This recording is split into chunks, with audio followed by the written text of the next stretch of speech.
The Yu-Gi-Oh! North America World Championship qualifier weekend moves into day 2.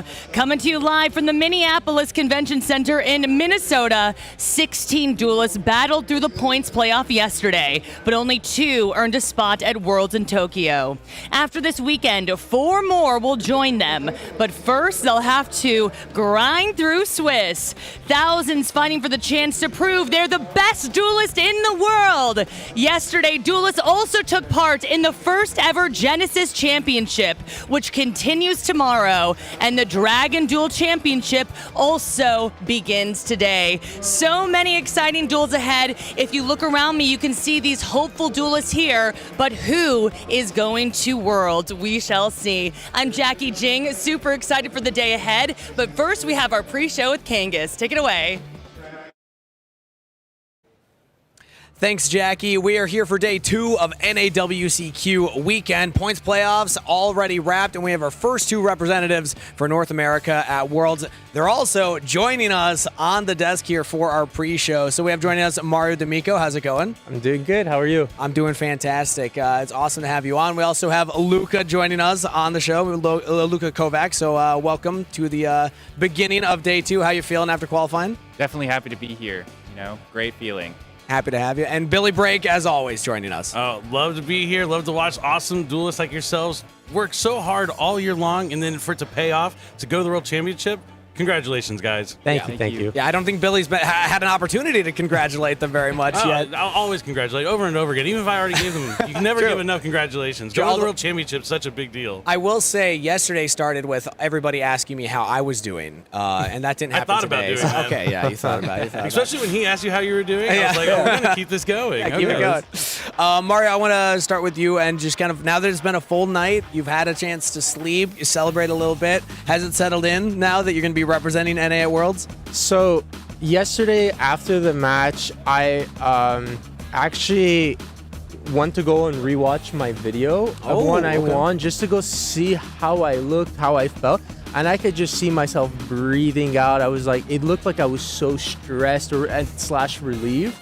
And like, I have none of that right now. I'm like so down to earth. I'm ready to play the main events casually, and it's just gonna be a fun experience for me today. So you're playing main event today? Yeah, you're gonna just I'm gonna play. Out? Yeah, I'm gonna be playing, but like I'm gonna be more just like I said, just down to earth. I have no stress at all. It's gonna be fun day. Well, I mean, we had Julian on yesterday, and last year he qualified through points playoffs, then also got into the top cut and would have qualified twice through the top cut on Sunday. And he said that it was because he was so relaxed on Sunday that he thinks he was able to do it. Yeah, I mean, that's definitely like a possibility. I wouldn't rule that out, but I also do know it's like 18 rounds or something like that, or like it's gonna be. It's a long It's a day. gauntlet. It's yeah, gonna be a like long one, anything could happen in any of those. I think you won't make it if you're X3 or something like that. So it's like you really have to play on your game, and anything can happen. I would like it to, to happen, and I'm gonna try.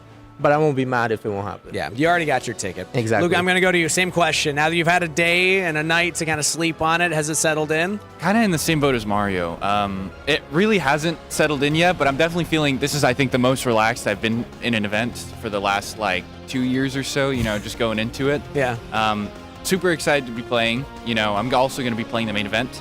But yeah, same kind of feeling where I'm a lot more mellow than I was yesterday, pretty relaxed and going into it. And I'm super excited to just, play for fun, have a good time while we're here at the NAWCQ.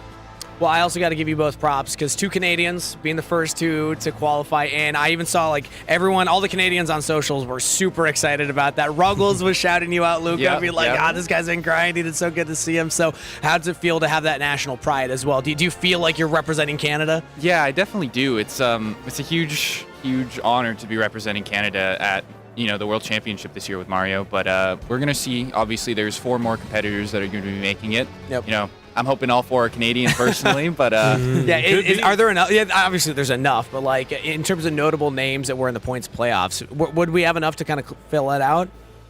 What's the biggest Canadian name that comes to your mind, Mario, when you think of somebody else that could join you? I mean, I would say Jesse Cotton, but he can't come. Yeah, he's going to the Master Duel. I was gonna see. Yeah, expecting him to choose that. There's, I guess, Matt McRae would be the next pick. Matt McRae, there we go. Awesome. Matt McRae, And if you're watching, pressure's on. Pressure's on. You know, not just him, but there's also, you know, Steven Trifanowski also just barely missed. True. Yeah, just barely missed the true. points playoffs. I think he finished 19th this year. Very You know, close. Yassine as well. There's a lot of good players coming out of Canada that are ready to compete this weekend. I would love to see Yasin and Triff like make it there, like some of my close boys, and That would be fun. I don't know if the World Championship can handle Triff. he's got his own aura. Yeah, the energy level in the room would suddenly increase. He'll definitely need like a soundproof box for him. There you go. There you go. As well as the muscle mass in the room. But I gotta say, I'm happy to hear you both relaxed and calm today, but I'm gonna add a little bit of pressure because Billy, you kept pointing out yesterday that the last 3 Worlds winners have all qualified to Worlds through the points playoffs. So, expectation, one of you have to win Worlds now. What do you think about that, Mario? I mean, I'm gonna do everything I can. I just have to wait for the list to come out so I can start my testing, and then I gotta get to work. Okay. Luca, is it going to be you or is it going to be Mario? It's definitely going to be me if anybody is it, you know. I'm going to work as hard as I can as well. You know, I don't think anybody is going to be able to outwork me, if I'm being honest. Ooh. You're going to put in the hours? The Yeah, time? definitely going to put in the hours for this. You know, this is like a dream come true for me, and I'm super excited to be going to Worlds. And I'm not going to let this chance go past me, you know? Nice. Just want to make the best of it. Well, we'll all be cheering you on, but we also have a couple other slots for North America that we can talk about next. Before we get into WCQ, though, I want to get reactions to the points playoffs and some of the things that we noticed as trends. So, Luca, a lot of cool tune. Yeah. That was like, what, 7 out of 8 in the top 8? That's a very represented deck. Why do you think it was so represented in the points playoffs? I mean, personally, I played 3 for 3 of my points playoffs games against Cool Tune. Ooh. But I think Cool Tune is undoubtedly the best deck we kind of have in the room right now. Okay. You know, not just its power level, but its consistency are so high. The ability to play around your opponent's cards as well, you know, like hand traps.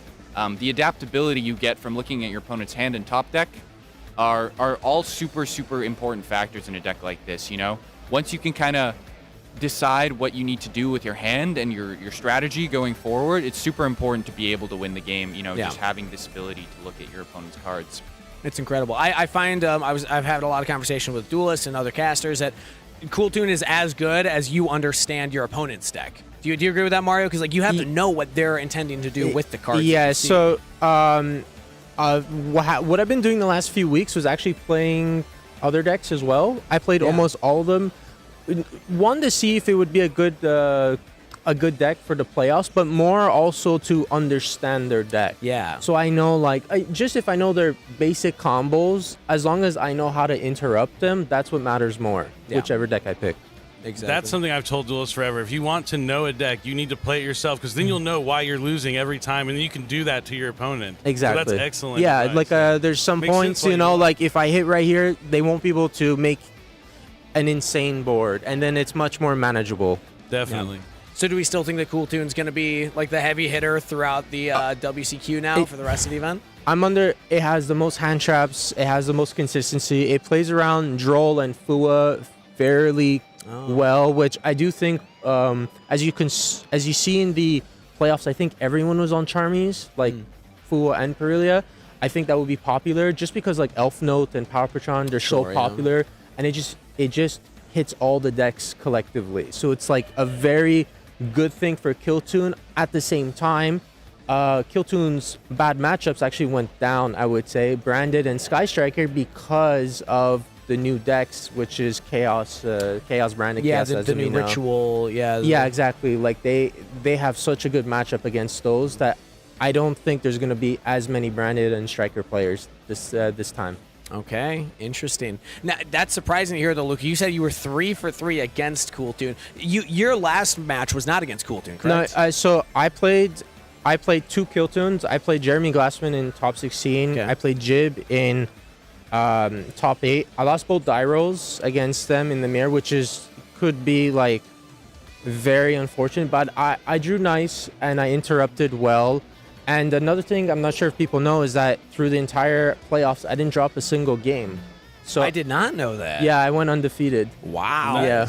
So it was, That's actually very impressive. yeah, it was very hard. You know, I had to play very well, and I was locked in. So the first 2 matches you said you lost the dice roll. So I'm assuming they chose to go first. Yeah. So you won 2-0, 2-0, second both times? Yes. That's Yeah. crazy. Yeah, I prepared for the mirror match a lot, and my side deck mixed with my main deck. That was another thing too, is that like at one point I had too many cards to side in, not enough to side out, and it's like Yeah. you have to sync it where it's like, all right, this is the perfect amount to side out, this is the perfect amount to side in, because Yeah. I don't want to lose too much consistency, but I want to be able to stop the opponent. And then also in that moment, you don't want to be second guessing which of my extra side-in cards do I want to use. Exactly. In This is time. all something that like I have, let's say, on a notepad I created like say a week ago, and I just study it. Be like, this is what I remove, so I already know what the side out, what the side in for everything. I like it. Luca, any surprises in your points playoffs? Yeah, run? so I actually went 0-3 on my dice rolls during the points playoffs. So you don't need to win the die roll to do well. Wait, that's Thanks for being crazy. advocates of the die roll. Okay. Yeah. So first 2 rounds I didn't drop a match. Unfortunately, I played my one of my very close friends and testing partners in Matt McRae in the top 16 round, which was a huge surprise. You know, only person I tested with in the points playoffs, and all of a sudden there's the 1 in 15 chance that I play him, and I do. That was a huge shock.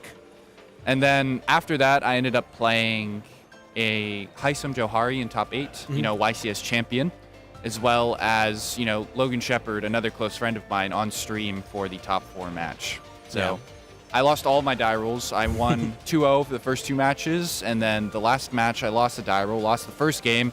Came back.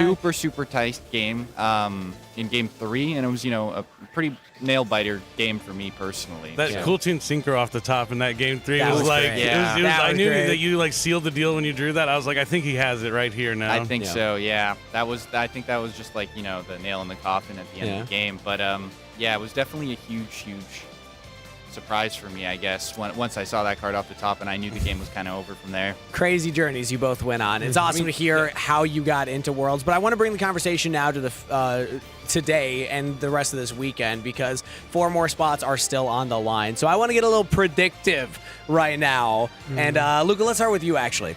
If you had to pick one other name that you would expect, or rather that you're going to put on the list of like, this is somebody that's going to qualify for Worlds, who are you putting on that list?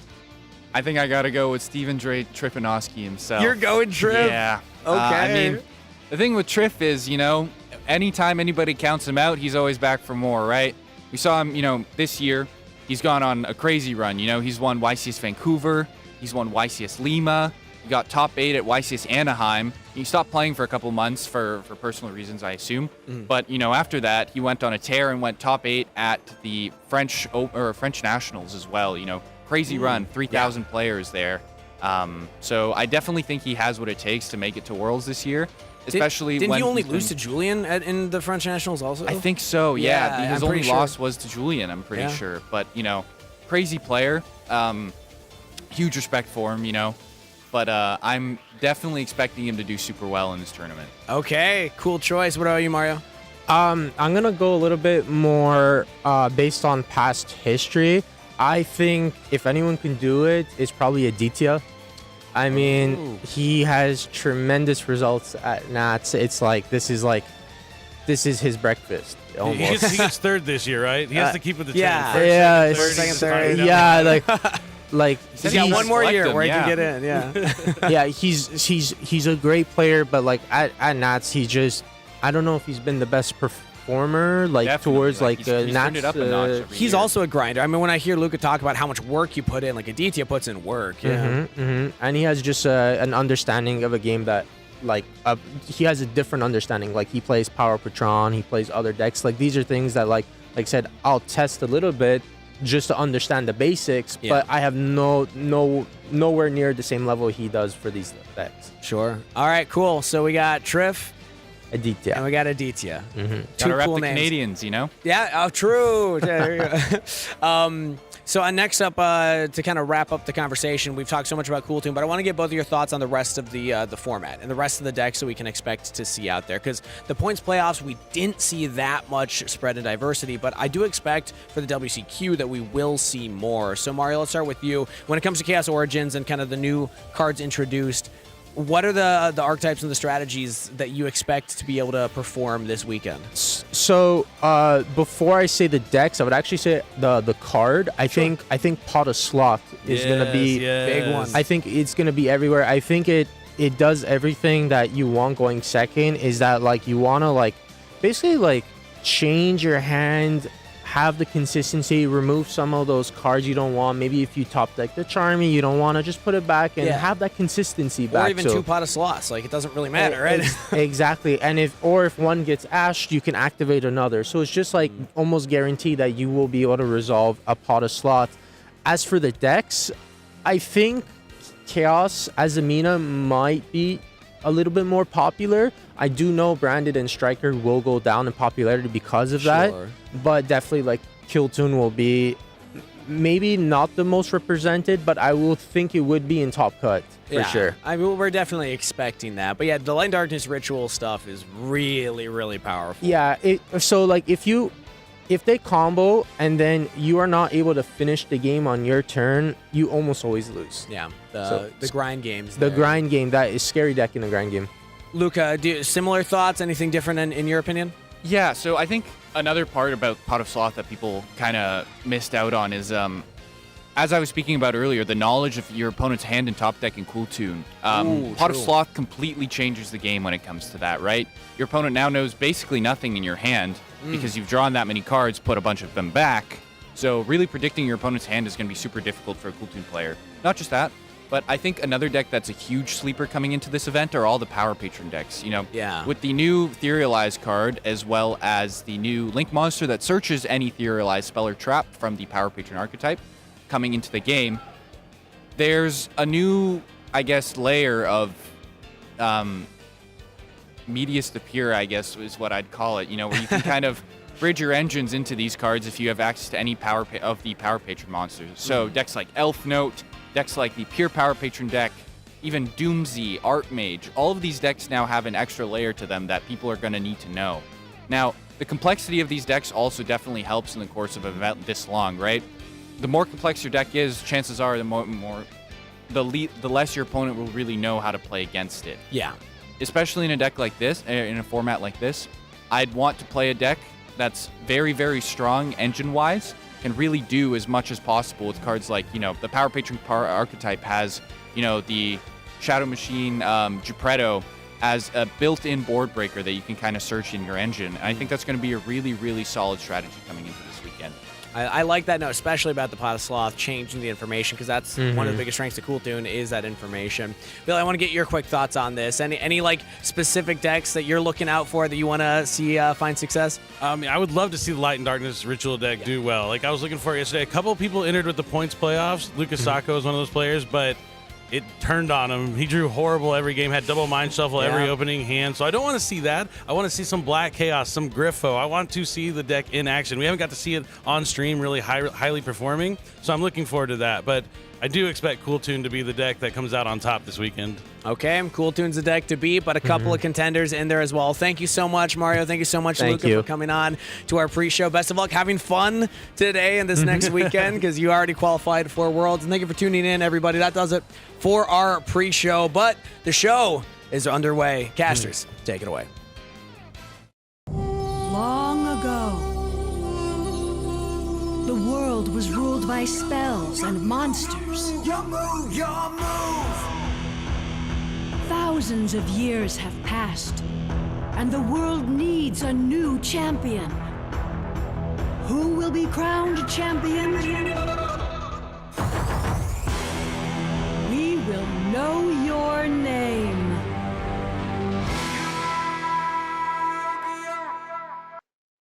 Hello and welcome everyone to the North American World Championship qualifier here in Minneapolis, Minnesota. I'm Billy Brake, this is officialyugiohtcg, and we're so excited to be here and find out who is going to be joining the two players who got their invite to Japan for the World Championship yesterday during the points playoff. Now this tournament will find the next four who will represent North America in Japan in August. I'm excited to be here. How are you feeling, Asala? Oh, I'm excited as well. There's going to be so many exciting duels throughout this entire tournament, but I believe we already have players getting ready to start round number 1 here. I know y'all want to watch some duels, and so do we, so let's go ahead and meet our first round feature match. Take it away, Jackie. Round 1 of Swiss, our first duel of the day. Our duelists are in place, and we begin with the blue chair. From Riverview, Florida, Jacob Clements. He told me this is his first duel on stage. He's been playing for a decade and loves cooking. Now to the red chair, hailing from Atlanta, Georgia, Patrick Hoban. He won the NAWCQ in 2013 and has 3 YCS titles under his belt. And he likes turtles and traveling. Now let's get rolling. Tons of Swiss rounds ahead. Who will get that win? Billy Asala, take it away. Thank you so much, Jackie. That's right, we're starting things off with a bang. We have a former NAWCQ winner in Patrick Hoban. He knows what it takes to get there, to make it to the top, to go to the World Championship. But his opponent, round 1, is Jacob, who may be new to the scene. This is his first feature match, but he likes cooking, and he is cooking with his list he has here this weekend. Chaos Origins just came out, and he is bringing those new Phantom Knight cards, but combining it with the Orca strategy. But it's going to be a tough start to the day in this first round of Swiss, taking on a well-known player like Hoban, and he is going to be playing Cool Tune, which is the deck to beat for the weekend. Absolutely. Patrick is a veteran here, a former champion, several-time champion.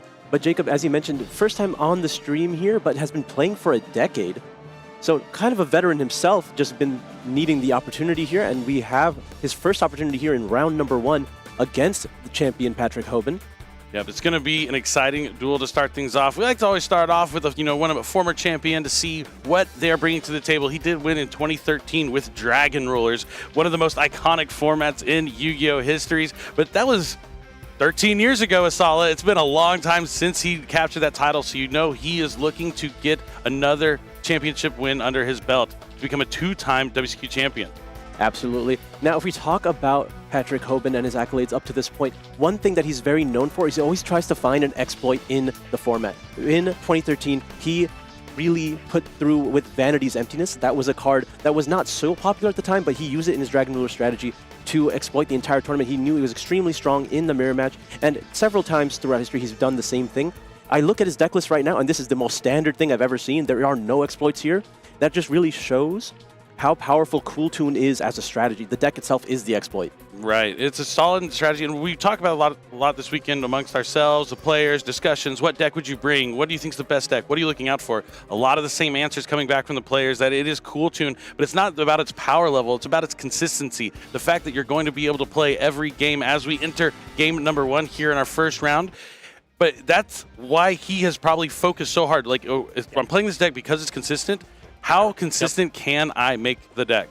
And we're going to have to see if he's going to go first. He rolls a 7 up against Jacob, who rolls an 8. Just higher. And Jacob really needs this. He wants to start this game here with the Orca's Phantom Knight deck. More of a combo-heavy strategy here.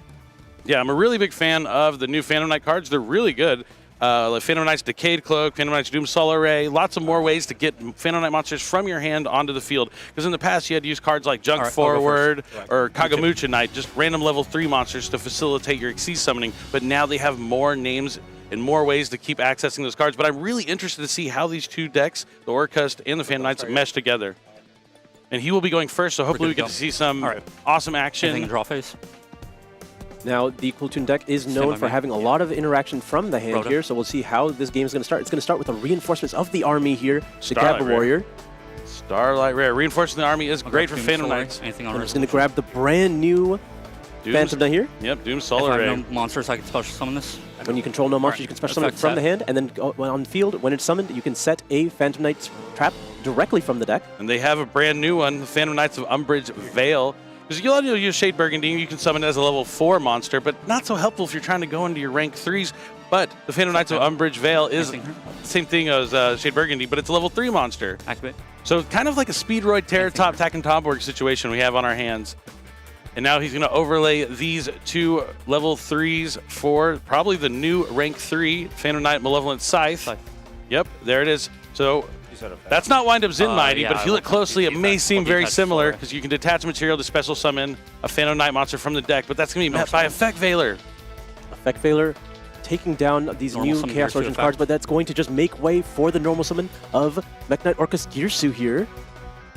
We're seeing the two strategies already work together, being able to use the Phantom Knight cards, not needing the normal summon to force out that interaction to maybe go to where he actually wants to start with this incredible combo deck. Galtea. Hoban probably feels I'll attempt to use her effect. really I will unfortunate seeing the discard Gearsuit get normal summoned here. And then the Galtea was able to use the effect, discarding Ancient Cloak, a fantastic discard here. The synergies. Grab Crown. Gonna add World Legacy World Crown. We saw World Crown win the WCQ just last year. Yeah, so we might not have Willie here on our first stage, but we do have the deck that won the NAWCQ here in round number 1. Orcas took the tournament by surprise last year. There's a chance we could see it be a surprise again this year, maybe. Hardpour able to activate its effect now, summon a Orcus monster from the deck, locking Jacob into Darks for the rest of the turn. I don't think that'll be much of a concern. Nope, lots of Darks in this deck. I mean, I guess maybe no Levia the Sea Dragon, but you know what? You don't need Levia the Sea Dragon anymore because you have Shaman Knight, another card out of Chaos Origins, but we'll continue to summon, is that Symbol Skeleton? Yeah, Symbol Skeleton. We're going to be able to make a Link monster here, linking away the Galtea into the regular Galatea here. Yeah, of course.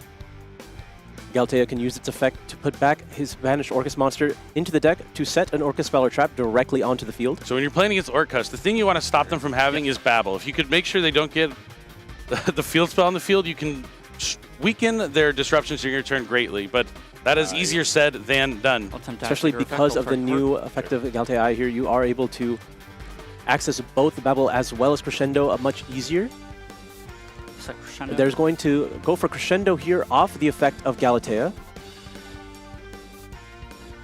I'll attempt to So we activate have a my counter one. trap to I negate will any banish of Gearsuit. Patrick's plays. We're going to use Galatea Eye to banish the Gearsuit, summon back Galatea Eye, continue our Link summoning. We are now making... Summon Rusty Barty. There's the synergy. Yes. I love this. That's cool. Sorry. So two Galateas make the Phantom Knights of Rusty Barties. That's so sick. Standard Orcus plays here from the beginning of Orcus, and now we see a clip from the hand. But they got the Phantom Knight cards in the deck now. Red Expressy Barties may have been used Orcus, but were the Phantom Knight cards used in it as well before? Fog Blades. Okay, true. All right, so it looks like we do have Clip and Mix in hand, right? So that's kind of really lucky to have those two cards together, because you usually play one copy of Clip because it's really only useful if you have Mix with it, but this could be huge. He's going to be able to make Track Maker. The Mix is going to take down that Rusty Barties. Yeah, fantastic here for Patrick Hoban. Normally, Rusty Barties, you really want to prevent it from being able to activate its effect, get to send a Phantom Knight from deck to graveyard to set a Phantom Knight spell or trap, denying that by hitting it before it's able to activate its ignition effect here. Going to add Cool Tune Q to the hand with the Track Maker. Be able to have a starter for the next turn while Mix is in the graveyard to destroy the Link 3 here. And then Ancient Cloak still in the graveyard, able to use its effect now to add a... The Phantom Knights card. So won't be able to grab a Fog Blade, but could grab one of the monsters. So if he has a Phantom Knight monster in his hand, he could grab Decayed Cloak, because you can just reveal another Phantom Knight in your hand and special summon it. You can always grab Silent Boots as well, because you control a Phantom Knight. True, Malevolent Scythe is a Phantom Knight monster. And there's Silent Boots. Sure. Not so silent this turn. Special. Going to be able to special summon it from the hand. This also means you'll have access to a Fog Blade, potentially. Lots of gas still in the tank for Jacob here. Do you think this might be why he brought a deck like this? Because you expect Cool Tune, right? And the reason why Cool Tune is solid is because they can play a lot of those disruptions from the hand. But he's playing an all-gas kind of deck where he's going to be able to keep pushing, keep going, no matter when he gets stopped. But it's not going to have the strongest field here, but at least has the IP Masquerena. The Boots is going to let him add Fog Blade, probably. Yep, there's the Fog Blade. He hasn't used the effect of Symbol Skeleton yet. He's going to need to turn that Crescendo back online. And have a monster for IP to link with, for sure. Special. Oh, he still has the World Crown, too. That's okay, not bad. Yep, now we're going to go back into the graveyard here, eyeing the Symbol Skeleton, using its effect, banishing itself to special summon the Galatea back onto the field, linked to the IP Masquerena, so it cannot be destroyed by battle. Carry the Crescendo. Yeah, of course. We're going to check out Crescendo here. Crescendo, Negate if and your banish opponent if I activates have a card or Orcus effect, Link you can monster. negate and banish it. The banishing part hurts, especially in Cool Tunes sometimes. But turn is passed over to Hoban here. Doesn't negate the monster effect, right? That was Making sure to read World Crown. I was like, we're starting off the NAWCQ the same way we finished last year, but Hoban taking the time to read World Legacy World Crown. Love to see it. Shout outs to Aditya.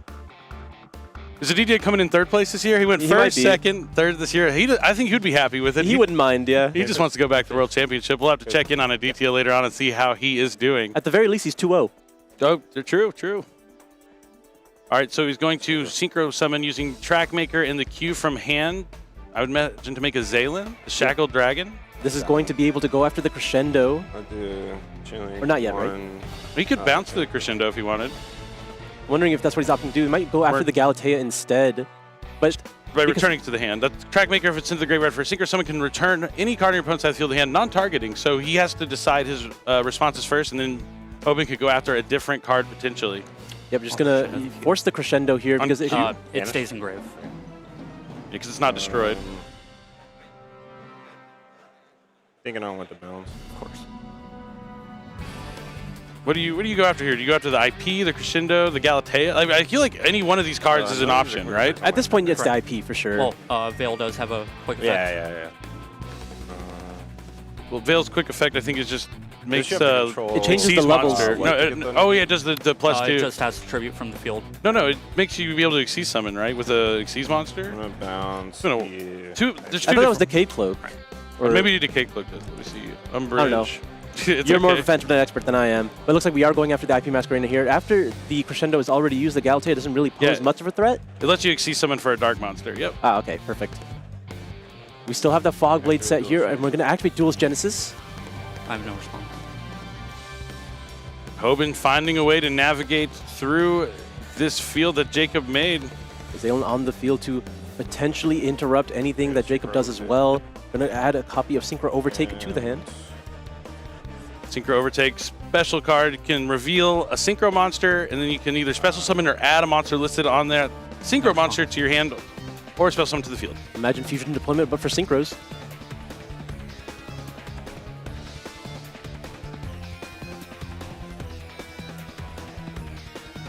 Synchro Overtake resolving now. Thinking, so he still has his normal summon, so he could go for Q. If he's going to special summon the monster, you're going to want to get Rico or Mix.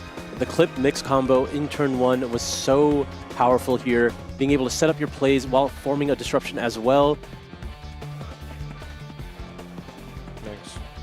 We are going to be special summoning a copy I will of go Mix Fog here, Blade target Mix. and that's going to be met with the Fog Blade. Will we use the Zaylin here, or will we just continue playing? We're going to chain Cool Tune Synchro. No response.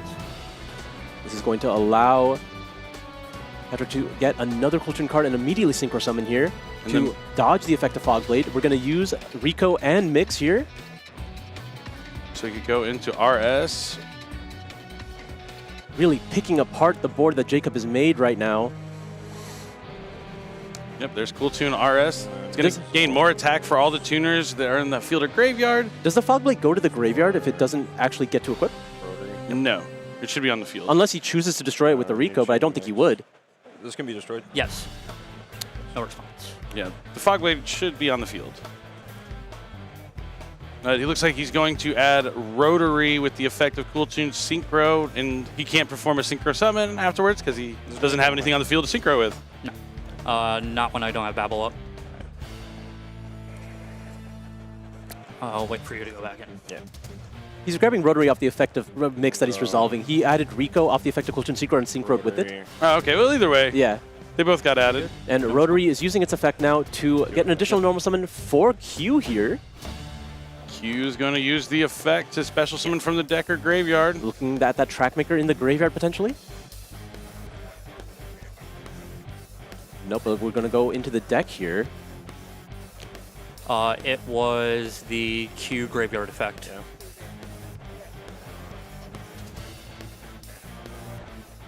And I got a mix off Overtake, right? Yes. So I haven't summoned Rico yet. Correct. You know what's kind of funny? So Hoban won a Dragon Rulers, right? Where you have a bunch of monsters that kind of do the same thing, that all have effects like that happen in the graveyard and on the on your hand that you can only use once per turn. You got to keep track of the effects that you use. I see kind of some similarities in Cool Tune with that as well. So maybe this is why a deck like this is a good pick for a player like Hoban. Maybe he's trying to recreate that 2013 magic here. I mean, I think you look at a deck like Dragon Ruler, design-wise, that deck really influenced a lot of the decks that came out after. It really changed the pace of the game. And I think a lot of players, like myself included, as well as Patrick Hoban, really are drawn to decks like that, where it feels so efficient. The resources keep coming from anywhere. Yep. I hope all my solid. decks can be Dragon Ruler-esque. All right. It's going to special summon Rico, I'd assume. Yep, there it is. Cool Tune Rico. Rico going to be able to use its effect now. It can add back from the graveyard. We're going to be getting back Mix here. I'm gonna add back next. Okay. So right now he's probably trying to find a way to get to back-to-back.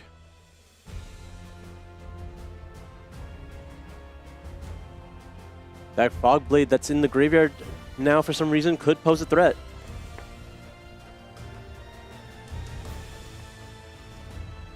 I do believe we still haven't used the effect of Zalen though. Gonna synchro with the rotary. Late into In the the turn, queue. we're finally able to use the effect of Rotary here. He still has Trackmaker. He hasn't summoned Trackmaker on his own turn yet. Yep, so here is Trackmaker now. Now, for this Rotary, are you going to look at his hand or are you going to go after the graveyard? It depends if he needs a card to add to his hand. That's fair. Channeling 1 to search, channeling 2. Looks like he's looking at the graveyard. Yeah. We're going to be eyeing the Fog Blade here. No chains. I mean, the Fog Blade, yeah, now the Fog Blade's gone, so I don't have to worry about it anymore. We're going to grab another copy of Cool Tune Synchro here. He's only activated one, right? You can activate 2 Cool Tune Synchros per turn. For some reason, yes. Well, it's because it's very cool. All right, Rico and Zalen are going to 18. be used as a synchro summon Oh, for yeah, I can. back-to-back. Cool Tune back-to-back. This makes all tuners be able to attack twice. Battle. And that RS has to be very strong at this point. Yeah, because it That's gains fine. how much for every tuner in the graveyard? 300 or 100. It feels like 1,000. But Attack again for 32. I mean, we're going for it. The Trackmaker still in defense here, but like this might be enough damage by itself. Attack for 300. 1, 2, 3. We're going to count the damage right now. 6, 7, 8, 9. You got any tuners? No, right? There shouldn't be any tuners in no, the I Orcus didn't. graveyard here. 9 times 3, 27, 44. So 4,400. The RS will be enough damage by itself being able to attack twice. And you took what? I'm at 14? 34. Okay.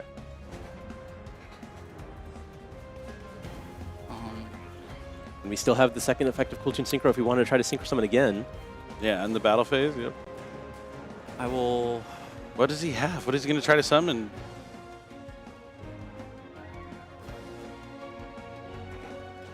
Do any of the other traps in the attack graveyard? it Oh, we first. have a I'll Bestial target Druis my Worm! Roll Crown. Okay, this could help. Oh, Oh, no, Zalen- he can back-to-back bring back Zalen. On the attack declaration of the RS. All right, Yeah, we'll they- see if that's exactly what Hoban does.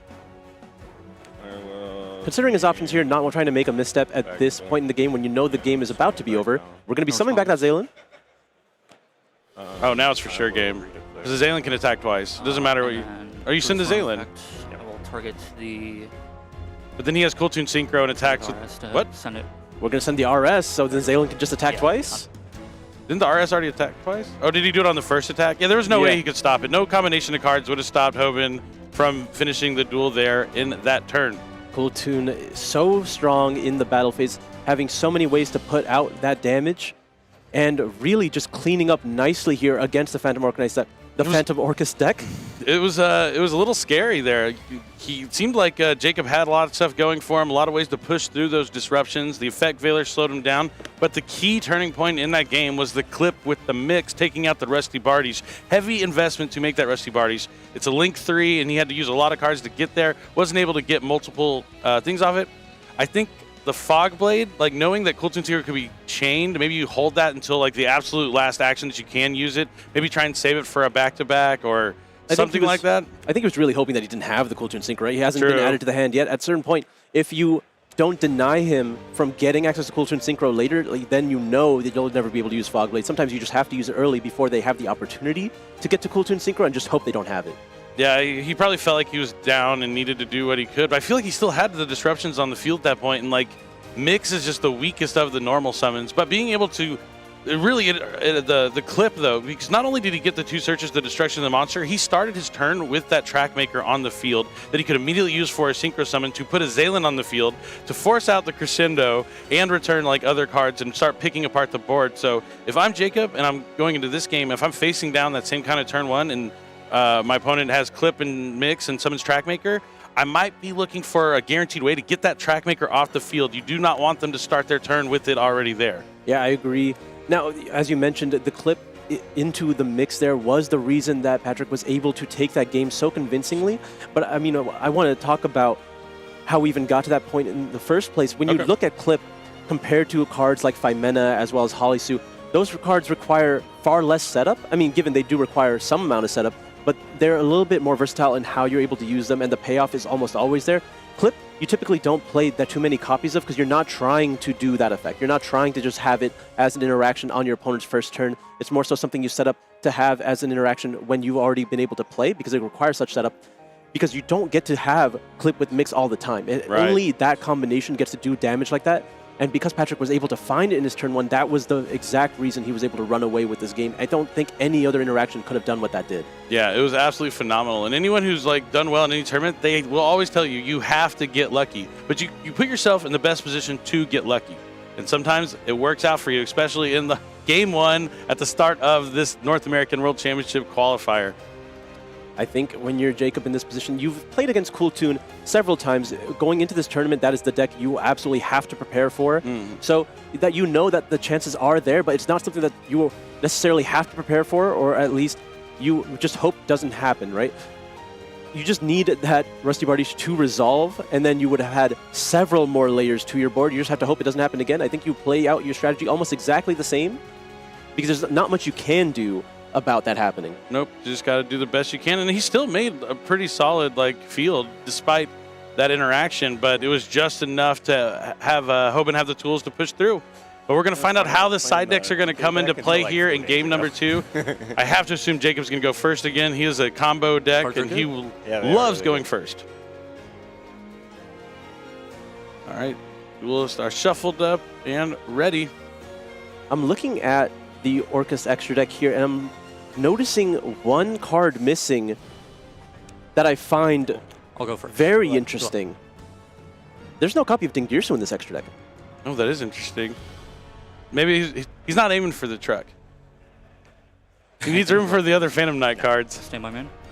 Dingirsu, namely one of the best tools going second for the Orcus deck, but we're starting with the Phantom Knights here. Decayed Cloak's going to reveal another Phantom Knight in hand, so it can special summon from the hand. When it's summoned, it can add a Phantom Knight. Great start here. Another fantastic new Phantom Knight card from Chaos Origins. It's going to be adding Torn Scales. Torn Scales was the second layer of support for the Phantom Knight deck.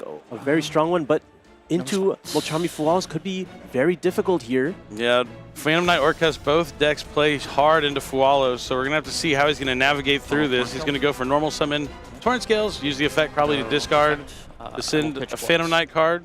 I mean, we're going to be sending Ragged Gloves at the least here, so even if this gets interrupted, we still have access to Silent Boots in another way, which will get us at minimum a Fog Blade. Yeah, I think the gameplay now is like, how many Fog Blades can I get to without giving my opponent any draws? Exactly. I will attempt to activate Solar Ray. I'll target these two to increase their levels by 1. Okay, so he's going to banish the Solar Ray to turn both of his Phantom Knights into a level 4. So he's going for a rank 4 Dark, I would imagine. Is that going to be Nightmare? Knight? No, Nightmare. Nightmare. So you get a draw. Very strong against a tuner strategy. We'll see if it's enough here. We still have the Ragged Gloves to get the boots into the graveyard, which will then be able to get a copy of Fog Blade. Or potentially we might commit some more. I'm looking at... Oh, we're not going to commit anything else. We're just going to pass turn here. And I see a card in Patrick's hand. Why not get a Fog Blade? I'm not sure. Okay. Well, we'll keep going on. Yeah. Oh, yeah. The card in Hoban's hand. Sorry to cut you off. They can't see his hand yet, so we'll wait and see if it's Christmas time. And all of a sudden, that Evil Swarm Nightmare is turning into a much bigger nightmare for Jacob. Santa Claus is a popular card in a lot of players' side deck this weekend, and it's going to immediately take out that Evil Swarm Nightmare, followed up by a normal summon of Cool Tune Q. But there is a Dominus Impulse to react to that. Impulse good. All right. Going to be able to stop the Q cold here. Unfortunately, no trap in the graveyard, so the Q stays on the field. Does Patrick have any way to continue playing here? 2.5. 2.5. No more known threats available. All it takes is one opening here. But if Patrick doesn't have one, Jacob could run away with it. He has a loaded graveyard full of resources right now. Yeah, that's the thing about Phantom Knights. If you can't finish them off, their graveyard is like a second hand, and they're going to keep coming back and keep cycling through those monsters. So you were referencing Dragon Ruler earlier. It keeps coming back. Oh, but we do have another tuner in hand, so we're going to be able to use Q and Mix here to synchro summon. Remix, probably.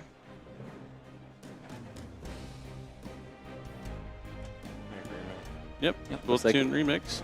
That's going to be able to trigger the Mix here, as well as the Q. Santa Claus is going to be destroyed by the effective Mix. Present my deck to cut last turn? You're good. Okay. Yeah, Q is going to be able to look at the top two cards here. Dominus Impulse and Dominus Impulse. I suppose you can keep a Dominus Impulse. Which Impulse? No, you don't want it, right? Because you have Remix. So you don't. Oh, but if he tributes out the Remix and has no other cards on field, he won't be able to Impulse them. But still, the Impulse is a little scary. It looks like top. We're opting to leave it on the top, so we might not be committing too much, or we might be attempting to end the game here. Or at least put up a Zaylin. No, we're going to attack with the Remix. Deck, I will go Magnamut. I will oh, we have a Magnamut. The Bestials are back in action here at the NAWCQ. Magnamut, the most powerful bestial monster, be able to add another dragon during the end phase from the graveyard or deck.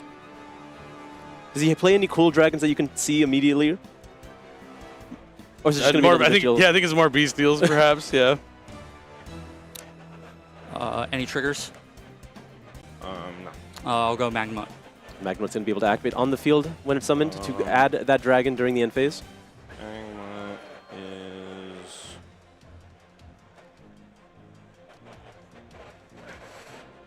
What does Bobin have here?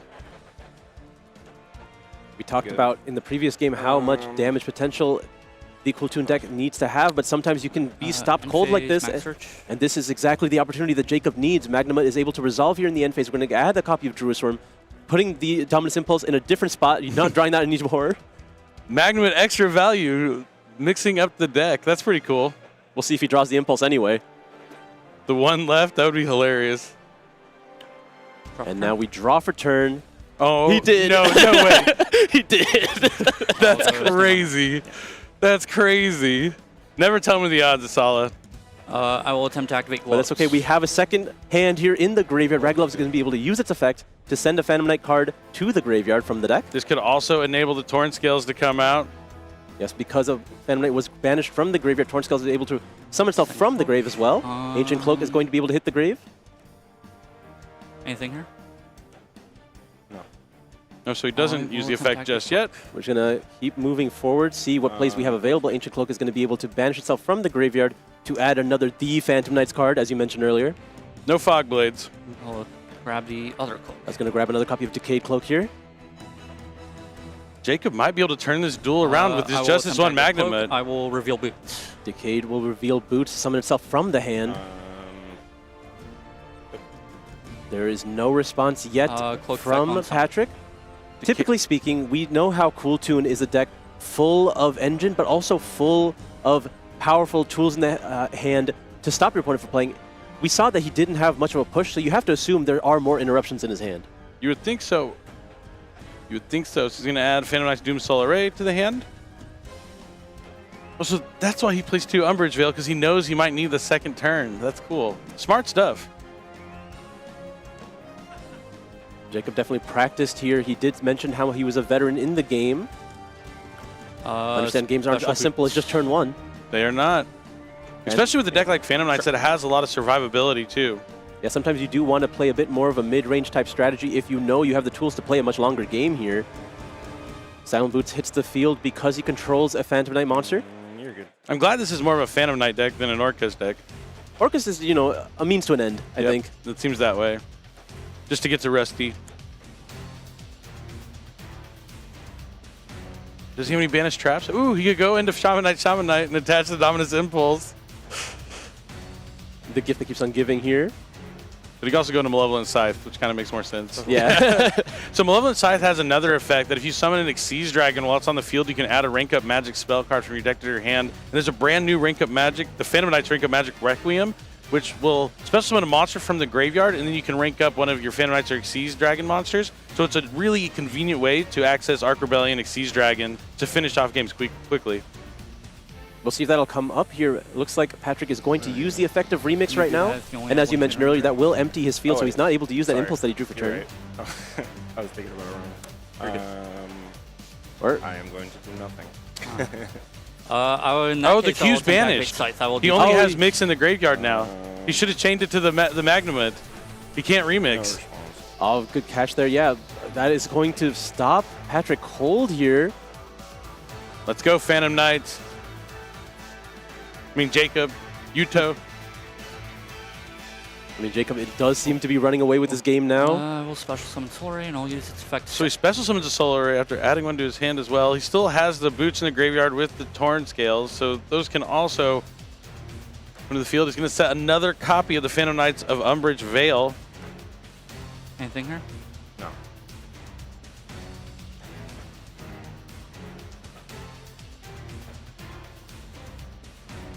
What is the next move here for Jacob? Now, if you're Pat in this position and you know you're losing this game, are you allowing Jacob to just play out his turn as much as possible? If you're unfamiliar with the Phantom Knight strategy, just so you know what you have to stop as the Cool Tune player going into game number 3. I'll attempt to activate Cloak. I will target Scythe. So he's going to banish it. If you're unfamiliar, yes, I could definitely see that. But he's going to use the Decayed Cloak.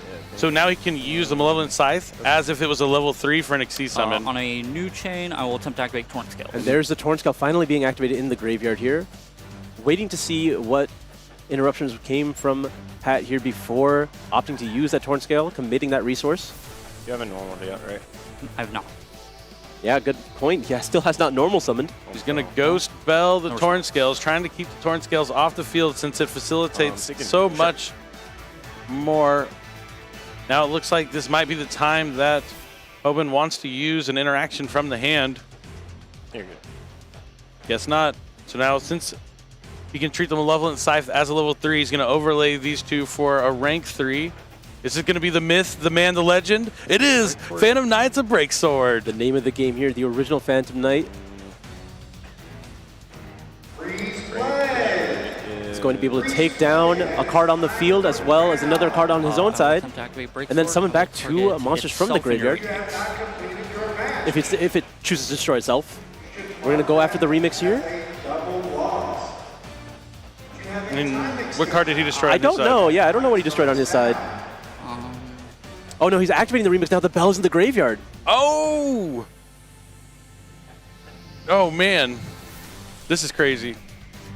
All right, this could prove to be quite powerful here. Unfortunately, it is mixed, so we can't add a copy of Clip here if it was choose to be summoned. Yep. But he could Synchro, yeah. So he doesn't even have to use the effect of Mix. He could use the graveyard effect of Mix to take out the Magnament, I suppose. But he also gets access to Cool Tune RS. Rico was not used. RS needs Rico. That's what the R stands for. So you got to go for just another remix in defense mode. Itself in the remix. Does this still die?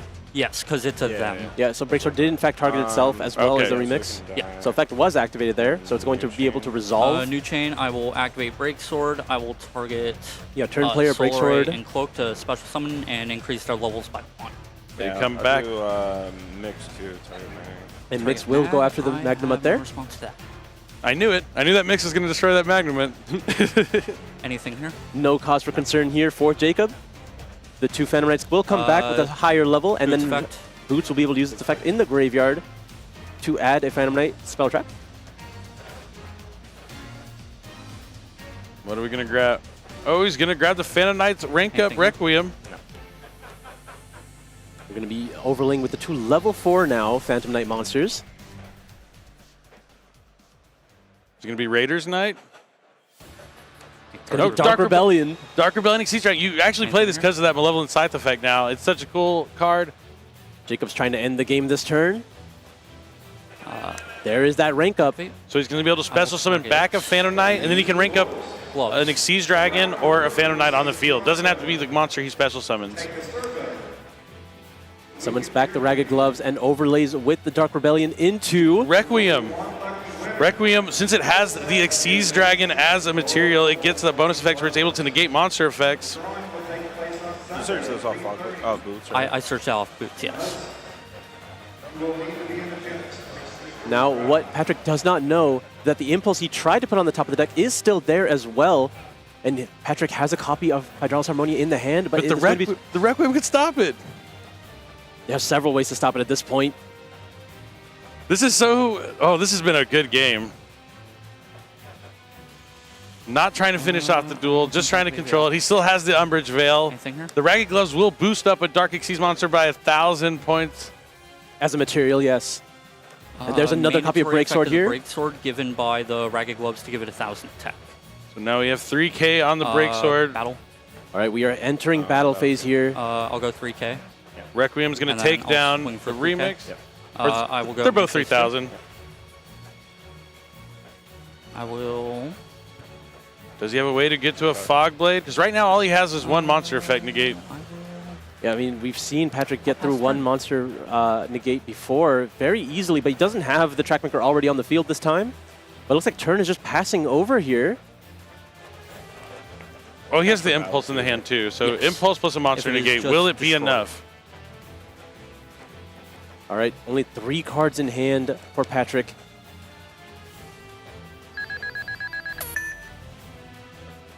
Just inspecting the graveyard here, seeing if there's anything else you need to be paying attention to, or if it's just what's face up on the field. We're going to be starting with a normal summon of Rotary, not even revealing it in the hand here. No response. So luckily with the Cool Tunes, there's a lot of ways to block your opponent from negating the effect. But he's just going to go into Typhon right away. And both those monsters are 3,000 attack right now, can't use their effect. We're going to be putting that Dark Rebellion back in the extra deck. Yeah, the Dark Requiem Exceeds Dragon sent back to where it came from. Typhon by surprise. Sometimes, yeah, you usually see that as the one Exceeds monster in that Cool Tune extra deck. Because Typhon, you don't summon a lot, but the games you do summon him, you would not be able to win without him. So sometimes it's definitely an inclusion you want to look at when you're building your deck for sticky situations. Absolutely. It is one of those cards that you're always playing when you're already down, but it gives you a chance of coming back here. But we're going to be starting off the following turn with a normal summon of Solar Ray. Team Solar Ray hits the field, and we're going to be hitting it with the Hydraulis Harmonia right now. And that's going to Dominus Impulse. He's going to laugh. He knew that he got shuffled, and he happened to draw it again anyways. Hilarious stuff. And that's going to be enough, and Hoban has seen it. He's going to concede. We're going to a game number 3. The NAWCQ is off to a fantastic start. This has got to be very exciting for Jacob here, being able to potentially take down a previous WCQ champion in Patrick Hoban. He's only 1 game away from moving on after winning the first round of the WCQ, but still has to get past game number 3 here, where Cool Tune gets to start. This is the test for decks like Phantom Knight here, where it has so much potential to go going first, but can you defeat the Goliath of this tournament that is Cool Tune when it is able to go first? Yeah, definitely. It's a tough order, especially when you're playing a deck that's kind of not on anyone's radar. People have like their tier list, and a lot of people overlook some strategies, but when you can find a way and you know the deck really well and you're mastered every interaction, that's when you can catch people by surprise and have success with some undervalued strategies.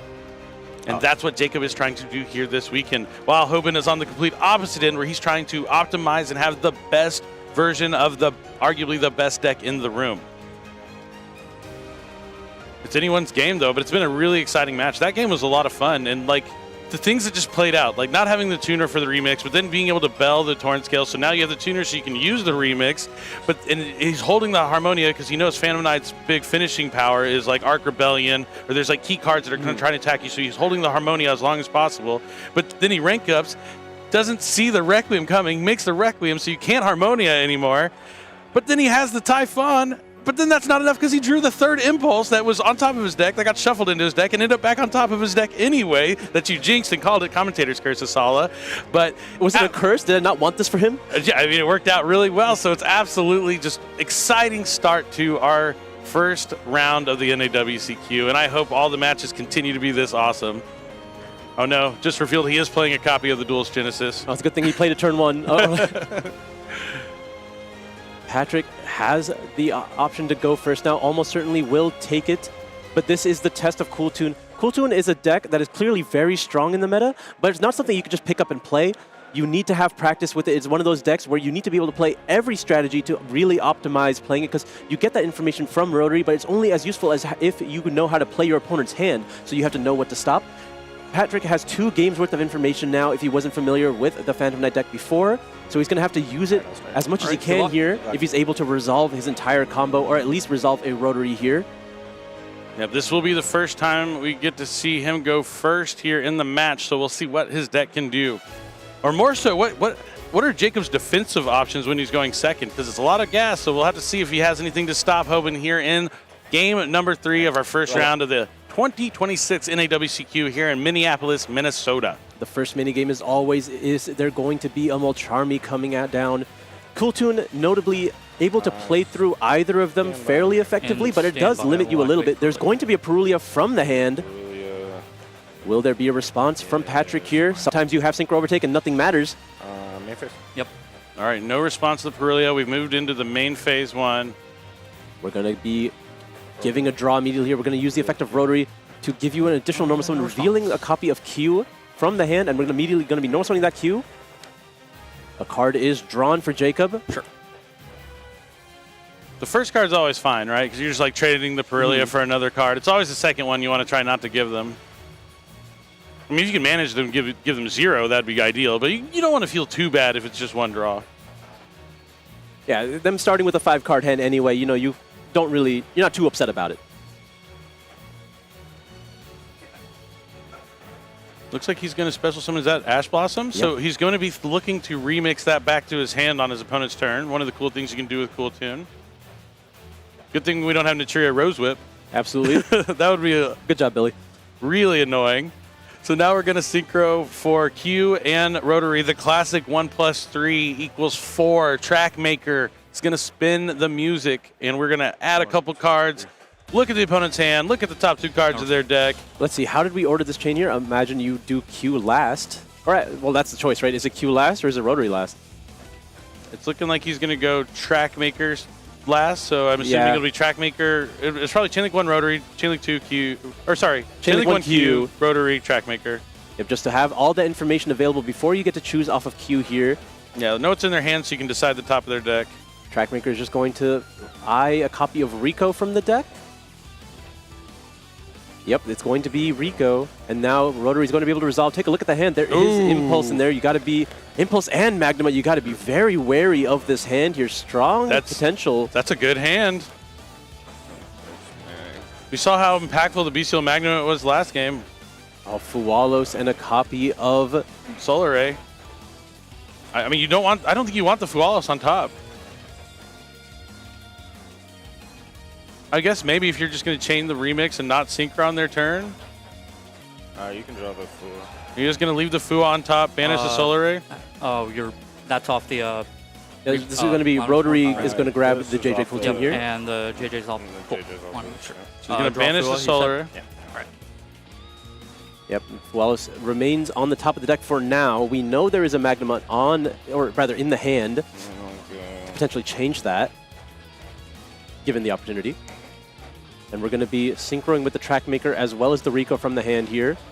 For Zaylin, the Shackled Dragon. Sure. Next up, we're going to play that JJ Cool Tune from the hand. Going to be swapping out the Ash Blossom. Let's see what we summon from the deck here. It's going to be Mix. Yep. Mix is going to use this effect now. Probably to add Clip. Or you can't add Clip with Mix. Yep. Any non-level 2. He's just going to add back the Rico from the graveyard.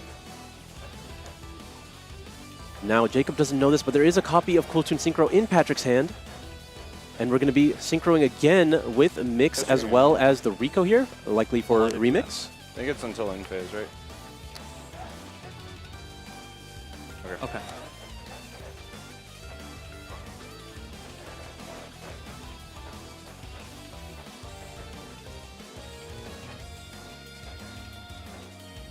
Pat, just considering his options here, this is a pivotal game. This is game number 3 of round number 1.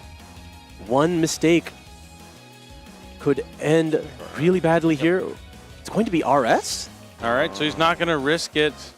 He's just going to go for RS, maybe trying to find a way to make Remix on Jacob's turn, but Jacob is going to have Fu Alos.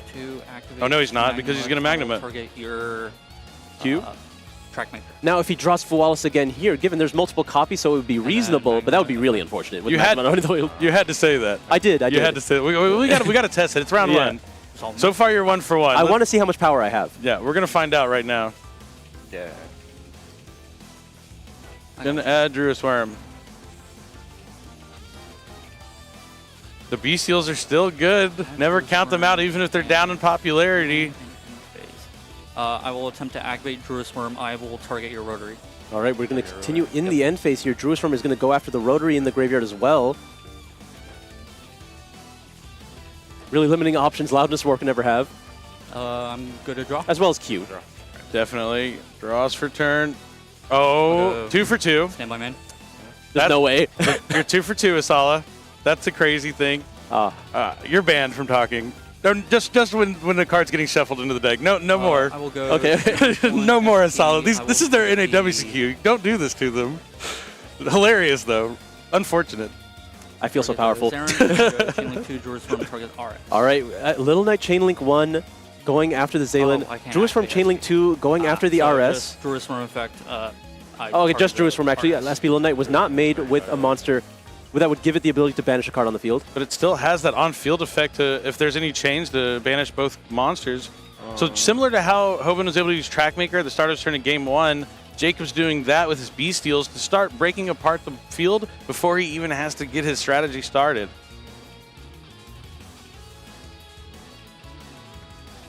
We're going to see if there is going to be a chain of Cool Toon Synchro here. It looks like there will be. No response. I wonder what this really accomplishes here. We're just going to be using the Zaylin now to negate the Druid's Worm just so we can keep it on the field. Chain. We're going to chain Little Knight. And target. And then will that just force out the RS right now? I mean, you kind of want the SP Little Knight off the field a little bit. Yeah, being able to link climb into Bardiche immediately. Yeah, we're just going to allow it to resolve. And Cool Toon Synchro will resolve now. Probably adding Clip, since he has no way to Synchro Summon really right now. Yeah. Nope, Q. Maybe he has Clip already, or maybe just setting up for next turn. Maybe he doesn't have another monster to Synchro with Clip, so... Yeah, Clip doesn't seem to be doing too much right now. I'm looking at his hand. Yep, no. Yeah. All right. Anything here? No interruptions anymore. Face up for Patrick, and there's going to be Foolish Burial now. Patrick does know the remainder of Jacob's hand, minus the card drawn for turn. We're going to be using the Cloak in the graveyard now to add a copy of the Soul Rage from the hand, and that's going to be met with Droll and Lockbird. Going to limit the amount of cards we can add from the deck, but usually doesn't matter too much for a deck like Phantom Knights, which plays with their graveyard. I mean, since he's already used the Ancient Cloak, he might be all right. It cuts off the boots, though, which might be able to limit the amount of damage that he could produce. Activate. And he still has Zaylin. He didn't use the Zaylin, did he? I think he used the Zaylin. Oh, on the Druid's Worm? Yeah. That's right. Anything here? No. Oh, he used the other effect of Umbrage Veil to change the battle position. You not only does it summon itself, but you can also change the battle position of one of your opponent's monsters. Cool that it has another effect. I guess that'll make it easier to remove the Zaylin. All right, overlays from Malevolent Scythe. Going to be able to detach to special summon, but Effect Veiler coming down here from Hoban, trying to stop Jacob, but he knows that he has that Mech Knight. Gearsu, Orcust. We're back at this position exactly from game 1. Baiting the Effect Veiler, then normal summoning the Gearsu. Gearsu puts the Harp in the graveyard here. As far as we know, this only represents a crescendo as far as Orcust interruptions here. Going to be summoning another copy of Girsu from the deck. 2 level 4 darks.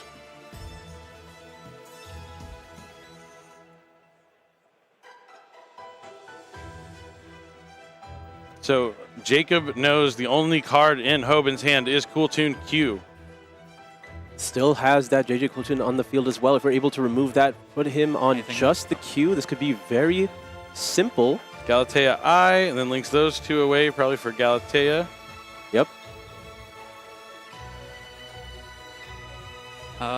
Effect to shuffle back and set. Link 1, banish Girsu. Yeah. Anything here? Just resummon back the Galatea here. Effect to Galatea. Galatea's effect. Going to be putting the Girsu back in the I deck. will not shuffle back. Okay, just to put it back in the deck, not putting anything there. Yeah, likely siding out any copies of Crescendo because you know you're going second. Rusty Bardies. Rusty effect. I play Phantom Knights in Genesis, so I never get to summon Rusty Bardies anymore. That's why I got so excited when I saw him. I was like, man, I miss you. Yeah, the best Phantom Knight card here. Break Sword's always the best one. Sure, sure. But it is a good one. A true classic there. We're going to be able to set the Break of Magic. Yep. Yeah, 3 minutes. And we're still sending to the graveyard, though, which is the actual cost, right? All right. Did the effect before the cost here, but all the same, Torn Scales is going to hit the graveyard. Gonna banish Doom Solar Ray. Target to increase its rank by 1. On a new chain, Torn Scales. Yep, Torn Scales is going to be able to activate in the graveyard now because the other effect was activated. Navigating through DD Crow. Discards Ragged Gloves. He's going to be able to keep summoning monsters. He could be taking this duel this turn. I mean, Drone Lockbird proving so ineffective against this strategy. Yeah, you'd have to get it on like a reinforcements of the army or something like that to have like multiple stops. But there's so many ways to navigate it. Gonna go and send Wings to the graveyard. Can banish that to special summon back the Phantom Knights of Ragged Gloves. Overlays the Torn Scales and Ragged Gloves for... Break Sword. There's the Break Sword. I knew it was coming. The name of the game here. He's so close to the victory. He can taste it. I think Hoban knows. Yeah, we're going to go after the JJ Cooltoon here, and then the Break Sword will be summoning back 2 monsters with an increased level. And he still has the other effect of Rusty here if he summons in a zone that Rusty points to. But it's going to be a copy of Dark Rebellion. Dark Rebellion sees Dragon. Rank up Magic Special Summon back the Cloak. Rank up the Seas Dragon. Do it. Do it. Oh, there's Requiem. I like Arc Rebellion, but if you took out the Zayla, you don't really need Arc Rebellion because you can just attack with everything. He's just going to try and clean up. All right, preserving that spot for the effect of Rusty here. Main phase 2. Does he have a way to get a Fog Blade in his graveyard? Pass. I mean, he has Requiem Impulse, but the SP Little Knight's coming back with the RS. And we draw Hydraulis Harmonia here. This is a lot of Phantom Knights. And keep in mind, Jacob went second in this game. 3K, right? Yes. They can die in battle. They can die in battle. Right? Really showing the power of this Phantom Knight strategy. We're going to just enter battle phase here. 6. 6, so 18. It's 35. I take 500. Yeah, we're going to immediately be able to answer that Rebellion. Now, how many interruptions do we have available? Because we're going to be normal summoning Q. That's going to be met. Chain, target, and... We're going to be using the SP Little Knight here to try to get rid of the RS. He should have impulsed it. We're chaining Hydraulis Harmonia, and then we could chain the RS to the Impulse. Oh no, the only sequence probably could have done if you just impulse the Q, it gets RS, and then you SP Little Knight the Q. He didn't know that he was drawing Harmonia for turn. True. What, and the Malon goes. This is, what a turn this is turning out for Patrick here. What a draw. What an answer. Mix now hits the field. Cooltoon coming back. We only have 20 seconds. Gotta go. Gotta go fast. Oh, there's 15 seconds on the clock.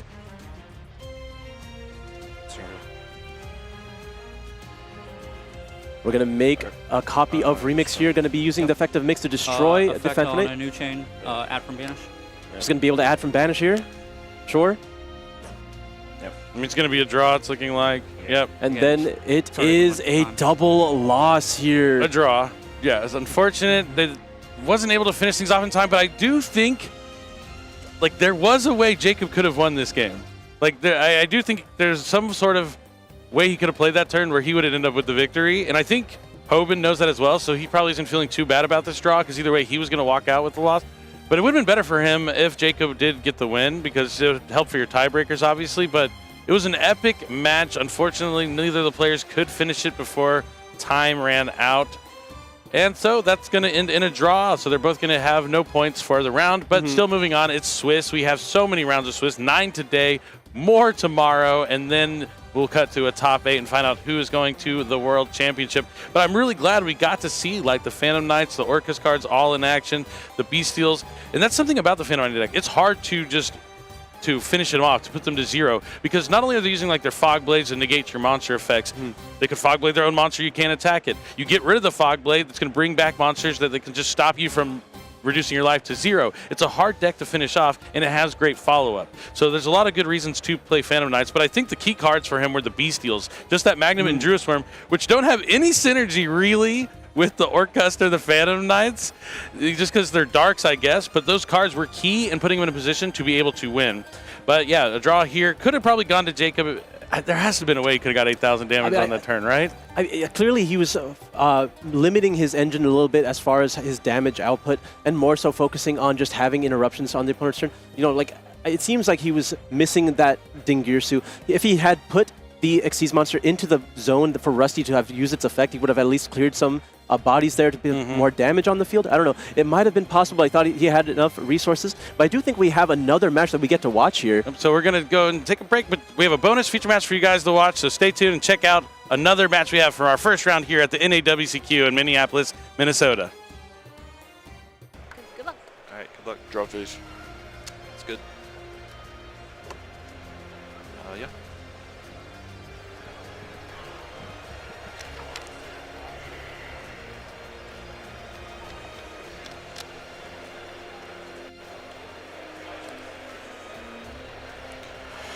Main fish. Rotary. No effect. Sure.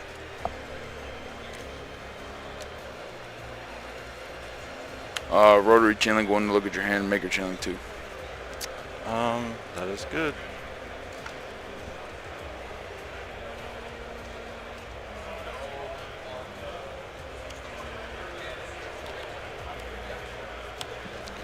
All right. Got some literature. At least I player on that guy. True, true.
I don't know if I understand this card. Which one? So I send up to 5 as cost, and then it'll summon and gain counters, all the same effect. And then it can remove a counter once per chain. So it sends 5 as cost to summon, but it activates in your hand? Actually, it's in my hand, yeah. Okay. It sends up to 5. It doesn't have to send 5. And it's like Detonator, where it'll remove a counter to destroy a face-up BES monster, and then another face-up card on the field.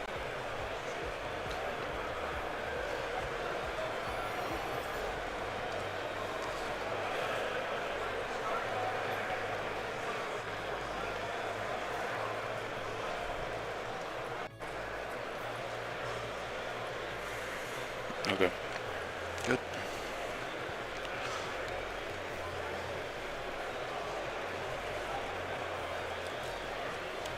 Okay. I will activate this. I'm going to chain Golden Synchro. Okay. Yeah. Good.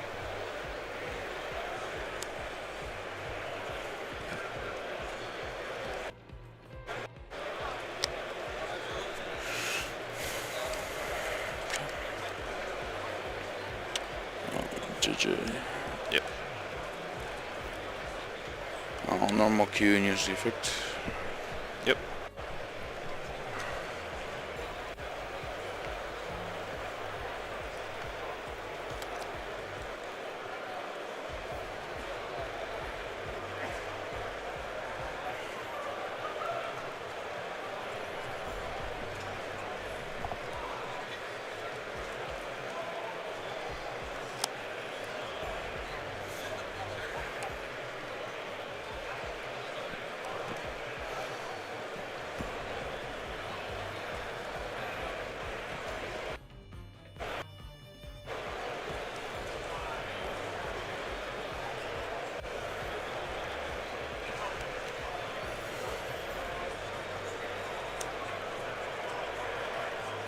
Q.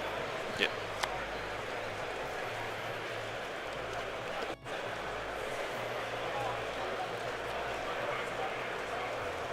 Claw Search is a Cyberdark spell.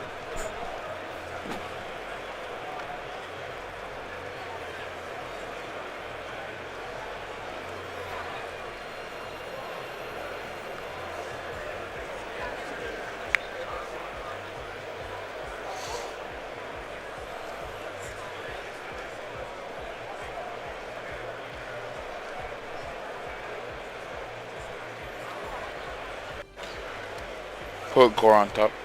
Core on top? Yep. Okay. JJ. Yep.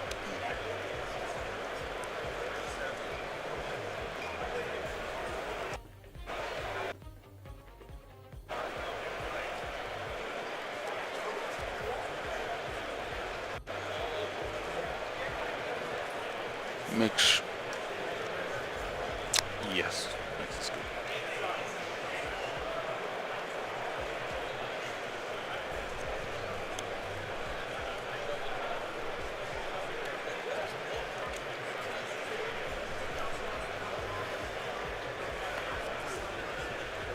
Did you go overtake? Yes. Which one did you reveal? Sorry. RS. RS.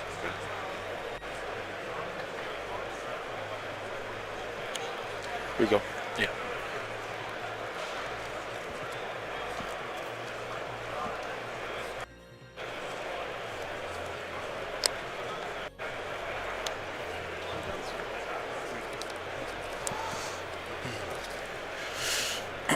All right, go ahead.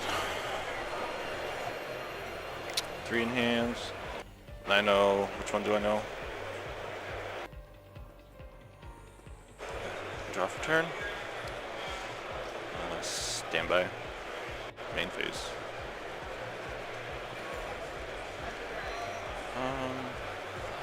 You can go for Daring Your Core's effect, revealing Metal Slave to summon and get 3 counters.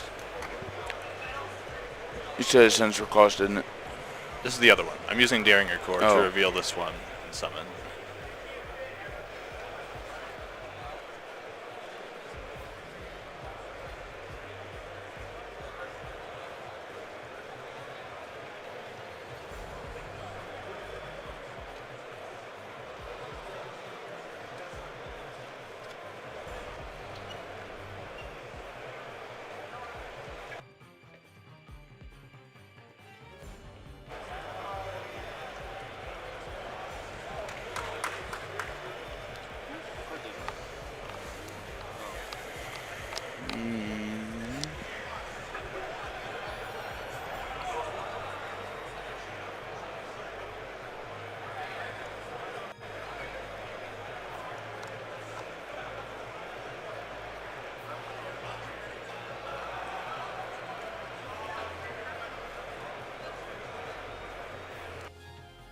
Can I read JJ real quick? Yeah.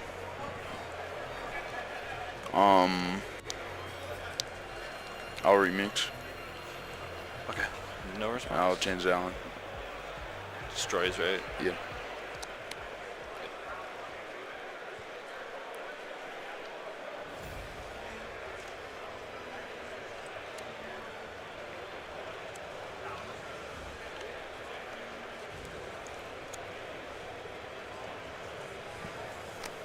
Rico.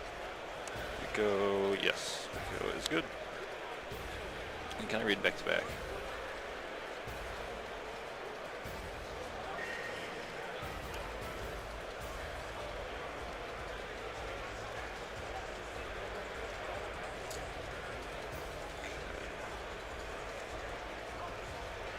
Can I see your graveyard? Yep. So you can add back or summon a tuner when I activate a monster effect. Yep. Okay. You use Remix and Zalon. Those are hard ones per turn, right? Then I know you have Clip in your hands.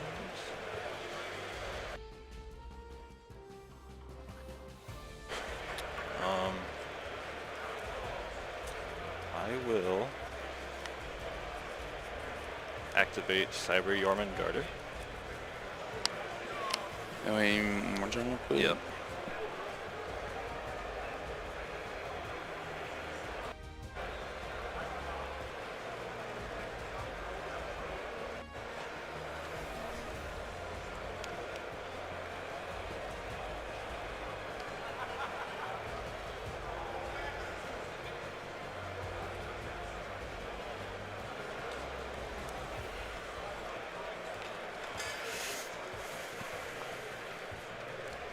Yep.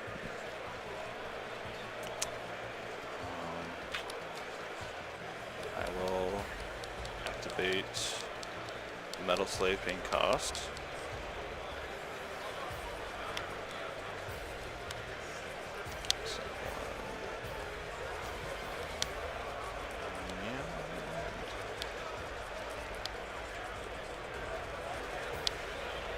I'll just send one.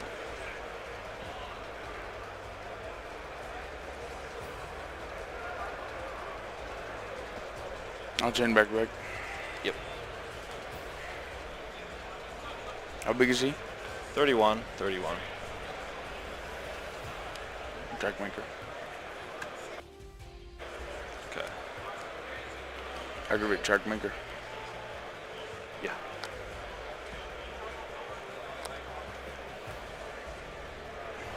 How should I mark counters for these? I know it has one. It's fine. Okay. I'm just asking, like, what's the proper way to mark it? Oops. Aggravate clip. We'll just keep track of it. Okay. Aggravate clip. Currently 5, right? Clip is good.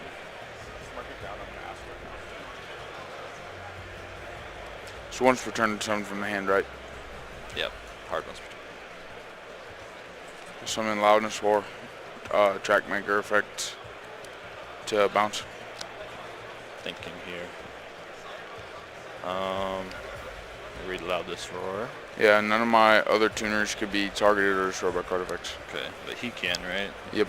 And then when you activate a card effect, I can activate him, banish monster from my apply this use for synchro summon. When it's synchro summon? Yeah. So like you know how. Oh, when it's using yeah. synchro material. I see. At least I'll chain Metal Slave to remove the counter and target these two. Has 4 counters now, right? It only had one counter because I only sent one. Okay, got it. It has 0 counters now. 0 counters. Got it. Thank you. 3 in hand, right? Yep.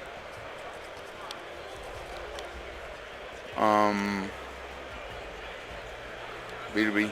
Yep.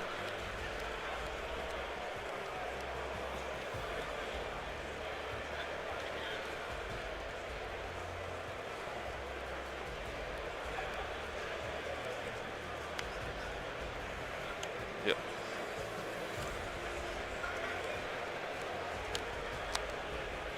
These are good to die. No quick effects. On normal core, activate the effects.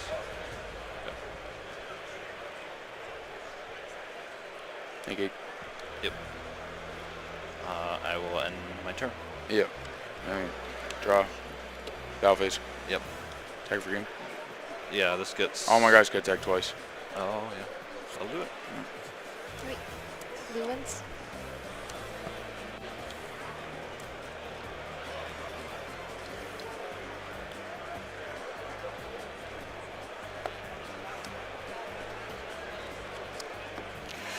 I try to play fast. Block there. Good luck. Go ahead, deduction.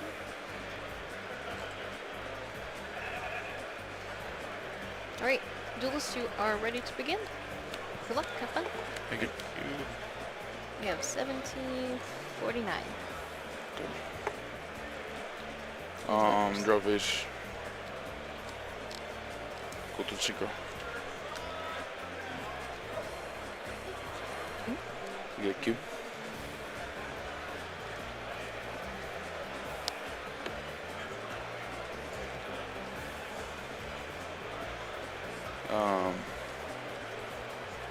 Mayface. Rotary. Real Q. Almost one Q effect.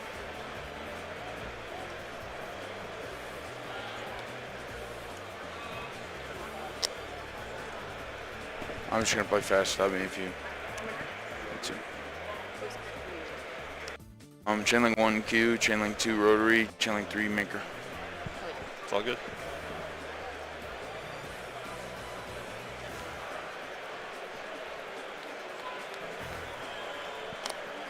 This is the same guy from last game? Yep, that's Daring Car, Searcher.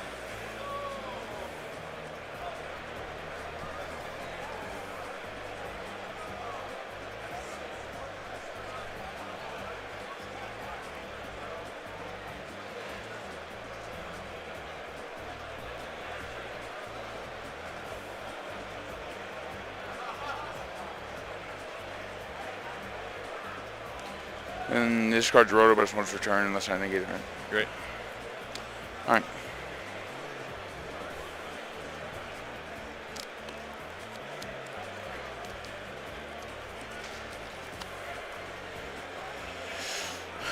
JJ.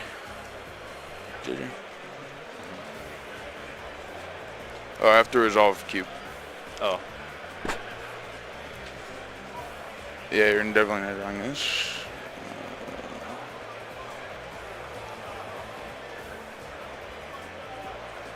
This is fine to draw. Okay.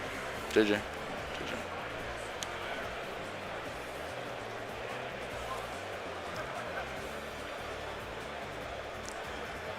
Rico. Mix.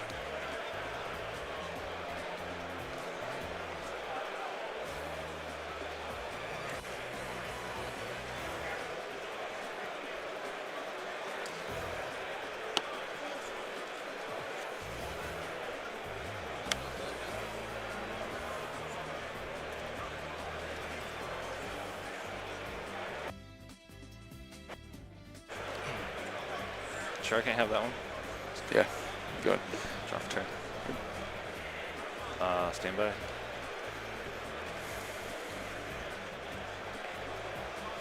Remix. Yep. We go to search. Yep. That's good.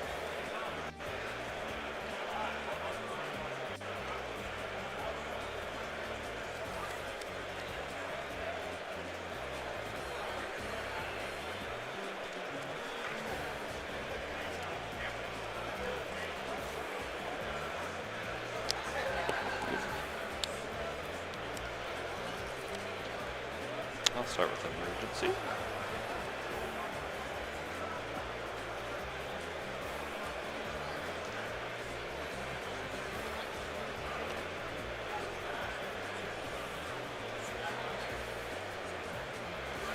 I control now, special summon Vulcan Rocket. Yeah, I'm thinking on Vulcan Rocket. Okay.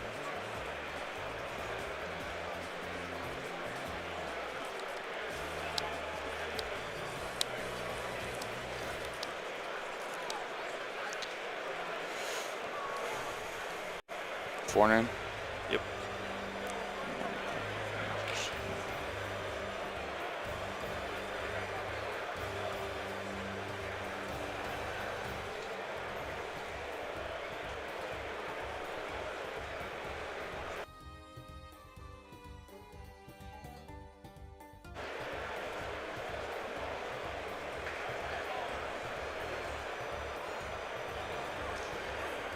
Okay. This says 800. Yeah. Okay. End of main. Mm-hmm. Battle. Mm-hmm. Technically.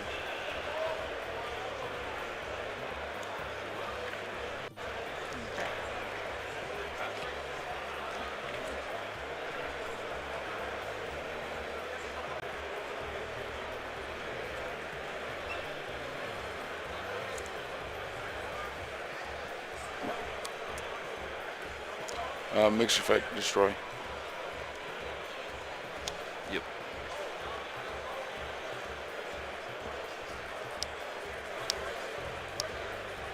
Sorry, end of battle. Main 2. Can I read this one? Yep. Gains 300 attack for each tuner in both of our graveyards.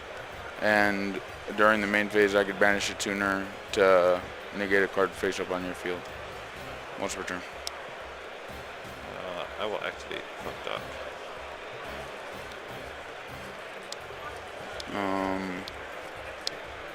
I'll use RS. Sure.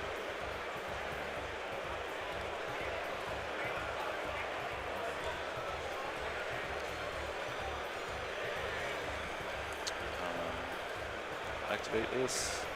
Yeah, just everything's a machine, right? Yeah, in the attack modulation.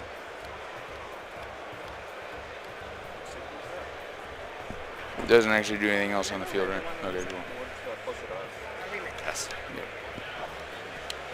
Draw.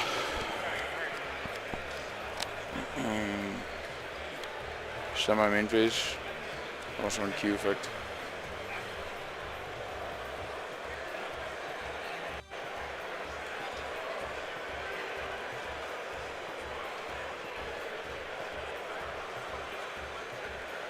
Rico.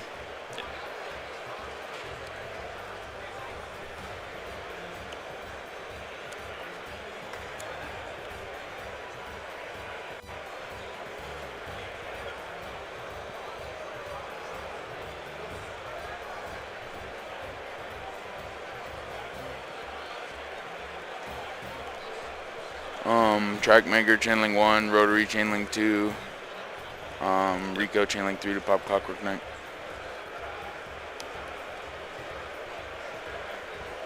And yep.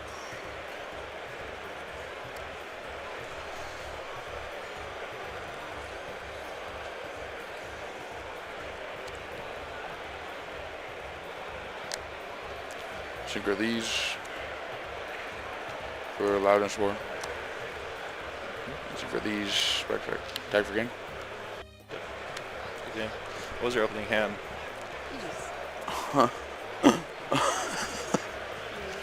You had Perillia. Yes, these. Yeah, my hand did not play good in the Perillia either, so okay. That makes me feel less good. Second.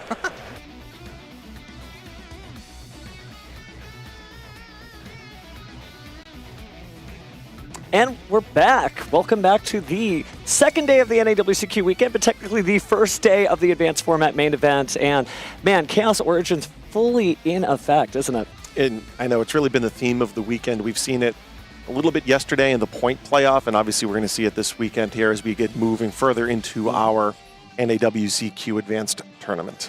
A lot of great stuff. Obviously, yesterday when we did the WQP and the Genesis Championship, very different pace of play, right? You're not designing your deck to go through all those rounds of Swiss on the WQP side, and you're not necessarily designing your deck not to use the extra monster zone. But we'll get into advanced format gameplay right now because we're going to the stage for our second round. Round 2 of Swiss. Both these duelists got one win already, but who wins here? We start with the blue chair. From Austin, Texas, Aaron McInnes. He got top 4 at the YCS in Costa Rica for 3v3 and top 16 at the 300th YCS in Richmond. He also loves pickleball. Now to the red chair, hailing from Joliet, Illinois, Martin Denahan. He works at a local card shop, and this is his first duel on stage. He loves reading, which is important for Yu-Gi-Oh! But who's coming out victorious here? Let this duel begin. Take it away, casters. And we've got a little bit of a Yugi versus Yugi match as both duelists are using the new Light and Darkness Ritual deck, which, I mean, we know the Mind Shuffle is a thing, but when you've got an opponent who thinks the same way you do, it's going to be an interesting match. Well, you say that, and I guess I agree inherently that they've brought the core strategy, but they have gone in two very different directions. Although Aaron and Martin are, yes, indeed, going to be playing that core strategy around Mind Shuffle and Light and Darkness Ritual, there's been a lot of discussion in the weeks heading into this weekend about exactly what you're going to pair those brand new cards with. Do you play that Fallen of the White Dragon engine, inherently allowing you to go into level 8 Synchro Monsters? Do you pair it maybe with another old favorite, the Dia Bellstar, the Black Witch variation? And what we're going to see here are these two players that bring that Light and Darkness Ritual deck to the tournament this weekend, but have gone in two incredibly different directions in terms of what they're going to pair it with. So it'll be interesting to see which of these two duelists actually have the advantage when we pilot these two different but nevertheless similar strategies against one another. And I think what's so great about this particular new deck from Chaos Origins is there isn't really one right answer, and so many of the cards have just a little piece of synergy which goes with an existing strategy. Like the Skull Archfiend of Chaos obviously supports ritual monsters because that comes with the Light and Darkness Ritual deck to the name, right? But you can also use it with things like Mitsurugi. I've seen interactions with Clown Crew. Anything that is a blue card wants to have a best friend out of Skull Archfiend of Chaos, but there's also so many other different choices. Not going to spoil any surprises, but some cards, one of these duelists chose not to even include in their deck list. So there's so many different interesting ways to play this deck. And so as we continue into the Chaos Origins format, I don't know that there is going to be one right way to play it, or maybe at the end of this event we'll be like, no, that guy made the list, that's it. But at least for the next 2 days, it is going to be an interesting event. Yeah, I mean, not necessarily the case with either of these two duelists. We'll see. I don't want to spoil anything, but there are tons of synergies, right? Magician's Soul combining really well with Dark Magician of Destruction. Clearly, that slots in perfectly with this strategy. We've seen cards, the Crimson King, for instance, that slots well if you have access to level 8 monsters. Grifo just happens to be a target that can be searched through the Red Dragon Archfiend engine. So although we're looking at this brand new suite of cards, it is interesting to see what the side engines are that players are electing to bring to the table. Additionally, one of the things that we've seen manifest over the course of the last couple of weeks are some really high ceiling variations of this strategy, ones that use codes like Firewall Dragon and Protect Code Talker with the brand new Xena's Deceiving Doll Maidens to access cards, maybe like Spell Canceller, for instance. So we've seen some really combo-centric variations of this strategy. We've also seen some more low-to-the-ground, controlling variations. I think that's what a lot of the Fallen of the White Dragon versions are able to incorporate with a good suite of fusion monsters from the extra deck. So there's more mid-range versions of this deck, there's combo-oriented versions, really controlling versions. So we have seen the Light and Darkness Ritual deck heading into this weekend take a lot of different shapes. Curious to see the variations that these two players bring to the table right now. No, you're absolutely right, too, and certainly it is interesting, you know, each of these big boss monsters from this deck are unaffected by the activated effects of your opponent's cards unless they target. Of course, they do have some instances in which they can jump out of the way with Mind Shuffle, but, you know, there are a lot of cards that do target in this format, like the Fallen and the Virtuous, which is showing up in a lot of different decks. So I would also be interested to see if maybe that protection effect doesn't pay off the way duelists may think it does, and it doesn't become this silver bullet for the format. So, again, this is just going to be a wild overture for the weeks to come. I believe they just posted the schedule for the regional championships of the Chaos Origin format, leaking into August and September and beyond. So for those duelists who've been opening up Chaos Origin packs in the last couple of weeks, you may learn a few lessons today. I mean, it is an important thing to note. You're correct about the targeting specific effects that are necessary against this strategy. I think going into this weekend, you have to have that conversation with yourself and ask, do I want to play a card like Super Polymerization in my main deck? It was so powerful against the branded strategies, but between the decks that are utilizing Charmer Quartet in Bloom, and then, of course, also the ones utilizing the Mind Shuffle archetype in and of itself, there's a variety of cards that are played right now that make it such that Super Polymerization can't even be activated. But nevertheless, we'll see exactly what variations these two duelists have brought to the table. Looks like we are ready for our first game of our Round 2 feature match. I think it's time to duel. Survey says yes, it is going to be, so we're going to roll the dice here.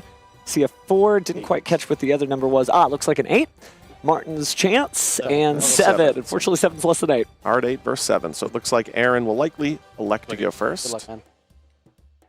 All right, this is first day that we've seen this in the advanced format, at least for the WCQ. Obviously, we got to see a little bit of it during the WQP. Attempting to leave. Funky looking hand. You know, super polymerization, as I commented on, may not actually line up very well against Light and Darkness Ritual, and now he actually has 2 copies. He's also hard drawn a copy of Fallen of Albaz, which is a card you'd much rather leave in your deck to combine with Rinbrum, the Striking Dragon. But I guess at this point it does reveal to the duelist watching at home that Aaron is in fact utilizing the branded Despia Dogmatica engine with his Light and Darkness Ritual package, so he's electing to play a little bit more of the controlling mid-range variation as opposed to maybe the more high ceiling versions that try to utilize the Diabellstar, the Black Witch package. What's interesting is, we've been seeing more and more Dogmatica Ecclesia the Virtuous because it plays so well into so many different matchups, being unable to be destroyed in battle by monsters from the extra deck.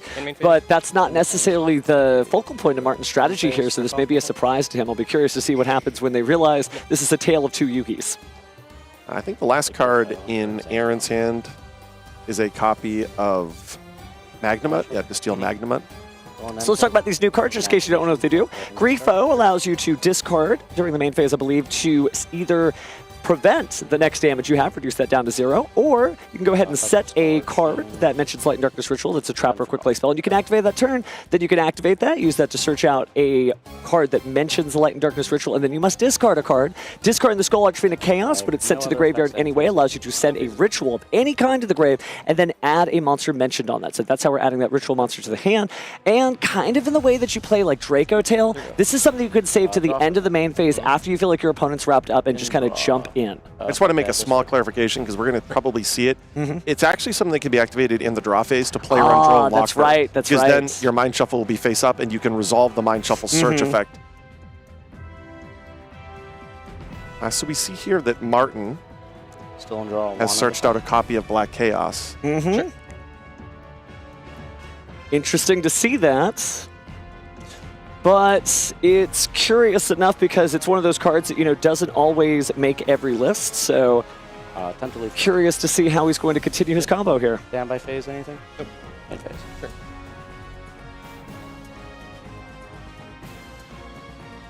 Okay. Sure. Yeah, I'll offer that. I just leave it sideways as a reminder. Okay. And we do see the Wanted hit the graveyard through this and the Deception activated on the field. So this is also now revealing, I kind of alluded to the fact that there's different variations of the Ritual and Light and Darkness Dragon strategies. Well, of course, now we see that Martin has elected to bring the Wanted, Sinful Spoils, Diabellstar variation. But this is going to prompt Aaron to activate the Fallen and the Virtuous, allowing him to destroy a card on the field.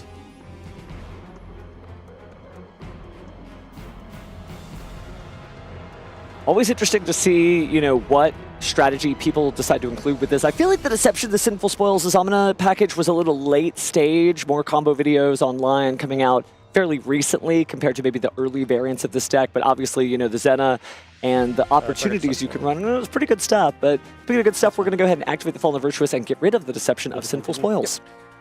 And that's an illustration, one of the concessions that you make by playing Deception is you essentially have 2 face-up continuous spell and/or trap cards that line up poorly against the Fallen and the Virtuous. Now, granted, you can protect Mind Shuffle, and I guess theoretically Deception as well, if you're able to get your engine going and get the protection effect from the Magician of Dark Chaos, Black Chaos, that makes it such that your spells and traps cannot be destroyed or banished by your opponent's card effects. But as you're setting up now, unfortunately for Martin, his Deception was destroyed there by the Fallen, and it is useful there to point out that Aaron knew to utilize the Fallen early enough such that the Black Chaos is not on the field, providing that support. It is going to be fun this weekend saying Magician of Dark Chaos, Black Chaos, and Black Chaos all weekend. What do you want to do? You want to say Magician of Dark Chaos when we mean the blue one, and Black Chaos when we mean the normal effect monster? Not normal effect monster, but classic effect monster. I think Magician of Dark Chaos is probably the easiest way of referring to the ritual monster. Yeah, okay. But I guess we'll see how things go as it plays out. Bear with us, chat. We got a lot of words to say. I'm just glad I don't have to say the Satellar Knight names over and over again like the feature match yesterday. I couldn't say their names fully fast enough at the rate that Walter was playing them. You'd have to be an auctioneer to get it out that fast. But speaking of fast, looks like we're going to go ahead and send the Skull Archfiend of Chaos to the graveyard with the Diabellstar. And that's a really cool synergy. I just love any time you're using the Skull Archfiend of Chaos to pay a cost. Man, it feels pretty good. Another thing about when we talk about Skull Archfiend of Chaos is that incremental subtle advantage that you get by manipulating graveyards when there's 3 or other cards in the graveyards or face-up banishment. That means both players. Makes it such that if you do elect to play Branded this weekend, whether that's incorporated within the Light and Darkness ritual strategy or just inherently within the deck itself, you're able to manipulate the graveyard, shuffle back cards like Albion or Titanicud or whatever had been sent to the graveyard to accumulate what the Branded player would assume would be advantageous. Well, no, against Skull Archfiend of Chaos, you'll actually see that shuffle effect become very relevant. Yeah, looks like we are moving on, I believe. Seems like we're packing up our cards, and Martin won the first one there. Yeah, I mean, unfortunately for Aaron, his hand, double super polymerization, Fallen of Albaz, Clazy. I mean, this is a clunky hand. Unfortunately for him, he didn't have any of his engine pieces, and it does look like Martin won that first game pretty swiftly. Mm-hmm. And it is interesting because this deck is designed to go the distance, right? We've all seen Match of the Millennium, but it also can get it done pretty quickly, considering that, you know, obviously the Blackluster Soldier is very strong, historically strong monster, but just so neat to see creativity, because I think that was the hallmark, you know, I know I'm going to sound like a dinosaur here, but 20 years ago in Chaos format, everyone's like, check out this card, it's a light. Check out this card, it's a dark. And I think that while this package is very different than what we had 20 years ago, it still brings out that deck building creativity that you can run this any way you personally choose and still have a very valid construction of your deck list. Again, I think at the end of the weekend, we'll be able to see what variation of this Light and Darkness Ritual strategy proved to be the most effective. Is it better to play the more controlling, maybe lower to the ground Branded variation, or should you be going for the highest ceiling possible? It's hard, in my opinion, to play to that high ceiling by going into Spell Canceller in a format where Cruel Tune is so popular that's jamming, 15 different hand interactions, but it is possible. But we'll have to wait through these rounds of Swiss and maybe into the Top Cut to see exactly what variation of this strategy proves to be the most effective.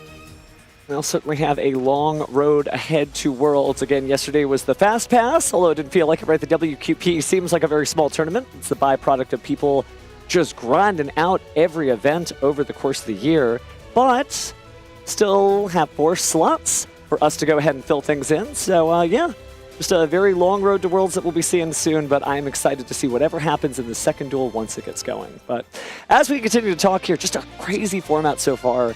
And we're just going to hang out here for just a little bit for a judge call, but don't worry, we're just going to vamp for a bit as we hang out here and just dream of what could happen next. So I know this is a deck that you really wanted to feature. If you were playing in this tournament and not on this side of the screen, Sure. Which variation would you have brought to the table? Would you have swayed towards the Sinful Spoils package? Would you have gone towards Branded, or was there actually another idea out there? For me, it's actually the Red Dragon Archfiend package with the Branded cards, and it's because everything leads into everything. You have to be very careful about it because technically you're locked into Dark Dragon Synchros if you rely on certain things like Power Vice Dragon, etc. But what I like about it, this is a little pro tip that no one in their right mind would do. We all know I don't have a right mind, so I'll mind shuffle here. If you just happen to have the Red Dragon Archfiend package or the Fallen of Albaz package in there, and you've got Vision Resonator, level 2 tuner, right? And you just happen to have a level 4 monster, maybe it's the Celtic Guardian. You didn't use its effect, though, because remember, it locks you out of the extra deck except for one more summon. 2+4 equals what class? It's 6, right? Do you know what a level 6 Dark Dragon Synchro happens to be? Muddy Mud Dragon. Muddy Mud Dragon is a fusion substitute, and yeah, I know I anime Showboat all the time, but if you haven't locked yourself specifically into Dark Dragon Synchro monsters, you can activate the effect, and you're fusion summoning using Muddy Mud Dragon as a fusion material, a fusion substitute. So the materials are Blue Eyes Ultimate Dragon and a Chaos or Blackluster Ritual monster. You can legit play Dragon Master Magia in this deck, and it's not cope. It is a legit strategy, and you can even use the effect of Dragon Master Magia when it's destroyed and sent to the graveyard to either special summon a Blackluster Soldier monster from your graveyard, which you should have in this deck, or in your extra deck, which you can include the Blackluster Soldier Link monster. So there's some fun stuff you can do with this deck. I'm not saying it's going to get you to the top chair, which is why I'm back here in the cheap seats, but there's a lot of fun. There's some creativity. What about you, Mandy? Have you labbed it out yet? I think I would play the more controlling variation with the Branded and stray away from playing the Sinful Spoils package. I really love the Sinful Spoils cards, but when you play the Sinful Spoils cards, you also need to play cards like, Hallowed as Amina, and I think we saw a little bit of that happen yesterday when we watched Lucas Sacco in his World Qualifier playoff event, where, unfortunately for him, he drew some of those pieces of the Sinful Spoils engine. I think inherently one of the advantages of playing most of the Branded-based ones is that the branded cards inherently on their own often work well. Now, granted, you have to play Fallen of Albaz, which unfortunately there for Aaron he opened with. But I think there's a little bit less of a concession in deck building to singleton cards that don't inherently do as much on their own. I mean, you could make an argument that cards like Branded and High Spirits don't work unless you combine it, but chances are in your opening 5 cards, your Branded and High Spirits is going to combine well.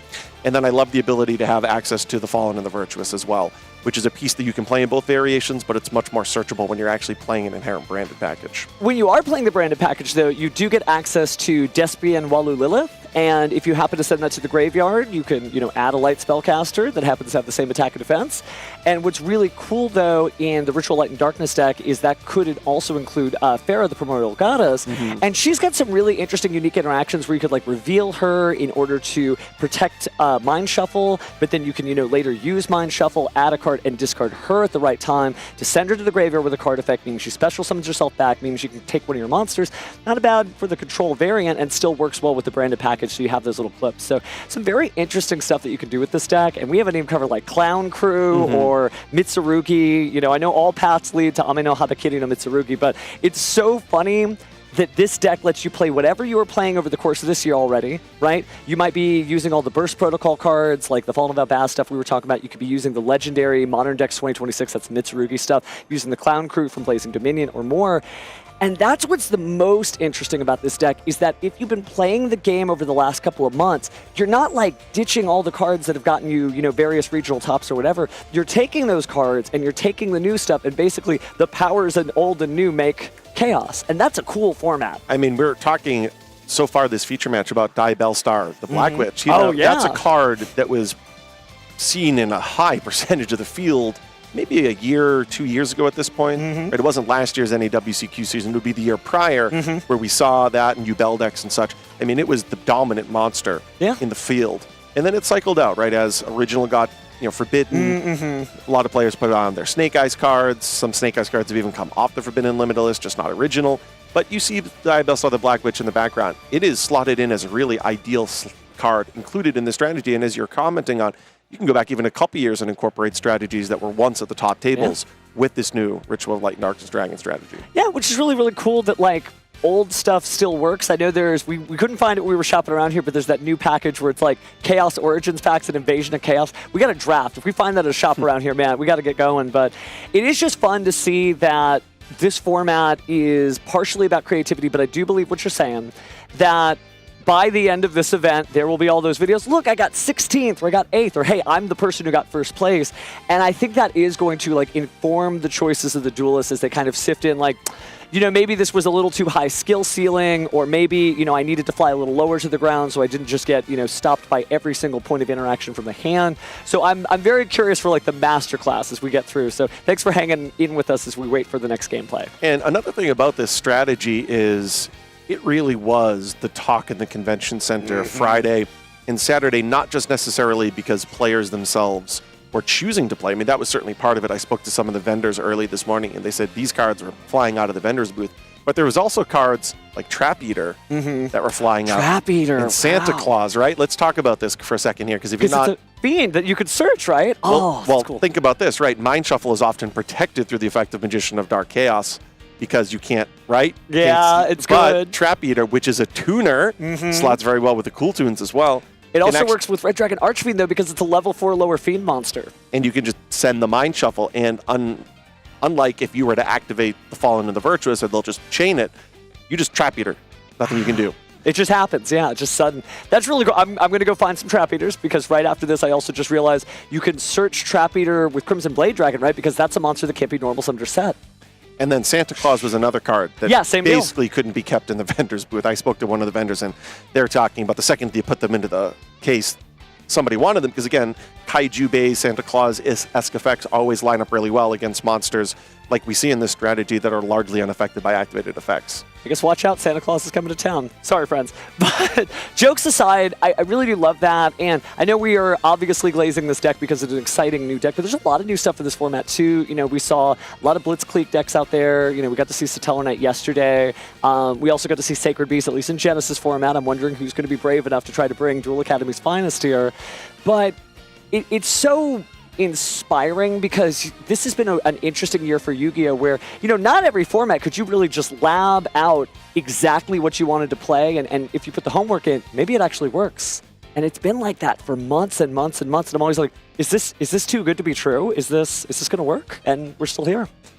I mean, we saw Jesse win the previous YCS still with his Draco Tail strategy, inherently obviously with branded, but even decks that you think have been sufficiently limited and forbidden still can rise to the top if piloted properly. Well, I will say that Jesse Cotton probably a decent pilot, just a little bit, maybe a trophy or two to back me up on that one.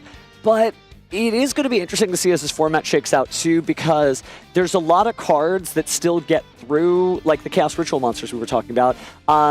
The protection effect of unaffected by the activate affects your opponent unless they target. There's also a lot of effects that just don't activate in the same sense. So when you think of all the answers we had to like X Pearly Noir, you could just drop a Kaiju down, you could use Mirror Jade, and while it activates an effect, it's not really like affecting your opponent at that time, so it'll still slip through. So again, I have no idea what is going to win, and I'm excited to see what's going to happen when we get back to the stage. Now, you were speaking about, deck building and labbing and such. I think the best example in the last year that comes to mind was the Radiant Typhoon Tri-Brigade yummy combo-based decks that we saw. I think it was Kamal that won with that Kamal won with that. I think Honey Jawari was also on like the exact same list that event. It just happened to be one duelist got it and the other didn't. But I feel like the creativity, I mean, you always think the Forbidden Limited list is going to solve all problems, but you duelists out there are like, oh, the millions of us are going to figure out something else. And now we have Zena doing some crazy stuff with a Spell Canceller and the like. So yeah, it'll be interesting. I think probably the craziest thing I've seen so far is the Pharaonic Advent. That's so nuts. Yeah, do you want to speak to kind of what the purpose of that is? So Pharaonic Advent, if you don't know, it can tribute various different monsters that are pretty synergistic within the game. But let's hold that for a second because I got an update. This just in. So it looks like there was a game loss there. Martin unfortunately presented a deck that did not match his deck list. So unfortunately for that, that does mean there's going to be a penalty issue. We're going to go ahead and jump into game 3 here. It just means it's 1-1. I don't believe we're going to have any further ado here. If I am correct, Martin would need to play the deck as he submitted it. So the way that works on the tournament penalty guidelines is if it is a legal deck, then you need to match your list. Correct. If it's not a legal deck, then you need to correct it by borrowing cards from the side deck. But you do have to play exactly what you have. A great example of this is, it was very common back in the old days, you would have duelists writing Blackluster Soldier. And they didn't mean Blackluster Soldier Envoy at the beginning, so they had to go find themselves a ritual monster. But speaking of rituals, it's game 3 now. We're 1-1. I feel like we've informed everybody about the thoroughness of this deck, so hopefully we get to see a nice show here of those cards we were talking about. Maybe show a little bit of the differences between these two decks. So then to clarify, because we submit deck list electronically, it'd basically be impossible to submit a deck that's not 40 cards. That is correct, and you do have to go with what you first submitted. So if for some reason you attempted to submit a secondary deck list, that doesn't take. You got to stick with it. It would, just like if you tried to give a judge a new piece of paper. So here we see Grifo, as I mentioned, it can be activated in draw phase. I'm presuming that is what is happening here, so that the Mind Shuffle can be activated in its totality without having to face draw a Lockbird. The play you'll see often this weekend is, in fact, sending down the Skull Archfiend of Chaos, which then allows him to send the Ritual spell to the deck, from the deck to the graveyard, which then will allow him to actually search out one of the ritual names, which here will be Magician of Dark Chaos, Black Chaos. You'll then be able to activate the ritual in the graveyard to add itself back to the hand. So we'll see multiple iterations of that Light and Darkness ritual being added back to the hand, whether that's through the Magician of Dark Chaos's effect or through the effect of itself in the graveyard. Well, looks like we do have those Droll and Lockbirds around. I think everybody has different opinions about Droll and Lockbird in different formats. Is it really doing enough? Are you actually stopping your opponent? Do they have lines around Droll? But with so many different search-based decks, I don't think it's a bad call right now, but it's not going to be a game ender. I'm not sure how it lines up against these ritual-based strategies due to the fact that Grifo works in the fashion that it does. Because it sets. It's just a risky inclusion. But we'll see here some of the standard plays. I will point out that he did hard draw the copy of Magician Souls. That's a card that you could theoretically search out, as we've commented on, through Dark Magician of Destruction, but he naturally drew that single copy of Magician Souls. Magician Souls, Pecos. So we are going to go ahead and drop the Ritual Light and Darkness, and it looks like an infinite permanence there, which is so much value because you could use the Ritual Light and Darkness to just bring it back, along with another monster that mentions that same name. Thank you. So it looks like he drew into a copy of Wanted. So now he's able to utilize that secondary engine that we spoke about. So we'll be able to see exactly why he's elected to not only incorporate, obviously, the Light and Darkness Ritual package within his deck. What exactly does the Dia Bellstar package do? And now he'll send down an Ash Blossom, summon that Dia Bellstar, the Black Witch that he just searched. This will now allow him to search out a copy of Deception, and due to the fact that he's going first, he doesn't have to worry about the Fallen and the Virtuous like we saw in that previous game. And I will say, one of the things we may have not mentioned in our full masterclass on this deck is that so many pieces of your puzzle can be put back into the sort of sarcophagus in the sense that Skull Archfiend of Chaos can recycle cards to bring itself back as long as it includes a Light and Darkness Ritual mentioned card. But that means if your opponent does disrupt you, like they did with the Fallen and the Virtuous card in the first duel, then you could just put it back and try again later. Yep, and as I said, you could also disrupt what was sent to the graveyard through the effect of the Fallen and the Virtuous, which against a deck like Branded can be quite difficult to play through. So we are grabbing an additional Wanted Seeker of Sinful Spoils out of the deck here. And it shows you that the spellcaster strategies have kind of delineated, right? We got Fairy Tale in the format. We've got this, sort of sequel to Dia Bellstar Interventure. She picked up some new friends now, of course.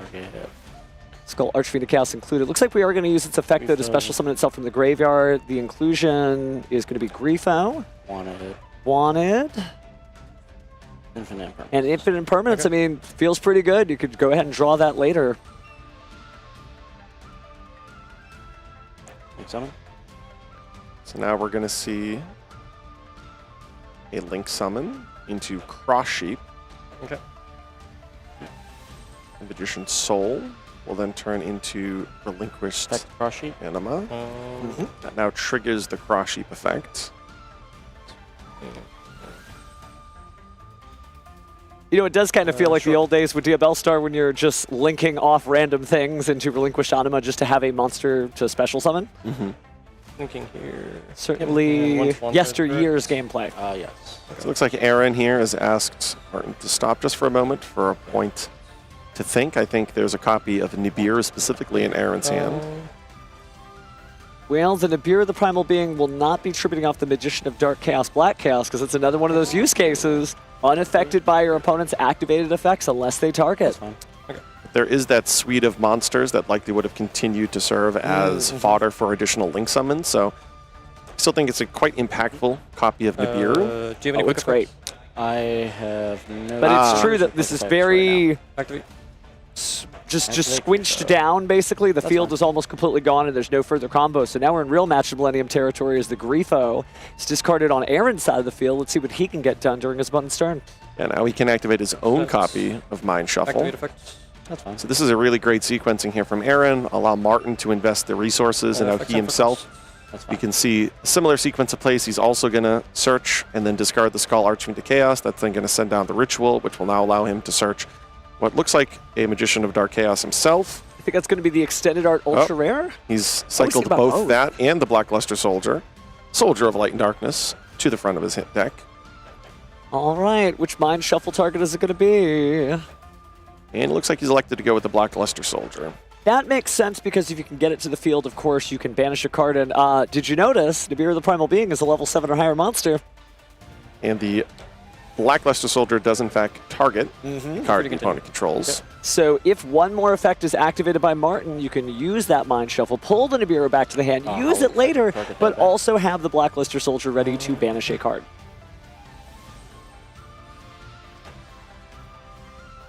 And we may be doing that right now. Mind Shuffle. This is literally a battle of light and darkness, although he is an Earth monster, an honorary Chaos monster.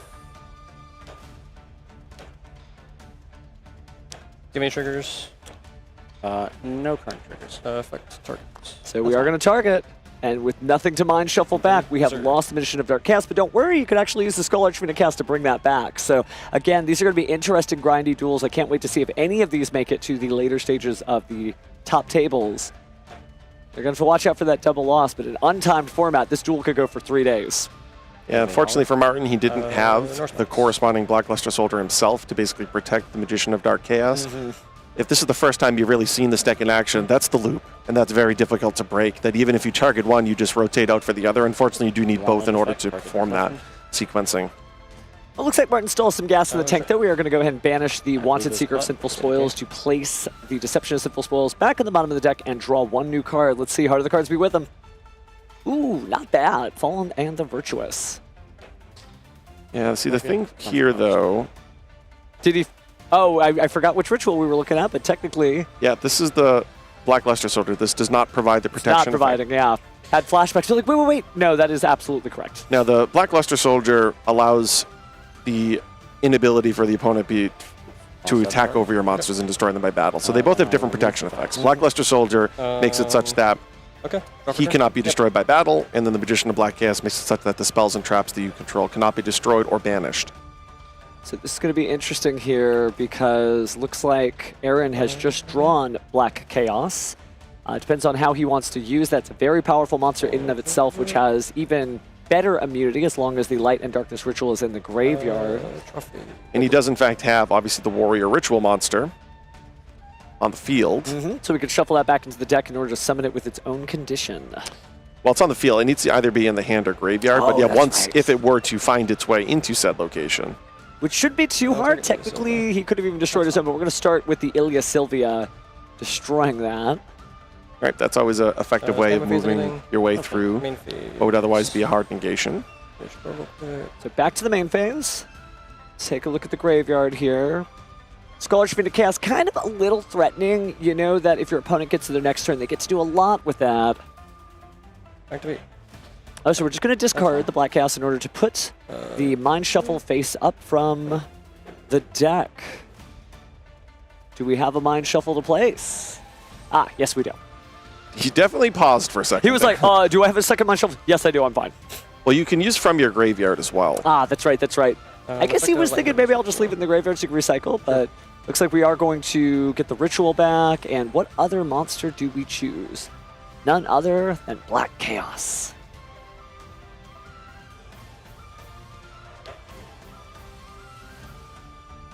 Activate.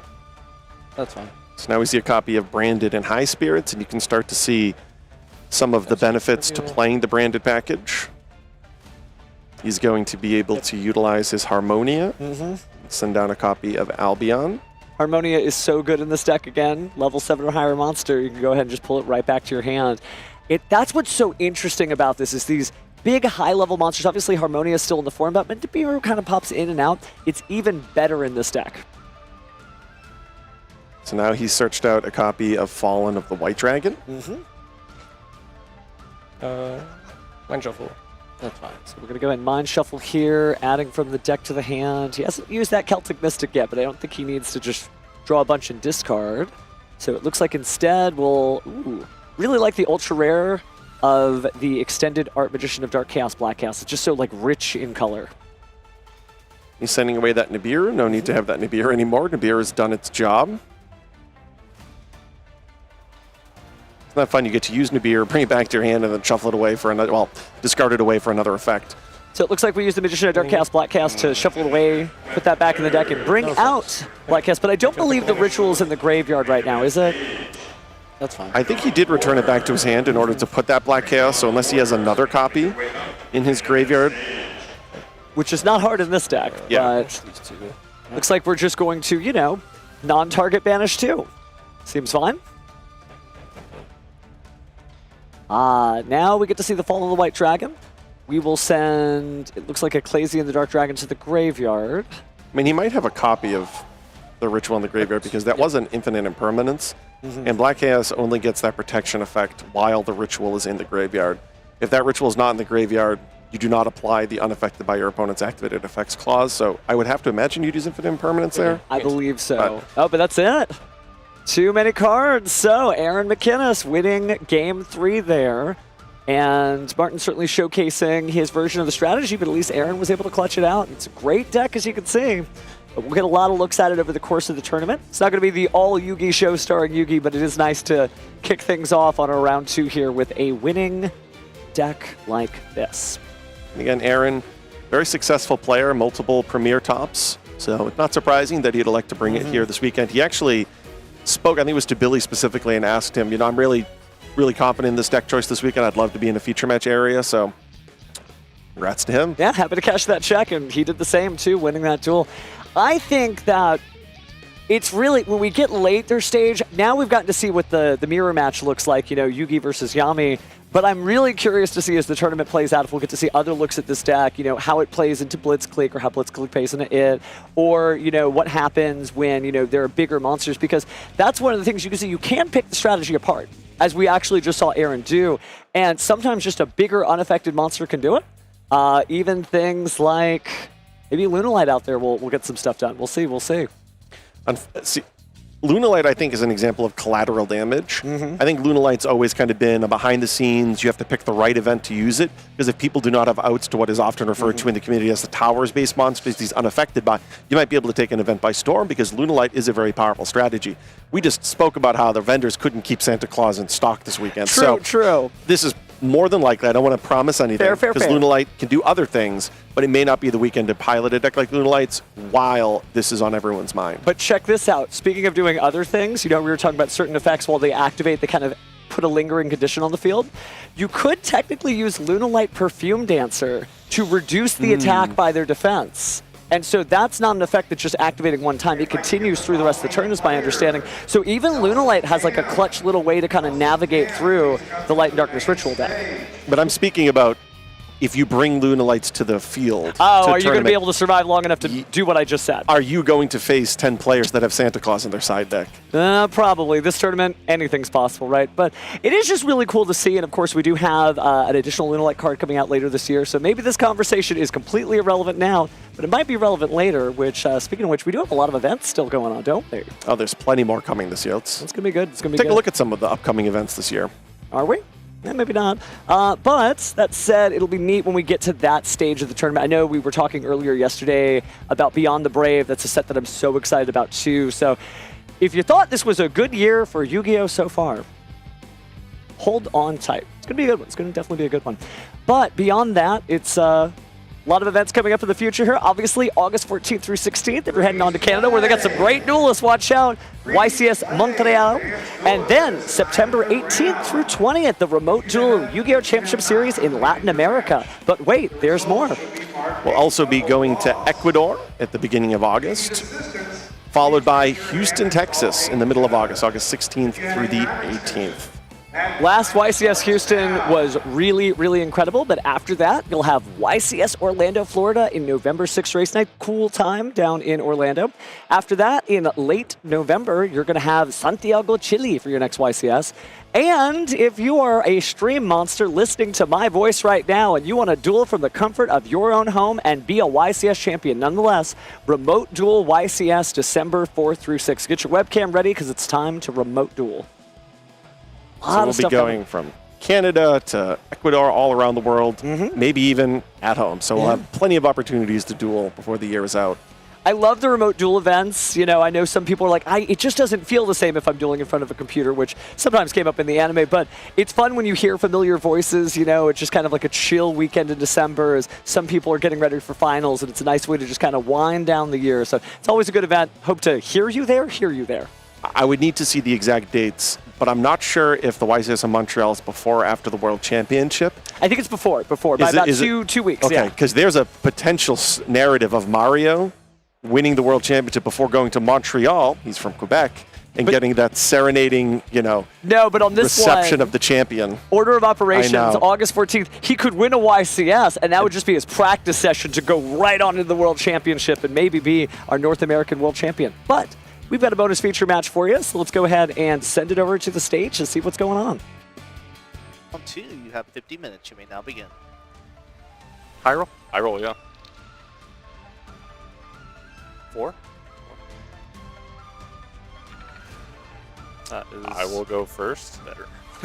Sounds good, man. Yeah, good luck. You as well, dude.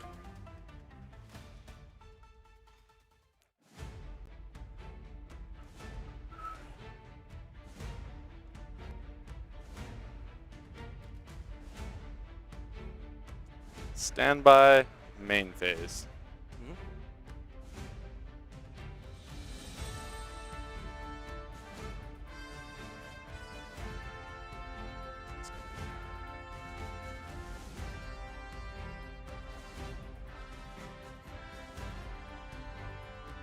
Normal summon. Time to go end phase. Yeah. Send it to Fine you. with that. Man, can I read real quick before you pass over? 1800 or more attack. So can't special summon, right? 1800 or more attack. Yep. Cool. Draw for turn. Draw phase. Yep. Standby. Yep. And me. Yeah, you're good.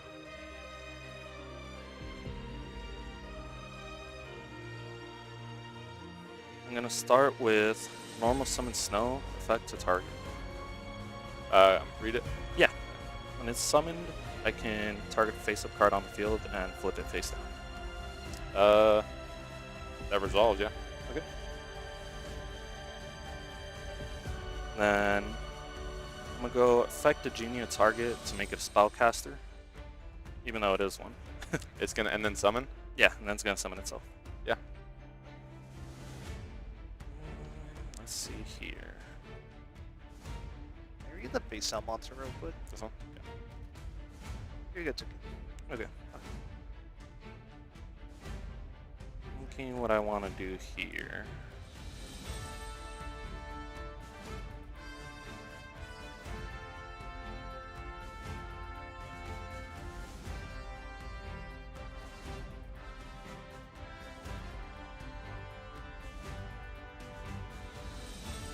Link 1. Okay.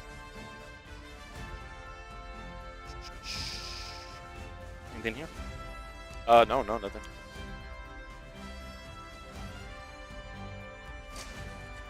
Then effective Endymion to Crescent Magistus, target to equip. Target to equip. I'm gonna read this. Yes, sir.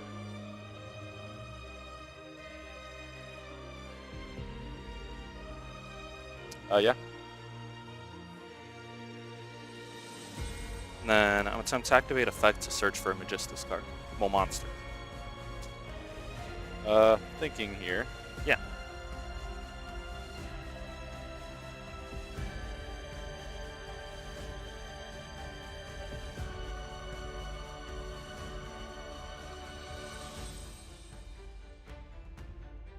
And then it's gonna add what?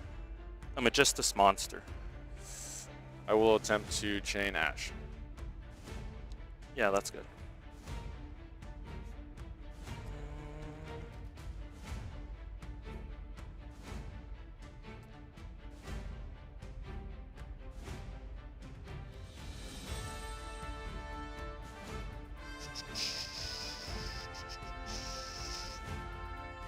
Contact. Okay. It's Trozo. Guess I kind of gotta risk it.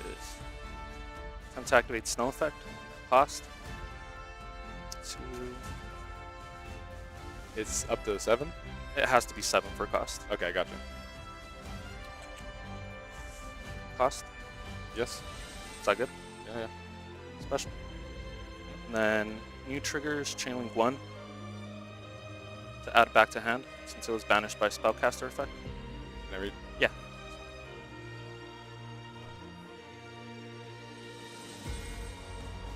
Yeah. You're good. It's back to hand.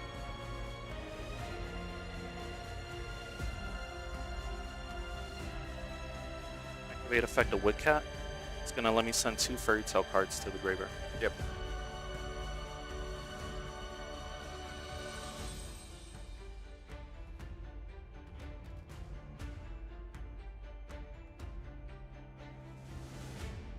Send out these 2. Right. Then I'm gonna go Mach effect in graveyard to special itself back because I control spellcaster with 1850. Yep. Back to hand. I'm gonna activate effect on summon to add a Fairy Tail spell. Yeah.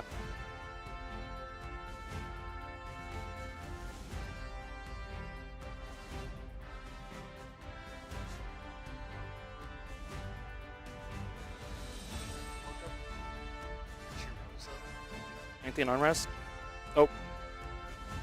I'm gonna activate ball. When this card's activated, I can add a Fairy Tail monster to hand. Yep.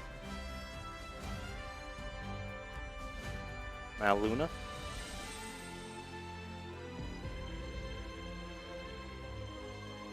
Activate Tails of the Fairy Tales to equip to Mach, and it's gonna let me normal summon on Resolution. Reading. Yeah. Just wanted to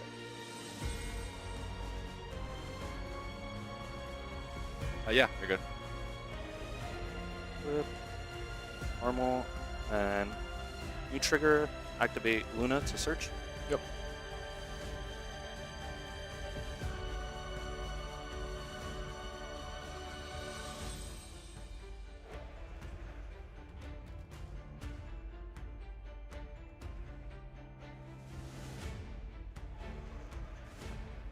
And then I'm going to attempt to activate Effect to Fusion Summon. Yes.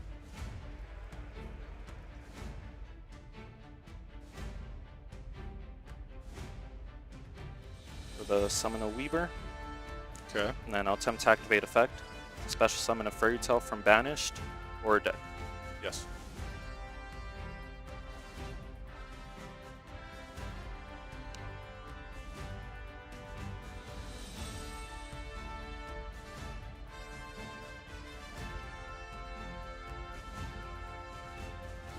Okay. Now attempt to enter battle. Yeah. Attack directly for 2850. Oh, directly. Yeah. Fairy Tale Ball lets me attack directly. All of them. Yeah. All my Fairy Tale monsters. And they're all boosted? Just this one because it's equipped by 1000. Yeah. So 2850. 2850. And next 1850. 1850. 1850. And then I'm going to attempt to activate Widcat. Tag out and attack directly as well for game. Okay, I'll go next. Okay.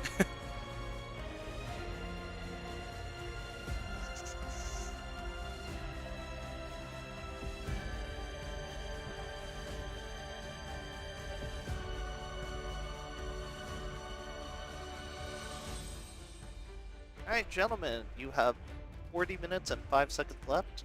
You may now begin. Good luck, Right. man. Yep. I'll go first. Yes, sir.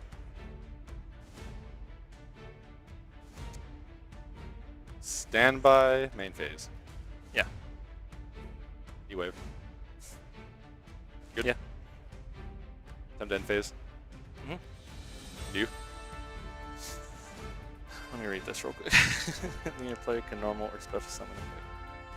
So your next draw phase. Okay. I will draw for a turn. Yep. I will go standby. Yep. Main. Yep. Pass by. Draw. Yes, sir. Standby main.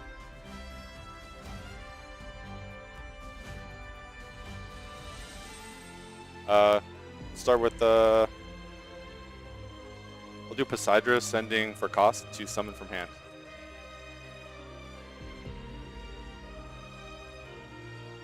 You're good. On summon, I'll use his effect to send for cost. He's going to send an Atlantean or Mermail from my deck. And then targeting one of your back rows to pop, but I'm thinking on the send right now. Okay. So,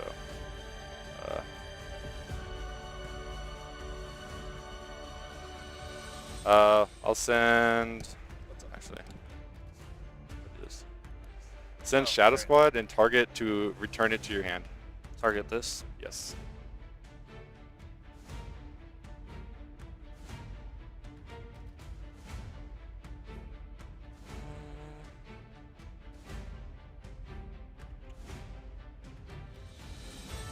I will change the special for deck.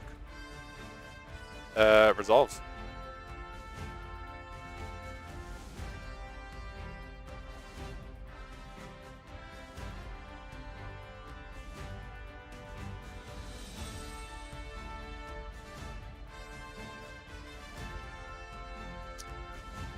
Reading this card first. Yeah, so in hand I could discard it to add a Magistus monster.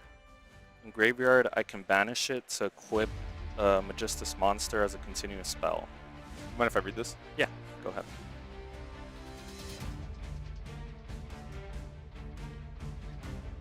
Gotcha. All right, on resolution, Yeah. chain link 1 to summon from deck. Yes, sir.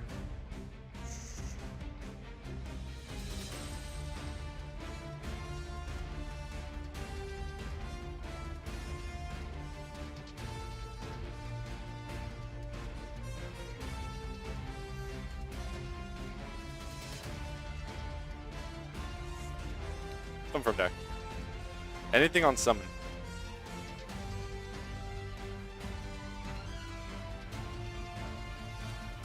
Thinking on a summon. Okay. Time to super poly these two. Discard for cost.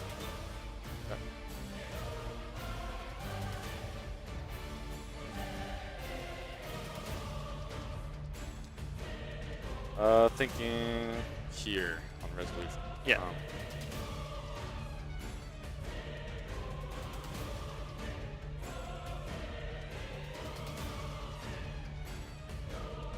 Shrine tribute to special or add from deck. To special or add from deck. Yes. Chain Edge. Thinking in response to Ash. Yeah.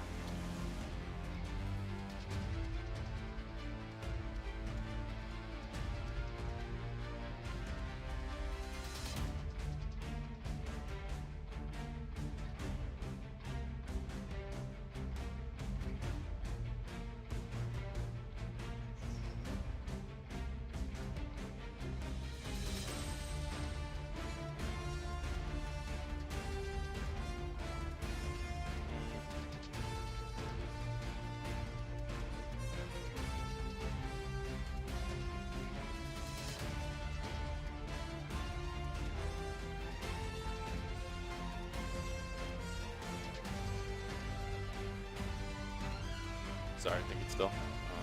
You're fine.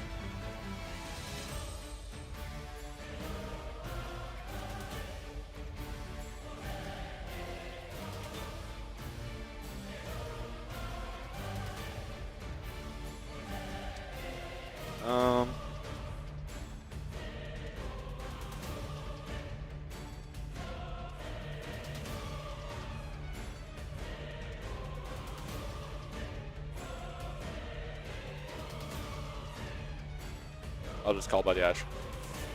Yeah. And then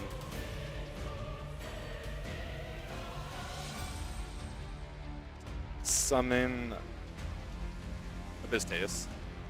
Then Chain, I'm gonna issue a slow play warning on that. Okay. Don't too long on that. Understand. On summon, Chain Link 1. Thinking on target. Yeah.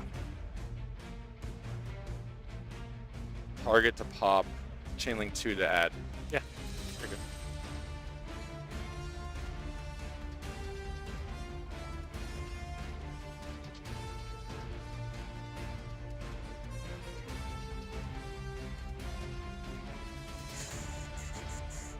Add. Then can you fix your grave? Oh, my bad.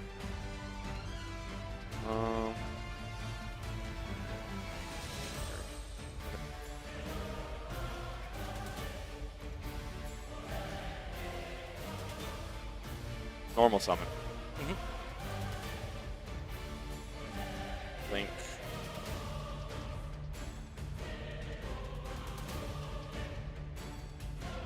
Do Coral. Affect target Neptibus. 2 summon. Yeah, you're fine.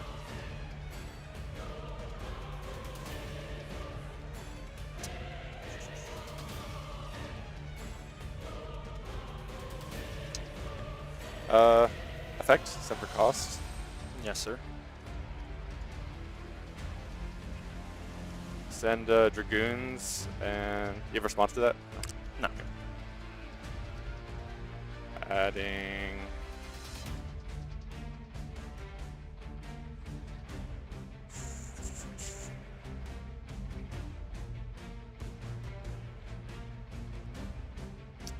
We'll just add.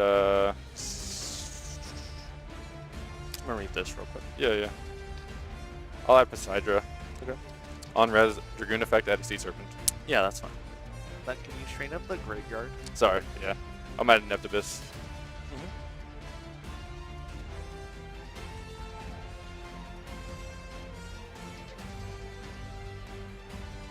So summon is. When I mean straight in by, I mean like See how it's all. Like, oh, you mean like okay? Yeah. Sorry, my bad. No.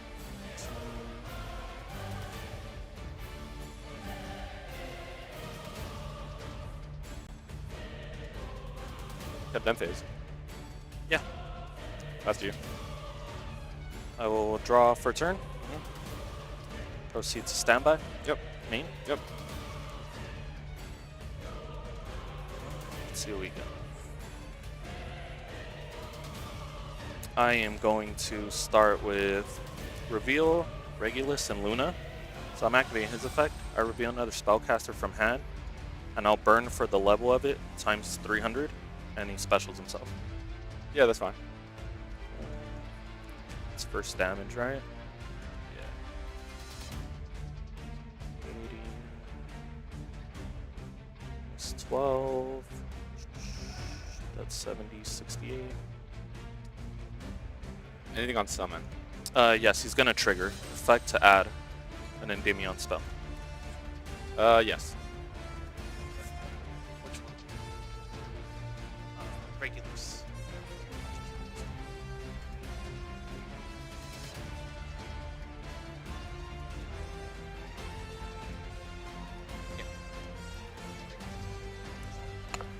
Add Empire. Okay.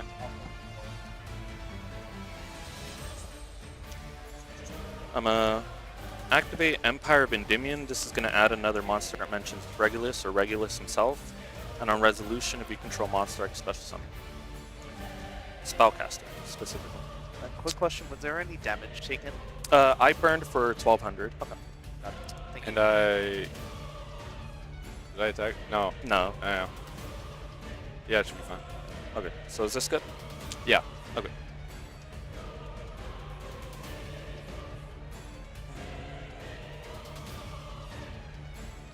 Add a Regulus. And then I'll special summon since you control monster. Anything on summon? No triggers on summon. Thinking on summon. Yeah.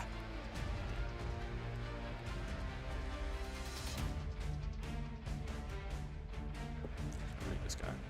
Yeah, so you can't be destroyed by bat once. And then this continuous spell also protects from destruction once by substituting a Regulus in hand or field.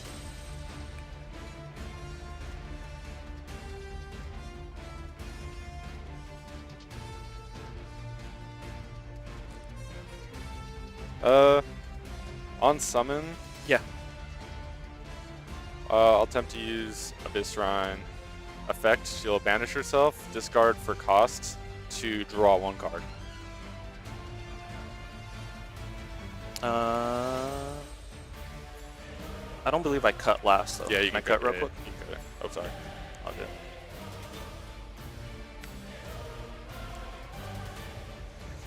Effect is good. Okay. On resolution, do you have anything? Nope. Chain link 1, target Poseidon to summon. Yeah, summon it back. Yep, from graveyard. Yeah. On summon effects, send for cost. I'll send Dragoons for cost, target to return to your hand. Target this. Yep, to return it to your hand. And then on res, affected Dragoons to add a Sea Serpent. Yeah.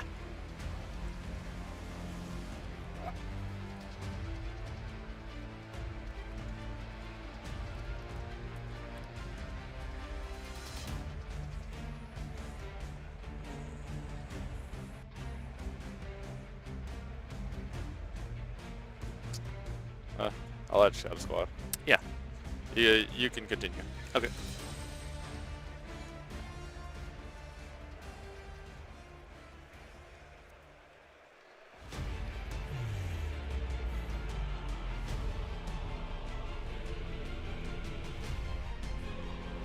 Link summon for Endymion. Okay. And I'm just gonna go Chain Link 1 to draw. Yes. Okay. Yeah. There you go.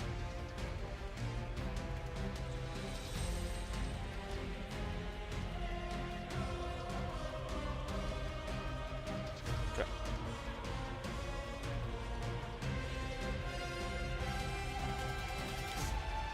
attempt to activate spend to effect to equip too. Yep.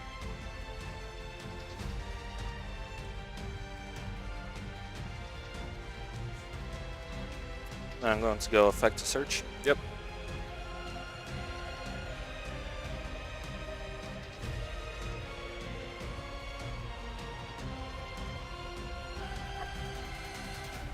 Then I'm going to trigger Crowley on a new chain to special himself, since he was added except by drawing. Yeah. Trigger on field effect to fusion summon. Yes.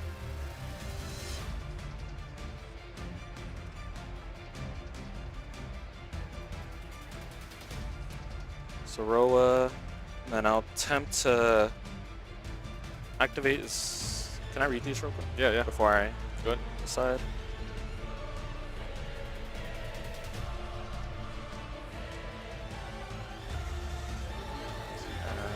That does nothing. Activate Zoroa to equip one of your monsters from field or graveyard. Yep. Any monster. Yeah, you're good. I will do this guy. He's a monster negate, and on resolution, he can destroy a card as well. Non-target. Gotcha. All right. Normal summon Luna, effect tab.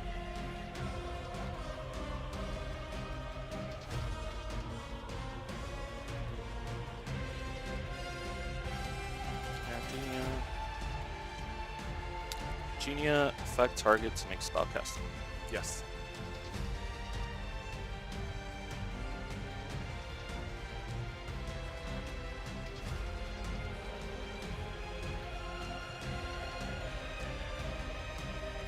Activate effect the Wicket.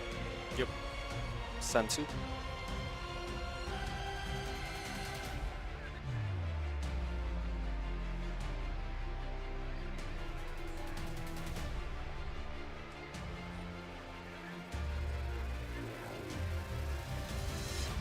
Then on a new chain, I'm gonna trigger once upon a fairy tale to reset itself. Yep. Activate instant fusion. Yep.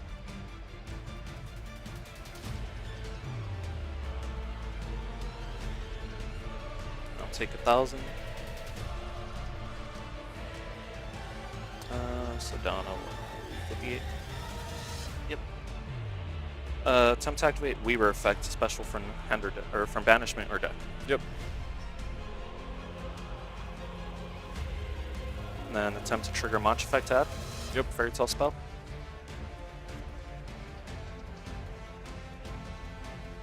Activate bot to search for a Fairy Tale monster. Yes.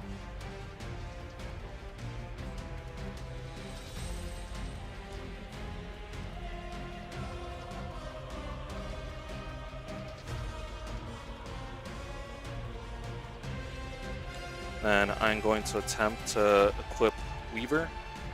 Yep. And on resolution, I get a normal summon. Effect to search. Yes.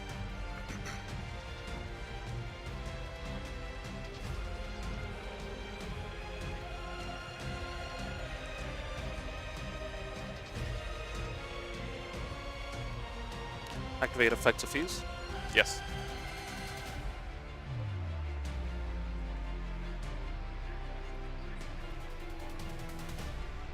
Go battle. Yep. Attack directly for 1850. 2850. How much is this? This one's 1850. This one's equipped. So this one's at 2850. Okay. So 1850, 2850, 1850, 1850, and then Wicket effect to tag out for game. Yeah, and it's like, man. Yeah. Wait. This monster's under instant fusion. Oh. Okay, I still have enough though with snow, but so let's actually play it out. My bad. Yeah, I forgot. Can't attack it. So battle phase. Battle phase. Yeah, go ahead. I'll just mark down the. Okay. So he's 1850. Okay. 1850. Okay, so that's 2037. 37. 1850. So we got 40, and then it's gonna be another 37 once I tag out with Wicket. So attack 1850, Wicket effect to special itself. Another 1850, so that's 3750. And then what is it? So this gets special itself from graveyard by sending one to grave. Quick effect. Okay. So then. So that's going to be another 1850, 1850. 6. It's 237 so far. So that's 74. Plus 5, 7.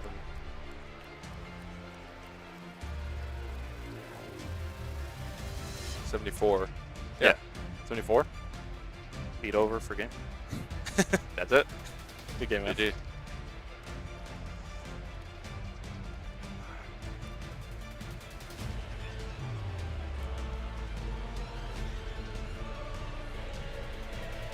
Oh, that's yours. Cute. Hello and welcome back, everyone, to the North American World Championship Qualifier 2026 here in Minneapolis, Minnesota. We have 2 rounds done now. We are moving into round number 3, and it has been so exciting so far. Asala, any key moments you've really enjoyed at the tournament thus far? I mean, we got to see Phantom Knights be able to do its thing, but Cooltoon be able to break through. I think Cooltoon is still the name of the game here, but we saw a lot of other favorites, namely that Light and Darkness Ritual strategy being very popular in the tournament. There's a lot of players out playing it. A lot of really big names choose to play this strategy this weekend, and it's going to be really exciting to see how well it does overall. But we are 2 rounds in of this long and arduous journey here in the North American WCQ. We still have a lot of rounds to play left, and now round 3, we get the VIPs into the tournament as well. It's going to be really exciting to see these next couple matches. Yeah, and that's right. You talk about the VIPs. For our YCSS, we have VIP qualifiers, right? So sometimes the VIP section is quite large because you can qualify through going to your local OTS, which you should check out if you're planning on going to a YCS in your area sometime in the future. But for the NAWCQ, the VIP is a little more exclusive, right? Absolutely. It's only like the YCS champions, the reigning world champion, who happens to be from the US of A.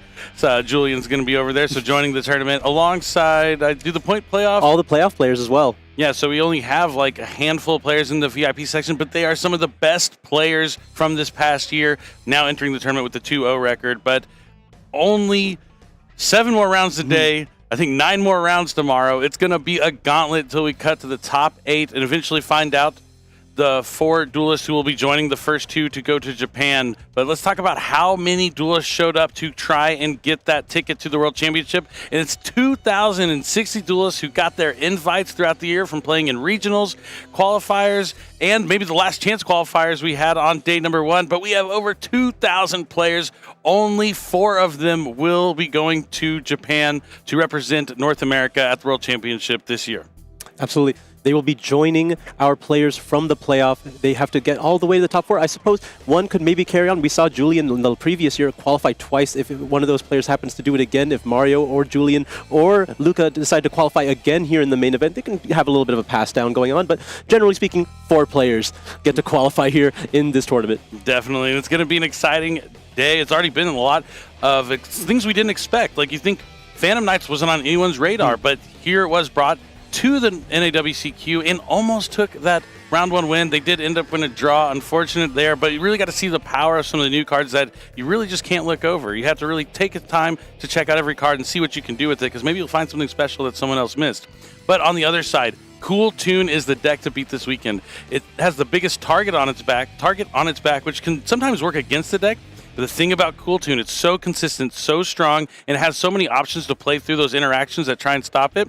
Even though the target is massive, I think it might still be the deck to take it. And we're going to have to find out what other strategies might be able to stop it. But round 3 is ready to go, so go ahead and take it away, Stage.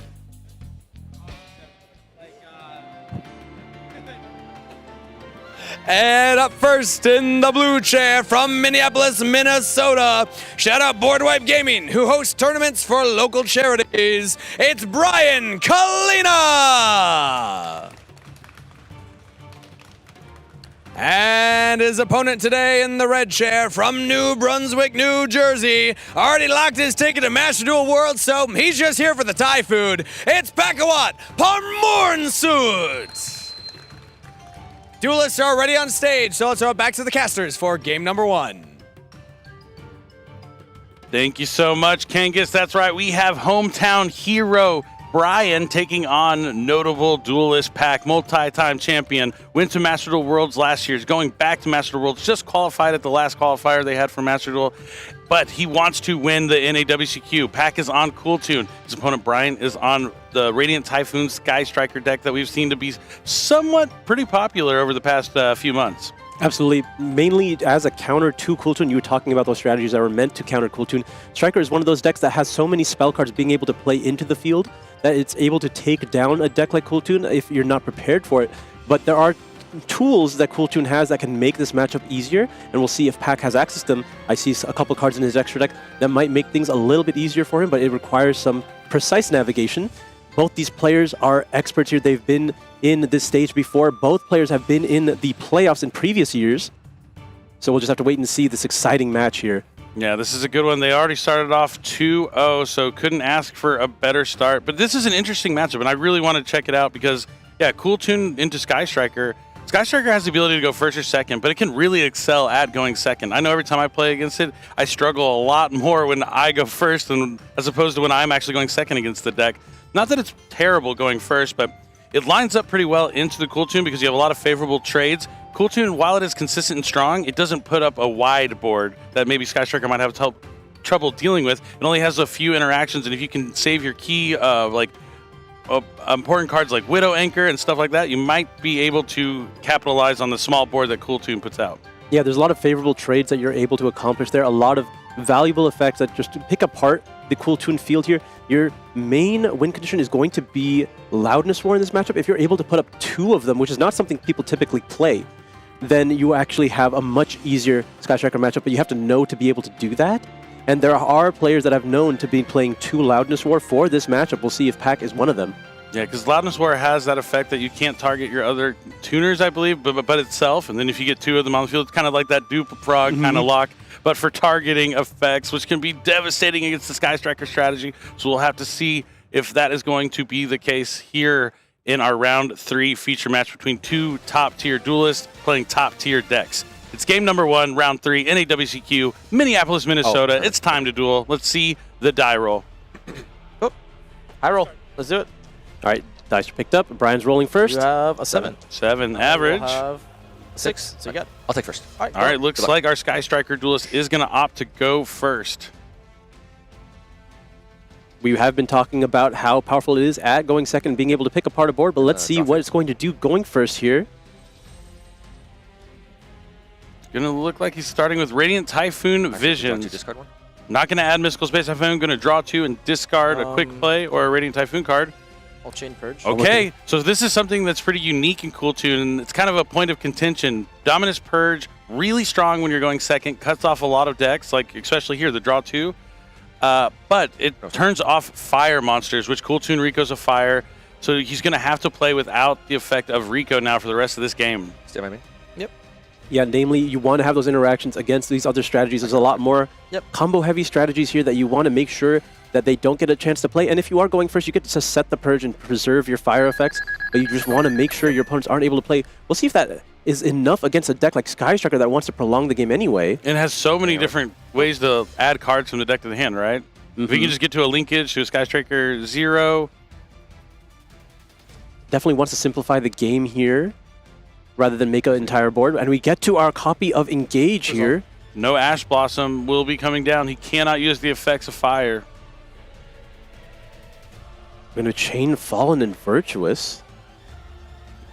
To destroy the Engage, so he'll have 3 spells in the graveyard.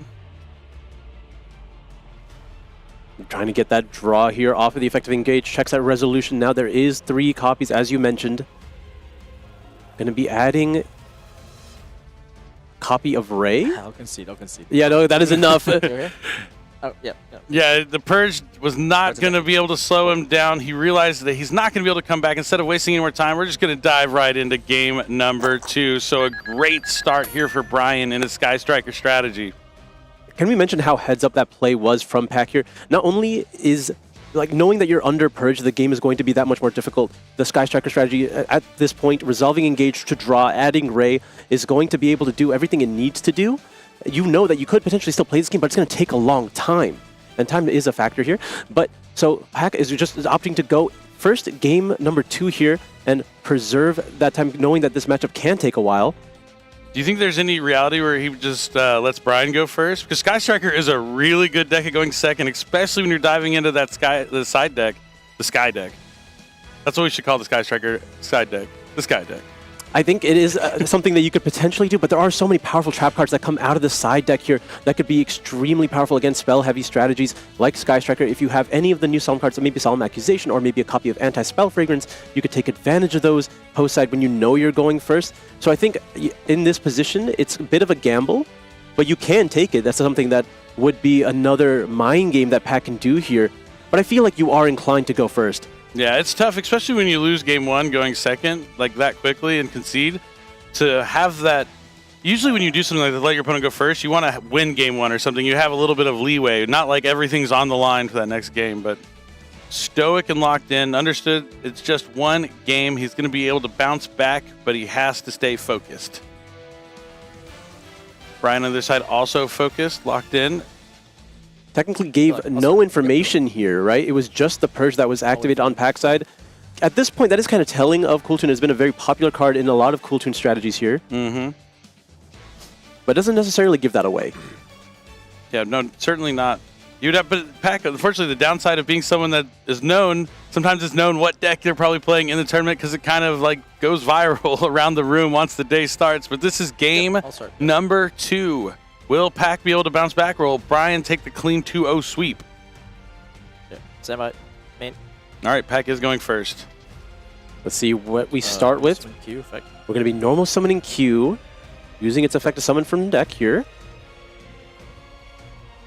It's allowed to resolve. No Charmies of any kind in this situation. Rotary is going to be summoned from the deck. Okay, interesting. Just want to go straight into the track maker here. And we're going to be synchroing using the Rotary and a second copy of Q from hand. I guess this is the time where you do the two. When you have 2 Qs, this is the most optimal way to play it. Because obviously with like Q, you can summon Rico, get Rotary, and like do the normal stuff. But trying to play in a different manner. Q is the top 2. That is correct. Maybe a more effective line. Trying to play around Drone Lockbird as well. Just make sure you resolve Rotary first. Get all the information. Exactly. These kind of things are the difference between winning and losing a lot of the times is making sure you don't play around Drone Lockbird. Because sometimes if you just play into it, you're like, oh, I lost a Drone Lockbird. And there it is! But you can play around it sometimes. Excellent duelist mentality here. What a hand, though. We also see Pot of Sloth, Forbidden Droplet, Hornet Drones, and Rose. Not a bad hand going second, but we knew Sky Striker is solid going second, especially with Pot of Sloth being introduced into the format with Chaos Origins. I've been waiting to see a Pot of Sloth be activated on stream, and I hope we get to see it this game. Namely into this matchup as well, Rotary being so powerful, being able to know exactly what it is that you have to deal with Sloth changes everything. It does. Like he knows all the information now, but once he uses that Pot of Sloth, it's all a mystery. Do you think Pack's going to try and have his little cards on the field to make it less impactful? I think he's just going to try to have something that can interact with it. And I'll banish the call by. Oh, we're going to leave another Sloth on top. That means we're not going to try to interact with it. But yeah, the Rotary as well as the Trackmaker are going to resolve here, adding Cool Toon Synchro as well as JJ Cool Toon. That's the cool thing about Pot of Sloth. Even if you have 2 and the first one does resolve, you can just put the other one back. Yes. And it becomes a cool card. It is a side deck staple in my opinion. Absolutely. Going second, that is one of the ideal cards to have. You're being able to craft the perfect hand for any situation. All right, we can choose to use the Drone Lockbird now. Looks like he's considering it. I mean, if not now, then when? Nothing on res. No, do you want to just keep it in hand for the Sloth? Just to be able to put it back? Activate JJ. True. Smart stuff. JJ Cool Toon's going to allow Pack to have an additional normal summon here. Normal summon mix effect. Normal summons Cool Toon mix. That'll add a non-level 2 Cool Toon. Is it going to be another copy of Rotary? He still hasn't used Rico yet. It's going to be another Rotary. Rotary effect. Reveal Rico. There it is. Rico effect. Sure. Now you know that the Drone Lockbird is there, but it's not going to be used. There's no real value in it being used here. You're preserving your searches after the fact, getting the high priority ones that are Trackmaker as well as Rotary resolved. Now Clip is in the hand. I will knock How will Pack reduce the number of cards on his field so this Pot of Sloth isn't as impactful as it could be? Actually, sorry, I lied. JJ tribute Q. Okay. Forgot to do one more thing. JJ is going to resolve here, getting rid of the Q to summon another monster from the deck here. We have another Rico, and then there'll be Synchro Summoning for Remix. Does he go into Zaylin with the Rico and the Trackmaker as well? Or does he leave them on the field? Right now are KTS, Clip, and one other one, right? Search this turn? Rotary. Yep. Okay, sorry. Yep. Oh yeah, you can't ask it that way, but yeah. Oh, sorry. Yeah, the cards that I know that have been searched by XFX, right? That's all I can ask. What you added, yeah. I mean, I don't think you can ask that either, but it's okay. The players are communicating well enough. Like, Pack just tells them, yeah, I have Rotary. Yeah. Once it becomes private knowledge again, you can't go back. All right, he draws that pot of slots for turn, as we knew about, so there's 2 slots in hand. Stand by. I think you can stand Full by. information known right now, but there's not much you could do about the slot being activated. Yep. 5 cards on the field.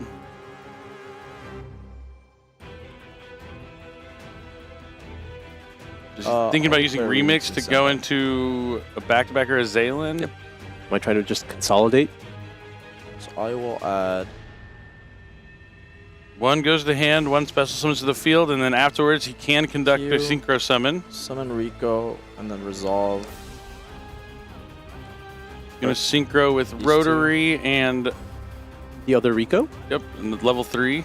Make another Trackmaker. New chain. Chainlink 1. So maybe he's trying to find a way to do the double loudness war. Chainlink 3 Rotary. On his opponent's turn, we know he added Cool Tune Synchro. He can do it right now. He has Clip plus Cool Tune Synchro, and that's double Trackmaker. That is the go-to move in this matchup. We're just going to double check. Same cards we saw last turn. Resolves. Yep, you're good. And this 2 more copies of Cool Tune Synchro being added to the hand. Rico is going to add back the Rotary from the graveyard. Getting so much value here. Full hand right now. Main phase? Yep. All right, so no loudness wars just yet. He wants to get that value from the maker. Pot of Sloth is going to be activated. Resolve. So it's going to resolve for 5 cards. Yep. He's going to draw 5 and put 4 back. 1. Duster. 2. Engage. 3. 4. 5. When have you ever drawn 5 from a spell card? Yep. Look how many cards are in his hand. What is he going to put back? He gets to sculpt exactly what he wants. Let's think. What do we know is going to go back? The Droll, the other copy of Sloth. It looks like he's putting back the Rose. Maybe a Widow Anchor? The Lemnis Gate as well. Oh, Lemnis Gate? And the drones here. Who needs Saryuja Skuldred when you have Pot of Sloth? All right, resolved here. Fresh hand, not enough information for Pack anymore, which is a lot more difficult for Cool Tune to function. Cool Tune has a lot of exploitable effects, right? There's always little things that they don't get to interact with well, but when you have perfect information, it's a lot easier to use them. Now, especially in a deck like Striker, this could be really difficult for Pack. Pack has a full hand of cards. He has Clip in hand. He has Cool Tune Synchro set. Might have some other interactions. Brian's going to have to navigate this. He's going to start with Harvey's Feather Duster to force out the Cool Tune Synchro. Yep.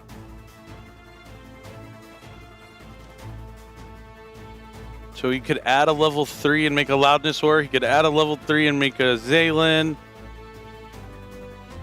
There's so many different things he could do. He could go into back-to-back. It's just unfortunate that because it is forced here, he's not going to get maximum value off the Trackmaker here. We're going to be adding a copy of Mix. Synchroing with the Mix and one of the Trackmakers. First Loudness War. Then he can save the other Trackmaker effect when he uses Clip, so he can get the second Loudness War. Like I said, with just the cards, with just Clip and Cool Tune Synchro and the 2 level 4s on the field, very easy to go into 2 6s. And that was by design. Exactly. We talked about this in the beginning. This is one of those exact strategies designed to battle the Sky Striker matchup, knowing that it is one of the more difficult matchups. Not necessarily an impossible one, just not as easy as everything else. All right, next up is Sky Striker Mobilize Engage. With 2 spells in the graveyard at the moment. For now. For now. Yeah, that's good. It resolves. I believe we're going to chain a copy of Visions here. Oh no, we're going to chain the Droplets. We do know about that. That's unfortunate. The double Loudness War doesn't really work well when you know about Droplets. Draw 2, discard 1. Oh, we have Visions here.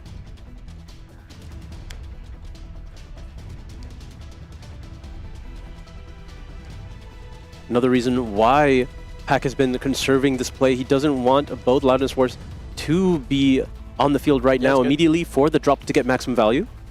But Visions is allowed to resolve, draw to discard a quick play spell here.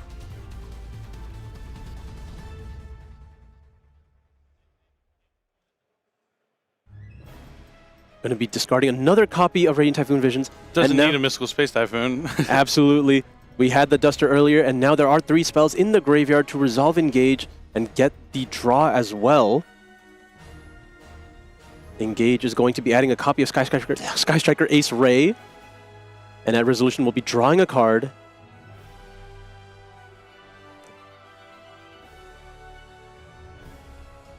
Sky Striker, such a strong deck going second, and when you have Pot of Sloth on top of that, looks like you drew into a Draw and Lockbird. Not great. Not going to be particularly useful right now. Looks like he has a copy of Illusion Gate in hand. Illusion Gate would be pretty good. If he has Illusion Gate Droplet, like... Let's see if that's what happens next. We're going to normal summon Sky Striker.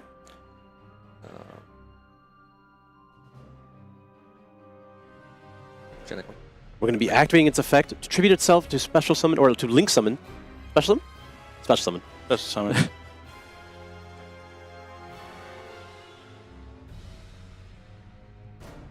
Yeah. That one's allowed to resolve. Ray can go ahead and summon a Sky Striker monster from the extra deck here. And the hard part is Pack knows he has the Droplet, so that's why he's holding off on trying to make the other Loudness War as long as he can, because he can get the Droplet forced out before he uses all of his resources. He might have a chance. Yeah, just trying to really limit the value that the Droplets can get. He's going to have to use the Droplet eventually and wants to give up actual resources instead of cards he's already playing. Kagari is going to use its effect on summon, and Rose is going to be able to use its effect as well to special summon himself from the hand. So is he going to use the Loudness War to shuffle back? Copy the effect to shuffle back a card from your grave to the bottom of your deck.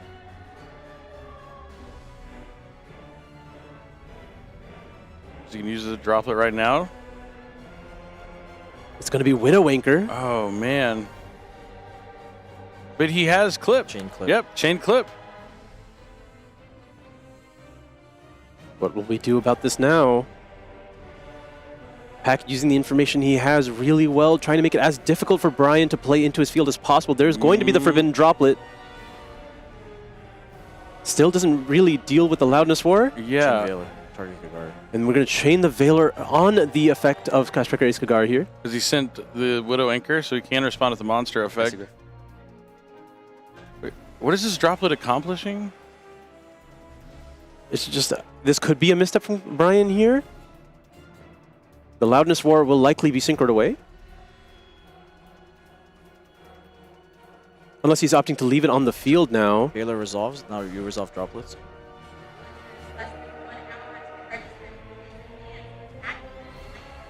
We get to see if he's going to go after the Loudness War now. That's why he Veiler just in case. Because if he doesn't go after the Loudness War, he can set up the double Loudness War here. Yeah. Putting Brian in a predicament.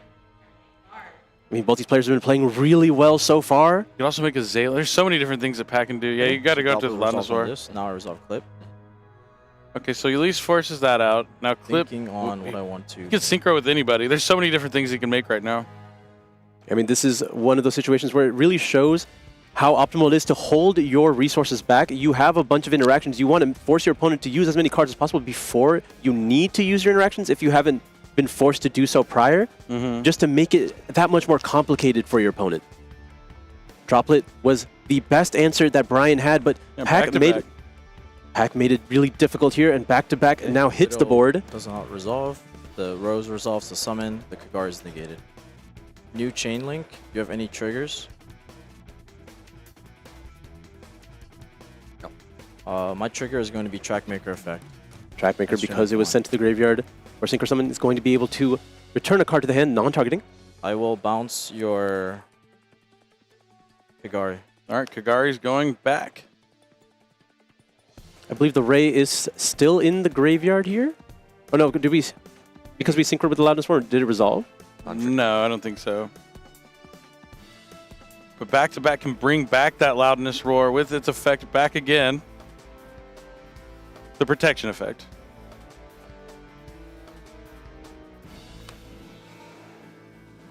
The big thing is about back-to-back, not only does it summon back a tuner, it lets you perform a synchro summon afterwards every time. I mean, fantastic card here. So it puts Brian in a bit of a pickle, because if he activates any card of effect, he's probably going to lose. 2 B2B, targeting... Yep, not even using the effect of Ray here.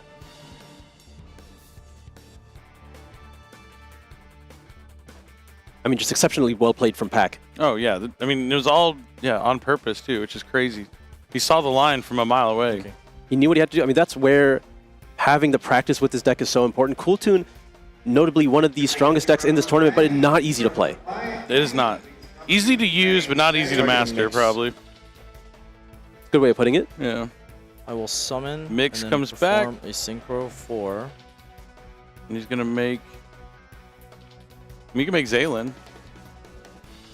Or he can make RS. RS. It will be RS.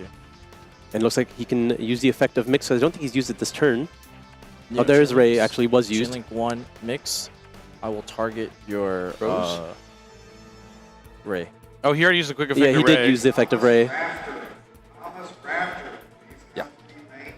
Doesn't matter too much which one he picks there. Anything else? No.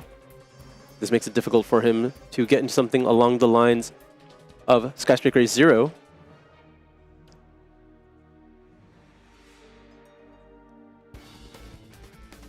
Already used Kagari as well. I mean, one of his cards in hand is Droll and Lockbird, and he has one other card. Yeah, even after Pot of Sloth, just forcing out the cards to be used first.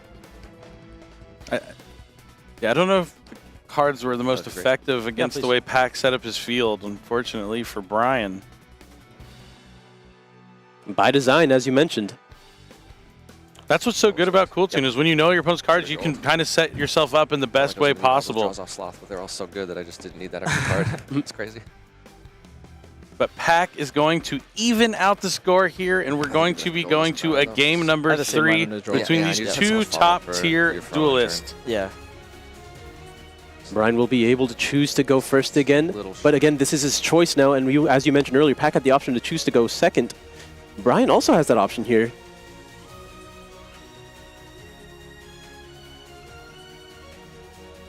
Now going into the side decks, it looks like, oh man, that's tough. I mean, you have to assume Brian's going to choose to go first, right? He lost going second, won going first. Got to kind of repeat that success if you can. Yeah. Especially after seeing that Pack was able to play around like the Pot of Sloth, the Forbidden Droplet, the way he set up his field and everything like that. You're like, you know what? I'm going to try to just make sure I can stop your stuff before you get going. As opposed to finishing you off and countering your strategy. Exactly. I don't think there was anything that would have happened in that turn for Pack that would come out of his deck going into game number 3. You often do see some engine being sided out, but typically the Cool Tune cards all remain intact here because the deck has so much space for other pieces that you don't necessarily ever have to touch the Cool Tune cards themselves when you side deck here. You don't want to leave that option open for Pack by making him go first, but this option is still there if you have the side deck tools to try to capitalize on it. Maybe you are just putting in a bunch of copies of Mulcharmy cards to try to limit Pack's plays and then pick it apart after the fact. And if you know that he's going to be siding in potential cards like Harpy's Feather Duster and other forms of removal into your strategy, you just want him to open those instead, really limit the amount of resources he has into your turn. It's still definitely a decision, not guaranteed that you're choosing to go first here. Yeah, it's really up in the air, and this is where you do stuff like that, the mind games, where you have to catch your opponent off guard to try and steal a win, especially when you're up against a high-caliber player like both of these duelists. That mind game is definitely in Pack's head as well. He has to be aware. Is he going to be able to go first? Is he for sure going second? Is there some middle ground where you just keep your deck mostly the same? Or are you just going to lean into it and make sure you have all the tools for the worst-case scenario where Brian is siding to go first and chooses to go first? Well, by the sheer amount of Mulcharmies I just saw on Pack's side deck, I think he will be expecting to go first. Or maybe just something that Charmy's very good against Sky Striker because you only get like one draw from the Fua. Could be the case. Very possible. We're going to find out momentarily here. Brian has presented his deck. Pack still shuffling. Oh, it looks like we're only cutting one card for Pack here. The classic. I'd rather just tap than cut one card, to be honest. It's more comical this way. It is a little more funny. Pack really shuffling his own deck here. Round is important. Every win counts here. Both these duelists are undefeated so far. I'll go first. Okay. And Brian does go first.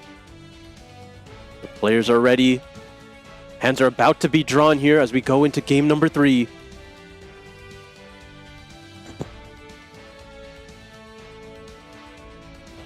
All right, smiling and waiting. We're moments away. All right, the smiles are gone. The players are focused. It's the final game of round 3. Only one of these duelists will move on undefeated. The other one will have one loss, but still be in the tournament thanks to the Swiss round play that we have as our tournament format. All right, we see some interactions there in the hand. At least see the Radiant Typhoon swing in Brian's hand, so we're going to see some of the Radiant Typhoon cards actually be played this game, Stand by me. besides Visions. I think both hands do seem pretty capable, just at first glance. But we'll see how Brian decides to start his turn here.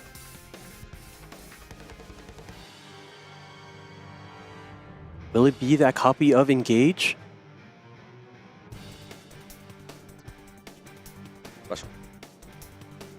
Going to be starting with our Radiant Typhoon monster here.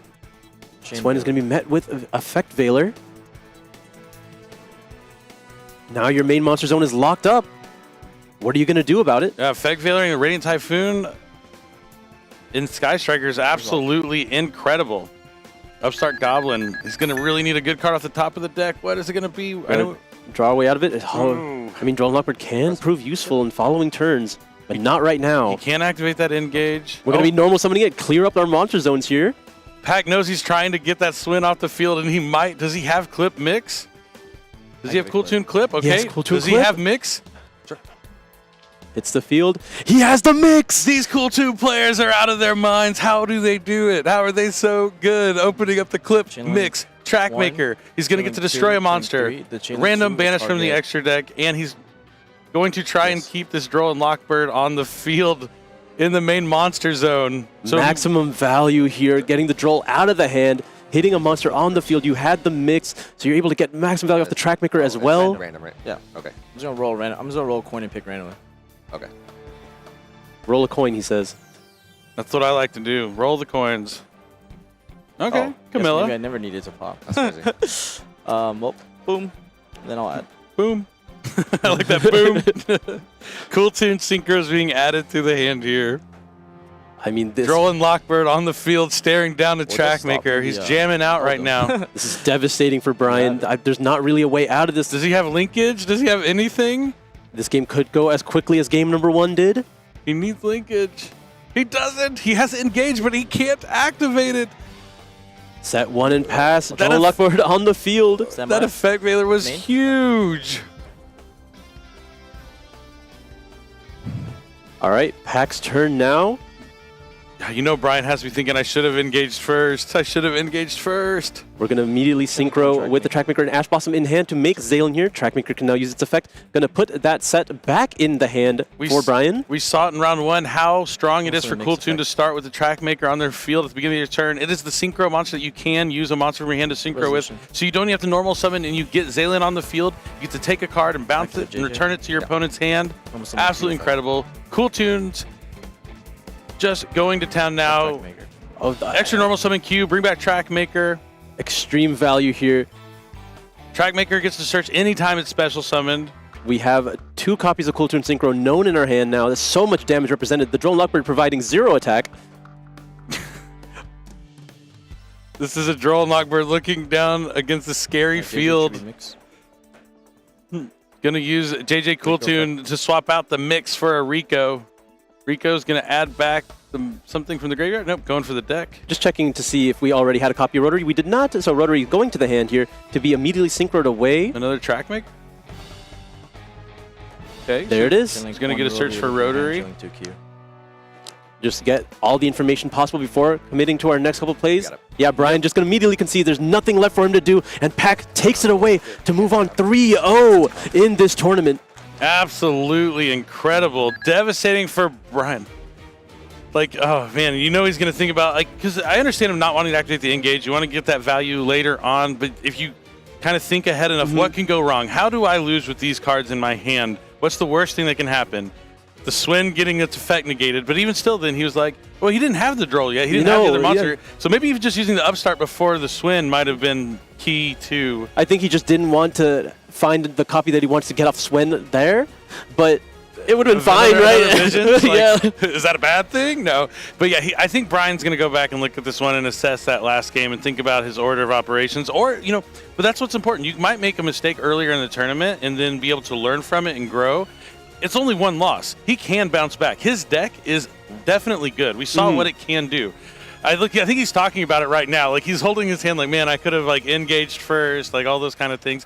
And sometimes, like, you just don't see that right line. You don't see the cards your opponent could have to stop. But every Cool Tune deck, for the most part, does play Effect Veiler or some way to stop some effect negation. We even see Infinite Impermanence in a lot of these decks. And I think if you're having troubles against the Radiant Typhoon Sky Striker deck, I think you just saw a key to maybe being able to slow them down. You just have to get them to stick one of those monsters that's not a Sky Striker in that main monster zone, and then you're cutting off so many of the Sky Striker spells. Of course, if they draw linkage, everything changes, but we didn't get to see any linkages from Kalina ending this game, and that's arguably the best Sky Striker spell. Absolutely. I mean, Engage gets you linkage. It used to be Engage, but I am 10 times more scared of linkage than Engage. Unless it's grabbing linkage. Right. At this point, it's really difficult to where you would even use your interactions on the Sky Striker cards themselves, because namely, a lot of them aren't once per turn. Now it seems like all the targeting is going towards Sky Striker 0, because that effect is once per turn. So you might as well try to cut them off in the few things they can only do once per turn. Engage, they can always get it back. It's really difficult to actually go after the Sky Striker spells, but as you mentioned, the Radiant Typhoon cards, they're a liability sometimes. They can, if they resolve, they can get you to everything you need, but if you stop them on the field, it cuts off every Sky Striker card except for that linkers that you mentioned. Yeah, and it worked out perfectly there from Pac. I mean, we can't ignore the fact that it wasn't just the Veiler, it was the clip, the mix, the track maker. But let's go ahead and hear from Pac and talk about what just happened in that match and how he feels. Go ahead and take it away. Thank you very much. I'm here with Pat. Congratulations on your feature match win here. It went all 3 games, but before it came to us, you were talking that game 2 was one that you wanted to mention because you gave him a lot of draws. Yeah. So yeah, I practiced the Sky Striker matchup a lot with KT. So like I realized that like honestly, just let them draw, and then just as long as you play your engine correctly, you should have like a good way to always fight back. So I think that's where a lot of Q-Tune players mess up, is that they try to focus on like stopping every card in the guy's hand, when the reality is you just say, sure, keep drawing, it's fine. Yeah, that's awesome. Knowing the matchup and knowing that they won't be able to play through the engine, that's pretty impactful. Before coming up on stage, you also already mentioned you're going to be at Master Duel, or Worlds for Master Duel. You already have your team picked out, right? Yeah, I'll be going with Sam and Jesse. So it should be a lot of fun. I'm excited. It's going to be a powerhouse team right there. So you're, how are you approaching this weekend then? Because if you already have your Worlds ticket, what's your mentality for this weekend? I mean, I think a lot of people obviously like have the dreams of going to Worlds, but I also, want to win WCQ as well. So I think, I'll just do my best, and then hopefully it pays off. Okay, it is prestigious to win an event like this for sure. But you also mentioned that because it's lower pressure for you, you're here for the Thai food. Have you gotten any good Thai food in Minneapolis? Not yet, but hopefully soon. The food's been a little suspect for me. Oh, really? Oh, I got recommendations for you, brother. I know you're, from Mini, so I need your suggestions. So, I need some help here. You know what I'm saying? So. Okay, I'll give you some suggestions off stage. Congratulations on the feature match win, Pac. Back to the casters. All right, thank you so much. Great to hear from Pac there. Gotta say, I kind of agree with some of his opinions. Yeah, okay. No, I've had some good meals. No, Minnesota's a beautiful city. Really enjoying my time here. A lot of fun, but great to hear from Pac. In a good mood. Going to Master Duel Worlds, but definitely a lot of prizes on the line here at the NAWCQ. The most of any other tournament we have usually throughout the year. Way more than the YCSs. But it also means something to become an NAWCQ champion. Well, we sat down with Pac on day 1 to go look over one of his former matches.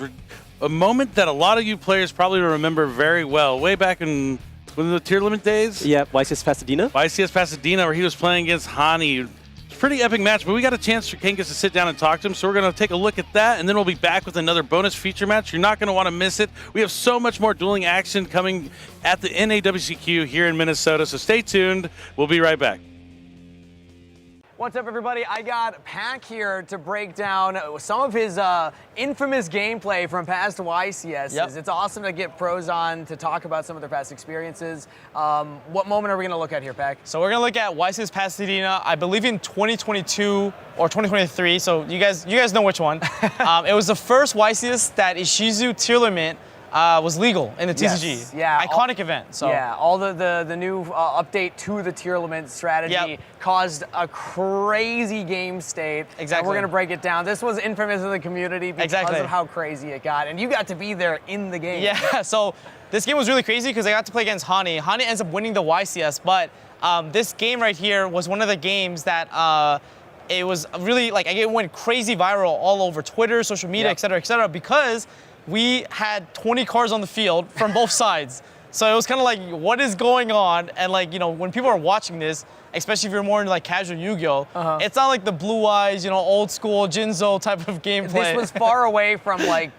flip mirror force. Let's take a look at the moment though, because I want you to break down some of the intricacies, because not only was it a complex moment, but it was a complex chain that was happening, right? Yes. So this was me when I was going second into the tournament board, and essentially what I was doing was I was trying to mill as many cards as possible to give me a chance to break Hani's board. And so what I ended up doing was saying, I'm gonna use Agido to mill 5 and Kelbeck to mill 5.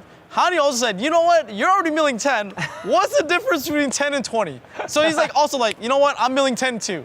And then you get a crazy series of chains that ends up putting 10, literally almost 10 plus cards on both sides of the field. Yeah. And then basically trying to maneuver those chains in a way where I can try to come out on top and crack this board, which when you watch the rest of the game, you'll see that I actually ended up breaking the full tournament board against Hani, who ends up winning the YCS. Obviously very accomplished player, very knowledgeable player, and winning that game to put him on the back pedal now to reverse me. Yeah. So and I ended up messing him game 3 to toss it back to him. So. Yeah, he might have won the war of the YCS, but you won the battle. Yeah, you won the battle of the tier I won matchup. the more iconic match or game, I guess. But I remember seeing this all over the place, like you said, all over socials. Just both graveyards completely. Yeah, it's spread shuffler going left and right. We're putting 3 back. I'm putting your 3 back, and it's it was great. I think it was one of those moments where I felt like the better player won. Yeah. Which always, doesn't always happen in Yu-Gi-Oh.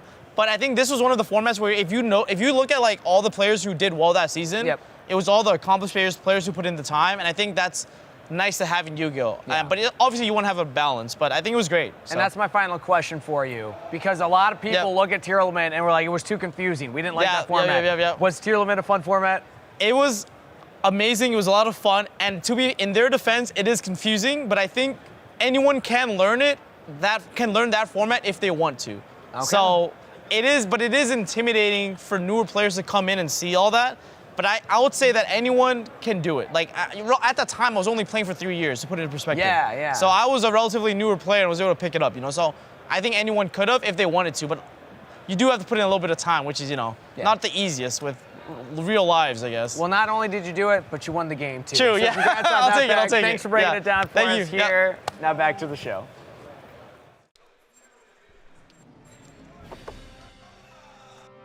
I'll start.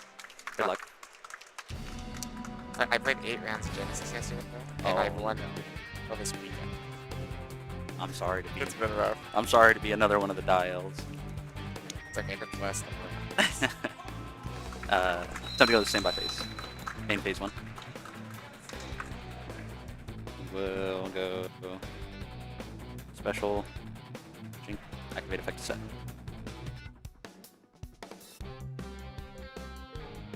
Deception.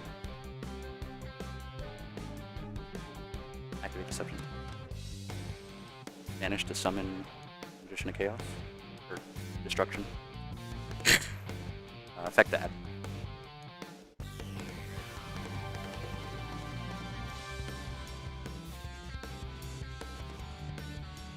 Magician Souls.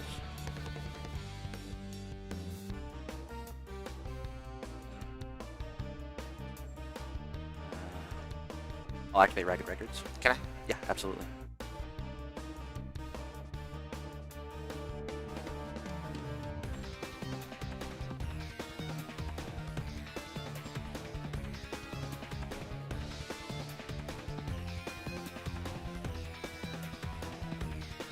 That's fine.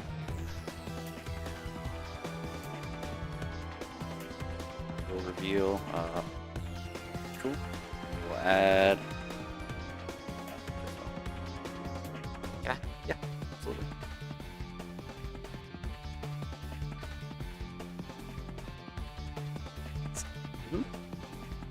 If you have no monsters on field, can you use the or have at least one ritual? If the monster leaves the field, you do not control any fixed monsters other than ritual monsters.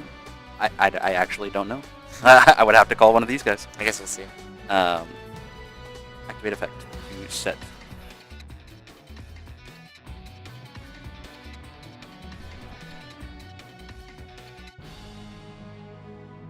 Set line shuffle.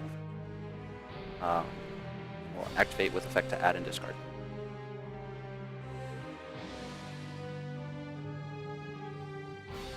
We'll add Skull Archfiend. We'll discard. Then we'll trigger its effect, sending Light and Darkness Ritual for cost. Yep.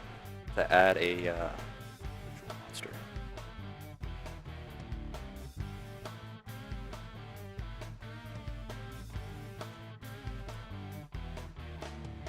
We'll add Chaos.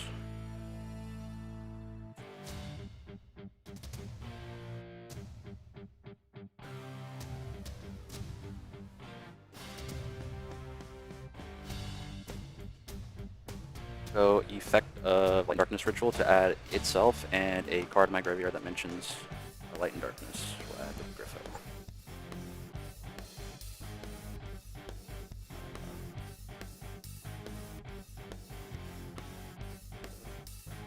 Special summon.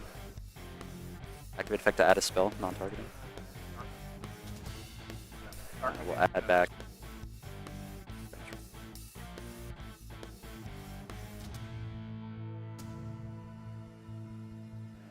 Sorry, can I read the ritual spell?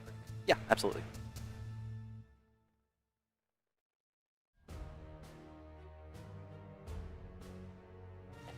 We'll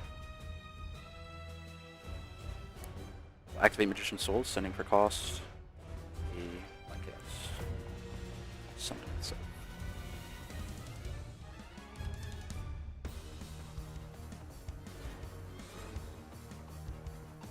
Hey, this one. Yep, absolutely.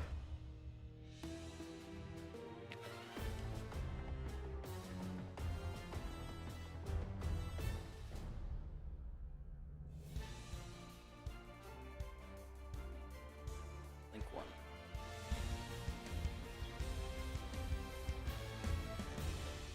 To Anima.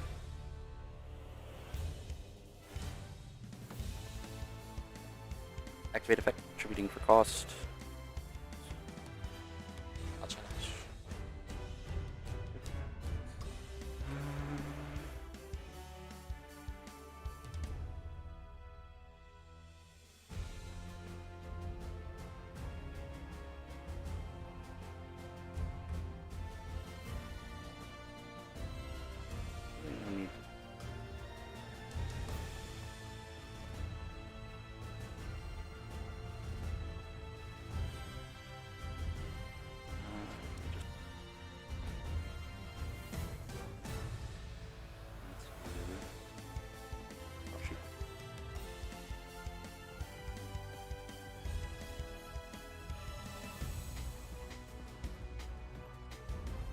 And I will attempt to leave the main phase.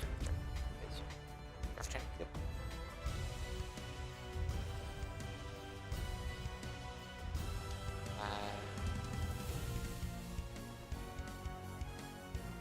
That's your Griffiths. Absolutely.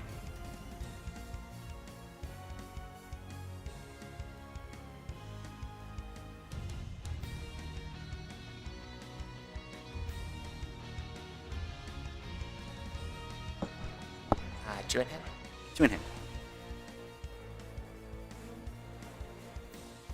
Bitch. Do you have anything Oh, in draw sorry. phase? My bad. Draw effect summon. to add and discard.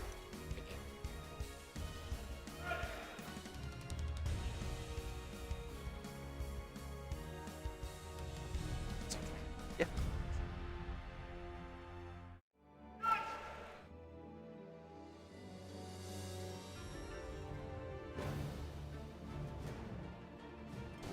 Chain. I have no response to that.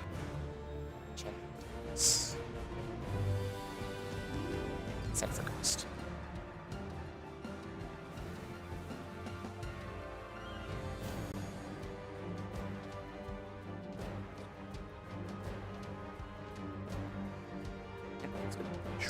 Resolve. Anything before make this? No, you're good. Make this. Yep. Engage. Oh.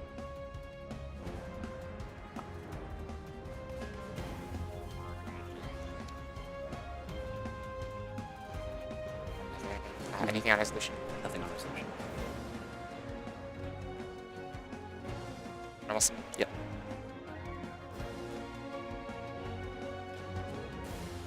Thank you.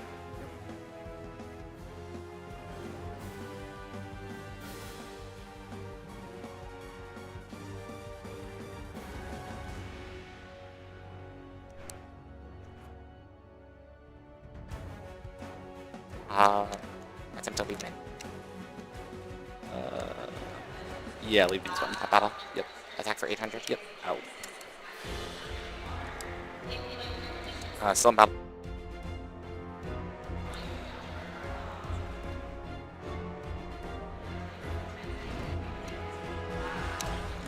Effect to search on something? Yep. Mm-hmm. I'll attack for 2000. Yep. What's your... Yep. Dueling. Kagari effect, target linkage.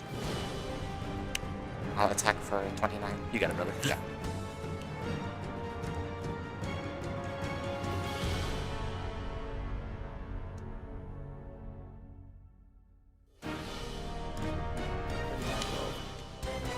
Alright. And go ahead. There you go. Ready? Good luck.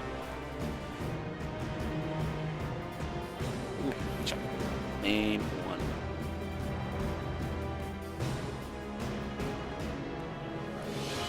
I'll set one. I will attempt to leave my phase.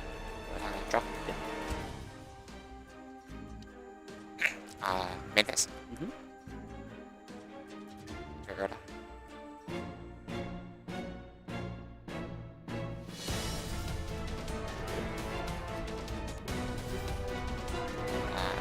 Anything on resolution?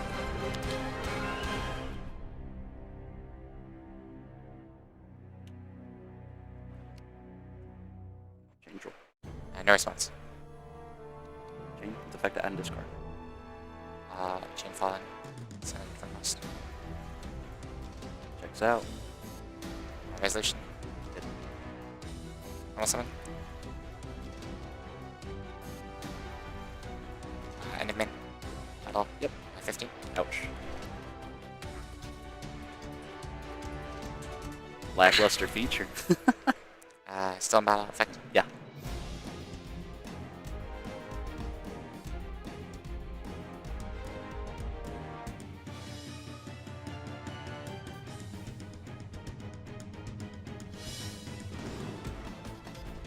Uh, 15. Yep. Good. Effect send. Yes, sir.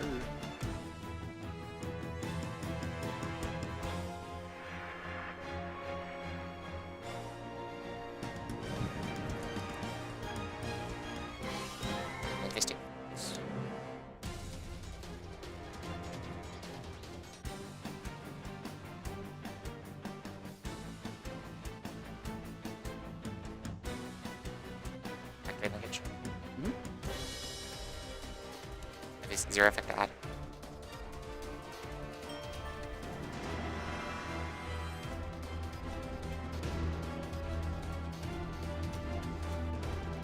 You added linkage off of? Correct. Okay. Face. Sounds good to me. Effect Fabian. Good set.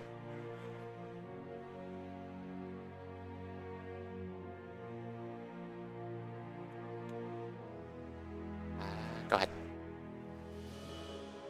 Draw phase. Sure. Stand by. Yeah. Main phase 1. Can this pop anything? Yeah. Any What is card on that? the field. Yikes.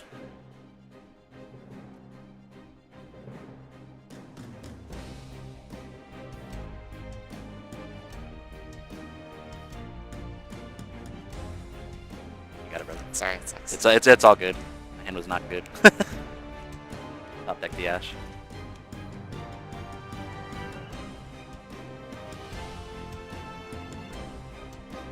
Go ahead and fill out the match slip for me, and then once you finish cleaning up, just wait for further instructions.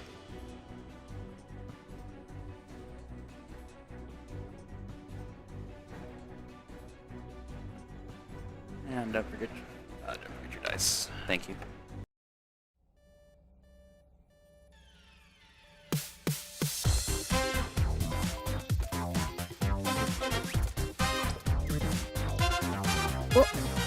依頼なになにトラバルのデータちゃんはこのビルの中ねオッケ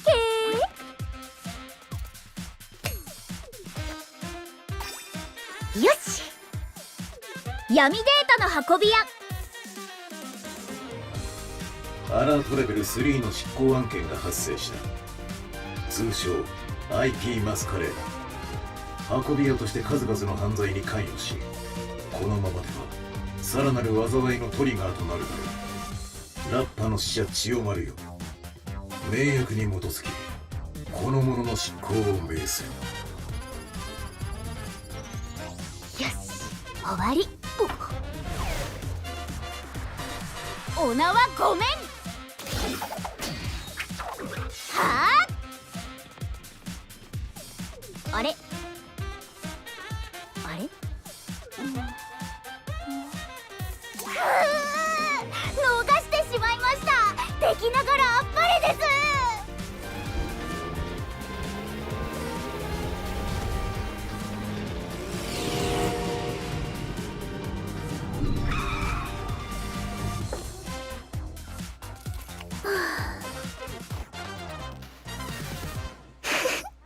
楽勝。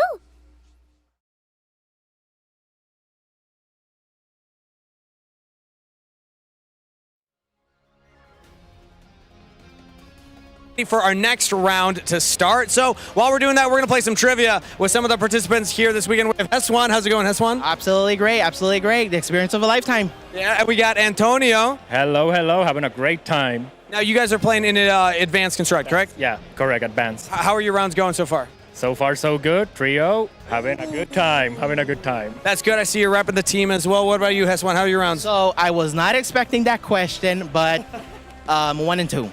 1 and 2. Still in the game. Still in the game. Still chasing it down. Yep. Do you think you can make the comeback? Absolutely. Okay, how are the vibes so far right now? Because sometimes when you're 1 and 2, you can get a little down, but you seem like you're in good spirits. Yeah, absolutely, yeah. It's my first experience, and while my biggest rounds for a tournament was like the OTS at 7, so I'm trying my best, and you know, being here is still like earning. You know, it's still a goal. It's still hitting a goal. Now, Antonio, you were mentioning that there's some people back home that you were texting me like, hey, I'm about to be on the stream. Do you want to give me shout-outs before we begin? Yeah, sure. Shout out to my mother and my sister that are back home watching the stream and helping us. A lot of friends. Shout out to all of you, and thank you for supporting us in this game we love and play. All right, anybody you want to dedicate this round of trivia to? Personally, Mom, I know you're in the hospital. I love you. You're going to get out. See you Tuesday. And Michael, te amo, and I'm ready, you know, to win this game. All right, awesome. Okay, you guys ready? We're gonna start off. It's trivia. I got 5 questions. We're gonna do rock, paper, scissors, so he who goes first. And then if you get a question wrong, your opponent has a chance to steal. Okay, does that make sense? Let's do rock, paper, scissors whenever you two are ready. We're gonna do best of 3 rock, paper, scissors as well. Okay, we're gonna be fair about this. On shoot, on shoot. Rock, paper, scissors, shoot. Rock, paper, scissors, shoot. That's a paper, beating a rock for 1 round. Okay, but it's 2 out of 3. Let's see what you got, Heswan. Rock, paper, scissors, shoot. The double! Paper winning 2 in a row. Rock loses, what are the chances? I don't know. I feel like rock's always meta, so you had the anti-meta. You had the anti-meta right there. Meta call, meta call. Meta call, you had the correct sideboard. All right, cool. So, Heswan, that means you're going to be going first for trivia here, all right? These are all Blazing Dominion-themed questions. So hopefully you've been studying up on the set. Question number 1. Antonio, you got to listen too, because you could steal.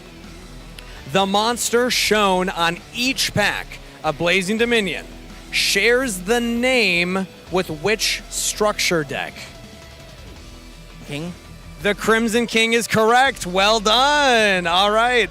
1 point. You got some applause out there. Easy, easy. All right, Antonio. Pressure's on. You got question number 2. Which synchro monster gained an assault mode form in Blazing Dominion? Junk Warrior? Good guess. Good guess, but it's incorrect. That is not the correct one. All right. Here's one. I'm going to repeat the question for you. Which synchro monster gained an assault mode form in Blazing Dominion? A lot of them have assault forms, but this one gained one in that set. Was Crimson Blader? Close. Very close. It was Red Nova Dragon. You're gone. You're done.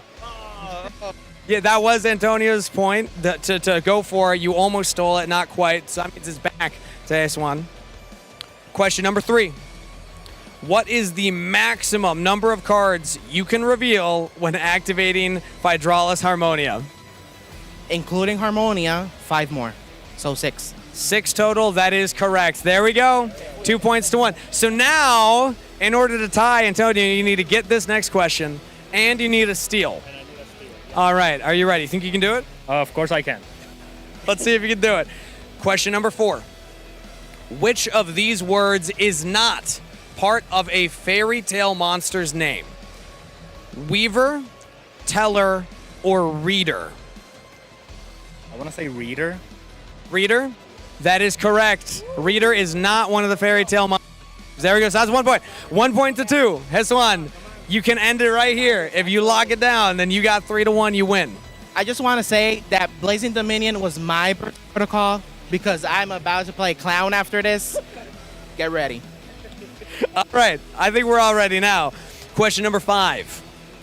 If you want to banish every copy of a spell or trap you negate with Solemn Accusation, how many life points must you pay?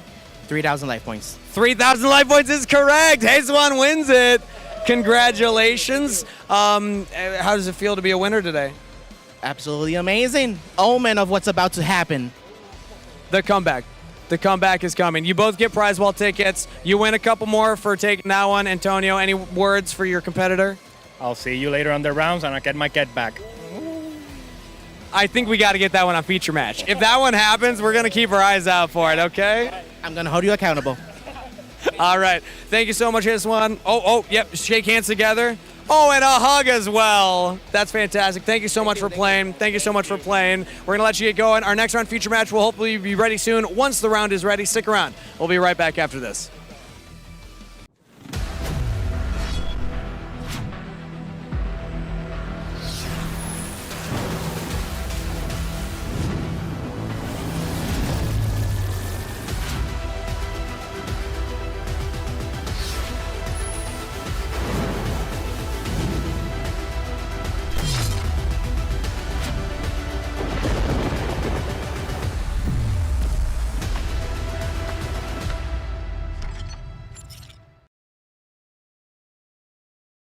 Hello everyone, Billy Brake here, and I'm honored to be sitting across from Jesse Cotton, the myth, the man, the legend, the duelist of the year for me. I mean, there's been a lot of incredible players, but we're here at the NAWCQ, where the best of the best are here, and you just won a YCS. But it's not your first one. So break it down for me, Jesse. Tell me what your Yu-Gi-Oh! History, credentials, what have you accomplished in this game so far? I want to know. I stopped keeping track so long ago, it's just hard. It's long. I've been playing for almost as long as you have, and you're a fossil, so. Hey, yeah. I'm also a fossil. You're getting up there. No, I'm yeah, this was my 9th YCS win. Jeez. Yeah, so. Jeez. 9th win this year, ninth win total, 2nd for this year, but you also got 2nd place twice in the same season. These last few months specifically have been really good for me. First start of the season, like from last fall, was fine for me. I did okay. I kept finishing just outside of the top 8 cut, so I'd still get prizing. I still get points, which is why you'll see me the points playoff. You were the number 1. You had the most points out of everyone. I consistently got like top 16, top 52, which is by no means bad, but it's also not like the top, which many players can do over and over again. Right. But then turn of the new year, release of Burst Protocol with the Fallen White and all those Albaz cards, that clicked for me very well. And ever since then, I've kind of had a good run. Okay, yeah, awesome. And that's like you have so Fusion Strategies, Draco Tail, 9 YCS wins, UDS champion, UUDS champion, the only UUDS champion out there. There was only one. Yeah, you got the one ring to rule them all. Really awesome. So talk to me about throughout the years. First, let's go all the way back. How did you begin? Tell me the Jesse Cotton origin story, because I think there's a lot in how your fundamentals develop from being in like an early age of duels. I think the competition can shape you. Tell me about your origin. So I grew up playing Yu-Gi-Oh! Like I started when I was 5. In kindergarten, my friend showed me his cards, including what is it, SKE Blue Eyes White Dragon. Okay. So not the first one, but still pretty early. I'm like, wow, these are cool. So Blue Eyes, it was Blue Eyes from the beginning. Of course it was Blue Eyes. All right. And then my first card was Blue Eyes Shiny Dragon. And now because I got to see the movie and I got the Blue Eyes Shiny Dragon. And I was like, wow. And then I ended up getting some other cards. And part of what got me into the game was my friend, but also my dad used to travel for work every week. So he'd be home on the weekends and he'd be in Edmonton, another part of Canada, hours flight away for the weekdays. But the weekends come, he'd want to spend as much time as he could with me and my brother. Okay. And one thing that he'd do with me, besides various video games, was play Yu-Gi-Oh! And one Saturday ritual that became of us around that time was he'd take me and the same local friend to a card shop every Saturday. We'd grab lunch on the way. There was an RC like card place as well, and then after that, it was locals. Yep. And that's what I grew up with. But my parents also let me play for another reason, and that is the thought that Yu-Gi-Oh! Would help with basic math skills, which it absolutely did, and reading. Oh, if there's any like 1800, like I knew every multiple of it. I was like, every Login attack adds up 100%. Yeah, so yeah, I mean, as a 5-year-old, like those are real skills to learn. How to basic addition, subtraction, and reading then too, I'm sure it helped. Reading helped a lot as well. And I learned to do it upside down because I would just have my cards. Nowadays, obviously, they're all upright, but as a little kid, the cards some upside down, some weren't. I didn't really care. I was just matching the cards together. And I draw a hand on. I learned to read upside down because of that too. That's so awesome. Yeah. And then later on in life, ironically, I got to stats in high school. And like, oh, I can use hypergeometric distribution to do math for odds and probability. Oh, so you got really deep into the math. And yeah. So around the time I met you, I'd spent, regrettably, my class time writing in a notebook. Because I couldn't have a phone or not a phone in class or a computer or anything. I was just writing like math by hand on my entire deck. And that was out of my first YCS win, actually. It was doing the math for the entire spiral deck. Really? For hand traps, for starters, for bricks, for everything. Because I had nothing better to do, and it was practice. And that's like, I think when Yu-Gi-Oh! Optimization became very important. And Yes. you were able to capitalize on that. Yeah, so people were very into optimization for the few years leading into that, and that's when I was coming into my own as a player. So yeah, I had that.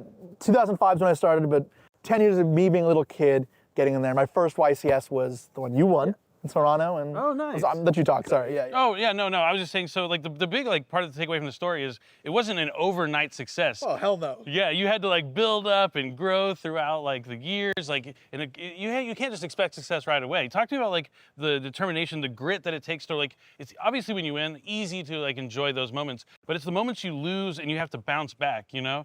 Talk to me about that. Failure is everything, and it's a very part of the game. How you handle it, how you learn from it, and also how you stay strong through it is important. Every single big achievement I have in the game was preceded by failure. My first YCS top, or I guess WCQ top was my first Tier 3 event. Is that what it's called? Tier 3 event top? Yeah.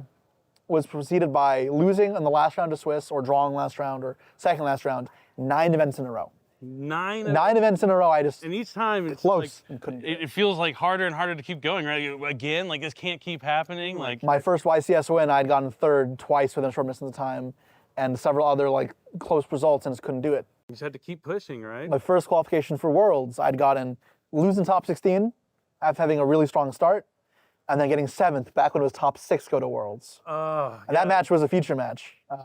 That's one of my favorites. We don't have to talk about it. That's my most just devastating match of all time for me. As a spectator live at that match, I enjoyed it thoroughly, but I understand from your perspective. No, I mean, you embrace it, right? Because if you can't talk about it, it's part of my growth, part of the journey. Right. And there's stuff I learned from that match that I lost because of myself.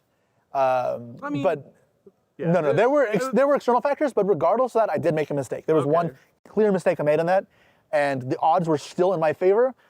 I gave myself a 1% chance to lose, and it happened. So you can say I got unlucky, but I made a 1% mistake, and they punished it caught you. up to me. Yeah, the Egyptian gods were watching, and they're like, no. Yeah, I've had that similar experience. Yeah, you have to play the best you can, because if there is that 1%, it will happen. It feels like it will happen every single time. But that's it. And then for World Championships, I qualified for Worlds, and I've qualified every year since then. Yeah, but I think you've probably gone to more World Championships than anybody at this me point. and Josh will have been tied at 7 if he does not qualify this year. But he still can. He has the UWCQ We'll going see on this right weekend, now. yes. Good luck, Josh. But he is the only person ahead of me. Oh, right now? So you would tie him? We have both qualified every year since 2017. He qualified, very young. But he also qualified in 2012. Yeah.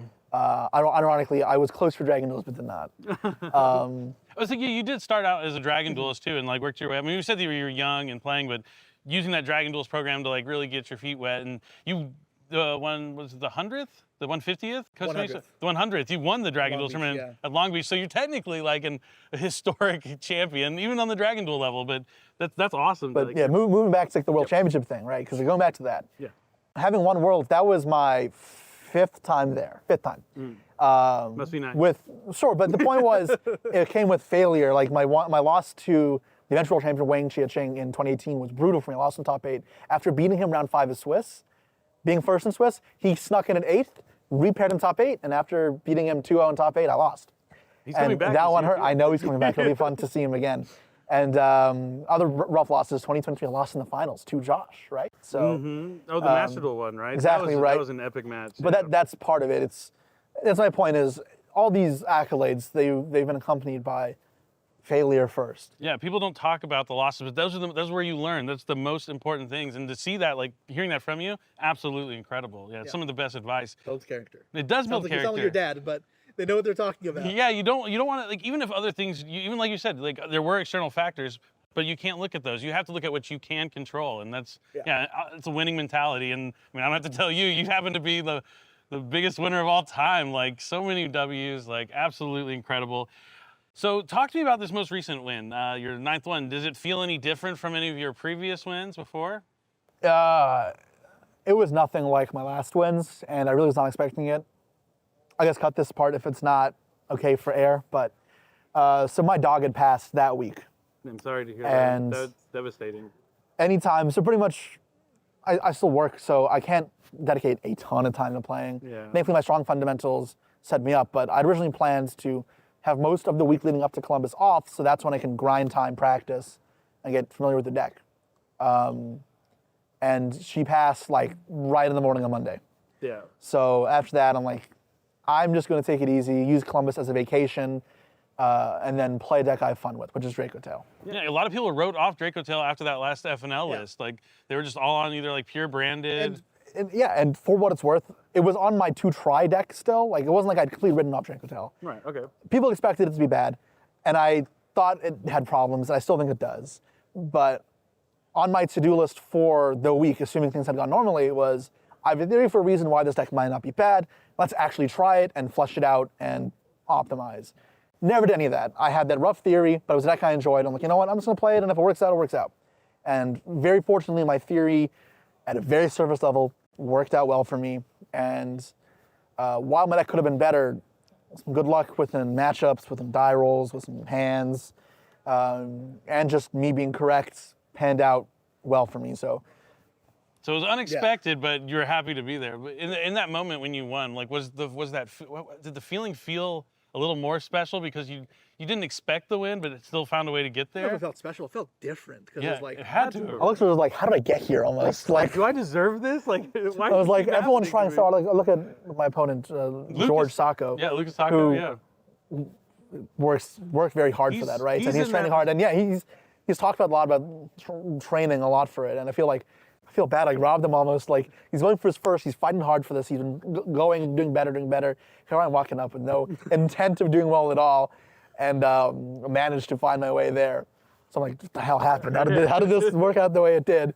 You deserved it. That'll build character for him. Yeah, exactly. I mean, that is definitely, I think, the player right now who is right on the outside looking in, close to getting that W, keeps getting closer and closer, hasn't stopped, which is a big important part, as you mentioned. Yeah. So absolutely incredible. Just one last question. I know we kind of talked about like, taking your losses into consideration, learning from them is very important. But is there any other advice you would give to a player who maybe wants to be the next Jassy Cotton, or at least start? It would be years probably in the making, but to start on that path to get multiple wins, because it does take a different kind of mentality to just get win after win, and especially sometimes when you win. I want to know if you feel this way, and then you lose afterwards. It feels a little worse to lose because you feel like there's an expectation that you have to live up to. So, okay, this is, I guess, there's a lot of advice of advice you can give, and it's not one trick you'll have to succeed. I'm sure anybody who's good at anything will tell you that. Yeah. But one piece of advice that I haven't really given out enough of, I think, is also still just embrace the game and enjoy it and yourself. Because you're not having fun, you're not going to win. You can force yourself to a degree, and once I've done well when I've really forced myself, but for the most part, I've found I've done way better when I enjoy myself. It means I'm more encouraged to do testing, to better mood. I'll do better. I'll think smarter. Think smarter. I don't know if that's the right word to use. Yeah, it works. But yeah, like it's think just more effectively. I found it to be better, and in general, just healthier environments to be in. And that can even pertain to some things out of the game, right? Like. Part of what I love about Yu-Gi-Oh! Is the opportunities it affords me to travel. And embracing that and saying, I'm going to the event, but I'm also going to explore outside. Like, Cartagena was not too long ago, and the YCS there, I went to the National Aviary. Oh, that's awesome. Because I love birds. Yeah. And that was really cool for me to see the old walled city, did a food walking tour. That makes the trip worth it. And it lowers stress, it makes me more chill, and I got second in that event, so. There you go. So maybe that's the key, having fun, like enjoying You balance yourself. it all. Like, don't take yourself too seriously. Don't try hard too much. Like, obviously, think logically, try to win, and be win-oriented, but don't force yourself in a way that's make yourself not have fun. It's going to ruin the spirit of the game. The spirit of the game is a big one. And just sometimes be like the characters of the show is not bad advice. I'm glad you said it. I've been saying it for years. You got to be a duelist. Duel like it's time to duel. I throw down a face down. You got to have fun. Some of the advice you give me is random, and I'm not going to go with that. Yeah, that's okay. I'll play against you. You'll do something that makes no sense at all. I'm like, really? Don't trust the heart of the cards that much. Sometimes you got to lean into it. But yeah, and then so that's awesome advice. Great to hear from you. Yeah, any final thoughts? You want to like shout out anybody? Like shout out any of your. I mean, shout outs would last. Yeah, a long time. Again, 21 years of me playing the game. It's going to be countless friends and family. I guess I'll give biggest shout out will be my family. My mom and dad, biggest supporters. My dad especially, one taking me to events as a kid and played with me, is the reason I am here today. Yeah, I mean, I've met your dad, not too much, but he's an awesome guy, full of life, so that's great. That's great that he supported you so much. But yeah, thank you so much for sitting here talking to us. Hope you do really well this weekend. I know we'll see you at Worlds for Master Duel again. So excited to see you on a different team this time, though. So different team, Team SP, I think we're going with. Yeah, okay, yeah. It's going to be Sam, Pack, and you, right? So that'll be exciting to see. Can't wait. So thank you for enjoying this quick interview we had, and back to the NAWCQ.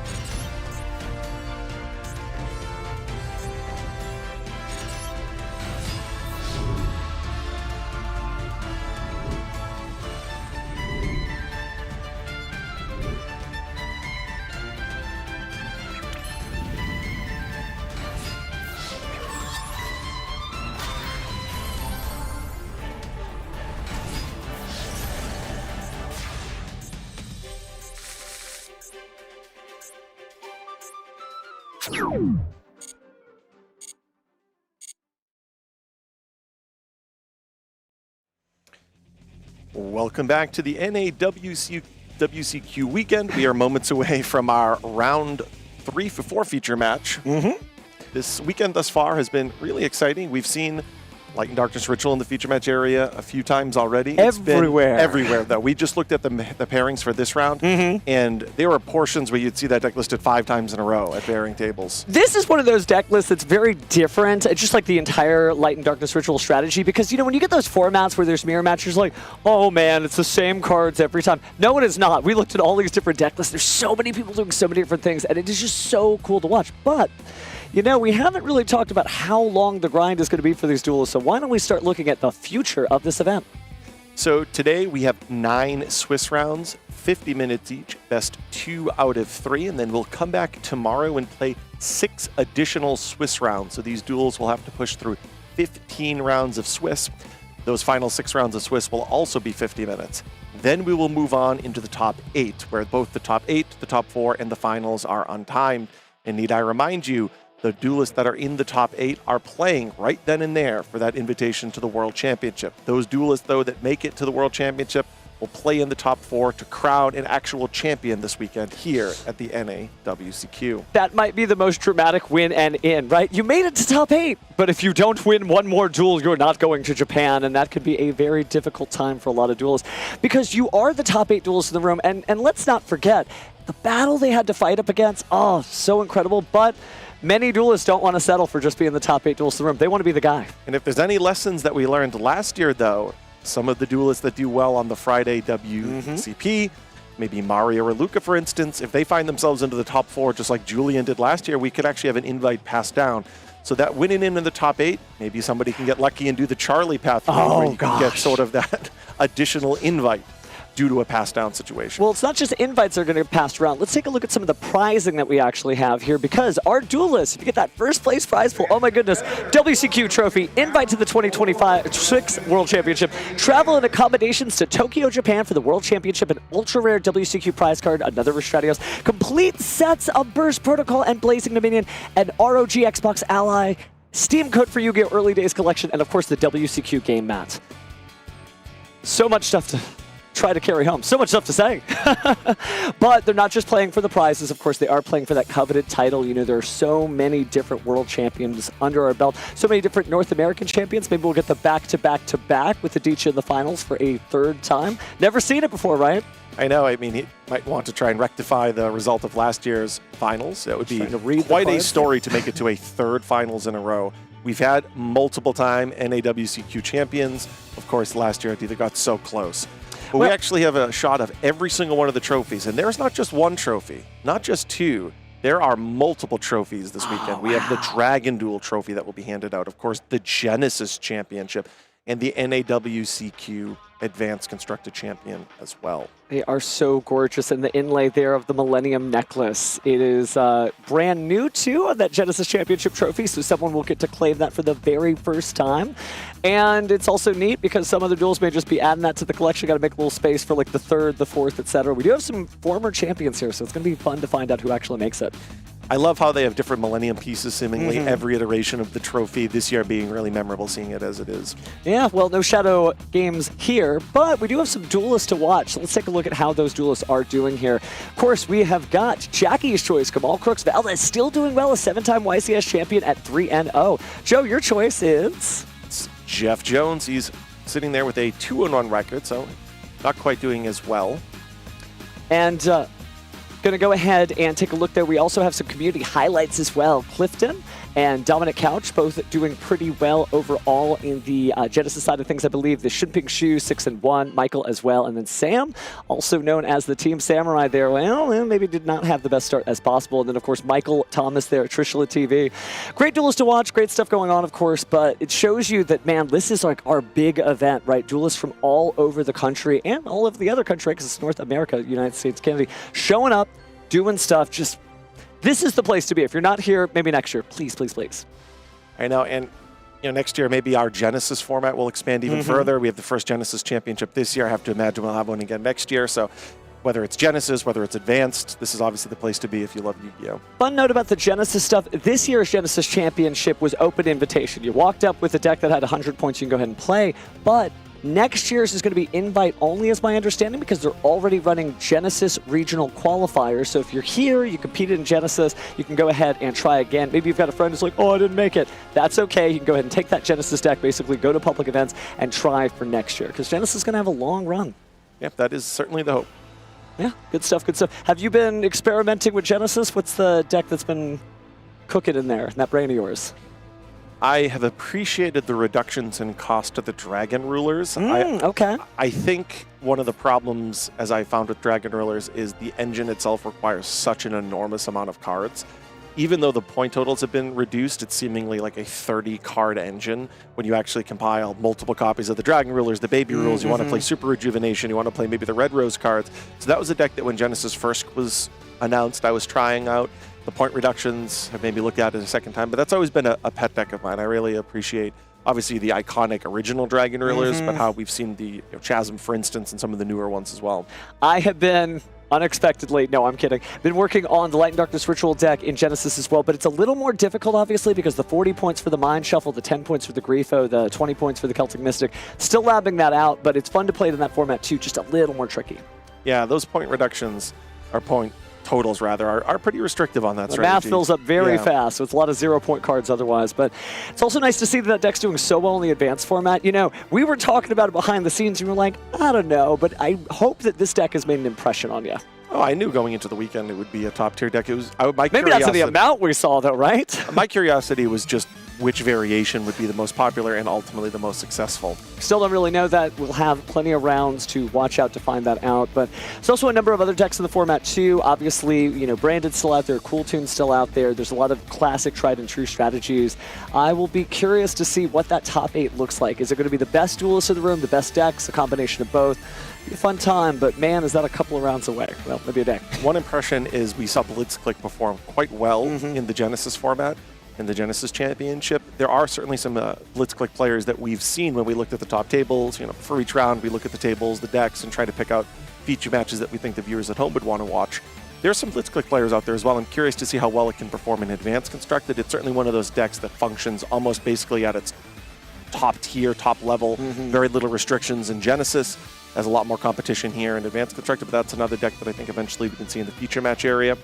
It's a deck that also could use Pot of Sloth, and I feel like we haven't gotten to see a really big Pot of Sloth resolve on stream yet. So I think actually we just got word that the feature match area is ready, so maybe we can talk about Pot of Sloth a little bit later, because there's a few things I want to say about it. But makes sense for Pot of Sloth. Let's throw it to the stage for now. Up first in the blue chair from Brooklyn, New York, a 2-time points playoff competitor, but gate kept last year by the future world champ. Shout out Charlotte, it's Jib Brathwaite. And his opponent today from Nice, France, the reigning world champion. Shout out Sarah Lynn, card art, his bold King Kangas, and his Discord kitten Jibril. It's Julian Kayon. Duelists are ready on stage, so let's throw it back to the casters for game number 1. Now this is going to be a match. Oh my goodness, the world champion fighting against somebody who was, well, Jim said it himself, he was gate kept by the world champion. So it's a little bit of a rematch. I know Julian actually commented this previous round to Steven Kangas, I guess I should specify. Yeah. I really would love to get into the feature match area. You know, reigning world champion, you'd think I'd be featured at some point. Well, we couldn't resist round 3, Jib, against the player in the World Playoff last year that kept him from attending Worlds and maybe being the world champion. So we're going to be looking at 2 duelists, probably well-versed in the Cool Tune matchup, practiced probably countless times. It's really great to see 2 players at the highest level, players who have played in that World Championship, players who have played in the World Championship point playoff, pilot this strategy. I'm really excited to see what these 2 duelists have decided with some of those small, intricate decisions. Are they playing cards like Dominus Purge? It's a card that's more popular this weekend, but does restrict the Cool Tune strategy to a certain extent.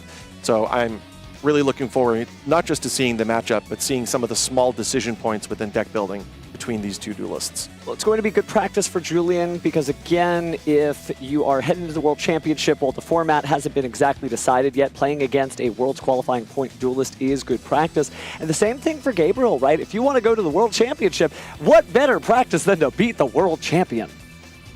Yeah, and Julian, as the world champion, will be at the World Championship just by virtue of his performance as world champion last year. So he already has his spot in the World Championship secured. But if we learned anything from last year, it's that even with a championship or World Championship invite already secured, Julian is still playing to win. He went from winning the point playoff last year, or at least placing in the top 2 to earn his slot, to almost actually just winning the NAWCQ last year. Well, they definitely loved him in France because if you don't know the full origin story, my understanding is that Julian is a United States citizen, but maybe had been born in France or had family from France, and so they kind of welcomed him in as the honorary French champion, right? Sort of a tale of 2 dueling worlds. but he really made a name for himself. If I recall correctly, he had only been playing for 18 months at the time that he actually did qualify for the World Championship. And he's been quite the world traveler. He's won YCSs now around the world, and in addition to that, he actually traveled to France to play in the French national tournament, placing second, almost winning the French national tournament earlier this year as well. Well, vive la France, doing good. But Gabriel, a storied duelist unto himself, and he seems very comfortable up on that stage. I love it when they smile. You know, it's one of those things where when you look into this crowd of duelists, you see so many serious faces, and there's nothing wrong with that. There's nothing wrong with that. But if you really want to make it to the World Championship, you do have to be comfortable on stage. You know, it's okay to lock in, but if you are just relaxed and it's just like another day playing on the kitchen table, that might be the secret sauce to making it all the way. But Julian, on the other hand, you know, locked in, but he needs no advice from me. He's made it. He's going back there. He'll be in Tokyo, Japan. The world champion always kind of gets the auto in for the following year. So this is, again, just practice. This is another playtest session for him. And these two duelists obviously know each other. Julian made a shout out to Jib before the match began. So we have to assume that these two duelists not only know each other well, they've potentially even practiced heading into this event. So they might not just know that each other are playing Cool Tune. They might actually know some of those decision points. Are you playing a Fallen of the Virtuous package? Are you playing Dominus Purge? What exactly is your hand interaction lineup? What's in your side deck? It's potentially the case that these duelists have had conversations heading into the weekend about that. Another thing that we commented on earlier this weekend is that whenever we see players that made it into that 16-person World Point playoff, like Jib did, and obviously as Julian was able to do last year, just an indication that over the course of the past 12 months, that one of these duelists has just been grinding it, accumulating those points, traveling all around the country and anywhere where there can be points accumulated from regionals or YCSs. So, Jib, Gabriel, no stranger to the game. He's been doing this now for years, has made that point playoff multiple times. This is the epitome of two duelists really playing arguably at the peak of their level. And, sometimes people are like, oh, it's just Cool Tune. But, of course, we have talked about how Cool Tune decks can be different. There are different choices, etc. But when you get two duelists of this caliber who are able to exchange information, it's all about those tiny little micro reads. And this is going to make for quite the match. I mean, this is worthy of being the finals of this event. I mean, it could be the finals of this event. That's true. There's no guarantee that the duelist, unfortunately, that walks out of this feature match with a loss won't be able to make it to the finals. And then I'd have no doubt that their counterpart here would as well. Well, head-to-head, we're going into Game 1 here of Round 4 as the world champion takes on an aspiring champion in his own right. Time for the sacred dice roll. Let's see who gets to go first, or at least has a chance to go first. You never know. They can mix it up. You're mogging me right now with your posture, bro. Love the posture check, right? Hydrate as well, chat. All right, cool. Hi, Will. Yeah, sure. All right, so the dice roll is going to be a 3. Puzzle's just a 1. 2. But it's 6. Right, cool. I'll start. Good luck. So Jib, Gabriel will be electing to go first. That's the theme that we've seen this weekend with Cool Tune strategies. Draw phase. Stand by. Main phase. Sure. I'll activate Cool Tune Rotary, revealing Rico. So Rotary, revealing Rico. I saw a copy of Pot of Desires Resolution. in Gabriel's hand. That's a card that we've seen really increase in popularity. I think it makes sense. So many of your Cool Tune cards are so many of the same Cool Tune cards, so you can shed a few of the cards in the face-down banishment. And it also adds an element of the unknown when Rotary resolves. Oh yeah, giving yourself 2 new cards your opponent doesn't know is almost a mind shuffle in and of itself. So it looks like Julian has an Effect Veiler for the Track Maker, but now he's going to reveal his hand. And in doing so, it will reveal the fact that there is an Ash Blossom for that potential Pot of Desires. It also reveals that he's playing Fallen and the Virtuous. We've seen that increase in popularity this weekend. It's always been a card that we've considered seeing in the Cool Tune strategies, but it lines up especially well against the new Light and Darkness Ritual deck. Well, it also helps in the Cool Tune Mirror match, of course, because we talked about card economy. You don't really want to be just negating these effects. You do want to get the tuner monsters off the field, so it's not too bad to go ahead and destroy that monster. But no, you're absolutely right. It has even better synergy in this particular format. He also saw the single copy of Talents. That's an important one to note. It's a card that you'd imagine would be in most duelists' deck lists, or at least many duelist deck lists this weekend. However, it's limited to 1. Knowing that it's in Julian's hand, though, can be especially important. Nice. I will. Looks like we are going to see Gabriel's next play here. He's deciding it seems to be a synchro summon, maybe a 7. Oh yeah, we're just going to let him cut. I have to imagine that means Pot of Desires is about to get activated. Ooh, will you Ash Blossom or not? What's about to happen? I mean, well, the decision is either to try to bait it out with JJ Cool Toon, or I guess another summon of a Cool Toon monster. I'm curious how Gabriel prioritizes. Does he prioritize resolving a card like JJ Cool Toon to ensure that he gets an additional monster on the field, or does he value the 2 draws? So we're going to activate Q. I feel like Q pushes the conversation, especially since Julian doesn't have full information here, of activating the Ash Blossom. Of course, you might still be able to make a powerful level 7 or something like that, but he's just like, you got 3 cards in hand. Do you really need it or do you not? And if he does Ash Blossom here, obviously that will not be available for the Pot of Desires. All right, Julian, what's it going to be? 2 Ash or not 2 Ash? That is the question. Oh, this is really thinking he's got him on the ropes, just intellectually speaking. It's really painful. But he is electing to activate Ash. And it resolves. Here it goes. So now Jib has a copy of JJ Cool Toon, as we mentioned. It makes a lot of sense to activate it and trade that Q out. That way you can go ahead and get the pieces of the puzzle that you need before you accidentally banish 10 cards from the top of the deck. Precisely. Summon. Sequencing here is very good. If we are going to summon that Recco, then you can grab a mix and they get even more cards. Add mix. Now we add mix to hand. Additional normal summon mix. Mix effect. Yeah. Add back here. And that's all 3 of your normals, right? Yes, sir. Yeah. Yep. So Julian just checked that's all 3 of your normals. The JJ Cool Toon normal summon, the rotary, and then of course the natural normal summon. Remix. Q effect over the top 2 cards. So now Q will take a look at the top 2, where we find a Harmonia and a copy of Rotary. I feel like banish Rotary, put Harmonia on top. What you thinking? Makes I'll some sense. banish Fedrawless. Oh, but I'm wrong. Put Rotary to the top. Okay, we're actually going to put the Rotary back there. Okay. I guess you do have some decent cards still in hand here. Oh yeah, now we got to shuffle. With that combo with the Fedrawless on. Yeah, right? With a little bit of friendly banter there. Yeah, Desires is fine. Oh, he knows, he knows. He That knows. is world champion quality duel in there. No Millennium Eye needed, just seeing into the future. Well, he knew the moment that Gabriel indicated that he needed to shuffle his deck what was about to happen. Oh yeah. So there's your 10th card. Did we banish Clip? I think we might actually banish Clip. I think it was like the 7th or 8th card there, but let's see what the 2 are off the top. And no cards are known right? No. None of them were added this turn. So it looks like he drew 2 pieces of non-engine, which is really desirable.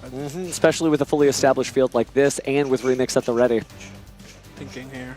Yeah, it looks like he has a copy of Infinite gonna let Impermanence Tree and Yeah. Effect Valor in hand. Which, as we talked about, isn't the strongest card into a rival Cool Toon deck, but when you have a field like that, it's, well, it doesn't stand alone. Yeah, at this point, it's really fantastic to add to top of what we have already. Let's see my girl one more time. We're going to fail the question. I'm kidding, but seems like we've kind of gone through pretty much everything here. I don't know if we're leaving the Track Maker on the field. I mean, it feels like that is prime material. Okay, he has a copy of Ghost Bell, so that's the card that he drew. So Okay. the problem ultimately here is... Rotary effect? What is your avail? Pick up. So we have the Rotary that was on top. So Jib is playing with perfect information. And he could still make a Zalan with one of the synchro-style effects of Cool Toons. It's not off, but it's just like, when? Yep. He just needs to be ultimately really wary of the talents. And one of the problems is that in combination with Fallen and the Virtuous, there's the possibility of basically insulating a bit against a Zalon. Yeah, that resolves. So it resolves. Let's go ahead and grab another Cool Toon monster, big Cool Toon mix out of the deck. But right now, we'll go ahead and Tribute Remix for its effects. Usually my deck like this because it's not shuffled. Yeah. Yeah, it's fine. And what are we getting out here?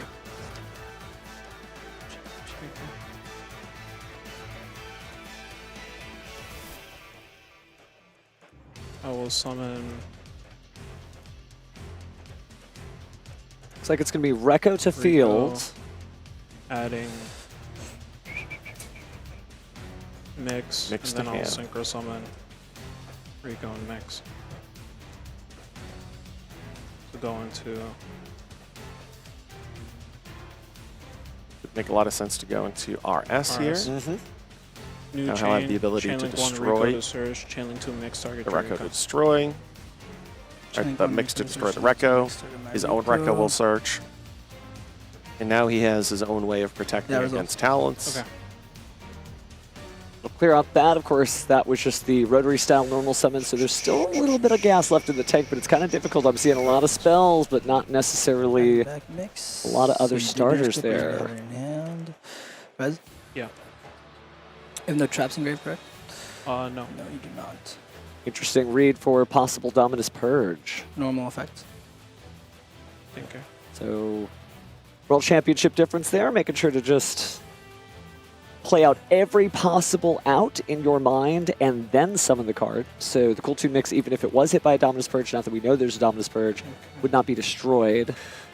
Gabriel thinks for a moment. Maybe we're going to Effect Veiler, maybe do something else. Cards in it? And that's important to note. Obviously, even if an effect is negated, Cool Tunes can still continue to conduct synchro summons. So that potential destruction from Purge is particularly relevant. Here, though, we know that Gabriel not only does not have Purge set, he does not have an additional trap in his graveyard. He does have multiple pieces here where he could negate the mix. He has Infinite Impermanence and an Effect Veiler in hand, and a Ghost Ball in hand, as a matter of fact.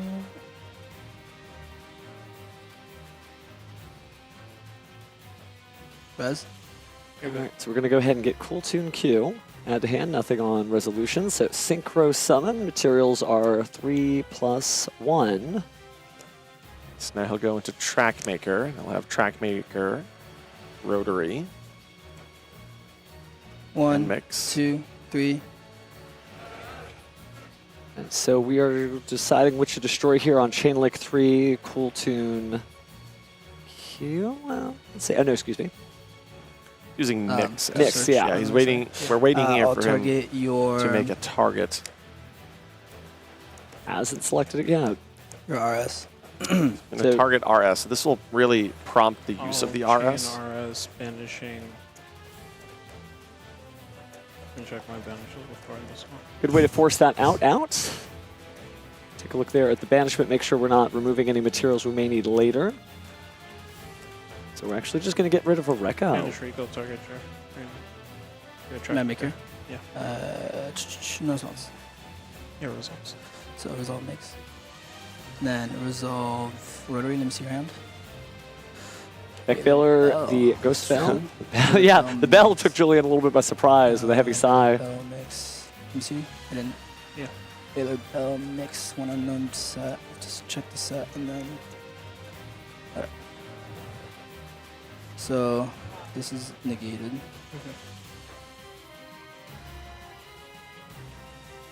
So just verifying Trackmaker is in fact negated. He does need to resolve his Rotary. Mix.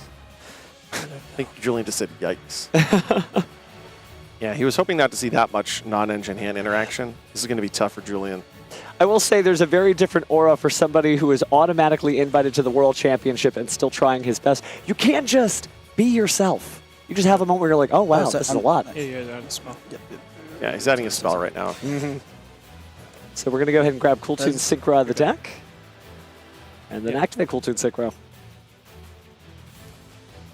So now he's going to search out and immediately conduct a Synchro. It's hard to tell what he exactly is holding in his left hand. I think it's Clip. I only counted 2 stars for the brief second I saw it.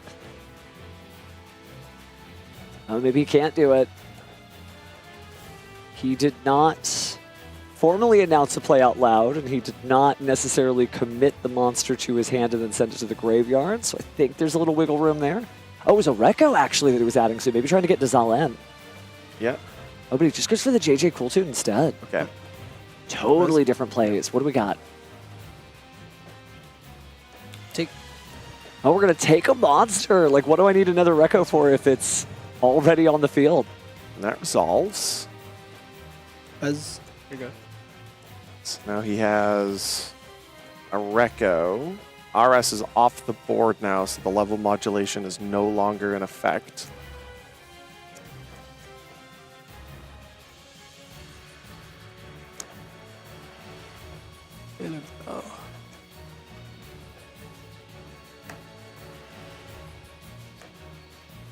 to synchro or not to synchro? That is the question.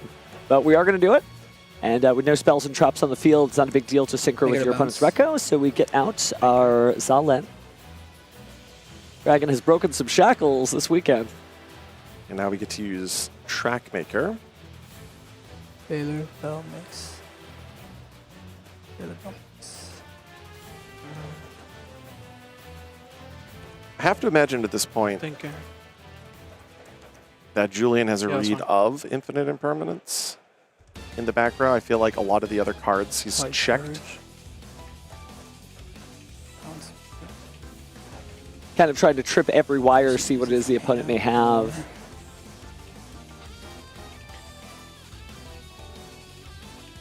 Gabriel took a moment there to think, but now he's allowing Julian to resolve his Trackmaker. Again, Trackmaker doesn't target, so when Julian activates Trackmaker, if Julian is able to resolve, then that's just it. Normal effects. Gabe would have had to have used that Infinite Impermanence before the Trackmaker resolves. But nevertheless, we saw Julian target, or ultimately select at resolution the Trackmaker to return it back to the extra deck. Another question asked by Gabriel. Will you use Zalen to stop this Go spell? Okay. There we go. Chain Zealand. So we are going to chain the Zalen. And there's that effect filler in hand. It is the opponent's main phase. Is it worth burning that last monster? It's a tuner monster. You can tribute off with JJ Cooltune. Maybe there's another monster effect that you're more worried about. Yeah, Julian's done a masterful job just picking through each of these pieces of interaction. He might even be able to get another piece of interaction out of either Gabriel's hand or potentially the Impermanence. Yeah, so he's going to use the the Effect Veiler. Obviously, it makes sense to use the Effect Veiler over the Impermanence because the Effect Veiler was no knowledge due to Rotary earlier. I haven't used Rico Engrave, right? I already searched with it. I searched with, I used all the guys on the field, but I haven't used Rico Engrave, right? Yeah. JJ Tribute. Yeah. So that was a good question to ask, that he's verified that he's used the effect when summoned, but he's not actually used the destruction of a spell or trap, the Rico's effect. So by using JJ Cooltune and getting access to that, he's going to be able to conduct a synchro summon. Yeah, like, I think something happened when I shuffled, like half of it is upside down. Ah, looks like we might have put the cards back together. It happens to every duelist once in a while. You just shuffle the pile a little wrong, but we're going to go ahead and fix that now. Which, if you're a tournament penalty guidelines aficionado, that is going to be an MC minor warning, I believe. There you go. JJ Bell. No. And it does give Julian a few moments to actually think through the exact sequence of plays that he has upcoming. Well, if I propose one... He's still resolving. Oh, I was just waiting for you guys. Just wanted to make sure that we were good on that. Nice manners there. Yeah. So we are going to have the Rekko on the field, which of course means you could make like a Cooltune B2B here and use the Rekko effect in the graveyard to destroy the face-down card. Yeah, this is the one card that has been unknown to Julian through the turn, and of course the Infinite Impermanence that we knew was there. Single attack and not two? 32. 32. Main phase 2. I love he put it as far away from that imperm column as possible. Go. That gets rid of the JJ Cooltune, and now he has the resolution of Albion in the end phase, and he knows about the mix in Gabriel's hand, so he's checked pretty well, at least what's known to him. Now the question is, can Gabriel draw something that gives him an additional push? He needs an extender here. Sure.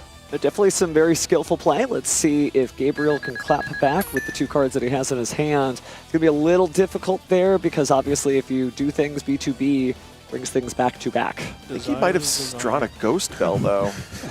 Which is not bad when you think about it, if you normal summon, right? But maybe you don't want to activate the effect. Maybe you just want to make a Cooltune RS. But you could make RS because you don't have a Rekko in hand, it's just the Ghost Bell. So this is kind of tricky. Gabriel still hasn't conceded yet. Maybe he thinks he can make it. And one of the problems with JJ Cooltune being in the graveyard is it limits the number of additional pushes, right? You typically have 3 normal summons, the Rotary, target, the Cooltune, and your natural one. Summon. Was all my thought. So we are going to let the Cooltune Trackmaker hit the field. No big deal on that for the most part. On res, do you have any triggers? No. Maker effect? That's fine. So now we have B2B activating, allowing him to bring back the Track Maker, which now puts Clip into hand. So your mix is a level 4 right now? Yeah. So 4 and 3 is 7. Not a great number. We saw a couple of times where in the WQP, you know, the Cool Tune effects modulating the level against rival players did kind of make things a little weird. I have to imagine heading into this event, Cool Tune players who have prepared the most are wary of what happens when their levels are increased by either 1 or 2, relevant to whether or not RS or B2B is on field. Yeah, it looks like Gabriel has seen enough. Julian really did a masterful job navigating through a pretty solid board. I mean, if you look at it, Gabriel had a solid field, but also was able to resolve Pot of Desires. He had Effect Veiler, Infinite Impermanence, and Ghost Bell, and Julian was able to get through all of it. You know, it's important to remember, Julian got through all of that going second as well, right? Didn't have that inherent advantage. Yeah, that was kind of what was implied. Great stuff. So, your world champion is at least your game 1 winner. See if Gabriel can bring it back, or if he might get gate-kept again by Mr. Cajon. But just seems like another day at the office for Julian as he quickly figures out his side deck options. Gabriel on the other side. They're doing the same. I mean, needless to say, both of these duelists know the exact configuration of what their deck is going to look like in this matchup relative to going second or first in the final 2 games. So I have to imagine the side decking here will be swift. Like, for instance, I saw Gabriel take out copies of Infinite Impermanence. Obviously, the fact that it's not a tuner and the fact that you know you're going first and there's less of a threat of having to navigate through going second and mitigating your opponent's opening play makes it such that that card's an easy side out.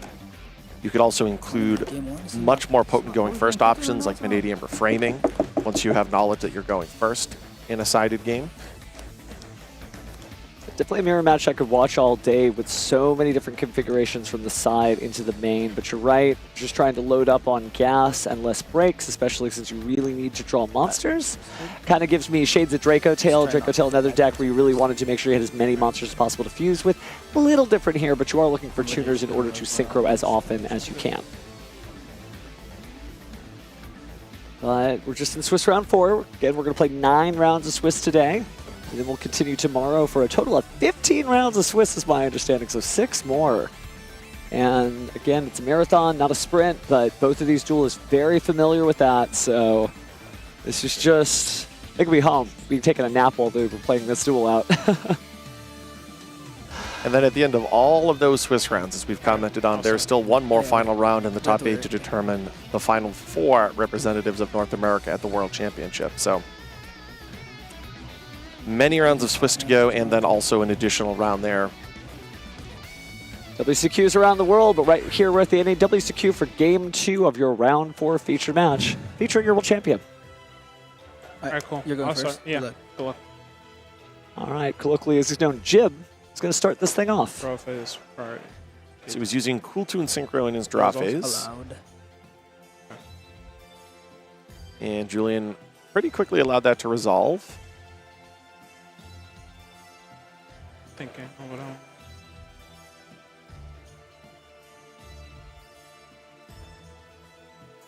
Doing that mental math. I don't know when duelists invented the mental abacus, but ever since they did, you see him just tap it on the field. But we're going to go ahead and... He ended up searching out Q. And now we'll move into his main phase. Looks like he's a copy of Purge, Harmonia, and then 3 differing names. So he's going to start with a normal summon of Mix. Do you wonder what Julian was calculating if he hasn't activated any card effects in response? Mix resolves. What do we get? Mix Search Reco. And now he's going to combine his Rotary in hand with that Reco in order to conduct another normal summon. And now he has Rotary on the field. Presumably that will combine now with the Reco that had been searched previously with Mix. And then this will allow him to go into Track Maker. So now we have Track Maker, Chain Link 1, and then Rotary. I see a copy of Effect Veiler brought to the top of Julian's hand, and he'll use that to negate the Track Maker. And now we'll reveal Harmonia in 3 engine pieces. So Cool Tune Synchro. It's like Q, and then I believe that's Rotary. And we got Federalis Harmonia up there at the top. So now we will resolve the rotary. Again, the track maker was negated by Effect Veiler, so this will allow Gabriel to search out a copy of JJ Cooltoon. So we've commented on, you have your traditional normal summon, obviously then your rotary effect, and then JJ Cooltoon is an additional push. That's all? Additionally, you have obviously Cooltoon Synchro as well. But one of the things that's important is understanding just how many times your opponent has the opportunity to extend. You know, sometimes if you shut down after calculating the maximum number of extensions, that in and of itself can be one of the most important ways of navigating against a deck. Best time to stop them was when they cannot continue. But speaking of continuing, looks like Zalen is back. Ooh, wow, triple tactics talent, and yeah, we're gonna go and banish that talent. We saw it in the last game. Sure thing. Yeah, I wasn't able to catch the name on top. It was done so quickly, but we know that there's another. I believe it was a Cooltoon mix. Okay, so he's got mix and rotary and Q, plus the Harmonia. I think that Gabriel is just trying to put Julian in the most honest position possible. Right, here's just a few Cooltoon names, no power cards, so good luck. Additional normal Q. Now here's our additional normal with Q. Summon. Think about this. It looks like Gabriel is considering summoning from his graveyard, and now he'll be summoning Rekko. Yeah. Rekko is used as a material from the hand, so we've yet to search with it. Yeah. Add back mix. Sure. And he's going to add back the mix from his graveyard. So that makes a lot of sense. He'll combine the mix on his with the Rekko on his field. And this will presumably allow him to go into remix. It was Logan who said that the Cooltoon player who goes first is at a significant advantage, right? It is Logan Shepard, yes. But at the same time, we just saw Julian beat down the board of a player who went first. So I don't know if that's going to prove to be true. Maybe that's just the Logan difference. I think it's just the world champion difference. But I also think if we had a large sample size, we would probably see Logan's experience bear out. But again, every game of Yu-Gi-Oh! Is unique. And especially when you're a player of Julian's caliber, it is the play level and skill level of someone who is, for instance, a world champion that I think can mitigate any of the slight advantages that exist by going first. And what a world champion he is, with the entire theater there in France just cheering his name. So he's got a lot of energy behind him. Let's see if that carries into this duel, as Remix is going to go ahead and be chained here. So now Julian is considering utilizing Harmonia. So this was a known Harmonia. This is not a surprise. It was in the hand when Rotary activated. Now, Zalon is going to activate in order to negate the Harmonia. The next question is, what is Julian going to do? So he's going to use Cooltoon Synchro, and that's met by a Dominus Purge. Yeah, this is destroyed. So really shutting them down here. And Purge, you know, we've seen, you know, both good versions of this resolving and bad versions resolving. Obviously, if you can set it to the field, it's a lot stronger of a card since you're not locking yourself out of those fire, dark, and water effects. Two of those attributes very important. Water actually too when you think about Ignimaster pack bits. But we do Synchro Climb. Now we're at Cooltoon B2B.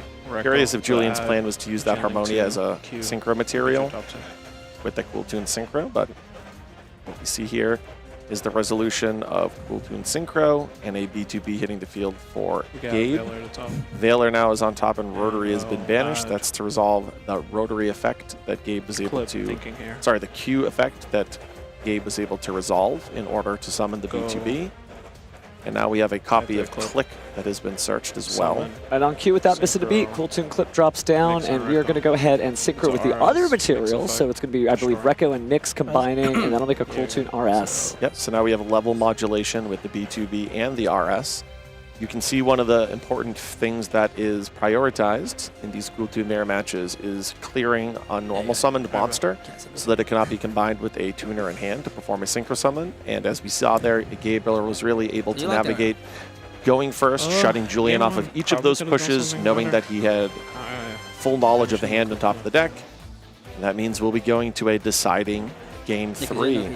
Well, as we take a good look at Gabriel, we've actually gotten to see two great looks at Gabriel's gameplay. He got to go first both times. First time wasn't the charm, but second time was. We'll see if he can finally break through the gate that was kept by Julian in the coveted Game 3.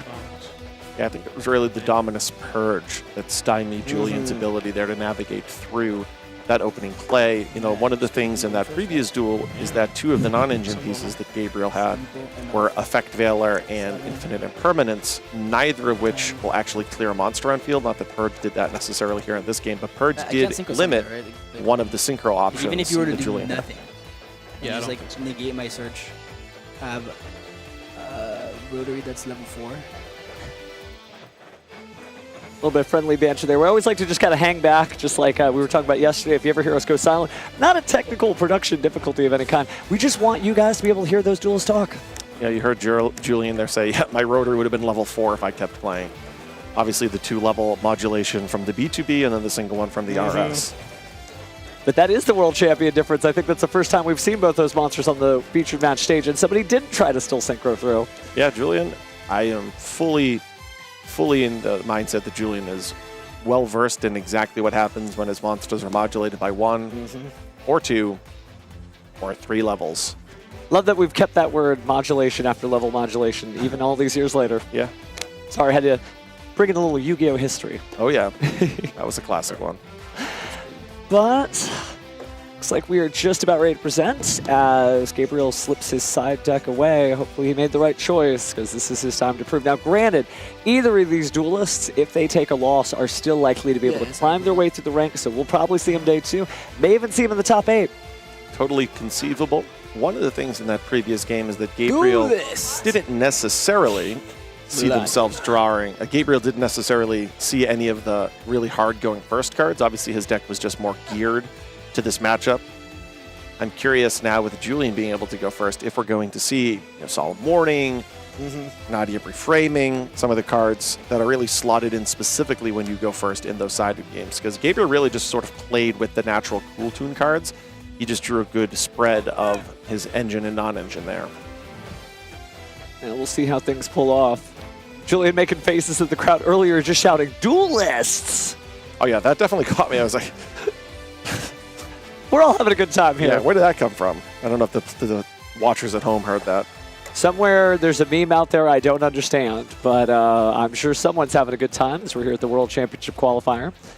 And really just kind of shows you that you can be as serious as you can while still having a good time. Kind of makes Julian like a Jaden Yuki style champion, right? Great guy, great luck, but also great smile. Hey, luck's a part of skill. Jaden Yuki quote, not bad. But as we get ready to go ahead and cut here, this is in a very important game. You know, typically if you are a professional player of the Yu-Gi-Oh! Trading card game, you want any loss you have to be as late in the tournament as possible, so your tiebreakers are very good. But both of these duelists are very good, and as he said last time, he lost to the person who did win. Something we all kind of do, right? If somebody beats you, you want to cheer him on because you're hoping, if that duelist could beat me, I hope I'm good enough that he's the one who wins it all the way. And that actually is the story with Gabriel. Let's see if he can crash through this gate as we go into Game 3 of Round 4 here at the NAWCQ. You can go second. All right. You can go second. That is a fantastic... Okay, he might be Jaden Yuki. I don't think I've ever heard that, but I love it. Heads I win, tails you lose? Anything draw? No. All right, let's see what you got, Julian. Main? Yeah. We enter the main phase. So I do see an Ash Blossom in hand, so he does have some resistance against the Molcharmies.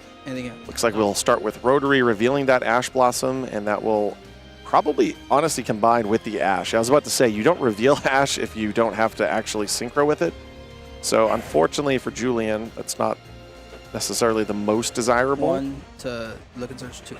But as we well know, you could always remix it back to hand, so it's not lost forever, but I have to imagine that Julian would have preferred to keep that Ash Blossom just in case there was a Molcharmy at any point this turn. But we've gotten to the point where it doesn't seem like Gabriel has any Molcharmy, so no concern there now that the Ash Blossom's in the graveyard. This has been a Molcharmy-free duel. This is a topic we talked on yesterday. You know, do you do the Maker first or do you do the Rotary first? And in this case, we did Chainlink 1 Rotary, Chainlink 2 Track Maker. Julian trying to protect the look more so than the ability to look and then add again. So he's okay with just adding a card and then finding out later what is in Gabriel's hands. Yep, some players prioritize full knowledge for both searches. Wow, I think that was a copy of Cool Tune Playlist. Yeah, it was. It's a spicy going first card. But as I mentioned, some players prioritize the full knowledge on both searches. Julian's fine only having knowledge after resolving the track maker. But here, I was going to say, speaking of knowledge, look at the Fajralis Harmonia and the infinite permanence there. Yep. We might potentially see very similar to what we watched in the World Championship Point playoff, where there's the use of Harmonia and infinite impermanence in combination with one another, so that there is the negation of the effect, but also the destruction of the tuner on the field, so that the Cool Tune player cannot continually conduct synchro summons. So I'm curious to see if Gabe will do the 1-2 combo that we've seen throughout this weekend.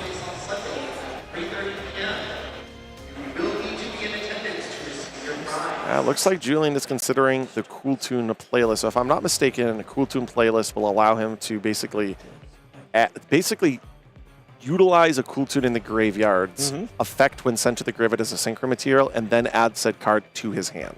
Which is incredible value in both directions. One, you're getting a card back that maybe you use with Cool Tune Synchro, and two, the effects are really good when they're synchroed off.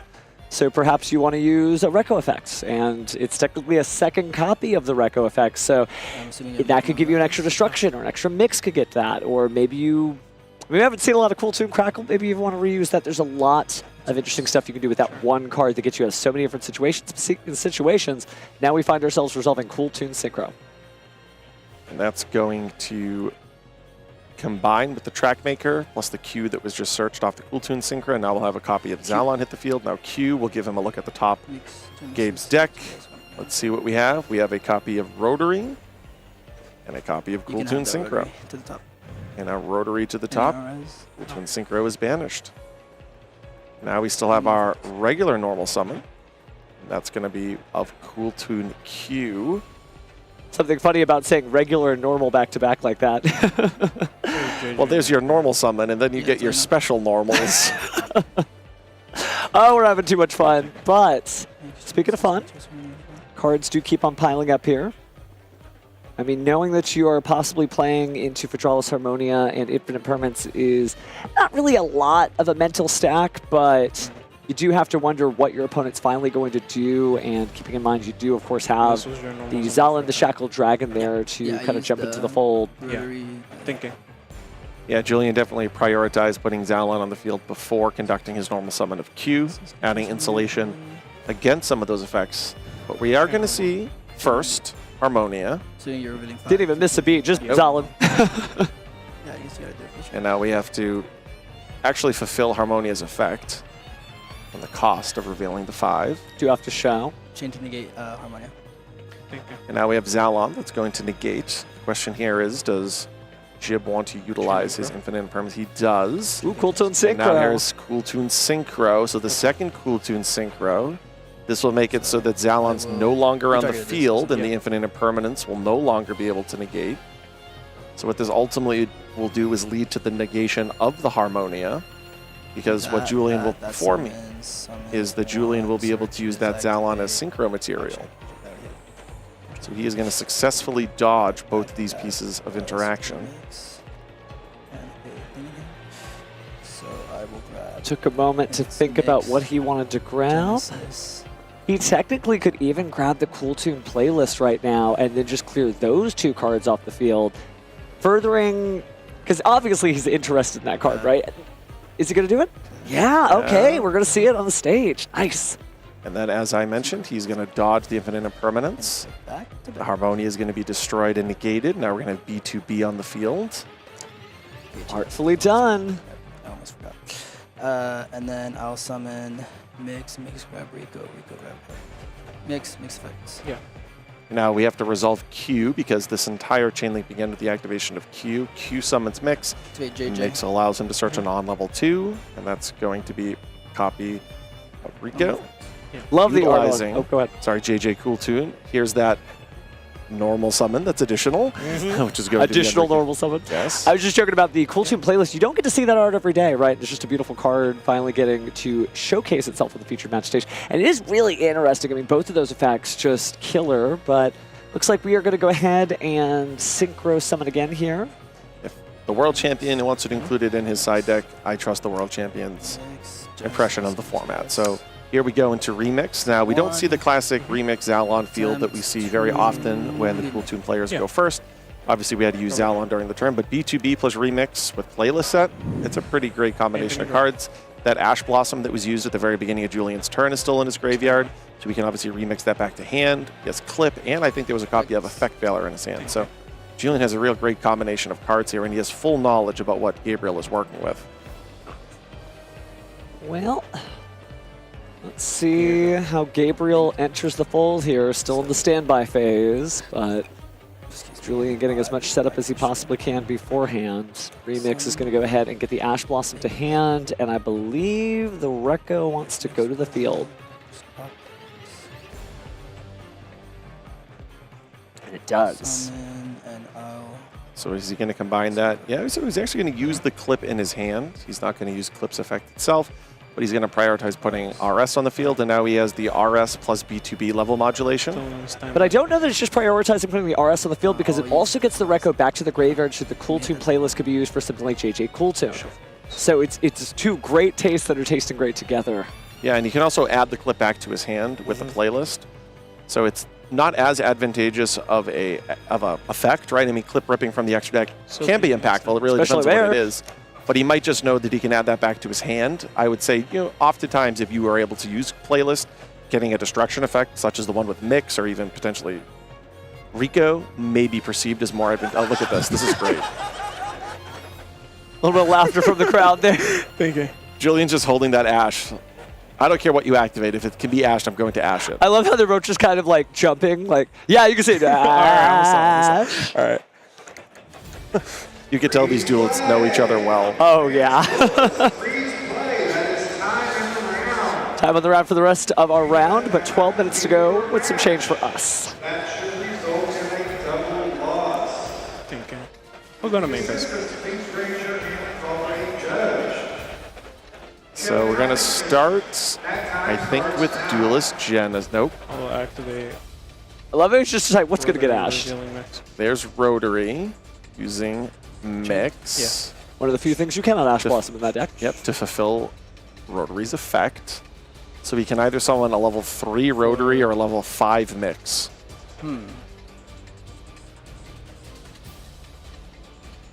Now that will allow Julian to use B2B.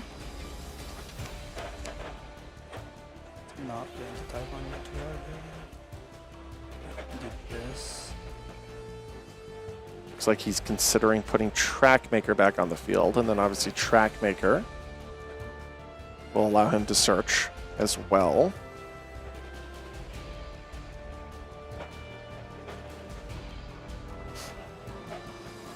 All right, something's got to come out of that graveyard. Looks like he's deciding that back to Trackmaker. I was trying to go through the thought of him going into Rico, but now it's ultimately going to be Trackmaker. Yep, of course. Again, fully resolves by putting Rotary on the field, level modulated by +3, so now it's a level 4. Trackmaker is going to resolve and allow him to search his deck for a Cool Tune card. I think I just figured out why that Cool Tune playlist is so good in this particular format. It gives you another way to deal with the Light and Darkness Ritual deck with targeting. Because you can just use it to copy Mix, target one of those cast Ritual monsters. I think it just adds more, in like another level of going first also. Oh yeah, no, it's an incredible card. It's just nice to actually see it on the featured match stage. Now we have Cool Tune Synchro, and there's the Ash Blossom. That was full knowledge of both players. Staying locked into the duel at hand, quite a few synchros. Whose turn is it anyway, right? We're in the main phase, but Julian is making all the plays. So the B2B makes it so that Clip's ability to summon from hand is not prioritized really at all by Julian. So he's utilizing his playlist to add the Mix back to his hand. Because he's going to be able to go B2B, and the B2B is going to be able to put Rico on the field, and then he's going to be able to combine that with his Mix or mix with something else. Just constantly prioritizing clearing out as many normal summon monsters as possible. Wow, using Mix as a material from the hand there means he's going to destroy the Mix on the opponent's side of the field. And now we have the Loudness Wars, the protection effect, and banishing to copy the effects of the graveyard. So even more layers of interaction. I just pop it and then negate your thing with ours. I don't know you're going to do that. Julian is telling him that I have you basically checkmated. I was done 9 minutes. Yeah. This is an angelic-y duel. But jokes aside, Julian's like, I think I got this. And then I love how Gabe's like, well, I don't know you'll do that. Actually, do. And then there's the remove of the Battle. mix from the graveyard with RS. And the battle. Okay, Gabe is trying to bluff evenly matched. You want to cut my deck? Yeah, sure. That's funny. Just, hey, you want to cut my deck? At least she'll be doing something up here. They're friends. Don't worry. This isn't unsporting conduct. Now, these two duelists know each other very well, so.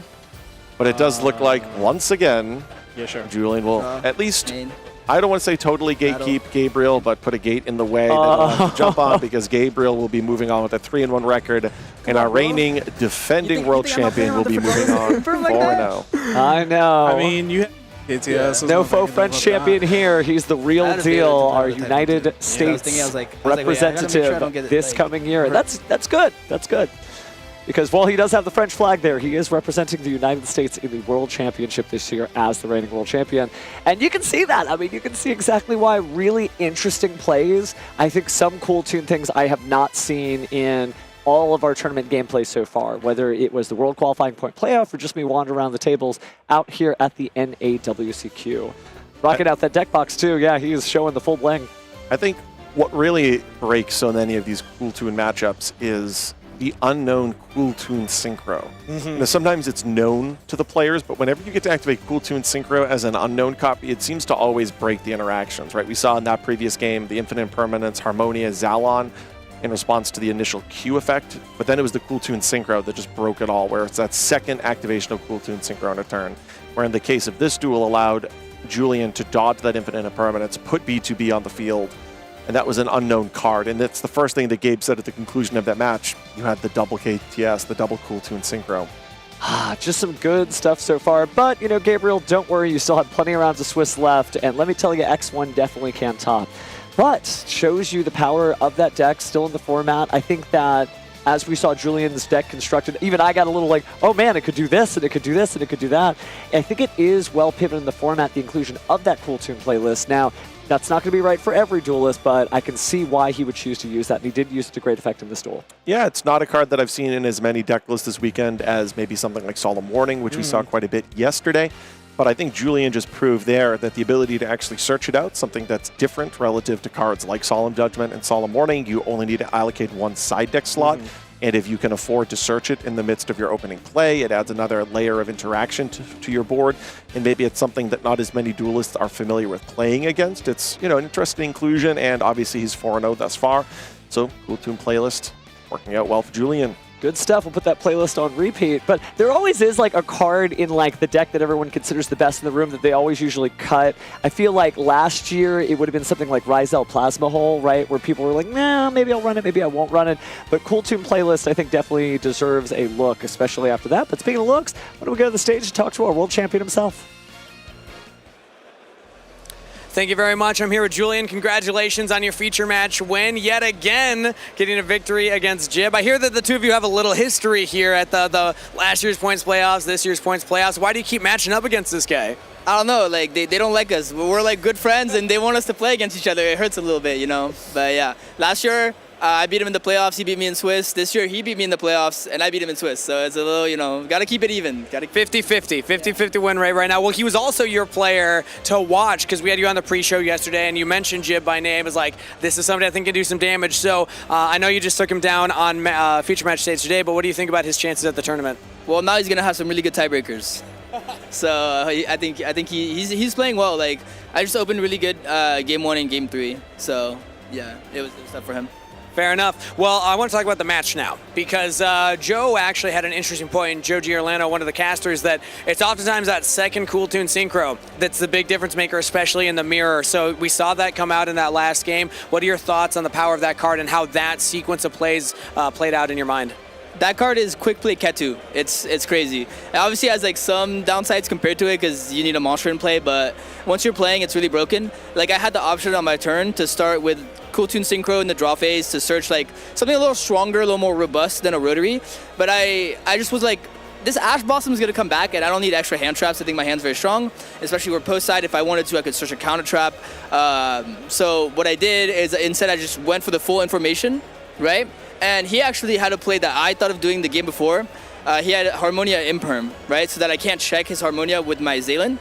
but I calculated a little bit, and I just had enough to have Zaylin plus a 3 on field. So whenever he could never Harmonia me Imper me. If he tries it, he's gonna lose 2 cards because I'm gonna chain the Cool Tune Synchro, which he kind of has to, at that point in the situation he's in, he kind of has to hope that I just don't have it, or he could hold all his cards for his turn, but it's definitely complicated. The unknown one's always going to be tough to play through. I think you navigated that fantastic. You still have a lot of tournament ahead of you right now, though, so maybe we'll see you on stage again. For now, are there any shout-outs you want to give, either to anybody here or back home? Shout out to my girlfriend again, Sarah Lynn. She's my goat. And shout out to my boy Jesse Smengar. He's got the best beard in all of town, and he's almost as bald as Kangas. Well, yes, he has a little more hair, and I can see the beard. I don't see any within sight that are better right now, so I'll hold you to that. Thank you so much, Julian. Back to the casters. Oh my goodness. Well, I gotta say, Kangas and I go to the same barber. We pay him the same amount, right? But jokes aside, I gotta say that Julian really illustrates, that you can be this friendly person and you can still be really serious about that game. What a guy.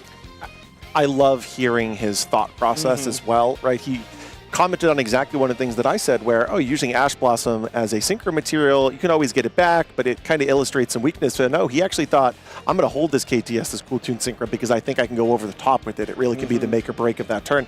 And it played out basically exactly as he navigated and sculpted it from the very first thought that he had when he saw his opening 5. So it's just a good illustration that you need to think not just what's the next play, what's my decision tree if X, Y, and Z happen? Because it seems like Julian had that whole turn mapped out, and he actually prioritized, as he mentioned, Rotary's effect to get that full information, knowing that it would be a sacrifice of that Ash Blossom with the ability to potentially add it back with Remix, which of course he ultimately did.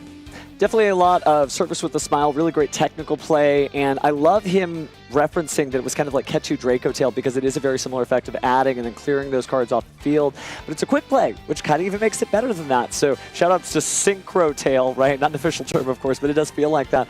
But man, what a winner. Gosh, if only we had packs for winners. Do we have any winners packs? Do we have any winners packs we can showcase?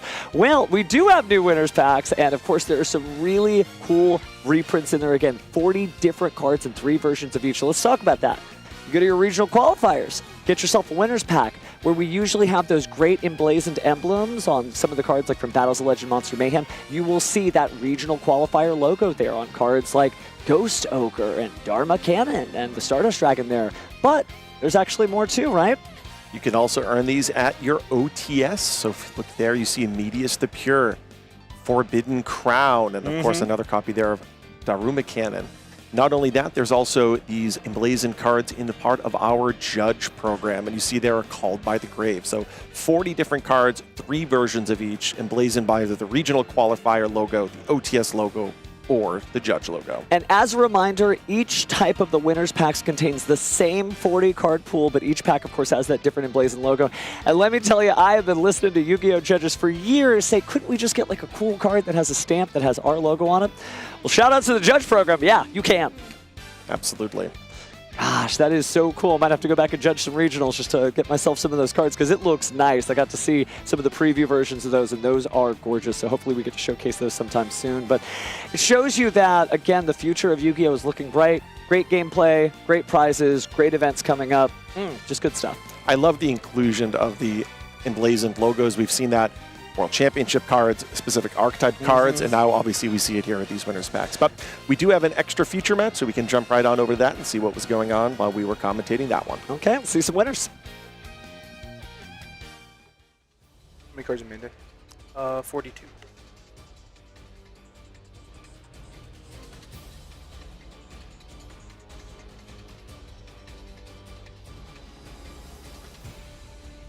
Alright, you guys can start. I roll? I roll, yeah. 6. 7. Choose to start. Good luck, man. Good luck.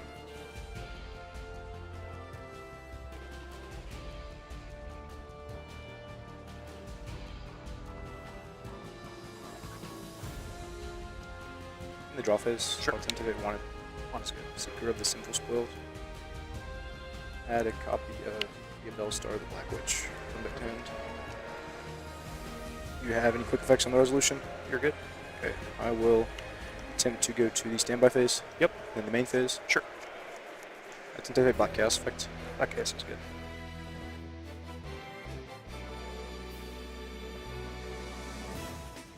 I'll place Mind Shuffle from deck.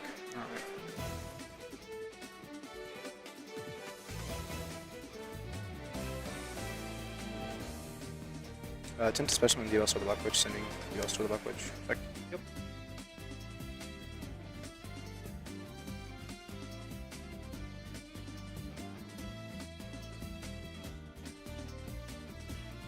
I'll set Deception, the Sun's pulls face down.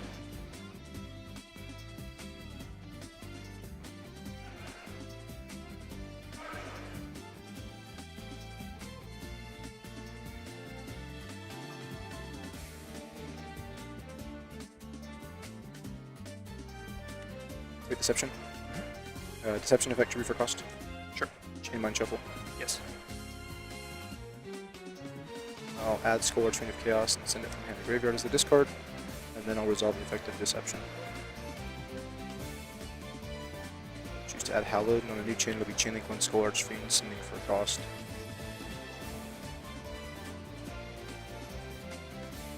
I know there it is. Light and Darkness Ritual. No response? No response. I'll resolve my card, adding Magician of Dark Chaos, Black Chaos.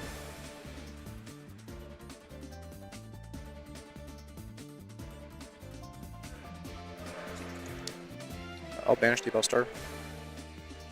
Use special summon a copy of Dark Magician of Destruction. After effect. Sure.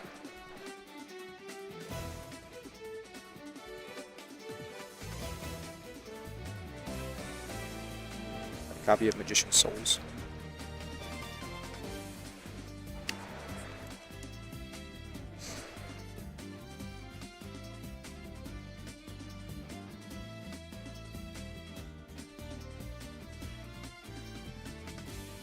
David Hallowed. Oh, it's good. Send Deception. And special summon as a Mina move Siliago. And use the effect on summon to add. Sure. And I'll choose to add another copy of Wanted Secret Summon Spells.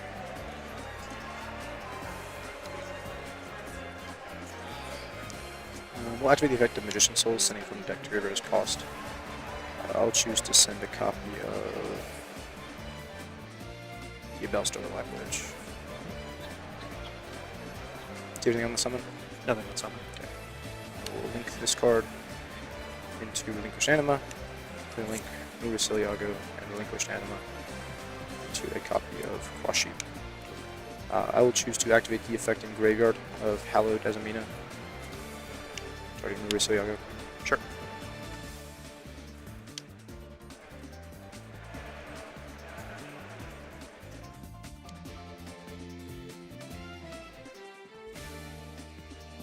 Hallowed?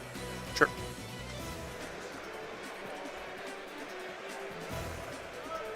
I'll choose to special Leo Sylvia. Okay. And then I will activate the effect in graveyard of Light and Darkness Ritual. Sure. I will add a copy of Black Chaos and the Light and Darkness Ritual to hand. Alright. Attempt to activate Light and Darkness Ritual. Sure. We're going to banish Deception. Or sorry, the Bellstar, as well as a Molt Charming Wallows. And we'll summon Magician of Dark Chaos, Black Chaos. We'll go Chainlink 1, Cross Sheep, Chainlink 2, Magician of Dark Chaos, Black Chaos. Yep. You're gonna cut. So resolving this, I'll add back from graveyard to hand. I'll resolve Cross Sheep's effects in sequence. We'll draw 2 from deck. Discarding 2. And then resolve the effect of summon from the graveyard. Sending Magician's Souls.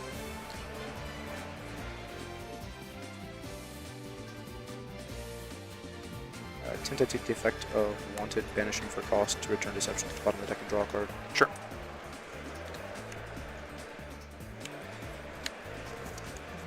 And then attempt to activate Magician's Soul, sending 2 for cost to draw 2 more. Sure.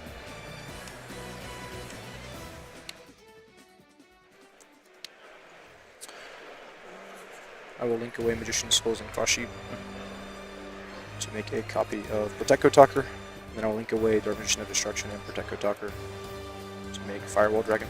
Sure. I'll activate the effect in Graveyard of Protect Kotaker, banishing Cross Sheep, and the Relinquished Anima from Graveyard to special summon itself. Yep. And then here we will think for just a second.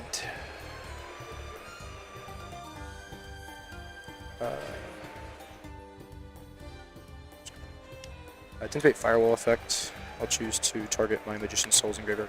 Okay.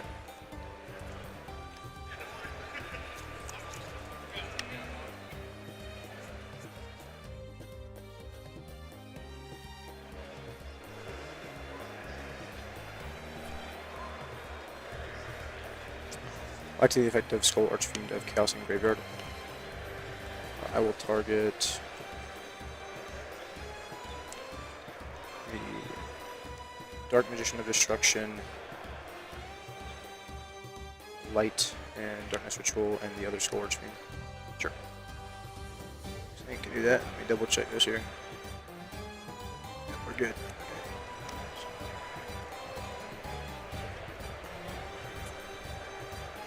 I'll link Protect Kotaker and Skull Archfiend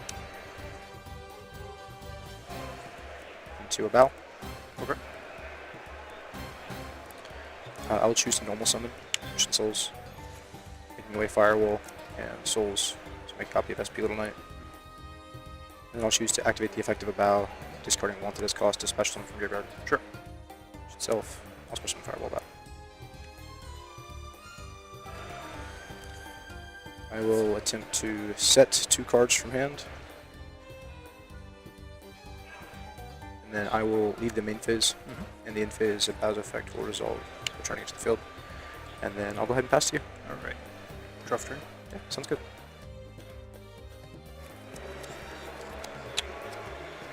Draw. Stand by me. In the draw phase. Sure. Activate my shuffle effect to search. Effect of search is good.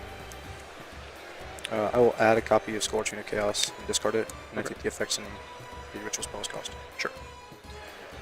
And that will resolve to add myself Lackluster Soldier, Soldier of Light and Darkness. Okay.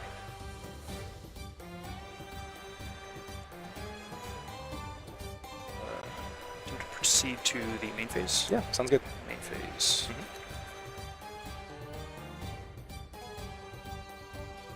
We'll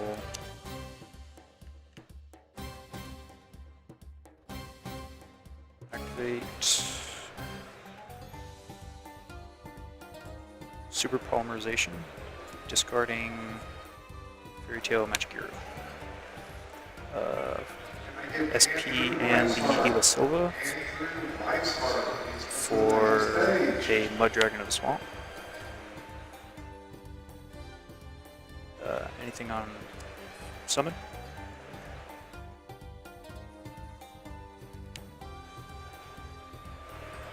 No, you're fine. On a summon, I'll do my dragon's effect, declaring light.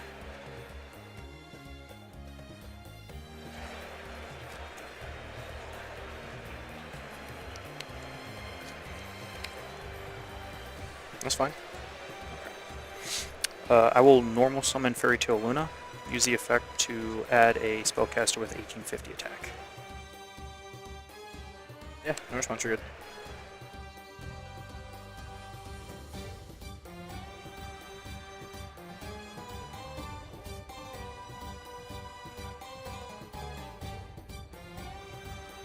We'll add a Genia of the Ring.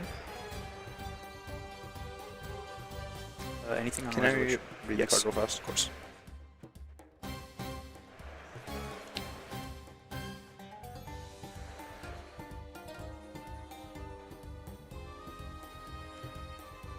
No, you're good. Okay.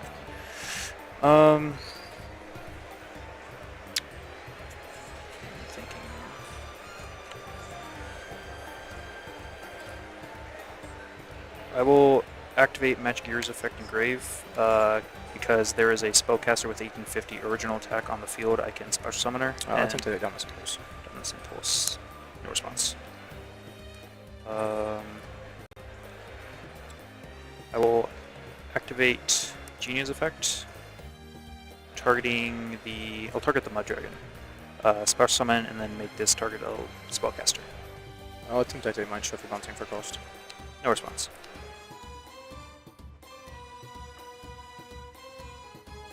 Anything on resolution? Chainlink 1, I'll target the Genie to banish. Target the Genie to banish.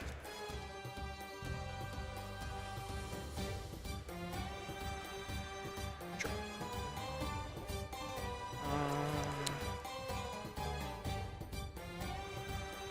We'll activate Spenta, the Magistus Sealer, to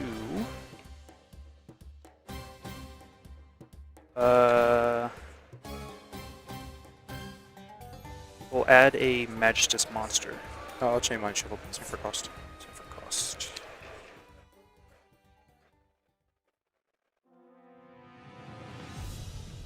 Sure. Special summon Magician of Dark Chaos, Black Chaos. Okay. Resolving Spenta.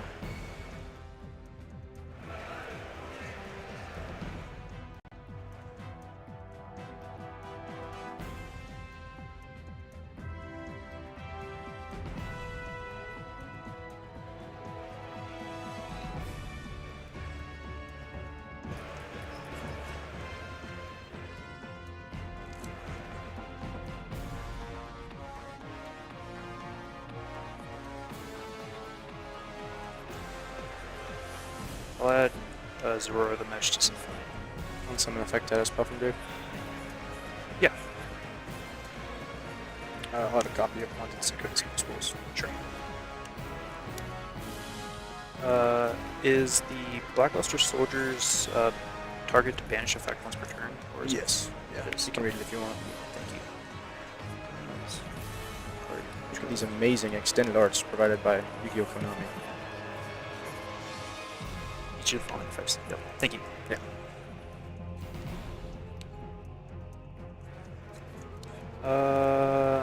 So I will activate Triple Tactics Talent. I will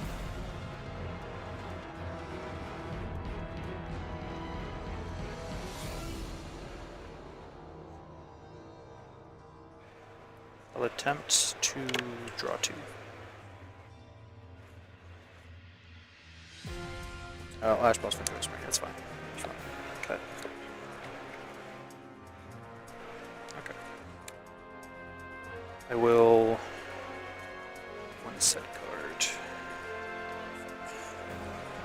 Activate Metamorphosis, tributing the Mud Dragon of the Swamp to summon a level 4 fusion.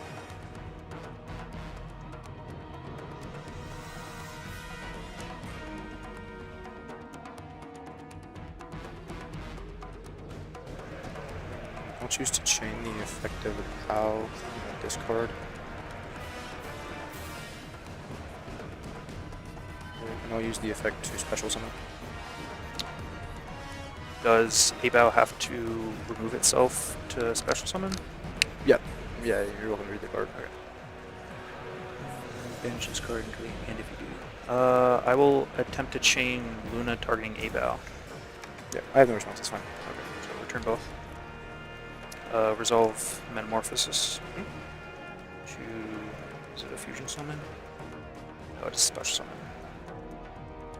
To summon a Weaver of the Fairy Tales. Here. Sure. Just to clarify, you have Luna in hand, and then I have Luna in Zorora. hand. And the Zorora, yes. Okay.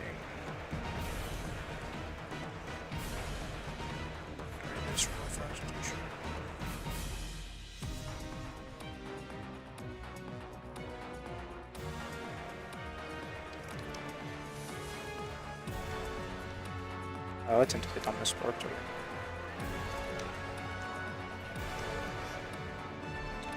I'll just concede. Okay. So. Great.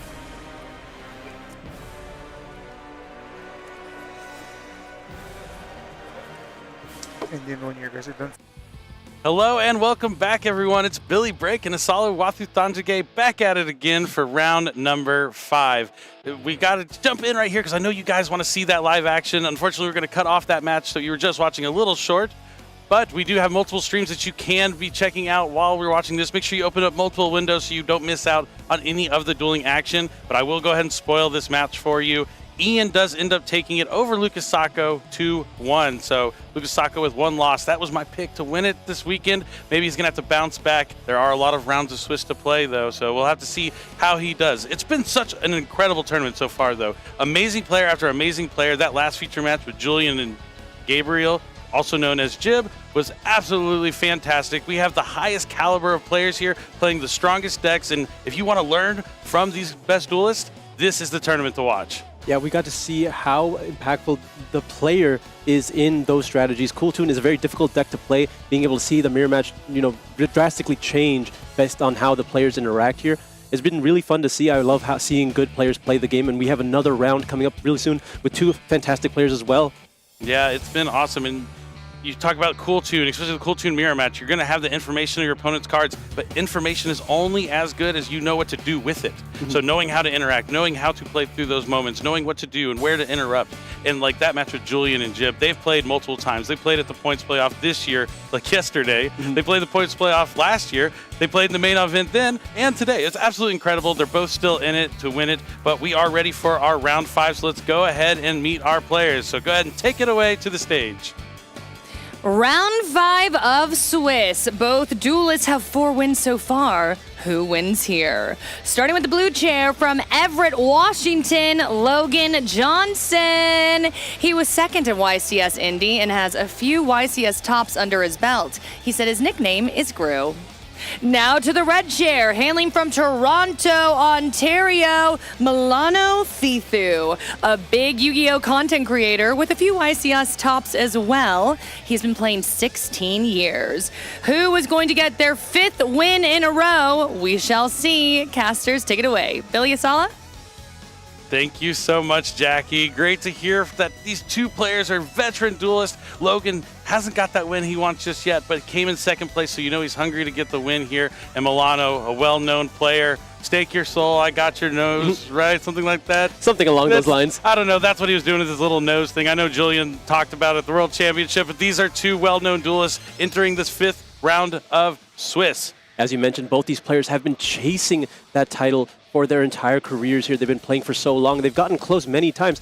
I know there's been a moment where I believe Milano got 9th place when after the YC started cutting to top 8, he was playing a Vanquish Soul. He's been very consistent many times in tournament play. And we have another chance here in this round number 5. Yeah, we've had a lot of champions in the feature match area so far today, but these are 2 hungry duelists who have just been so close to becoming a champion. And when you're hungry for it, sometimes that desire is even stronger. You're going to try a little extra harder because you just need that win. You need it. Absolutely.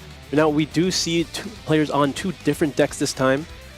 You have the tried and true favorite of the event here being Cool Tune, and then the up-and-comer, the one that's had some clear popularity here at being the Light and Darkness strategy. Yeah, I think as the tournament progresses, these are the 2 decks that are rising to the top to be the most effective, the dominating forces of this format. Light and Darkness Ritual, Cool Tune, and how they line up together. We saw kind of in that first game, or one of the games in the bonus feature, what the Light and Darkness Ritual deck can actually do. It turns a deck that a lot of people thought was more of like a mid-range, slower kind of control strategy into kind of an absolute combo deck, right?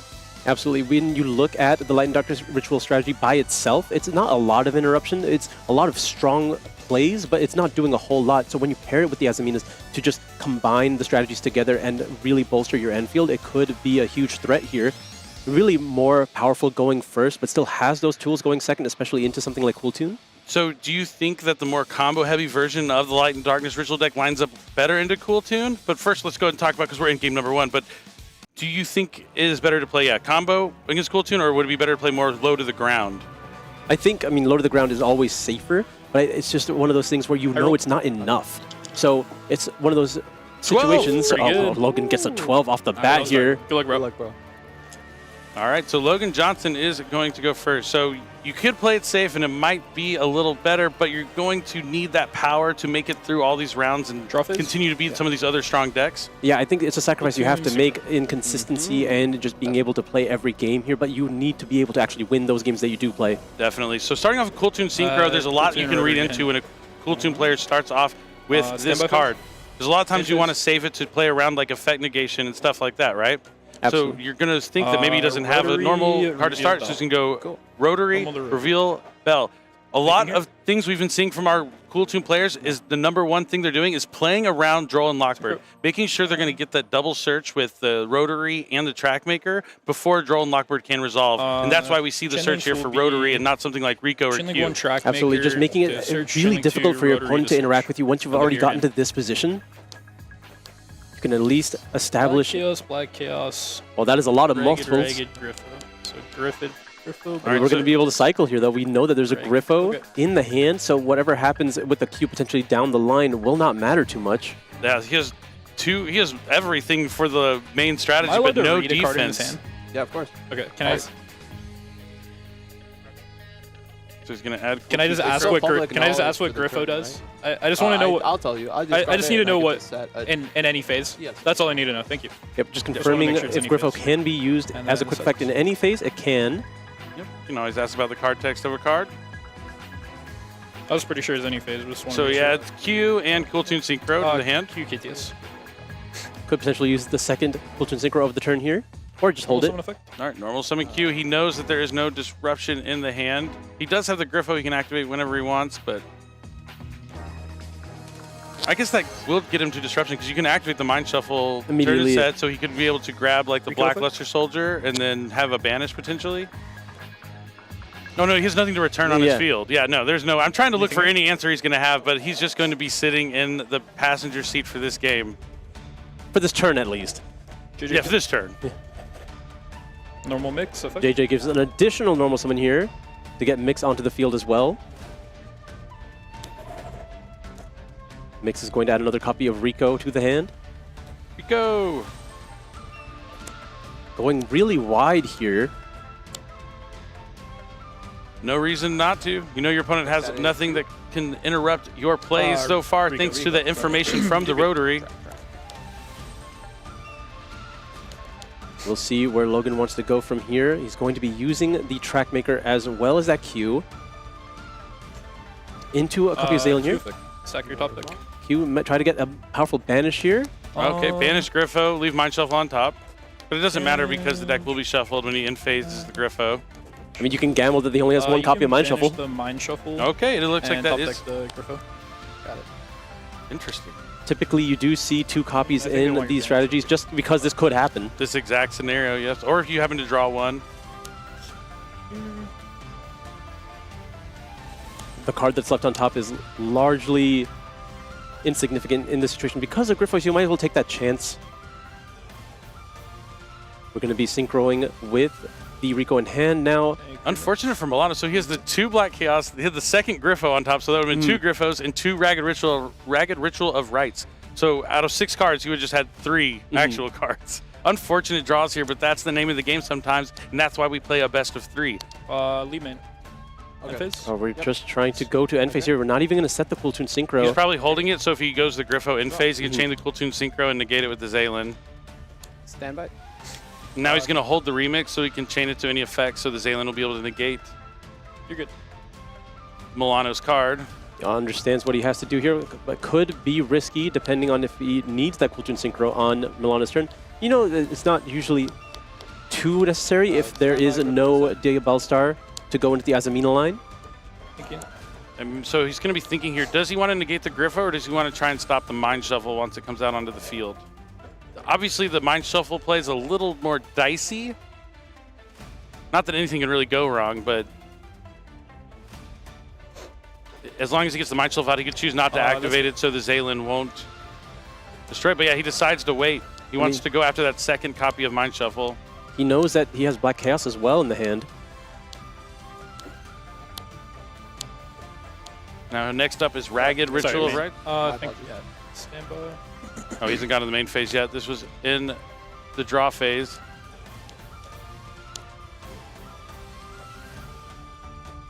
So having Zaylin, the Shackle Dragon, and Remix up means he'll always be able to chain the Remix to negate a card with Zaylin. That Racket The Black Chaos has to banish a ritual spell from grave to summon.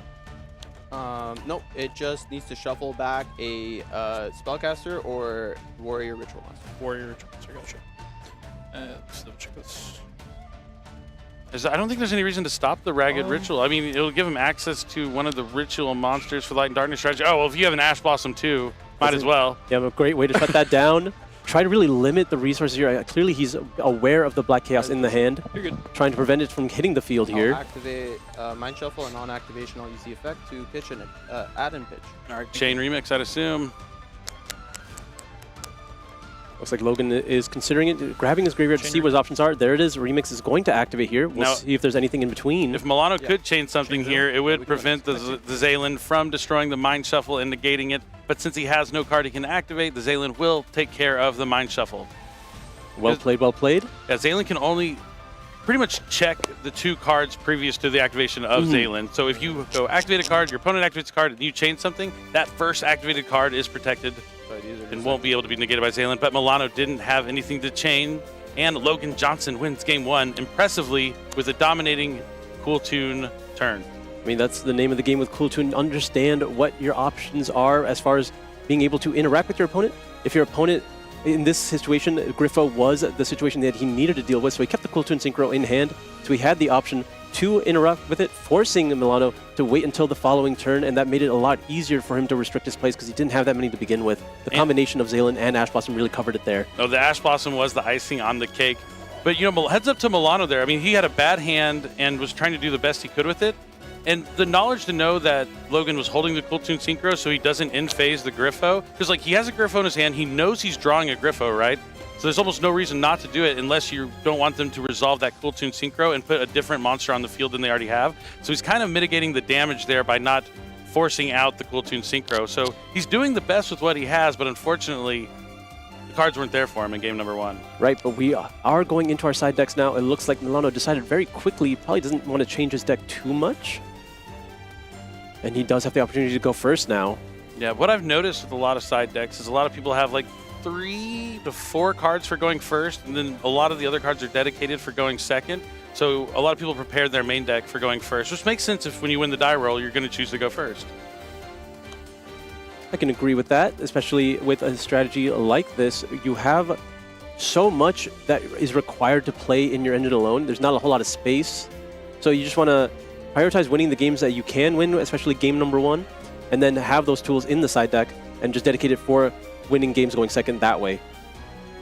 Definitely could be the case. There's a lot of strategy into deck building and making the right meta call when you're entering a tournament, and that's what Yu-Gi-Oh! Is all about. And we have 2 of the best to ever do it facing off here in round number 5.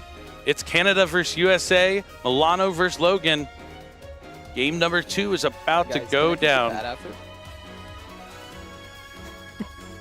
Logan Johnson didn't make the points playoff this year, right? He did not. He was here. He was in there last year. He got close. He was 1 win away from going to the World Championship last year, I believe, or the year before. One of the past few years. But this is going to be the main event where he's going to have to win a lot more rounds to get there. But he is going to be closer if he wins this round number 5.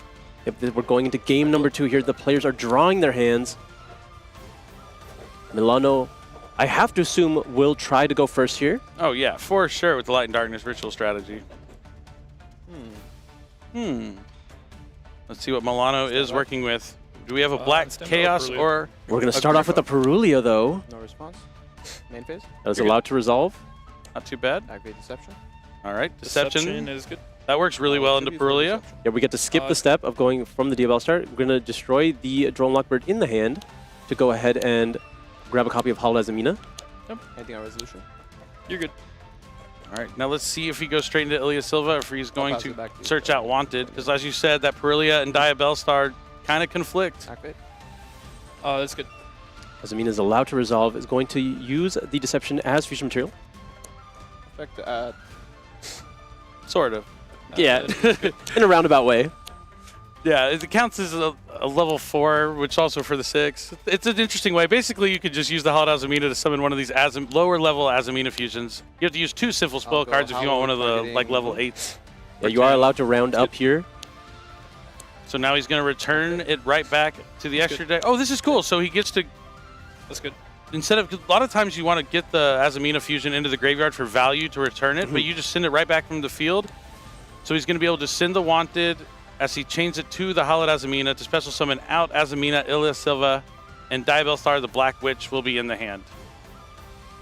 Yep, putting that negate on the field to insulate the rest of your plays, and you do have access to the draw in the graveyard as well from the Wanted. No, nothing on risk.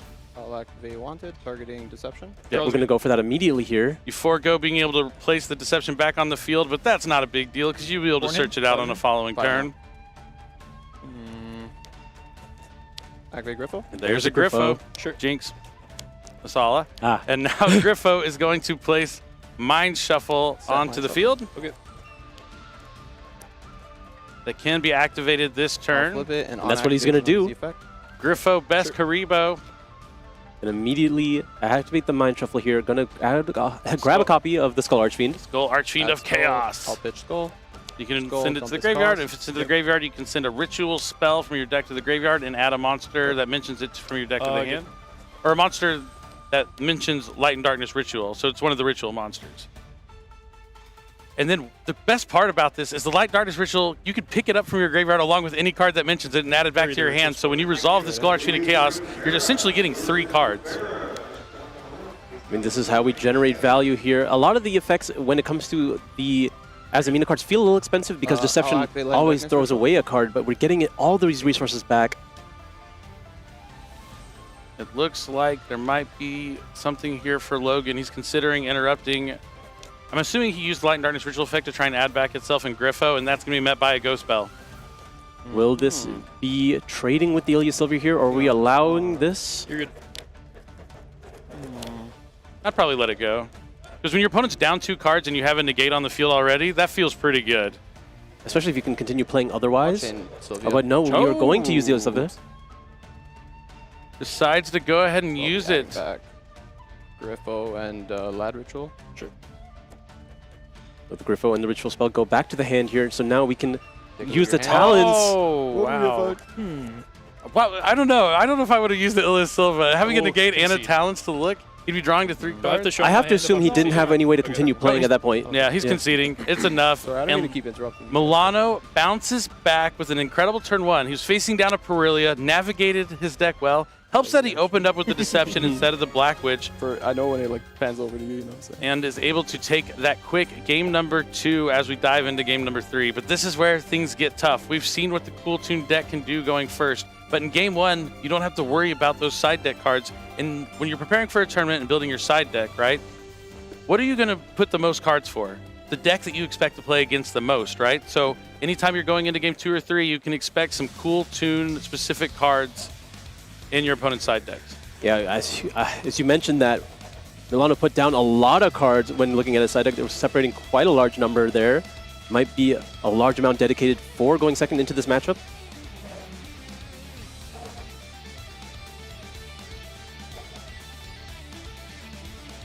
Logan going through his side deck as well. He has options going first. We've seen Cool Tune many a time access powerful trap cards in the side deck. Yeah, this is going to be very interesting.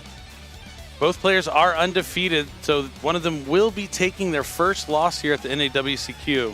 But even still, a 4-1 record, pretty solid. If you could say you could enter a tournament and start 4-1, I'd take it all the time, every time. It's like fairly comfortable, right? I would take it every time, yeah. One loss is not too bad. But they still have a long tournament to go. They'd rather take the win here if they can? No, yeah, for sure. It's very rare I ever went undefeated in any tournament, so I really don't know what that feeling's like. It looks like Logan is ready to go. Logan Johnson, a decorated duelist. Now, they both just really want the W, the win, the championship. I mean, going to Worlds, that's the hardest part. For players that don't have a win under their belt, when you play in the NAWCQ, the goal, right, is to go to the World Championship. But make top 4. But at the same time, you really want to go all the way and become first place. But there is absolutely something special about being an NAWCQ champion. It's a once-a-year tournament. Absolutely. There are so many duelists that have gone through this gauntlet, become take longer just so there's WCQ champions, just joking. or even just made it to the World Championship and had established careers after the fact. Once you go to the World Championship, I feel like it drives you so much more. Everyone that's gone to the World Championship has become such a dominant player after the fact. Like if you look at Julian, Jesse Cotton. Yeah. Jesse Cotton, after his first World Championship in 2017, decided to go back every single year it was available after, and then he won his first YCS the year after in 2018 as well. Yeah. It keeps happening for these players after they go to the World Championship. Would you like to go first or second? Both these players are fighting to get to that position. I'll say. All right, here we go. The decks are side decked, shuffled up, and ready to go. Milano drawing his 5 cards here. Logan already ready. Our two representatives that are going to the World Championship from the World's Qualifying Point Playoff, both from Canada. So you know Milano wants to impress them and join them in that journey. This is game number 3. Logan's going to do his best to deny Milano here. Represent America. Yeah, and like I said, Logan has been close to going to Worlds before, so you know he's hungry for it. So draw phase, Cool Tune Synchro again. This is exactly how game 1 started. Trying to have a repeat performance here. I see some powerful trap cards in his deck, but if they're in his deck, they're not in his hand, right? I mean, rotary. Seems like this is his go-to. Sure. Oh, but he has a much stronger start here. It's going to be Anything the Rico shown in the hand. So he doesn't have to give up any of those powerful effects in the hand just yet. You know, I guess Rotary as your lead with, this is the way you're supposed to play Cool Tune. Very interesting. No, if you have Rotary, I was told you always try to lead the Rotary because it just makes it impossible for you to interact with it. And we're opting to get rid of the Ghost Ogre in the hand as well. Okay, we have a hand. It's better than his game 1 hand, and this Pot of Sloth can make the information that he's getting here useless. I mean, I would only say it's better because of the Sloth. Everything else is pretty rough. Yeah. I mean, it's the Sloth that makes things better. I mean, he has 5 cards instead of 3 this time, right? You could say that, I suppose. I guess only 1 card in his hand is activated. But yeah. The Sloth and the the Black Chaos are the only cards he can really activate out of his hand right now. But that's why Pot of Sloth is so good. Because when you draw hands that you need to have cards you can put back, it's perfect. I mean, this makes it at least somewhat easier for Logan to identify what he needs to stop here. He sees the Sloth, he sees the Chaos. Really just wants to prioritize dealing with the Sloth, so it's only 1 more card that he has to deal with. I'm going to use his regular normal summon on the Rico now. That Droll and Lockbird is nowhere in sight. Going to add Mix, but you do make a good point. Now that he knows that Pot of Sloth is the best card in his hand, he can make sure it does not resolve. JJ Cool Tune hits the field here. Ghost Ogre being able to potentially answer the Mind Shuffle as well, just putting itself back in the hand off the effect of something along the lines of Remix. Okay. All right, we're going to change the song, and it's going to be Rico into Mix. Mix is going to add Q. 1, 2, yeah. Still have a normal summon. Yes. Off the field. Yep, you can still normal summon 1 more time because of the JJ Cool Tune. But he's already used all their effects. Oh, no, he can just Q. He can normal summon Q still. Yep. So he will. Good. And there's the Q. There it is. Q is the one you always want to normal summon. The Mix and Rico will activate their effects on special summon. Q, you have to normal summon. So he's going to special summon back the Rico from the graveyard. A level 7 Synchro. You know him, you love him. It's Zaylin, the Shackled Dragon. Let's see how powerful the top 2 cards are. Pot of Sloth, Pot of Sloth. Oh, those are 2 actually good cards here. Yep, I think this is a Banish into the bottom. Or it's either Banish Wanted, Souls to the top, or Banish Souls to the bottom. Banish Wanted. Yeah, you're always banishing Wanted. Yeah, top deck, okay. Okay, so he feels like he can deal with the Magician's Souls, often using the Mix here. Mix can just destroy it on summon. He has access to the Ghost Ogre to deal with the Mind Shuffle, and he just has the Zaylin for the Sloth here. So if you're Milano, you draw the Souls, right? You definitely lead with the Souls and try and send the Mind Shuffle to draw. Yeah, you're looking for any opportunity for Logan to make a mistake here. I mean, yeah, he's going to do everything he can before he activates Pot of Sloth. So right now he has 2 cards that he can enable. Yep. The Zaylin. He has Cool Tune Synchro and Cool Tune Remix that he can chain to any card that Milano uses. Do you have anything you want to use and draw? I'm going to standby. Oh, thank you. All right, we've made it to the standby phase here. Oh, he might want to get the Ghost Spell back into his hand. I do believe it's Ogre. In his graveyard? Yeah. Oh, is it Ogre? Okay. Oh, no, Bell was from the other game. You used it. Might want to just conserve it, as you mentioned, for the effect of Zalen here. You definitely want to lead with the Souls. Activate Black Chaos? Or Black Chaos, I guess. Just not the Sloth. I guess you have to take Black Chaos. You have a chance to get another trap to send. Yep. Now we're going to chain the remix here. And we're going to use the Zalen on the Black Chaos. Do we have an Ash Blossom in hand? Oh, he probably has something else to stop Pot of Sloth then. Yeah, the Ghost Ogre is going back in the hand here. And Rico hits the board. He must have Ash. Yep. I saw it. Oh no, Milano. You got it back, Ogre? This is not good. This is not looking good for our Canadian hero. Rico resolves adding clip to the hand. Logan Johnson has Milano by the nose right now. I think Milano knows it's almost over.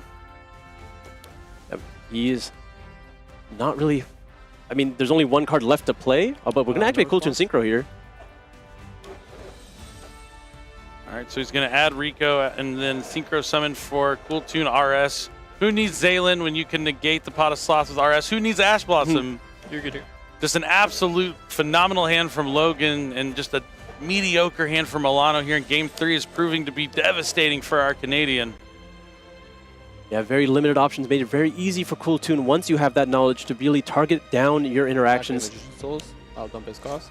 Do special summon himself. Sure. All right, Souls is going to send down the Black Witch. Does he play Typhon? Typhon could help, maybe. I mean, it would definitely give him a shot. He would have to summon it out of his binder, it looks like. Still has potentially the Ash Blossom in hand for the Souls, or if he wants to use the RS. And Souls is not a cost to send to draw, right? It is. Oh, it is a cost, so he hasn't used that effect yet. Okay, so he's going to use Clip. And he's going to synchro with the 7 and the 3 for Cool Tune back-to-back. We going back-to-back. I will go... We are going back-to-back here with Cool Tunes. May I see your graveyard? Yeah, go for it. Whenever. All right, Milano seems to have some response here.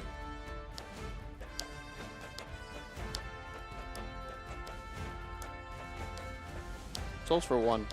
Okay, we're just going to be activating the effect of Magician Souls here. It says no graveyard effect, right? Sorry? It has no graveyard effect. No, right? that doesn't have a graveyard effect. I think you back-to-back here. Does that have a graveyard effect, right? You can go back-to-back chain RS. I think just to get the maximum value? Chain back-to-back. Thinking about Remix. No. Track Maker. Yeah, Track Maker's a good one. Oh, we have an Effect Veiler as well. Just answers every which way you look. Logan has the response. Trackmaker is going to make its way back to the field here. It gets its effect when it's special summoned, unless he decides to synchro it away. Which he could. He could go into like Loudness War and return the souls to the hand. I don't think that sounds bad at all. Oh, gonna go ahead and use the track. I'm not really sure what putting the souls in the hand would really accomplish at this point. If you're worried about Typhon. Oh, yeah. I mean, it's just one less thing. Like, he has all the boxes checked right now. I don't know how worried about Typhon you really are. I mean, I'm trying to commentate the match, you know, I'm throwing things out there. Skull targeting Mind Shuffle. We still have the ability to summon this Skull Archfiend here by going after the graveyard. Zalen and... I bet that Soul's on the field's looking a little scary. But it's not going to matter because the back-to-back will be able to activate the effect here. He can special summon again. He can synchro off the Track Maker still. And now you have a much more desirable target for it, or not target for it.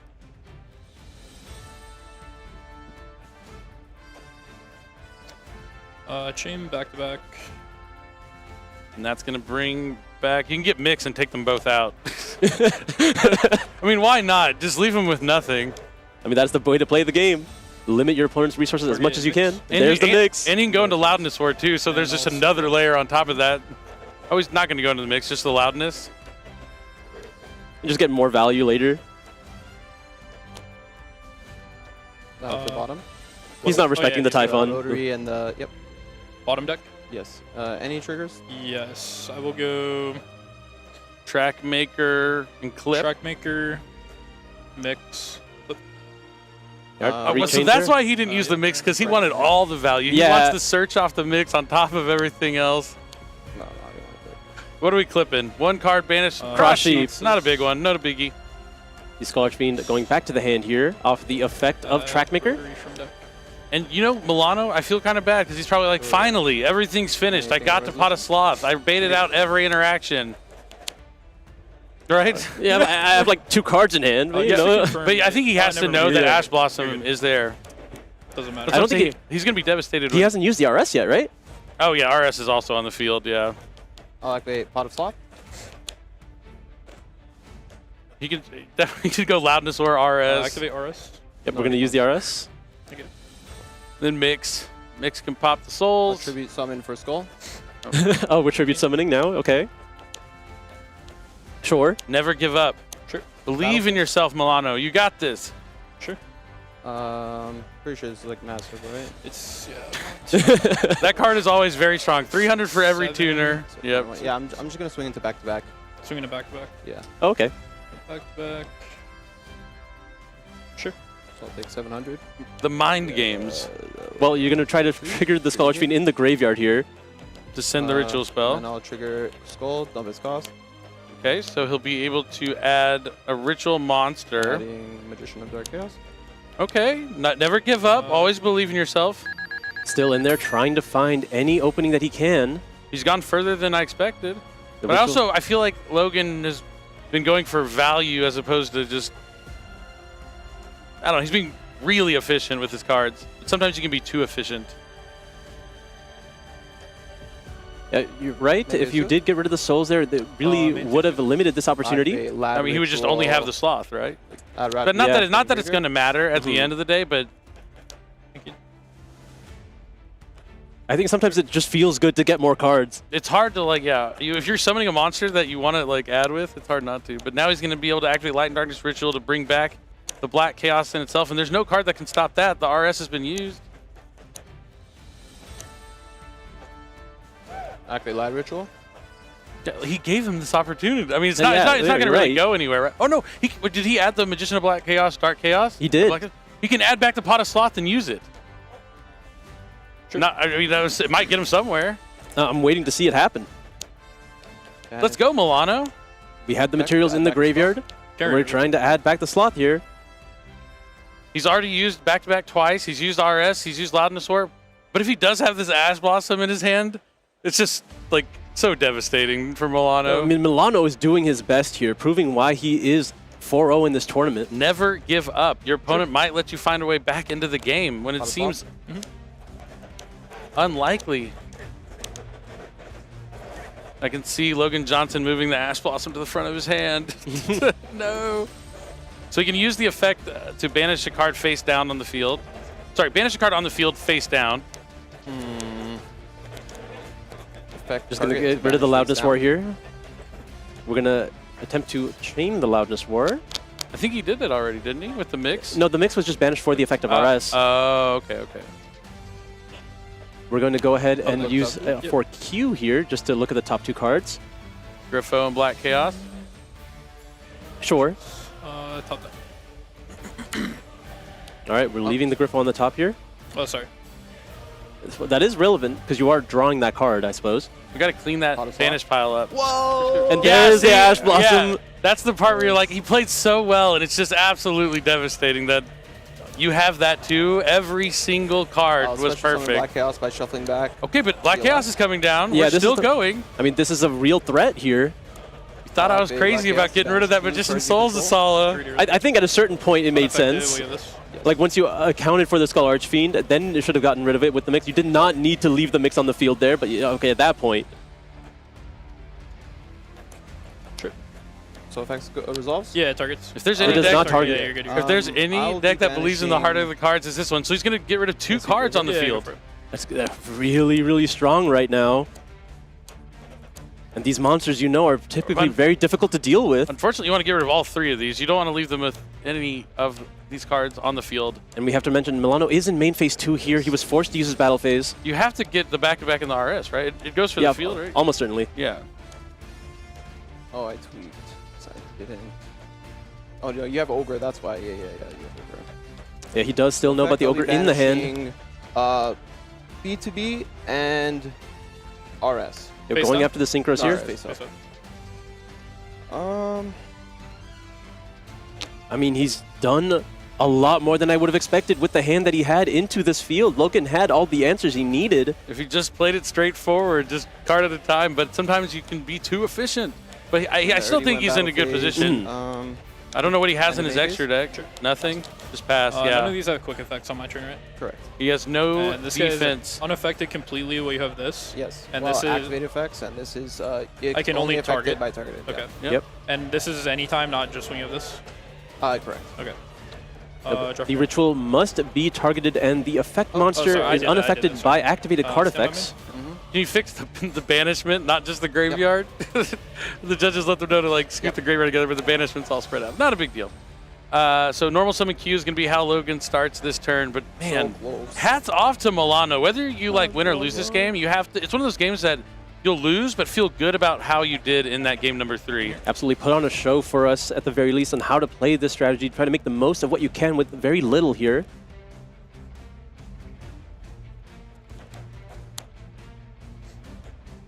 Going to be synchroing now with the Q and a rotary from the hand. And it's going to be another track maker. Chain 1. He can't add with the rotary because he has no cards in hand. But he gets to get rid of the light and darkness ritual. Yeah, your top deck. So. We're going to look at another copy of Black Chaos as well as a Diabell Star. There you go. Banish, top deck. Yeah, Diabell Star when you have potentially no cards left. Not going to be too useful.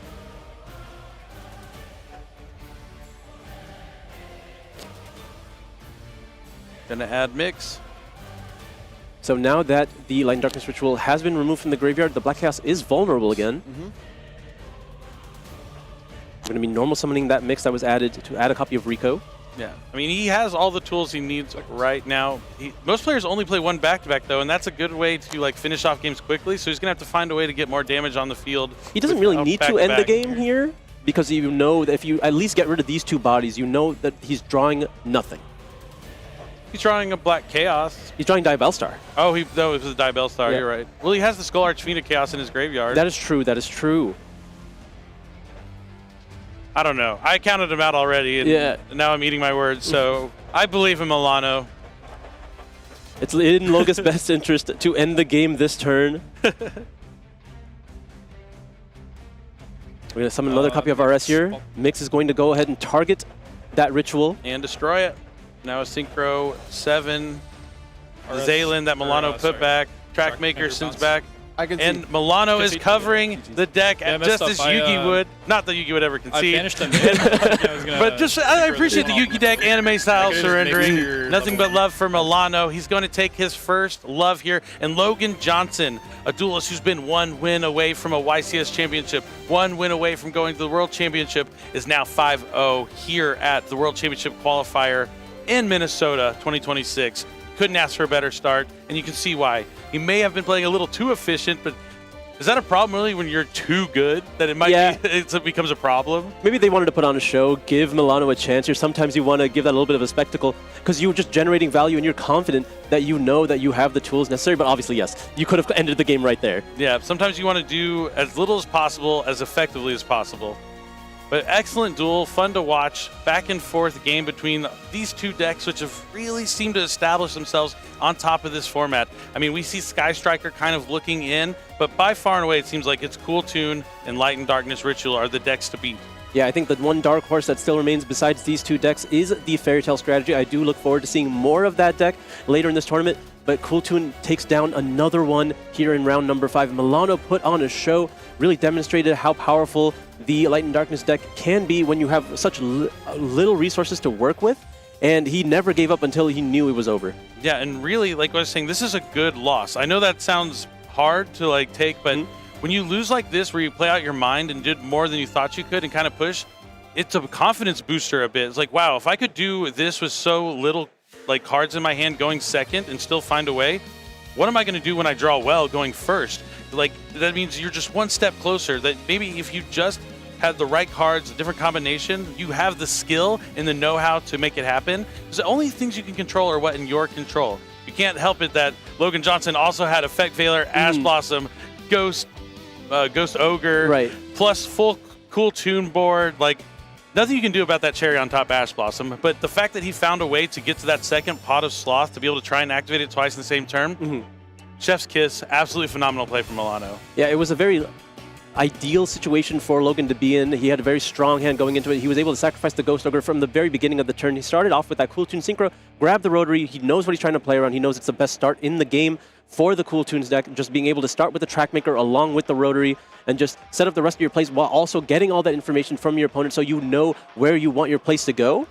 But it's just one of those things that we're going to continue seeing throughout the remainder of this tournament as more Cool Tune players find their way into those top slots. All right, we're going to hear from our Cool Tune player right now, Logan Johnson. So I'm going to go ahead and throw it to the stage. We're not throwing anything away. I'll toss it to the stage. So let's go ahead and hear from our winner from round number 5. Take it away.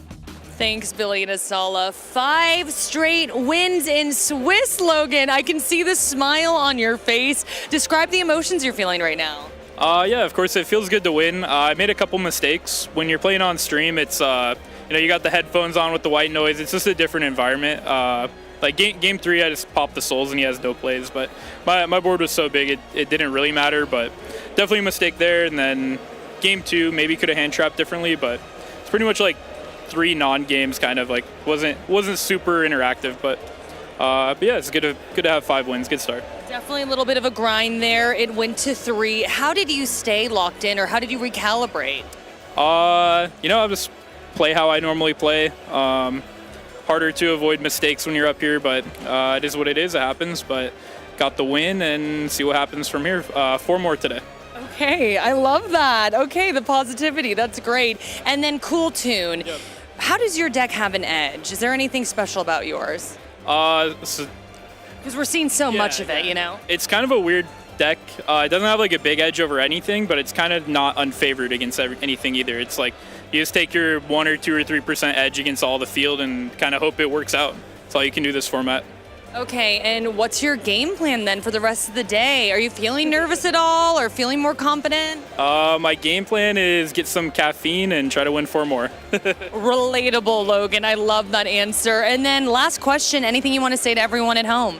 Yeah, shout out my testing group, the Gauntlet, Logan Shepard, Tristan, Jeremy Glassman, all the guys in there helped me get to this point and hope it can keep going. Congratulations, Logan. Can't wait to see how the rest of the tournament plays out for you. Gonna send it back to our casters. Thanks, Jackie. Good hearing from Logan. He was able to, I guarantee you the second he tributed for the Summon Skull and all that happened, he was like, I could have just got rid of that. Yeah. Why did I want to search with my mix so bad? Did I need that extra search? But, the fact that he's able to realize it right away, that means he can adapt and learn from it. I'm not a big fan of blaming external factors, though, but he's locked in. He's 5-0, 4 more wins, halfway done with day 1, but then there's so many more Swiss rounds tomorrow. He has a long way to go. He's playing a solid deck, and he's locked in, so we're going to have to see how that's going to work out for him. Yeah, absolutely. And he understands that it is not over at any point here. He looked at it and he said 4 more rounds. He has to win those, or doesn't have to win, but he has to be prepared to play 4 more rounds. He understands it's a marathon. It is a marathon. It's not a race. You got to stay strong. Go get something to drink, some water. Water is more important than caffeine, but make sure you balance it out and stay healthy and stay hydrated. You have to treat your body well in these tournaments. Yep. You do. It's important. It's important because, especially because it's a 2-day event. So if you burn out after day 1, doesn't matter how well you did if you have no energy or no thought process. You got to get a good night's sleep. Stay hydrated throughout the day. You really forget to drink water sometimes, but I promise you it is life-changing if you're drinking water in between every single round. So if you aren't doing that right now, you absolutely should.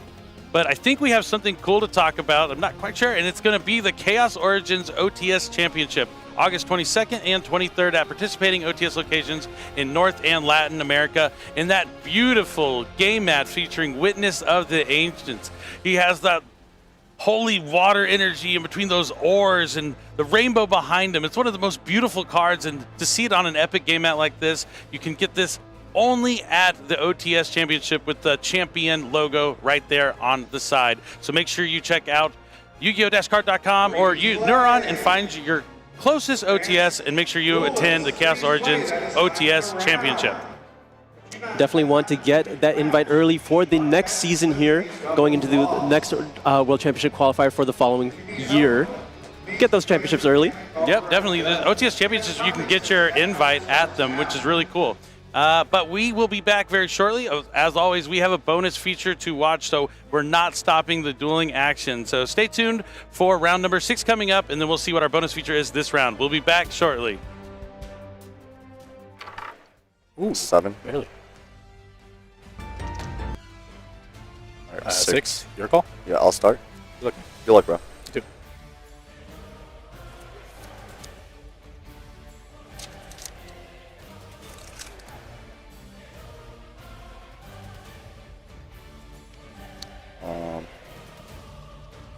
Standby. Yep. Main phase. Yeah.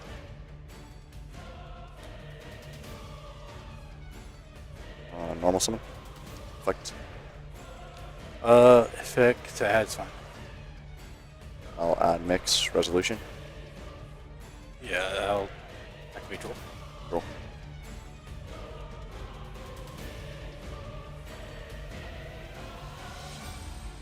I'll send these two. Okay. And I'll go ahead and summon remix.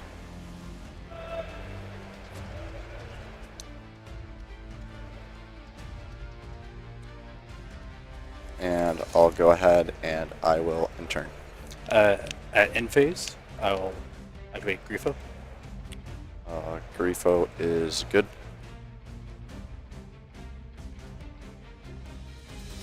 Set Mind Shuffle. Activate Mind Shuffle on activation activate. You can't use Mind Shuffle under Droll and Droll, Lockbird. yeah. Oh, you're right. I can slide. Sorry.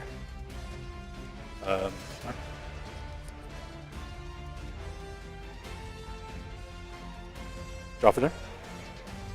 Yep. In draw phase, activate Mind Shuffle. I'll go ahead and I will attempt to Ash Blossom that. Ash is good.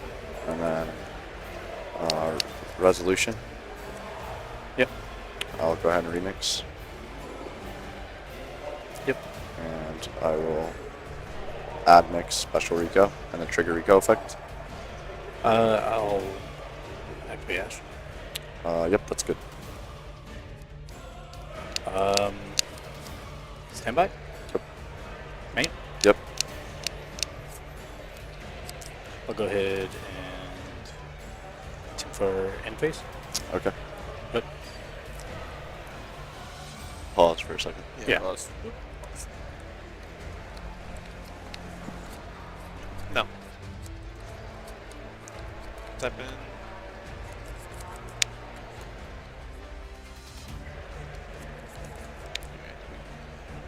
Ready? Sorry.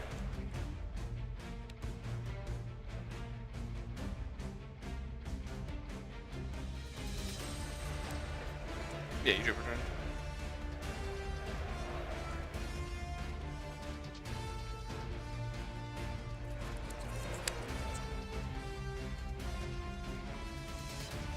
Okay, 1, 2, 3, go. Alright, you continue. Alright. My turn, so draw for turn. Standby. And welcome back to the NAWCQ, where I'm sitting with Jerome to do a Genesis deck update. You have a very fun list, and you're going to walk us through how you built it, where the points go, and some of the fun stuff that people can experience if they want to try it out. So what's your deck, Jerome? All right, so I'm playing Invoke today. Invoke's one of those classic decks from about a decade ago. We've been normal summoning Alistair for 9 years. Now we could special summon as well. And this deck's a lot of fun. You can just cause all sorts of mayhem with it. And the way you do it is you got to get original Alistair and new Alistair. Yes. Like this is the key to it. You Alistair get both the of them together Invoker, and the magic happens. Alistair the Reminiscent. Yep. Yep. Thinking back on all those good times, all those good moments that Alistair's All had those over the good years. times. All those times he fused with bizarre things from beyond our knowing. So we want to play as many different copies of these as we can. So original Alistair, of course, has Magical Meltdown. Yep, this is a classic. This has also been out for pretty much as long as people have been playing And it Alistair. gives you the protection for your fusion summons and the like Yes. as well. A new card as well that also helps is Sorcerer of the Swamp. Ooh. So because the original invoked fusions, Mechaba, Purgatrio, Raijin, they all name Alistair the Invoker. So you can reveal them to special summon this and banish an Alistair, which you'll get back later on with your new invocation spells. But I believe it only works with this, right? It only does works not with the work original one, doesn't work with that. Okay. Now, there are a few cards that work with both, and those are Ivos, Divine Spirit of Law. These will cost you 2 points each, and the new Alistairs cost you 4. And then Sacred Spirit Sword Ivos. So these can count for both. Sword gets Ivos out of the deck, which you then banish to get whichever Alistair you want. Sure. And if it was banished from the field instead of the hand, you then get to normal summon a spellcaster. Okay. So you can get your Alistairs So out the as spell is. is almost better because it gets us to the Yes, field. the spell's real nice. If you draw both of them, that's still fine. You'll use the Ivos in hand to get one of them, and you can send or banish the other one with the spell. Yeah, because your goal is just to get both names in rotation, essentially. Correct. Whether they're banished in your graveyard, in the field, in your hand. Like you might have to normal summon this one and get the sword so that you can get back the other Alistair, but you know, it's one of those things you just have to work out for. Sometimes you have to freestyle You it. navigate whatever the deck gives you. So as for the invocations you play, you're going to play 3 of the new one, Invocation Sword, and 3 of the original Invocation. Wow. You want as many of these as possible because they just give you more and more plays each time. Invocation Sword in particular, if you draw one in your hand rather than having to grab it out of the deck with Alistair, you can dodge a target negation like an Effect Veiler or a Fog Blade or something like that. Quick effect spells that fuse are always great. But yeah, I've never seen the 3 invocation. That's interesting. Yeah, you really want to see as many of these as possible. That's going to really help you outplay whatever your opponent is doing. Because sometimes it takes a lot of fusion summons to get to where you need to be, which is eventually summoning Hyper Invoke Aeon, blasting open their field, and tearing apart the extra. Yeah, we'll cover him very shortly, I imagine. And so then anything else in the engine? Yes, so there's 2 more cards. Gamma Summon the Trap, which lets you banish a fusion or an Alistair to special summon another one. It also has that other ability that lets you get one back from being banished when the one you summoned is banished. And the other is Viricum Divine Spirit of Artifice, which you can special summon if you have an Alistair, either of them on your field or graveyard. And it lets you set Invocation or a spell that mentions it as well. And it also protects your fusion effects as well. It's kind of like new Alistair's version of Magical Meltdown, but it actually protects the effects of the fusion monsters themselves rather than prohibiting the timing of when your opponent can play cards. And I believe it even banishes the thing that it negates. I think. And you can banish the card and negate the emote and banish it. Yeah, so kind of like Mechaba. Like when you negate, you banish the thing. And it's a light, too, so that you can use it for Mechaba itself. I love engines that look like this, by the way. 3/3/3/3, all 3 ofs, and then 2 1-ofs that you'll search at some point during your turns. This is very clean. This makes me very happy. Yeah, it's aesthetically pleasing to me. Yeah. One more 3 of them. We're going to disturb the synergy just a little bit. Okay. But it's a classic one, so I think it gets a pass, and that is Fairy Tail Luna. Oh. So this was used in the original Invoke decks, which used the Kaiju Monsters main deck. They would main deck Kaiju Slumber, Kaiju Monsters. They play Slumber, played Luna, and your opponent's not playing Gamma Seal. Yeah. So it's coming back to your hand, and you're going to be able to do the rest of your stuff. Interesting. So that's the last one that I would consider. And it just gets you another Luna, so it's another light monster to fuse with. It's more material. It's also a spellcaster for things like the Reminiscent to target, to come out. So, okay, interesting. I like that. And then as for the rest of the cards, here's all the non-engine stuff. So interestingly enough, like going first is seen as being really strong in Genesis right now. Yeah. So I wanted to make my deck as coin flip agnostic as possible. Sure. Like I just don't want to think about the dice roll. Yeah. And be totally okay being put second every game. And that is why I'm playing 3 Fulos, 3 Perulia, and 3 Evenly Matched. Whoa. Which is a card that I don't think anybody is really gaming for right now in Genesis. Yeah. And then I have a couple of Forbidden Chalices, because when we go over the points in a second there, I had 2 points left, and these just went back down to 1. Yeah. And the 1 Skullmeister. Okay. And Skullmeister's free. So a couple of interaction on your opponent's turn. So two Perulia, right? 2 Perulia. 2 Perulia, 3 Fulos, 1 So- Skullmeister, and then also the Evenly Matched and the Chalice help push through. Yep, and so we got 21, 21's 42, and another 18 is 60. And then up here, we've got, 12 here? Another 6 here is 18, and the 1 Viricum is also, so that's 20. Okay, so I believe that puts us at 80 with what you had listed back there. I think it's 80. And then we have 15 for Invoked Aeon, and 2 more for Forbidden Chalice to get to the 100. Okay, nice. So yeah, 15 on Aeon. That's the only one from the extra deck. What else is in your extra deck? It seems like it's standard invoked that you're doing so. So we've got the 1 Aeon. I'd love to play 2, but I can't afford it because of the points. We got one Sorath right now. You could play 2 of this. There are plenty of good arguments for playing 2 of it. You might want to test that out yourself. Same with Baberon. It's entirely possible you might want 2 of these as well, depending on how disruptive you think the opponent's cards are. 1 Invoked Oceanus. You don't really summon this. There's no extra monster zone in Genesis, so the Macrocosmos effect isn't going to be applicable.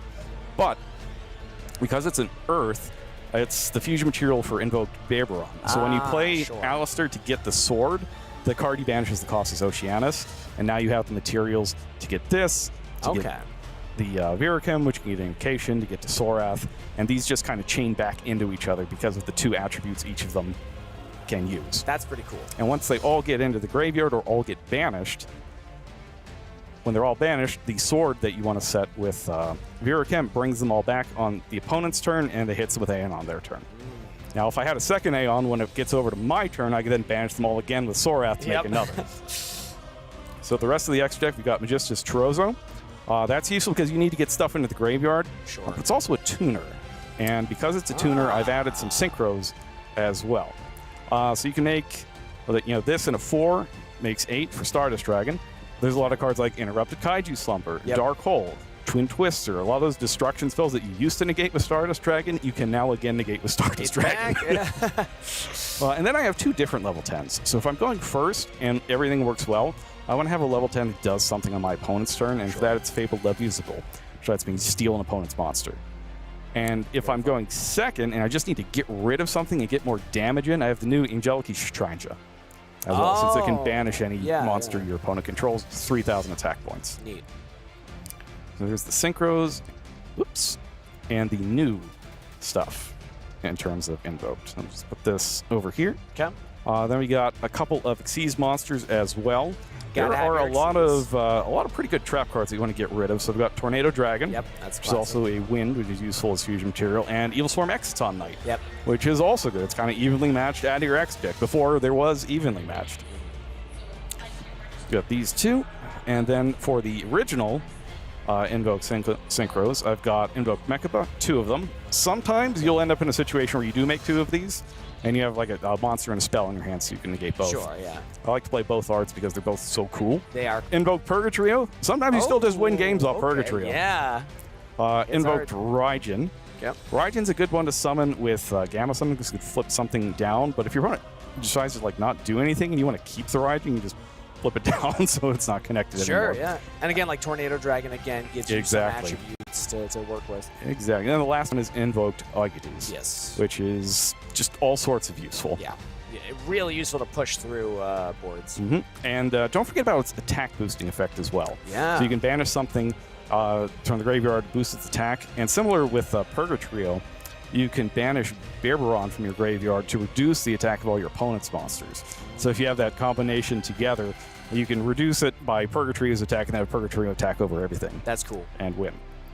Nice. So this is what the new Invoke deck looks like. Yeah, I love how clean the engine is. I love that you have access to some synchros, Xyz, and fusions, because sometimes you'll, in Genesis, you might get locked out of one type of extra deck. Yes, non-fusion area in particular is very popular, so you might want a Tornado Dragon to get that, or an Exciton to get everything. Yeah, that's cool. I like it.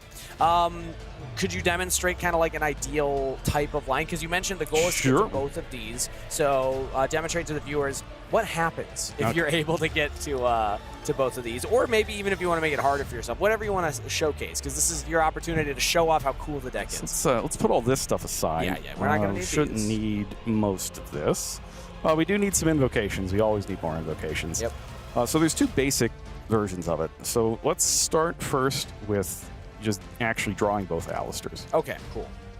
All right. So everything else will go in here. Will you need either of these? I should not, no. Okay, I'm just going to toss some. Yeah, all this stuff can kind of go over here. So first you're going to normal summon Alistair. Okay. And the get classic.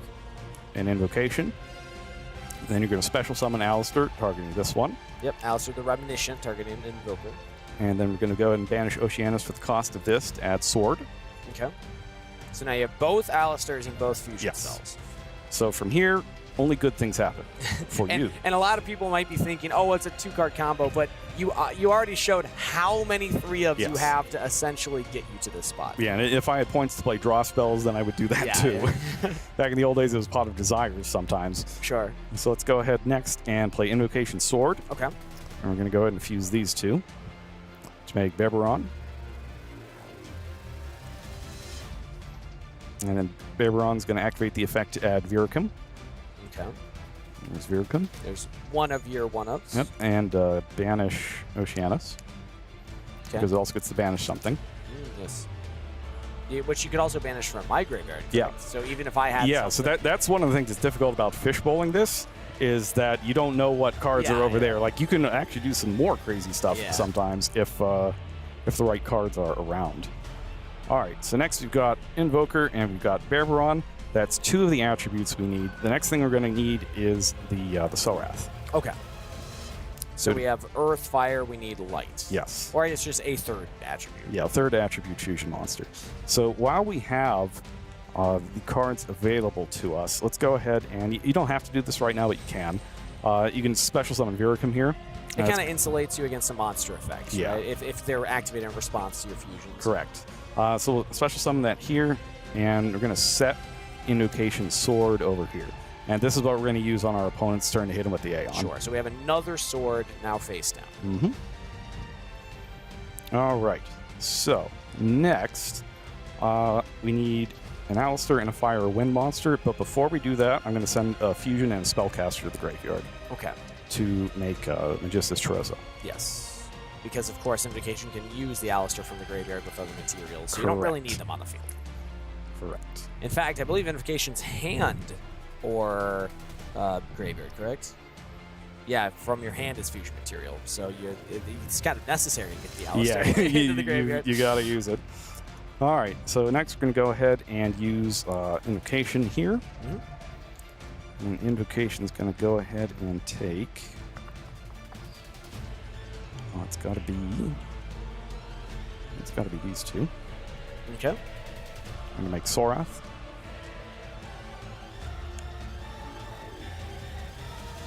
Actually, no, it's not these two. It's the other one. Sorry, Okay. It's the other way around. No, you're good. The other way around. I've seen a lot of Alistairs today. All right, so these two are still in the graveyard. Yes. And then this comes here. And then Sorath is going to go ahead and revive Alistair. Okay.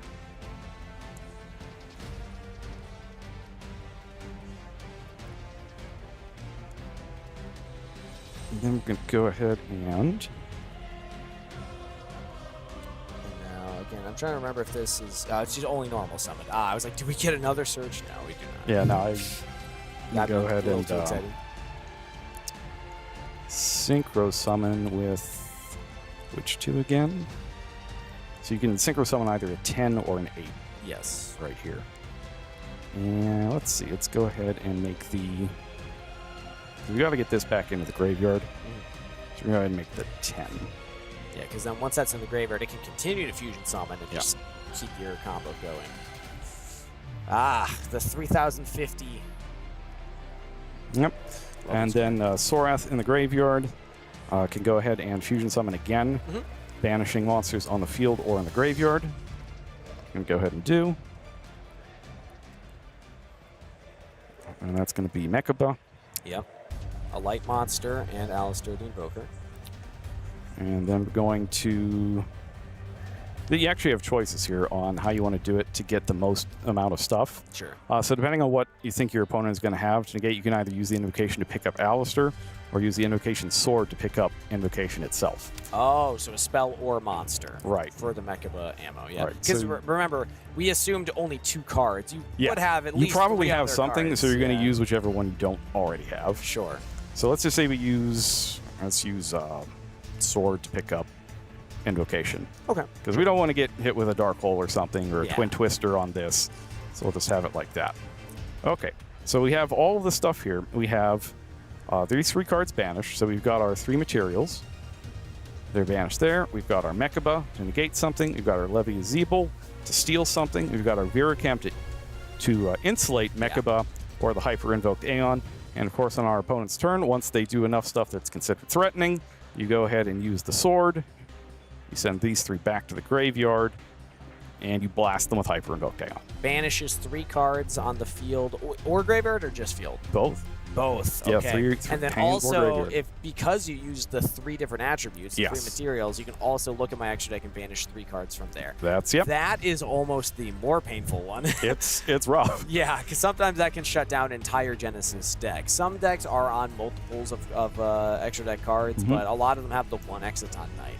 You know, the one, maybe like Break Sword or something to get through a big body. But if Yep. you're just like, nah, just get rid of all And of those. it's tough if you're paying a lot of points on something really powerful, like I need Chaos Angel to work, or I need Zeus to make my deck work, or I need Gallant Granite. Yeah. Gallant Granite, or any of those things. If you just take all of that out before they can get them, then it's pretty helpless. Now, if I had another Hyper Invoke Dagon, I don't have any points for another Hyper Invoke Dagon, but if I did, then once it got back to my turn, well, now I've got 4 fusion in the graveyard that I could banish for the next Dagon. Yes. But I don't. Okay. and you would have Invocation in hand to theoretically like get back into Alistair if you've negated something. Yeah. Yep. And then all the other cards that I happen to have at the time. Very, very cool. And that's how it works. Nice. Well, thank you, Jerome, for showing us not only the deck, but also what it can look like. I want to get these cards. They're I want to fantastic. try this out. This is so cool. Yeah, this is Chaos Origin stuff. It's great. Chaos Origin's it's just one of the best sets. It's so good. And especially like a deck like Invoked is you don't have links anywhere. Like a lot of people think when you the heydays of Alistair the Invoker was normal summon and then link it for away Almiraj. to get into stuff. You were mentioning that you kind of need 2 cards, but you've built the deck so that you're going to be able to see 2 cards to get into. And the lack of link monsters you can make up for a little bit with Chorozo. Sure, yeah. Because it As long as both you lets you send stuff, and it's also a tuner, so you can send more stuff and get something in the process as well. Very, very cool. Well, thank you, Jerome, for showing it off. If anybody at home was inspired by Jerome and his awesome deck, let us know in chat. Hopefully you check out the cards if you haven't already. But with that being said, we're going to get back to the NAWCQ. What's up, everybody? Kangas here at the NAWCQ. I brought some cards. Let's see if the duelists here can guess them before you. All right, I got Brandon. 60 seconds. Guess the card before chat. Go. Is it an effect monster? No. Extra deck monster? No. Spell card? Yes. Quick play? Yes. Is it archetype specific? No. No. Good question, though. Is it board breaker? No. No. Thinking. Fallen Virtuous? No. I feel like that could be considered a board breaker, right? Yeah, I guess. Does it target? Yes. Does. You made me check, though. I made you check. Let's see, it targets. 20 seconds.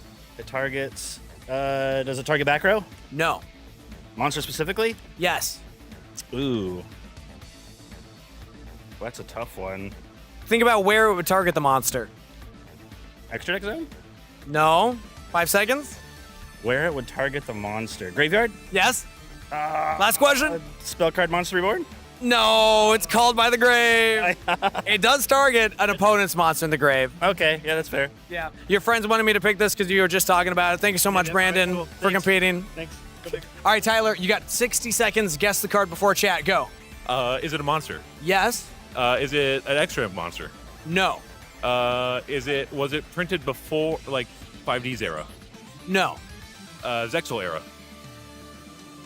I think so. It's like on the edge. Is it a fire monster? No. Water monster? No. Wind monster? No. The light monster? Yes. Is it a level 5 or higher? Yes. Is it level 6? Yes. It's level 6 light? Oh. 30 seconds. You're on a roll. Is it a wing beast, or beast warrior? No. Is it a machine, psychic, or cybers? Yes. Is it a machine? No. Is it cybers? No. Is it a psychic? Yes. 10 seconds. Is it elf? No, not. The punk Foxy Tune? No. Is it punk Neardont? No. You were close on the Zexal era. Think of that like that time period. Like in the 2010s, early or mid. I'm sorry, I cannot get it. It's a normal. Last guess. Fardral's Harmonia. Frame Driver. Frame Driver 2015. I was like, that's kind of on the cusp, right? Yeah, I would say so. Yeah. All right, Tyler, thanks for playing. Oh, you just dropped the card. Have fun with the rest of the event. All right, I'm here with Jake. You have 60 seconds. Guess the card. Go. Is it a monster? Yes. Is it under level 4? No. Yes. Level 4 or lower, yes. Is it level 4? Yes. Is it dark attribute? No. Is it light? Yes. Is it a fairy? No. Is it a spellcaster? No. Is it a, does it have higher attack than defense? Yes. It's not a fairy. That's a good question. I've never had that one before. Would it be used in a competitive deck at 3 or 1? I guess is it limited? Was it limited? Yes or no? So was it limited? I don't believe so, no. A light monster. But if you asked, would it be used at 3, I would argue yes. Is it like a spirit monster? No. Is it, oh man, is it a warrior? No. Oh my gosh. Does this effect activate when it's normal summoned? No. When it's special summoned? No. Oh my gosh, I completely missed. I don't know. 2 more questions, go. Is it, I can't think of one. No. 2 more questions. Let me see. Really good ones. It's a level 4 light. What type of effect would it have? What do you mean? Think of it like type of effects that are on the field. Pop something? No. Well, actually, I guess technically. Oh my gosh, I don't know. Is it? No, it's not a warrior. It has a lingering effect. That's my hint for you. Is it effect failure? No, it is Thunder King Ryo. Level 4 Thunder. Yeah. The Blitz Click, I should have known. It's in Blitz Click. It's an older card. Technically, it destroys. Does that count? Does that count? It negates and destroys? I would say no. Okay, fair. Well, thanks for playing. That was fun. All right, I'm here with Anna. You have 60 seconds. Guess the card. Go. Okay. Is it a trap? Yes. Is it Dominus? Is it a Dominus Yes, it's a Dominus card. card? Dominus Spark. No. Impulse. No. Do you want to take your time on this next one? Because I feel like you're about to get it. Dominus Purge? It's Dominus Purge. How did you just know immediately that's what you're going to go for? I mean, if it's a trap, there's going to be, it's either Dominus or Impulse or Imperm. Yeah, Infinite Impermanence. It could be that. Those are the only really 2 trap options. Wow, that was the fastest we've had. Congratulations. Well done. Okay. All right, I got Michael. You have 60 seconds. Guess the card before chat. Go. Is it a monster? Yes. Is it an effect monster? Yes. Is it level 5 or higher? No. So it is level 4 or lower? Yes. Is it level 4? No. Is it level 3? No. Is it level 2? Yes. Is it a Melfi? Yes, it's a Melfi. Melfi Rabbies? What? How did you know? Did you see this? No, I did not. I'm thinking of relevant cards. It's very relevant in Genesis format It is Genesis, now. yeah. And I was just thinking, what's level 2s? I was going to ask Melfi. If it was a no, the next question, is it a Sprite? Ooh, that's a good one, too. And then if that was a no, we'll see where it goes from there. Well, you got it very fast, and you were very confident. He was like, I know every card. I've judged. I can do this. Not every card, but I have done way too much weird deck building and looked up way too many obscure cards to make decks work. Yeah, fair enough. Well, Melfi Rabby, look at how cute this is. Congratulations, Michael. Thank you very much. Thank you. Welcome back, Duelists. Fancy meeting you here as you join us for round 6 of 9 for the NAWCQ. Again, we're going to play 15 rounds of Swiss overall, so we're not even halfway through yet. Yeah, we've done 5 rounds of Swiss so far. We're here just moments away from our round 6 feature match, and we'll have a handful more today before coming back tomorrow and playing 6 additional Swiss rounds before a cut to the top 8. Yeah, no better practice for the World Championship than to play the best of the best of the best of the best of the best, right? I could say that about 15 times, and we'll save that. And as I was, wandering on the venue, the energy still is really high here because anyone could make it to this point, right? If you've got a record, you could go ahead and crash through that ticket to Tokyo. And speaking of which, why don't we go and send to the stage? It is time to duel. Round 6 of Swiss. Both duelists undefeated so far, but who will be the victor of this duel? Let's begin. Starting with the blue chair from Topeka, Kansas, Jesse Boyer. He had 4 regional tops, and he's been playing for 8 years. Fun fact, he's an engineer. Now to the red chair, hailing from Toronto, Ontario, Ryan Yu. He won Dragon Duel Worlds in 2017 for TCG, then won Master Duel Worlds in 2024. He can speak Japanese and Korean. All right, our duelists are ready. Let's duel. Ryan Yu has already qualified for the World Championship via Master Duel with a Sky Striker deck, no less, and he is playing it again. His opponent, Jesse, is going to be on Dooms. Yeah, so you were commenting on, which of these duelists will already punch their ticket to Tokyo. It looks like Ryan actually already has one in the bank, but nevertheless, the prizing here at the NAWCQ is nothing to disregard, so Ryan's in contention to make a great placing also here in the TCG. And, you never know. Maybe we'll have one of those scenarios like we had last year where he finds his way into the top 4, and then the next invite to Japan gets passed down to the 5th place player. Whenever we're casting Ryan, I always feel like I have certified UNC status because that 2017 championship, I was his Dragon Duel head judge actually for that event, and I'm just like, oh no, Grandpa is getting old. But Ryan has been a dedicated duelist, basically raised by the Yu-Gi-Oh! Trading card game, and it shows too. Some of our players yesterday, when they were saying, who do you want to thank? And many people said Ryan Yu, so the Canadian scene really respects this young but powerful duelist. Honestly, it is always an honor to watch Ryan specifically pilot Sky Striker. I mean, I enjoy watching him no matter what, but there's really something about watching the Sky Striker strategy piloted to its complete full potential, and I think in the hands of Ryan, there's almost no other player that I think can pilot it that consistently and that well. It'll be really a treat to watch. Sky Striker, a deck that we haven't seen all that often in the feature match area. I think we saw it earlier this weekend against Pack in the feature match area, but we'll also be able to see how it fares against Dooms. Now that's a deck that I think really was the talk of Columbus. Not nearly as popular this weekend, but Jesse's here undefeated. We're ready for game 1. We'll see why he's been able to pilot his Doom strategy thus far undefeated here through the first 5 rounds of Swiss. Well, friendly handshake. Let's go ahead and draw our 5 cards here.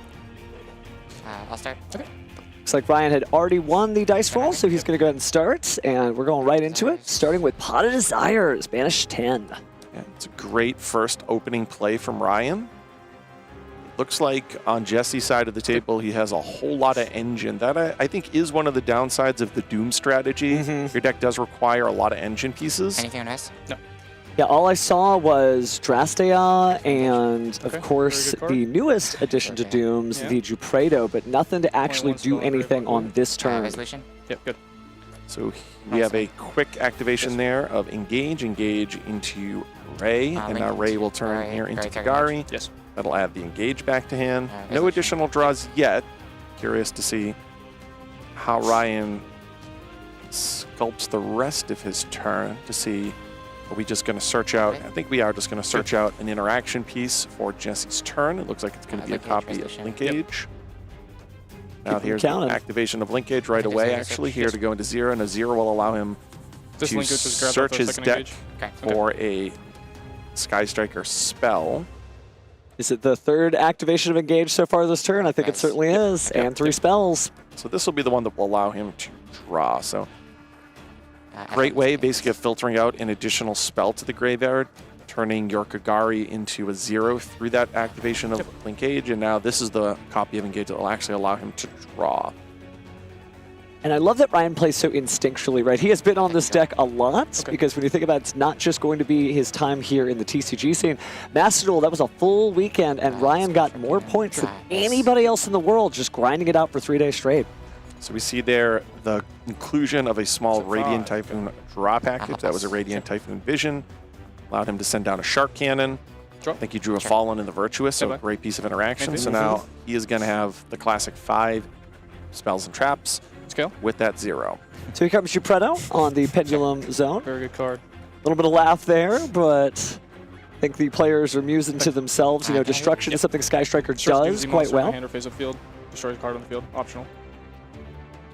So Ryan, just giving a quick read. It's not an indication that it's a guarantee that we're looking at Dooms. This is also a card that's incorporated in some of the Power Patron combo-oriented strategies, like the one piloted by Jeff Jones at Columbus.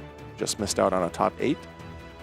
But it is typically a card, obviously Jupredo works so well in the Doom strategy, and instantly Ryan will be utilizing the Fallen and the Virtuous to destroy Jupredo, sending Jupredo away to the extra deck. But that triggers its effect. It was sent to the extra deck, so now we are going to go ahead and resolve. Take a look at the deck here and see what next Dooms card we shall grab. Failure is beneath Dooms. Or Power Patron, but I think one of the things that's a potential problem for Jesse is his hand is all engine. I don't know what more engine is going to be necessary. I'd have to get a good look. So here's one Can piece of the destroy equip engine monsters of with his summon. deck that Create there's damage from typically hand, only use one copy of. It's Adrastria. This is one of the equipped cards that we'll see in his strategy. It's an interesting one because during your main phase, you can destroy the monster equipped, and you can actually equip your opponent's monster, so it is one of the tools that this has going second. I think it definitely helped push the deck over the edge. Obviously, it had a very recent top 8 at YCS Columbus. Colloquially calling himself Dr. Dooms, it was Sam, Sam from Team Samurai. And he did great with it. He showed the deck is still strong, but now we've got even more new cards in the strategy, so we'll see how we do on the Power Patron side of things as we grab the Dola. Yep, so we see the activation of the Prohibited Power Patron Portal Terminus. This is one of the ones that will allow him to search his deck for a Power Patron, and that's going to be Vidolium. Regulus, target Gebretto. So this is a potential point of concern for Ryan. This is the naturally drawn Regulus, so this could put up a negation onto the field because the Gepredo is in the graveyard. One of the reasons why you would send down specifically the Power Patron to the graveyard is that is a machine, so that combines well with Regulus. Now, Regulus is a card that's often searched when this deck has the opportunity to go first as part of its kind of natural line of play. We spoke about this back at YCS Columbus, but there are those situations, though, where you naturally draw Regulus. It's not necessarily something the opponent's taken as much into consideration because there's only a singleton copy in the deck. But suddenly, out of the blue, combining with that machine in the graveyard, now you've established a negation. And it's nice to put the Pendulum back at a different zone, the Pendulum Zone, but that does mean when it leaves the field, it will go back to the extra deck, so that's an additional chance for it to have its effect again. So now we have a activation of Widow Anchor. To negate or not to negate, certainly there's the Doom's Break there. There's going to be Doom's Raiders. Other stuff we can do this turn, but we're going to go ahead and try to quote-unquote burn the Widow Anchor now. Do you want to take?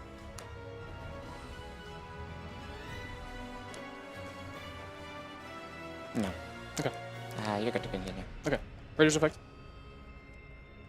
So this essentially just makes it so that Ryan trades the negation away for his choice of the Widow Anchor as opposed to allowing it to be on Jesse's kind of onus as terms of what he wants to negate. Now, the activation there of the Doom's Raiders is met by a copy of Ghost Ogre. Thinking. Which is smart. You can only use only use one effect of Doom's Raiders once per turn. So once that's activated and you use the Ghost Ogre, you're not playing into your opponent's secondary destruction effect of Doom's Raiders because they can't use it. Looks like we still have quite a number of plays, though, left in the hand, including Doom's Change. But we're going to start with Trastria there, destroying the Gepredo. It's not only going to special summon itself from the hand, but it's going to grab an equip spell out of the deck and immediately equip it to Trastria, all in the same effect. Now, Gepredo has already activated its effect this turn, at least specifically its extra deck effect. So Sure. Ryan is going to chain the effect of his Sky Striker Ace 0, so now he'll be special summoning a Ray and a Rose, or at least one from the deck and or graveyard, then destroying a card on the field. It does depend on exactly what's been banished off the Pot of Desires. It does look like he still has a copy of Rose in his deck. We knew he had a Ray in his deck, rather at least in his graveyard. So we knew that there was a Ray somewhere, but he's able to get both of them. Yeah, this is your deck. onto the field. Sorry. I got confused because you're banished file. And then he's able to use the destruction effect of 0. So again, Jesse didn't have any hand interactions going second, so it's been all engine so far. I think you're on that. Sure. It's hand grave and banish, right? Correct. Quick clarification there from Ryan in terms of exactly what Adrastria does. As I commented on, though, when he first searched that, this is one of the interesting pieces when going second in the Doom strategy. You can equip it to your opponent's monster, and then you can destroy that equipped monster to special summon the Dooms. As Ryan clarified, that is hand, graveyard, or banishment. So full utility there in terms of where that Dooms monster comes from. Now, Ryan, though, is going to be using his Luminous Gate. Still bounce one. Correct. So he's going to be shuffling several Sky Striker cards back into the deck and the extra deck, and then bouncing back. Did they change? So down to 2 points of interaction. Of course, still have the Sky Striker Ace around the field as well. But Doom's Command, or excuse me, Doom's Change, interesting card, right? It's destroying a card in the deck. There's not really a lot that can stop that unless you're outright negating the effect itself. And typically on this, you could get rid of Alara, you could get rid of Amalthe. We'll see where we're going with this next. Is he allowed to do that? Or? Pulling up Yu-Gi-Oh! Now. Doom Dirge. Doom Dirge is not a card currently on the field, so unfortunately that will not Since work. I'm in my deck already, can I just show him? Don't? Okay. Jesse offered to just show him the text on I'd Doom like to Dirge. just read the card text. I think they're clarifying exactly the manner of which Ryan is able to read the text of Doom Dirge. There's a possibility that Jesse searches it here, but we'll allow this to play out. But again, right now Jesse here is destroying a Doom's card in his deck. Yes. Amaloth is going to be the one that is destroyed. And then, of course, when Amalith is destroyed, you can add a Doom's monster from your deck to your hand. I'm going to attempt to use the Malth effect. No response. Okay. So now the Amalith will allow him to search his deck for a monster. Alaria is presumably the one that he'll be searching out. Yeah, here's a copy of Alaria, similar to Amalith when it is destroyed, but also just summon. Normal or special, you can set a Doom's card, spell or trap specifically from your deck. It's important to note, though, we've already seen Raiders attempt to activate, Change is activated. We do have that Doom Dirge, though. That was the one that Ryan very keenly asked exactly about in terms of its text. Okay. But we see here that that's met with Widowmaker, and it does look like Ryan would like to take it as well. Negated? Oh, yeah, you're right, sorry. So the effect is negated. The Kudagari is going to also be able to activate here in a separate chain. Now, Ryan, maybe not as familiar with all the cards, or at least taking the time to really verify them, but doing a great job if he's playing on the fly. I think you know, he has a good awareness of what is going on, and is probably just clarifying the text. I mean, he knew Doom Dirge was the final card. That is true. But speaking of the final card, Jesse has seen enough, so Ryan, you will take the first game here. Your former world champion, and maybe world champion in the makings, is off to a good start here. Ooh, I see some copies of Spear Mode in his side deck. Those are one of the better cards, right? If the Doom's deck gets to do basically its full potential, it often ends with a Doom's Destruction active, which puts into effect the equivalent of a Thunder King Ryo effect. Regulus. He's really good. Varudris, right? So we have multiple points there that if you have a Spear Mode, you can distribute over multiple cards and then start to use your Sky Striker stuff on a board that's been pretty sufficiently mitigated by one single card. Kind of interesting to see what looks different on this next game. Obviously, Jesse will get a chance to go first, shaking his head there, lightly smiling, trying to figure out what he should add, what he should change. Sky Striker does a lot of adding cards from the deck to the hand. If he can get Doom's Destruction online via something like Doom's Break to Actress, that could be a game changer if there's just no way to destroy it otherwise, or not even tribute over it. One thing, and I'm not sure Jesse's doing it this weekend, but there were variations of Dooms that at least people spoke about heading into Columbus that could essentially special summon out Spell Canceller from the graveyard, because you can actually search Premature Burial for some of your combo lines.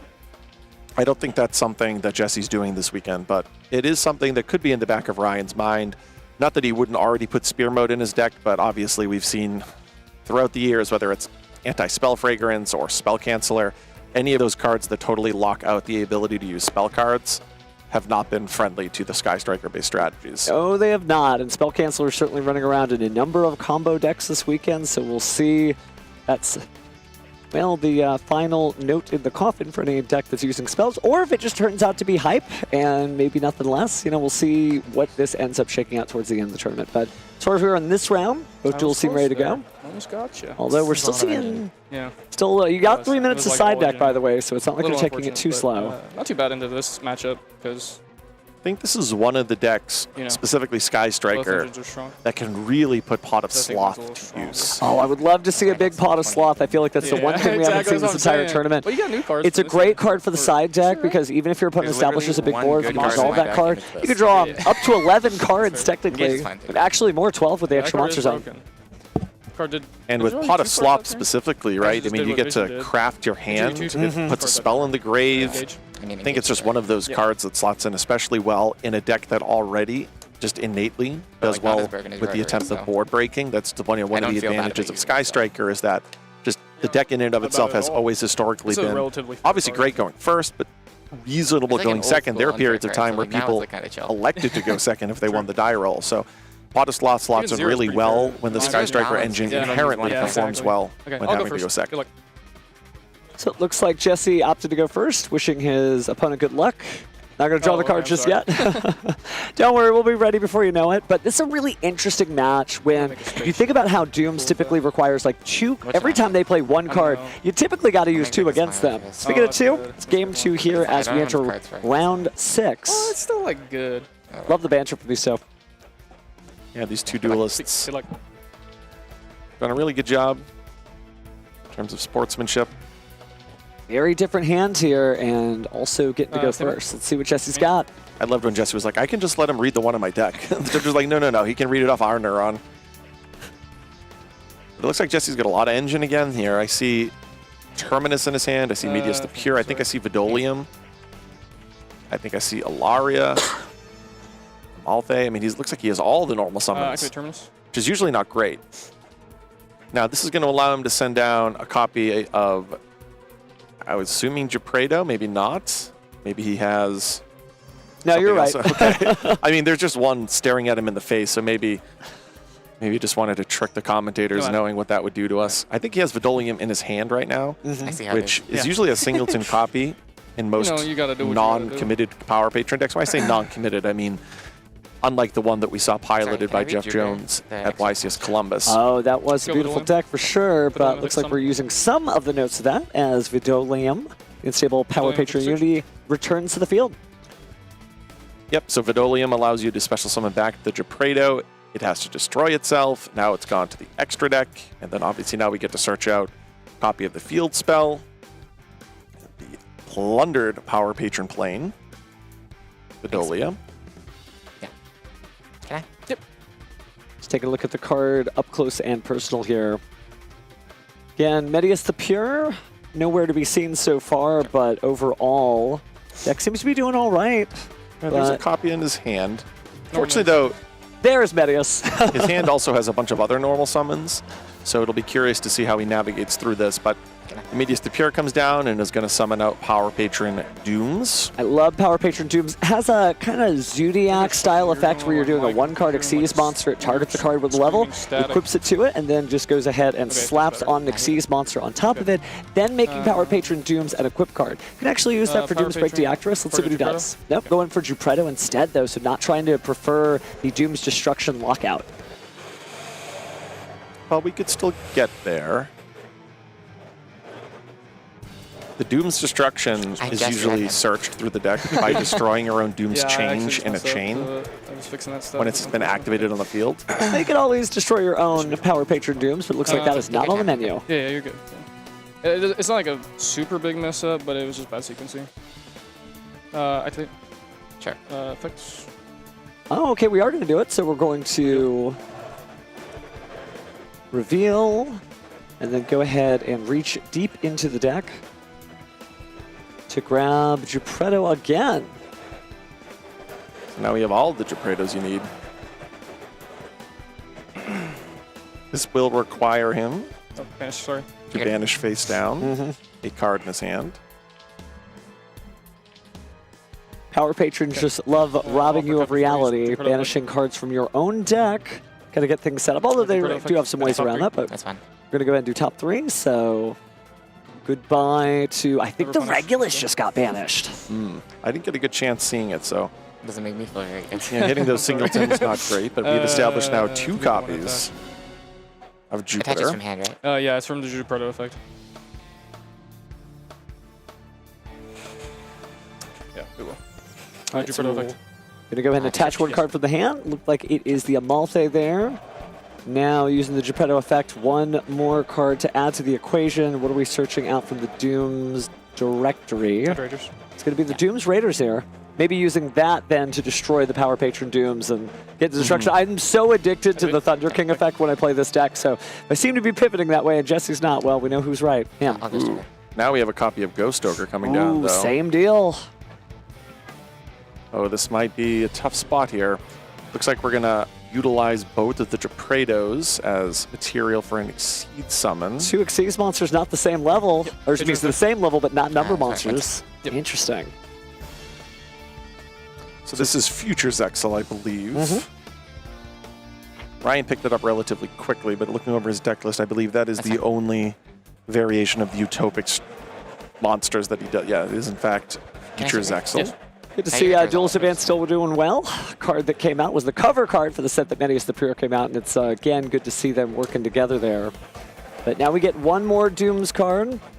So, Jesse, taking a moment to think, what is it that I need? Now, Doom's Destruction makes no sense, obviously, since there's nothing to attach it to. But we're going to go ahead and scroll through the deck here. What are we grabbing? Oh, makes sense. Click the Medius. Sure. Perfect. Yeah. So now he's going to equip to his Medius, destroy his Medius. It's going to allow him to put a Mouth back onto the field. That's now going to allow him to search his deck for Doom's Monster. Address target Amalth. Now he has Adrastria. Now he's going to target the Amalth with the Adrastria from the graveyard, so it can re-equip out of the graveyard. Effect exceeds. Now he'll be able to essentially use that equip spell in addition to the Amalth as Exceeds material. Exceeds material, but you can read them, yeah. Finally, the Doom's Break Deactress appears. Interesting card. You don't always use its effects because it requires you to destroy something, and then you can jump ahead. But it looks like we're actually jumping ahead here as we bring our Dooms 13 over Graflerio. Sure. Okay. Yep, and our Graflerio is going to allow him to detach and add a Doom spell or trap from the deck to the hand. All right, I may take back everything I said. Now we're grabbing Doom's Change here. Just thinking if I want to destroy.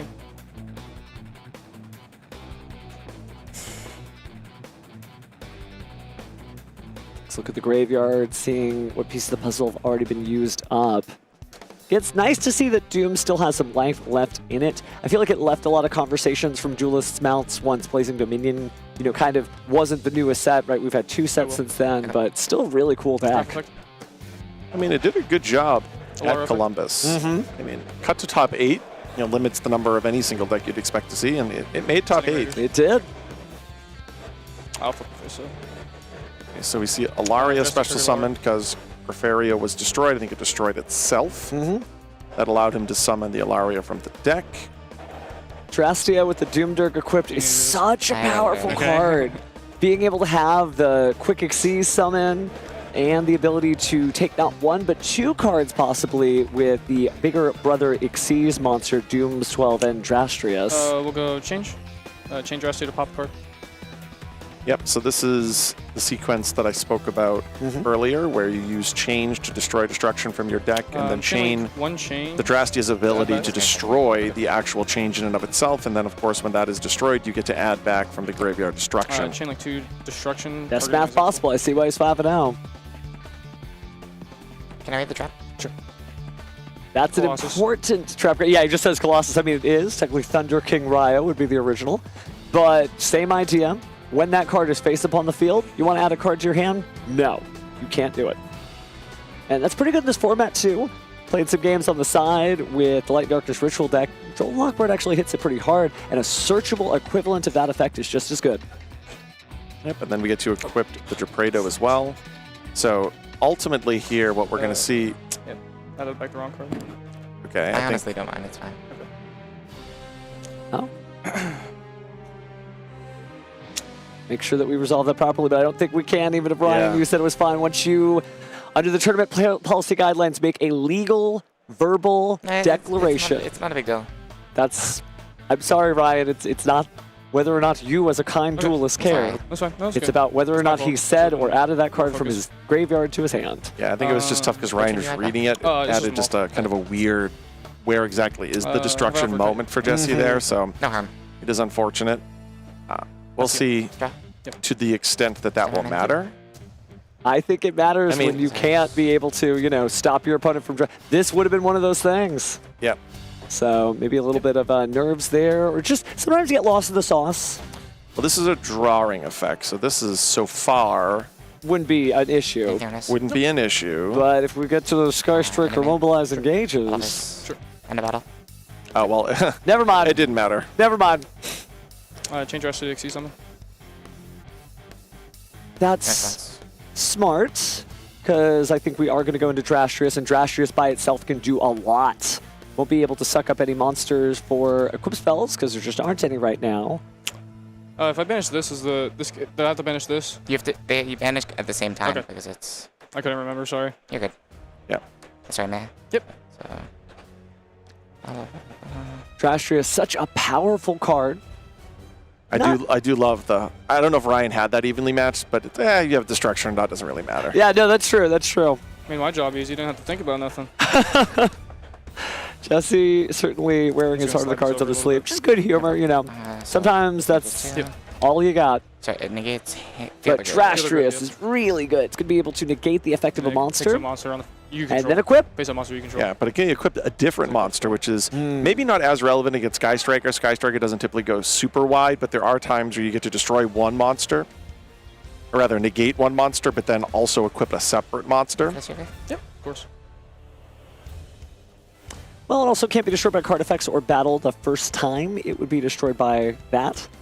And so that's also pretty good considering that there are some of those things. And now we're just seeing set 3 pass. I think I just saw an Ash Blossom and Joyous Spring in his hand. And now it looks like Jesse has drawn the same. It's almost better now that Jesse has an actual piece of his engine in hand with that Alaria as opposed to the Destruction, which would just be banished face down.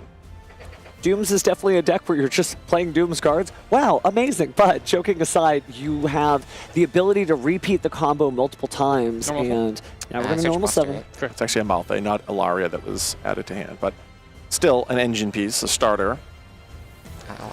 Here we have a copy of Ash Blossom. Okay. This may just be battle phase attack with an Ash Blossom in hand and not much else. And Drastrius can only stop monsters activated on the field or the graveyard. Can I see your extra? Yeah, of course. It's always a funny question. Can I see your extra deck? Been a while since Breakers of Shadow, but Pendulums are back. If you're trying to lab that one out in the chat, it's, you know, one of the most famous Pendulum formats of all time. Quick check of the Adrastria in his graveyard. Address your target a morph. Go spell, right? Yep. Thinking maybe of a Widow Anchor take? Just to try to slow things down, maybe? Considering that... Oh, no, the Fall of the Virtuous this time, setting Albion the Shrouded Dragon. Branded Dragon, excuse me. So that's a clean answer there. They'll be able to search some follow-up. Battle. Check. So yeah, it's just going to be battle. Attack directly. Thinking. Okay. So we haven't taken the attack yet. What that means.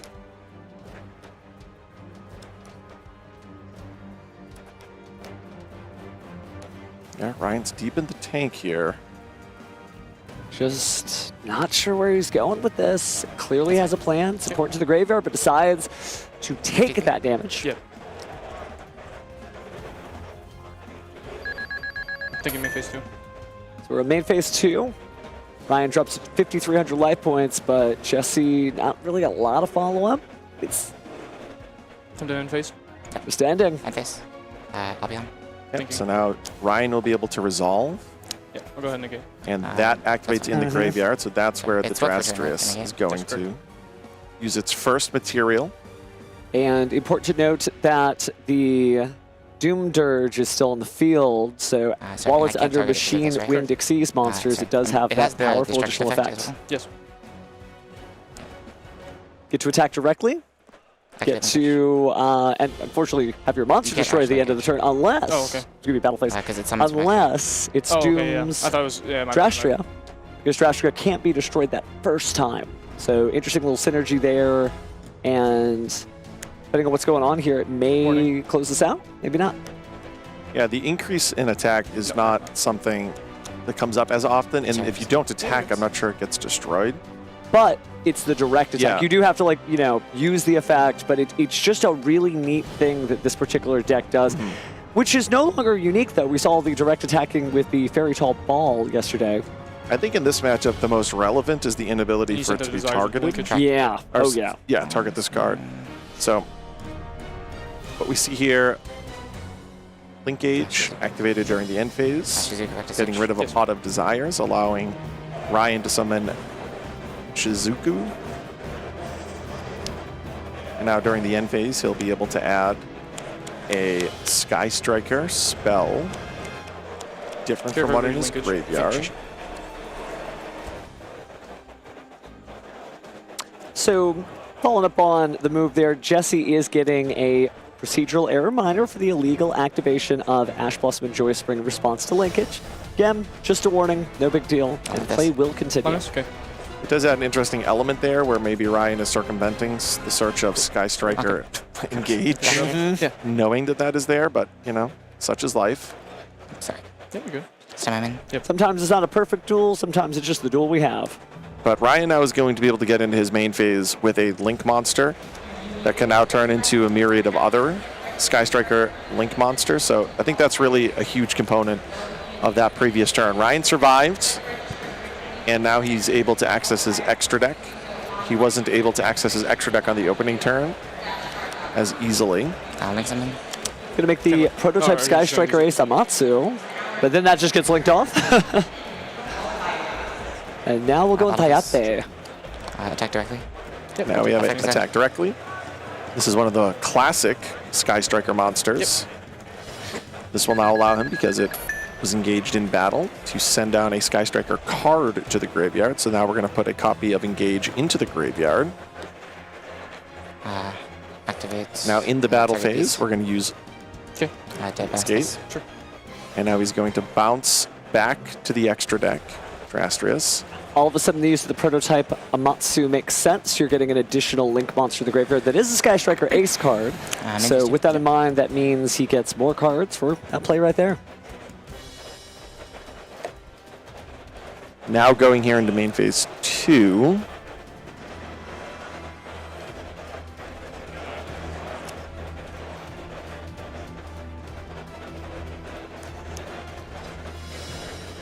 You know, due to that PE minor, Ryan is playing with full information, knowing about that Ash Blossom.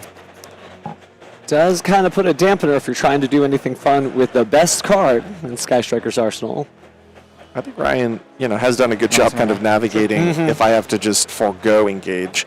There was a period of time where Ryan was actually quite successful with this deck when Engage was forbidden. So if there's any duelist that knows how to navigate Sky Striker, it is certainly going to be Ryan. Here we actually do eventually see the activation of the Engage. And no Ash Blossom now. Known card. Activating, we're going to search and draw. Maybe saving the Ash Blossom specifically for the Sky Striker Ace Zero's tag out effect, but not relevant here as we end up linking that off into Sky Striker Ace Kagari.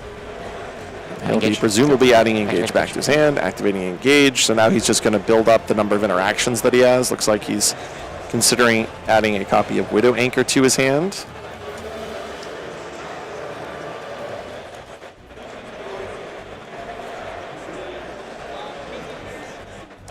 And that is indeed what he selects. Widow Anchor feels like a good call here, especially when you finally got through all of your opponent's cards. Quick check of the deck. I wonder if Ryan drew Pot of Desires and he's contemplating if it's worth 61, activating. Yeah. 61, yep. And obviously the concern would be giving you a lose condition, but you suddenly get decked out. I think the way Sky Strikers work now, it's not difficult to deal even 8,000 points of damage in one turn, let alone 6,100. That's what you're worried about. But there was a period of time where, you know, every point of damage that Sky Striker actually was able to inflict seemed like it was a bit of a hassle, right? Every attack directly, and nowadays Sky Striker looks a little bit different. So I'm not sure the deck out lose condition is that concerning. It took Ryan a little while to think about it, and he's like, yeah. Sorry?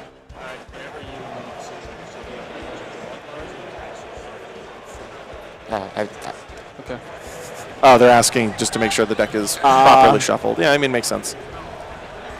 Not a lot of cards left there, too. That is a short stack as we take 10 more cards. My good Maju, like at the bottom of the deck, is going to get your ass. yeah. Only if you had a battle phase this turn. Response? Yeah, good. Yeah, that was what I was commenting on. That is a small deck he has, because that is his second for that. activation of Pot of Desire. So he's only down to a handful of cards, but I can't imagine there'll be that many more draw phases. And any other type of drawing, whether that's through Engage or Vision, is, you know, a choice that Ryan would actually independently make, and not just their game mechanic. I do see Ryan as he shuffles through his banished face-down cards. Pot of Sloth was in there. I don't have any prior, my bad.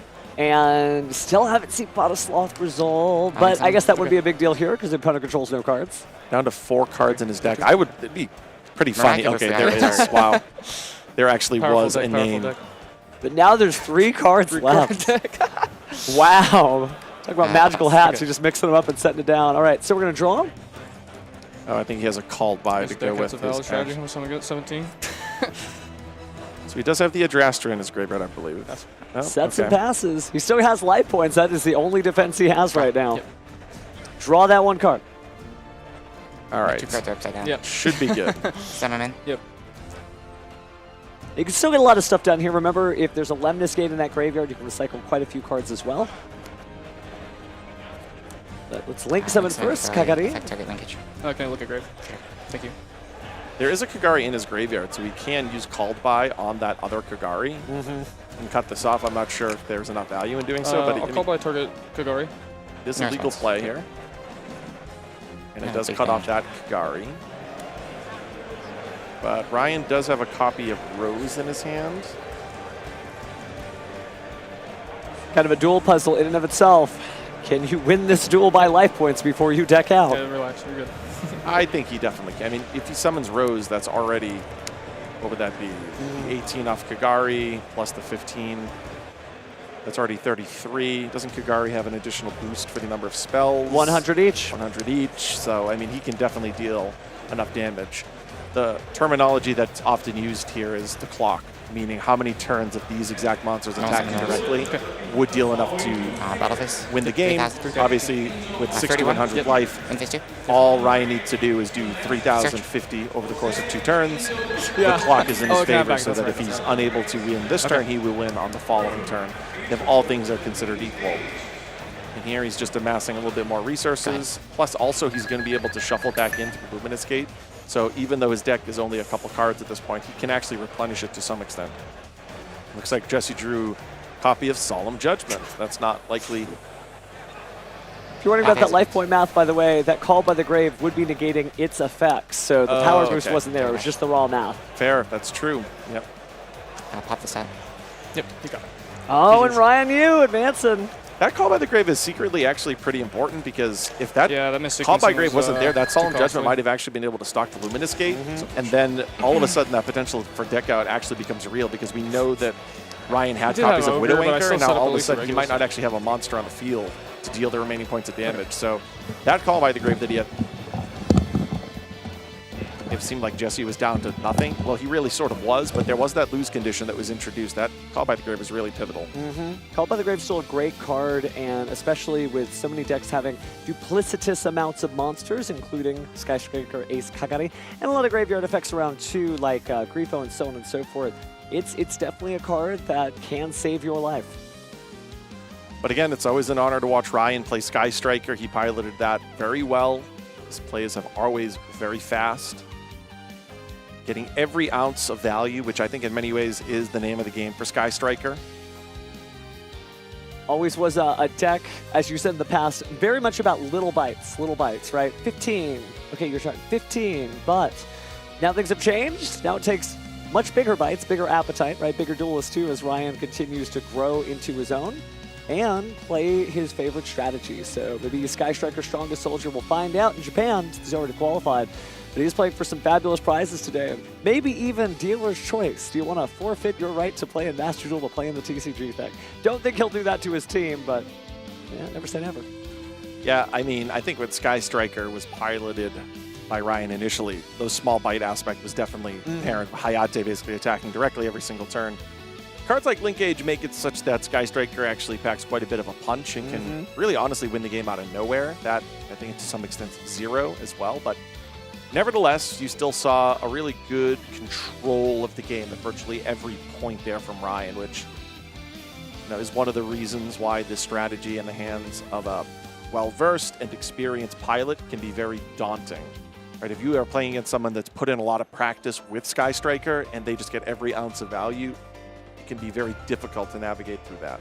Yeah, and he did a great job. Speaking of the value, like, Doom specifically does so much to just make your opponent just answer and answer and answer, and he actually got to play every single Doom's card in the strategy. I don't think we missed a single one. But at the same time, Sky Striker is also about, piling up the value and advantage, and I guess it just kind of topsy-turvy tipped him over the edge. Interesting element about this strategy is going into this. You saw Jesse, when he went second, he didn't have many non-engine cards. He had a lot of engine. However, when you think about the types of decks that you want to have a lot of non-engine hand interactions, Sky Striker is not necessarily one of those strategies, because Sky Striker inherently is more of that mid-range control, can play low to the ground. You need to understand what linkage can do and the fact that it can win out of nowhere, but you're not concerned about your opponent special summoning 10, 15 times and making this board that's basically unbeatable. And it is those more challenging boards to play through where having a lot of engine in your hand can actually be kind of detrimental because the board is basically unbreakable. This is an interesting one because, Jesse let Ryan do his natural Sky Striker, sort of low to the ground, control-oriented set 5 board. Jesse had a full hand of engine, but Ryan was able just to navigate through each individual piece of engine, counter it sufficiently, and end up winning the duel. Yeah, what I love about Sky Striker is every duel feels like a puzzle, right? You just have all the pieces you need in the deck somewhere, and then you got to figure out how am I going to figure this weird situation out that all just involves a 1500 attack Dark Warrior monster. But Ryan is certainly the best to do it, mathematically proven as such. So it'll be interesting to see if, when we get to the next stage, it'll be what it is. But speaking of throwing the stage, why don't we throw it to Jackie so we can talk to Ryan now? Ryan, 6-0, winning on stage. You were just telling me it's fun being up here. How are you feeling? I feel good.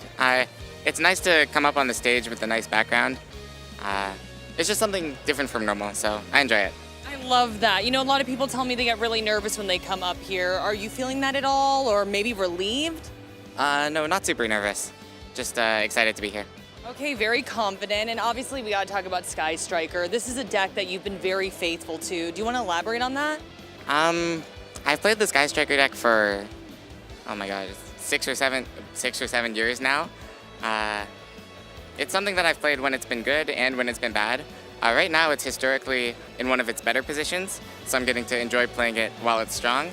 But it's something that I've enjoyed pretty much regardless of if it's good or not. So. Okay, and then when you saw your opponent had the Dooms deck, what was going through your head? Are you very familiar with it?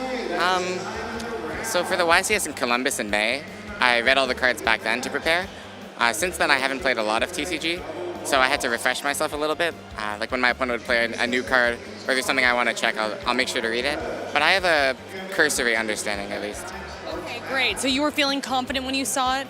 The matchup's not good, but there's nothing I can do about it, so I'll just have to do my best. Okay, great. And then, we got a big crowd watching here. Is there anything you want to say to everyone at home? I want to shout out my opponent, first of all. I wish he would be a little bit more confident because he played really well, and he's a super friendly guy. And also, shout outs to my family and everyone who lent me cards. Oh, Ryan, good luck with the rest of the tournament. Thank you so much. Gonna send it back to our casters. Now I'm starting to see why so many duelists in Canada are just like, I want to thank all the people I know, and thanks Ryan, you, because he's doing the same to them. That's some good sportsmanship right there. Yeah, shouting out your previous opponent, even saying, you can have the destruction. I know obviously that's against tournament policy, but it almost looked like it was a tabletop game, both back and forth, very casual. It was a really great environment to watch. And I think Ryan pointing out, no, I actually kind of like being up here. It's really exciting to have this awesome backdrop. It's just different than sitting out in the tables over there. So it's great to hear any duelist, whether it's a duelist with experience or not, talking about just the experience of being in the feature match area. Now, what a great duel to witness. Gosh, if only we had a great game map that you could win that happened to feature Witness of the Ancients. So this is going to be this season's Chaos Origin Regional season is from August 1st to September 27th, which actually crosses the boundary of the World Championship. So you can go to a regional using all the tech people showed you at the World Championship. A gorgeous card, TCG World Premiere, and really gets a lot of different engines online. I looked at that, Matt, earlier, and I thought to myself, I'm like, wow, I have such a different appreciation for the artwork. Because then I went and looked at the Ultra, and I looked at the extended art, and you don't really capture the background of the card until you see it on this game mat. So really great selection in the artwork, especially when you see it in its totality, really is breathtaking.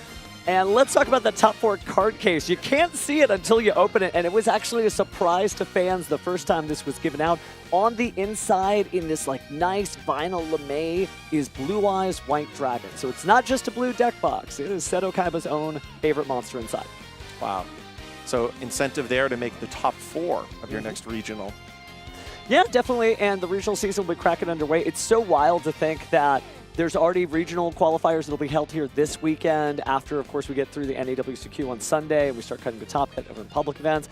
You can also try to go to, I believe they post up the Chaos Origin schedule, and it's starting as soon as August 5th, actually. So, man, just fast.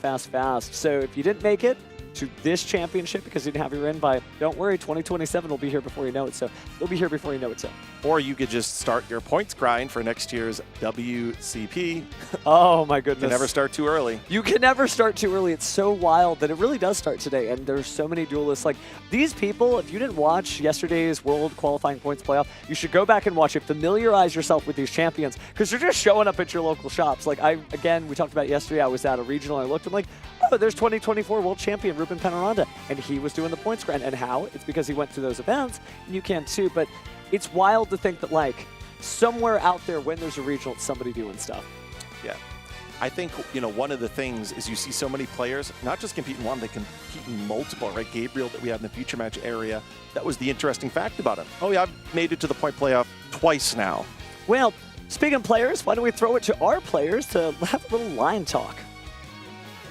Hello, everybody. I am walking around the convention center. It is absolutely packed here. The atmosphere, it is electric. All these hopeful duelists thinking they will win it all at the NAWCQ. Let's catch up with some of them. Come on. I'm with Austin from Pennsylvania. And are you enjoying the NAWCQ? I got sacked in the main event, but side events seem fun. Okay, wait, you're not in the main event or you are? I've already dropped. I have not had a good time. What happened? I misplayed a little and then got lava golem. I'm playing Elf Node and they put a lava golem in the center monster zone. Okay, but you're still having fun, right? Yeah, it's a great time. Okay, I saw you hanging out with your friends. What do you love about these events? It's seeing everybody in the same event. You have a bunch of people they're like cities away, and then seeing everyone together is the best. Okay, and what do you love about Yu-Gi-Oh? It's very interactive. It doesn't play like any other card game, so you can there's a lot more nuance and things that could happen. There's a faster pace. Why would you tell people to come to events like this or to get into Yu-Gi-Oh? There's just so much more than your local scene. There's win a match, regional qualifiers, just a bunch of, you see just so many cool things. Stuff you just can't see with a smaller local. Okay, so what are you doing for the rest of the weekend? Giant card looks like fun, maybe the 3v3. There's some cool side events, so I'll look around. All right, I love it. Let's go do Giant Card right now. Let's go. All right, we're out. Bye. All right, we got Logan from Tennessee here. And are you having a great time at the NAWCQ? Oh, yeah, absolutely. I always have a great time at these events. I love them. Okay, are you competing? Yes, absolutely. And competing in? The main event. Okay, and how have you been doing? I'm 2-1. Okay, that's not bad. I mean, describe your emotions for me. That's a pretty strong start. I was a little down because I lost round 1, but I picked myself back up and just routed off 2 wins in a row, so. It's never over till it's over, right? Mm-hmm, yep. Talk to me about that grind with Swiss. How do you keep focus? So I've been playing the game most of my life, and basically what I try to do is just take it one round at a time, because if you think about the entire tournament as a whole, it's just going to be overwhelming. That's some good advice there. What got you into Yu-Gi-Oh? So when I was 5 years old, me and my brother started playing. He's 5 years older than me. And basically we were always playing, and then he got older, had a kid, and he stopped playing, but I continued playing, and I've been playing ever since. You're playing for the both of you now, right? Okay, you got to bring home that win for him, right? Yeah, absolutely. Okay, I love that. And is there anything you want to tell to those watching at home? Love the game, have fun, and don't take it too seriously. Love that. All right, what are you going to get into now? Hopefully I just keep staying in the main event. Are you staking it out? Not really. I'm just taking notes? Not really. Okay, you're so chill. I love that. I'll go with you. Let's go watch some people and be chill. I'm with Calvin from California, competing in the NAWCQ. How are you doing? Doing good today. How are you doing in the competition? I'm currently undefeated. Okay, Calvin. It's just it's nothing big. Nothing big. I mean, that's a pretty strong start. It's a strong start. You're not letting it get to your head, though. Nope. Gotta keep a level head and just gotta keep playing through. Okay, is that your strategy? Yes. What is your strategy? Are you just trying to focus on the next duel? Are you thinking very far ahead? I like to think more at the moment and take my time with my plays and play to the best of my ability. Okay, I love that. And then tell me, what do you love about these events? I love the social aspect of it, like talking with people, playing with other people and just kind of like figure out how to like beat your opponent's board and stuff like that. Love it. Okay, and has Yu-Gi-Oh changed your life? I would say so. Why? It's connected me with friends, and I get to play a game that's fun and complex. And yeah. Love that. What do you want to say to everyone watching at home? Good luck, Duelists. What do you say? Good luck, Duelists. Good luck, Duelists. Oh, we love that. All right, thanks for the interview. Say bye.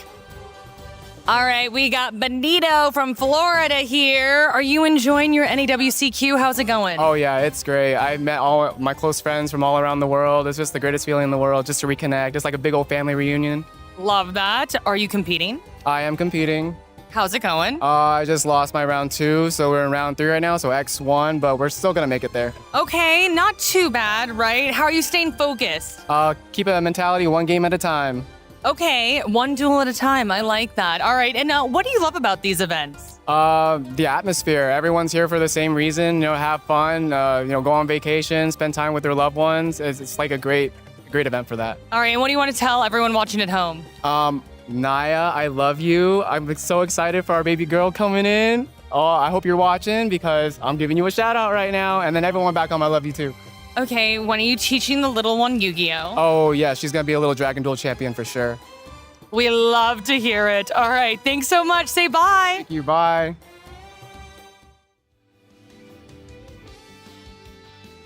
Sleep on the couch. I found this 3-time YCS champion out in the crowd. How are you enjoying the NAWCQ so far here in Minnesota? It's a lot of fun. NAWCQ is the best event of the year. I mean, you get to see some of your friends qualify for Worlds, hopefully. It's the one event that everybody goes to. Yeah, you get to see everybody. Definitely. It's a time. If you haven't been, you're going to want to check it out. So tell me, how's your weekend going? Like, are you enjoying the trip? Because obviously the tournament's stressful. A lot can go wrong. But are you having a good time with your friends? Yeah, of course. Always have a good time with my friends, whether I'm doing good or bad. Tournament's been fun. I mean, I love playing the Cool Tune deck, but the mirror can be really hard. You pretty much have to defend yourself with a bunch of hand traps. There's not really another way to go. Yeah, those cards, those interactions from the hands are key, but that's why Cool Tune is the deck to beat here this weekend. Is there anything you would want to tell someone out there watching that never been to an NAWCQ? Why should they come out here and check something like this out? Is it more than just the tournament? Yeah, I mean, the atmosphere, especially when people are qualifying for the World Championships, no matter what year it is, no matter who's qualifying, the atmosphere with whoever that person's friends are and themselves, you don't see that type of emotion at a regular YCS.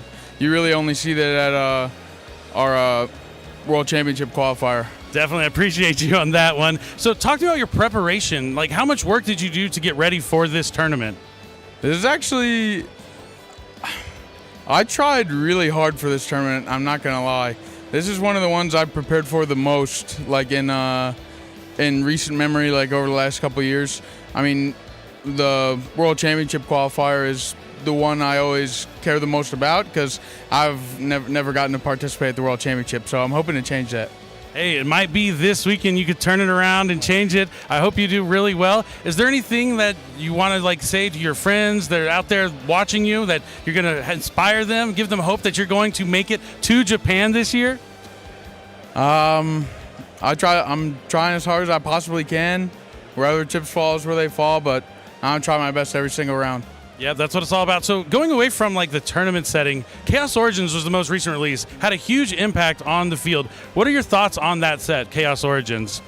Yeah, so that set is really good. From the Cool Tune perspective, there's no new cards that I think I play in my deck, but it's a lot more stuff that you had to learn to play against, right? So you had the Blitzclick deck. That deck is something you have to be super aware of, and maybe holding cards like Cool Tune Synchro for the Crackle, because that way you can stop them from summoning Wise. And then you also had to learn the Yugi deck, the Light and Darkness Ritual deck. That deck is really, really good and really, really cool. And it even, you're not going to play against the Cool Tune mirror every single round, so you got to practice against everything else and got to make sure you're prepared for all those matchups. And Chaos Origins really gave a lot of support, even with the TCG exclusive card. It's the Fusion Monster for spellcasters. Yeah, it has a hard name to say, but it's a fusion monster that lets you fusion summon, right? Yeah. Well, and the other thing it does from the Cool Tunes perspective is when I used to be playing around super polymerization, you know, I'd only have to worry about so much, like maybe if they had Fallen of White or going to use my cards against me. But now they could have cards like Cartesia or Alistair the Invoker, and they can super poly me with that now too. So you got to be even more aware. So it had a huge impact on the game. How do you feel about the extended arts? It's the first core booster that has extended arts, the Starlight Rare extended arts. Is that something you're looking to collect? Oh, for sure. Any card that I really like, I want to have the extended art of for sure. I was even a fan of the ones with like Dominus Purge. I thought they were beautiful. Awesome. Yeah, really excited about those extended arts. Excited about the NAWCQ and ready to find out who is going to go to Japan. Dom, I'm going to let you get back to it. I know you got some duels to do. Thank you for joining us. We'll be right back with more awesome dueling action. Don't go anywhere.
Hello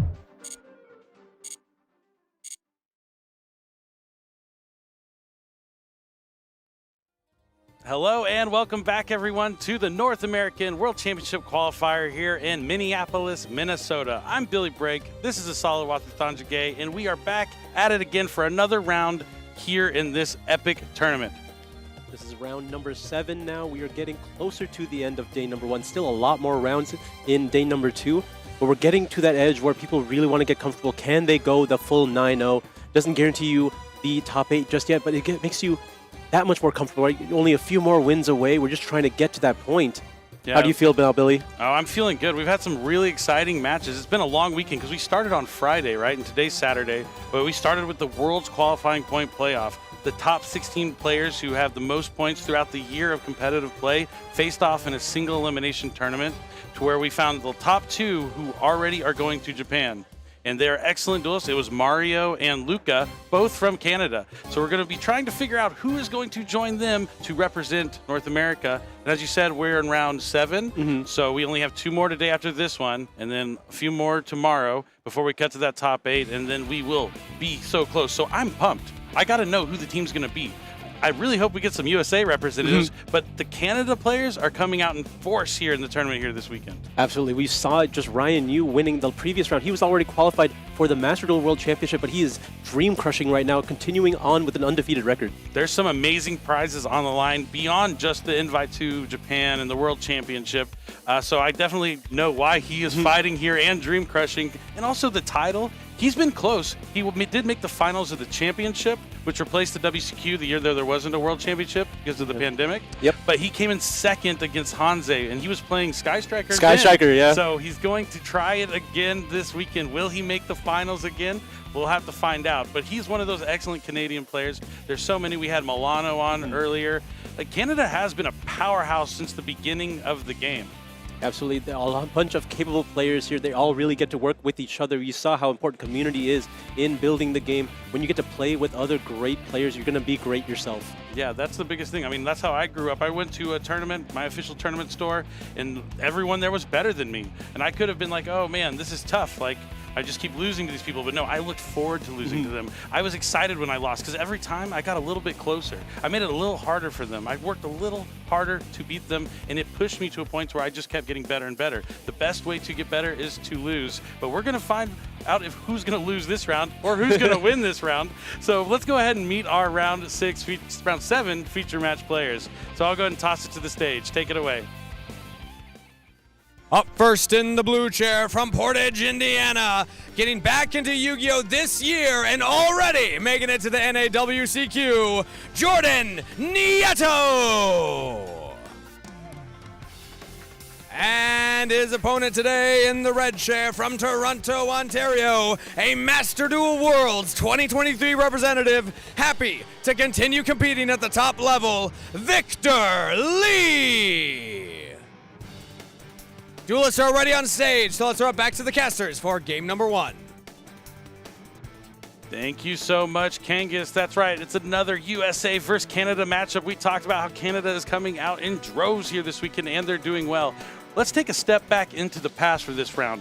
We have seen so many of the Light and Darkness Ritual decks, Cool Tune for sure, Sky Striker, there's some Mitsurugi out there, but we're going all the way back to Justice Hunters. It's going to be Fiend Smith, Yummy up against everyone's favorite, Malice. Malice, even from one series before, was that Crossroad Breakers? I believe so. Oh, yeah, but we can go even further back. I guess Malice just dominated for so long that they faced off against each other so much. Yeah, but Justice Hunters, Crossover Breakers, absolutely phenomenal. These two themes out of deck building packs have been a mainstay in the meta up until very recently. Well, Malice just seems to be like the deck that'll never go away, right? With cards like Dimensional Fissure, Dimension Shifter, they can counter so many strategies. But yeah, it's going to line up really well into Yummy, unfortunately. Those cards do stop the Yummy strategy. But I'm so excited that there's a Yummy deck that's X1. 5 wins, 1 loss. Wouldn't have expected it. I mean, I think we mentioned earlier, everyone is preparing for that cool tune strategy, right? You are building your decks to go against a very specific thing. Sometimes a deck like Yummy can take advantage of that and really try to break through what other people are playing here because they're just not prepared for it. True, it could be the case. So what do you think are going to be the key matchups? How does Yummy play through Dimension Shifter? It waits a turn. It waits. You got to wait it out. So you go into survival mode. You turtle up and try and make sure you can make it to the next turn. So the first step we're going to be watching out for this matchup is if Jordan draws that one copy of Dimension Shifter. But then when we go into the side decks game 2 and 3, or maybe he could be main decking Dimensional Fissure, that's one of the cards that Malice really capitalizes on to not only counter other strategies, but advance their own combo playstyle at the same time. Now you want to look at the Malice deck. Why is this deck still around? White Binder is forbidden. Let's see. Multiple of the cards are limited. Dormouse is at 1. White Rabbit's at 1. It's been hit multiple times on the Forbidden Limitless, but it seems to be like a deck that just won't go away, and it's because it can capitalize on some of those cards like Dimensional Fissure, which can absolutely disrupt so many other strategies. Yeah, and as you mentioned, these are a lot of consistency hits here, so as long as you do find that piece that you're looking for, you get to see that Dormouse, you can still get a combo through, as long as the Dormouse is still one of the hardest cards to interact with. But in this specific matchup, you were talking about what you would do into something like Dimensional Fissure, something like the Dimensional Shifter as well.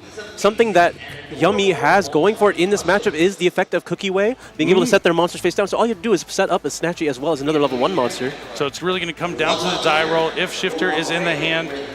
But another reason I wanted to touch on the Malice deck, you talked about how usually to get to those 1 copies, backup Attic Nister is absolutely phenomenal at finding any Cyberse monster out of your deck. Yep, one of the few paces remaining here. There's at least a 6 on one side. It looks to be a 7 total. And Victor rolls a 10. He will be able to go first in the beginning of this round. Players are drawing their hands here. 5 cards apiece. So who won the die roll? Was it Victor? It was Victor. Oh, that's step 1. You do not want to let Malice go first. But now we're going to have the Dimension Shifter check. Does he have it? Does he not?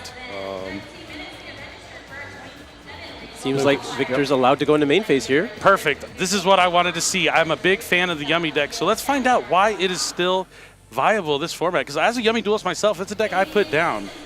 I mean, a lot of its potential plays are still there, especially with this Hornet Drones. There are a lot of ways to Hornet Drones now.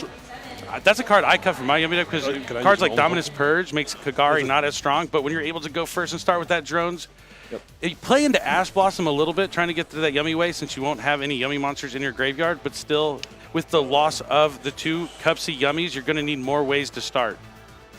We're going to be linking off that Hornet Drones token into that Kagari that you mentioned earlier, trying to add back that Hornet Drones in the graveyard.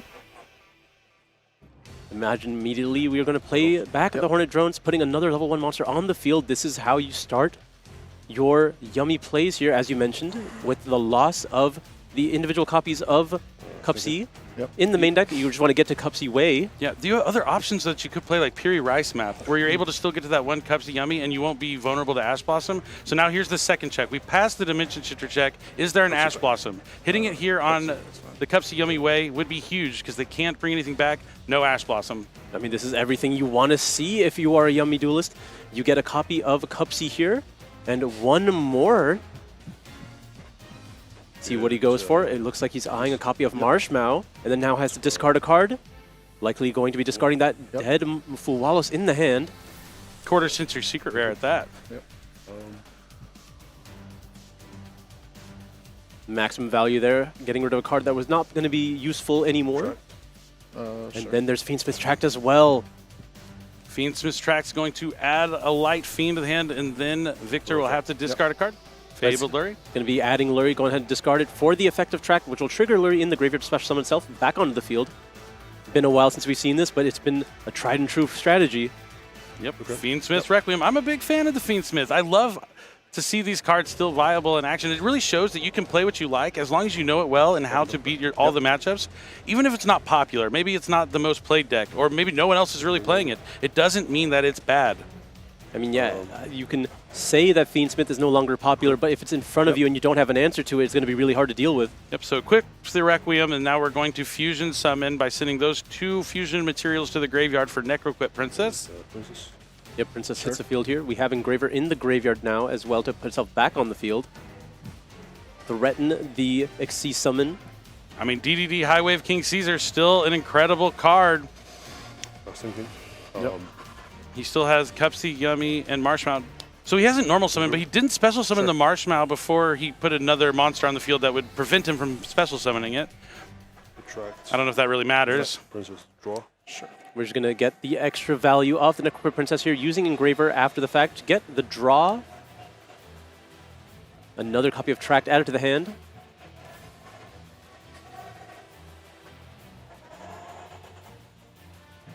Draws another copy of Marshmallow. Engraver effect. Engraver's now using its effect in the graveyard, going to be putting back the Lurry to the top of the deck. I love that phrase. I remember when Infinite Forbidden came out at the NAWCQ a couple years ago, the amount of times we said Engraver from the graveyard, countless. There is the Caesar. Looks like we're not stopping anytime soon. Caesar has hit the board now. We can continue with our yummies. Normal summon Marsh. We're going to be normal summoning the Marshmallow here. He can't special it, so he has to normal it. Not a big deal. The only time you need your normal summon is if you are using Piri Rice Map and you have to normal summon that Cupsy Yummy. Link it away for, there he is, Yummy Snatchy, also limited to 1. A crippling blow to Yummy. Special Marshmallow. Yep. Gonna go grab a copy of the Mignon from the deck. Gonna be able to special summon back of the Marshmallow with it. All right, what's next? Lollipo Way.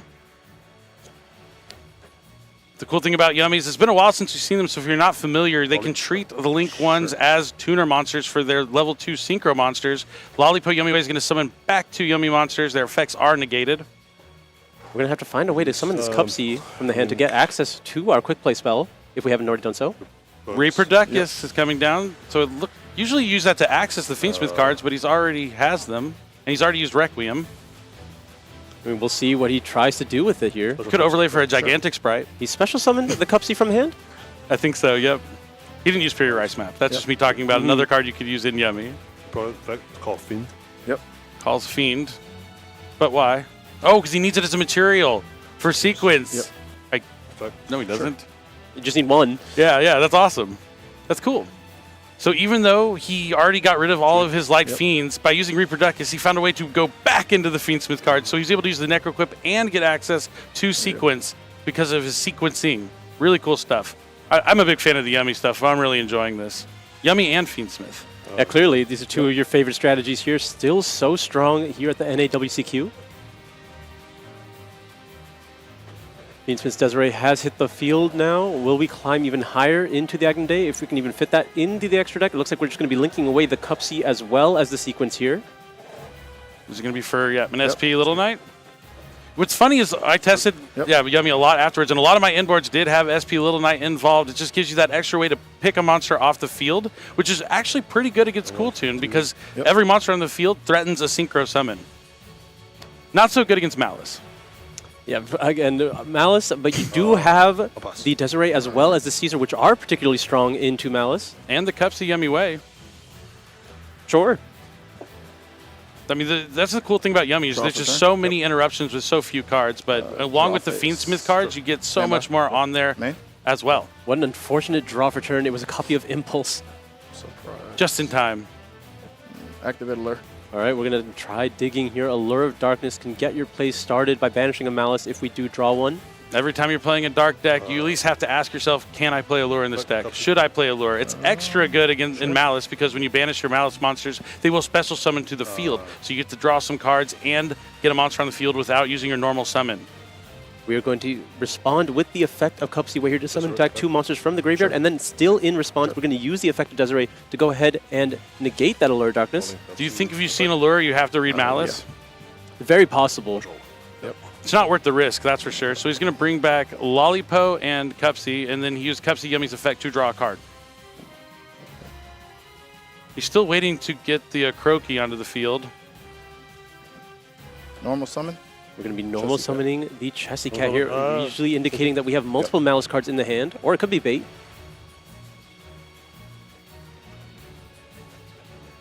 Chessy Cat is strong. The SP Little Knight's not going to check it. Well, I guess it could, because he has Caesar. He could banish with SP Little Knight both. But he's going to just go ahead and use Surprise. Let's see if he's going to use the effect to target 2 of his monsters, or if he's just going to special summon. It looks like he's going to special summon from the graveyard. Yeah, he was like eyeing the Cookie Way, I imagine, just going ahead and set the Chessy face down, but we're going to respond with the Impulse here. But this is fine. He can chain the Lollipo to bring out Snatchy and Marshmallow. The Snatchy can place the Croaky, and then he can make a synchro summon and take out that Chessy Cat before it has the opportunity to use the effect. Yep, but it looks like we do have a response here. It might be a Call by the Grave. Shane, Call by there it is. Ooh, that's pretty good. Do we have anything that can counter that? Surprise doesn't target, but if he can hit that Snatchy, it will cripple him. He's still going to have to deal with the Caesar, though. Does he play Typhon or something, maybe? Sure. Well, he might just be trying to draw something else here. Chessy does give you the option to draw multiple cards. Or we could draw into something. Yeah, maybe a Forbidden Droplet or a Crown. So if he uses the effect of Chessy Cat, do you think you use SP Little Knight? Or he's going to use it now. So yes, the answer would be yes. Yeah, we're just going to go ahead and deny the Chessy before it's even able to activate here. Because he'll just Caesar it away. Yeah, limit the amount of options here that Malice has. Keep them off of cards. Chessy Cat. All right. Yep. This is where the one Yummy Snatchy is just destroying the deck. Yep, having only that single copy means you are no longer able to go ahead and do a quick synchro on your opponent's turn. Yep. You got this one. Yeah. I saw the last card in his hand was Dormouse, so he needed one of these cards to resolve. Allure and Chessy Cat, very similar in what they do. Banish a Dark or a Malice card, draw two cards, and then keep going.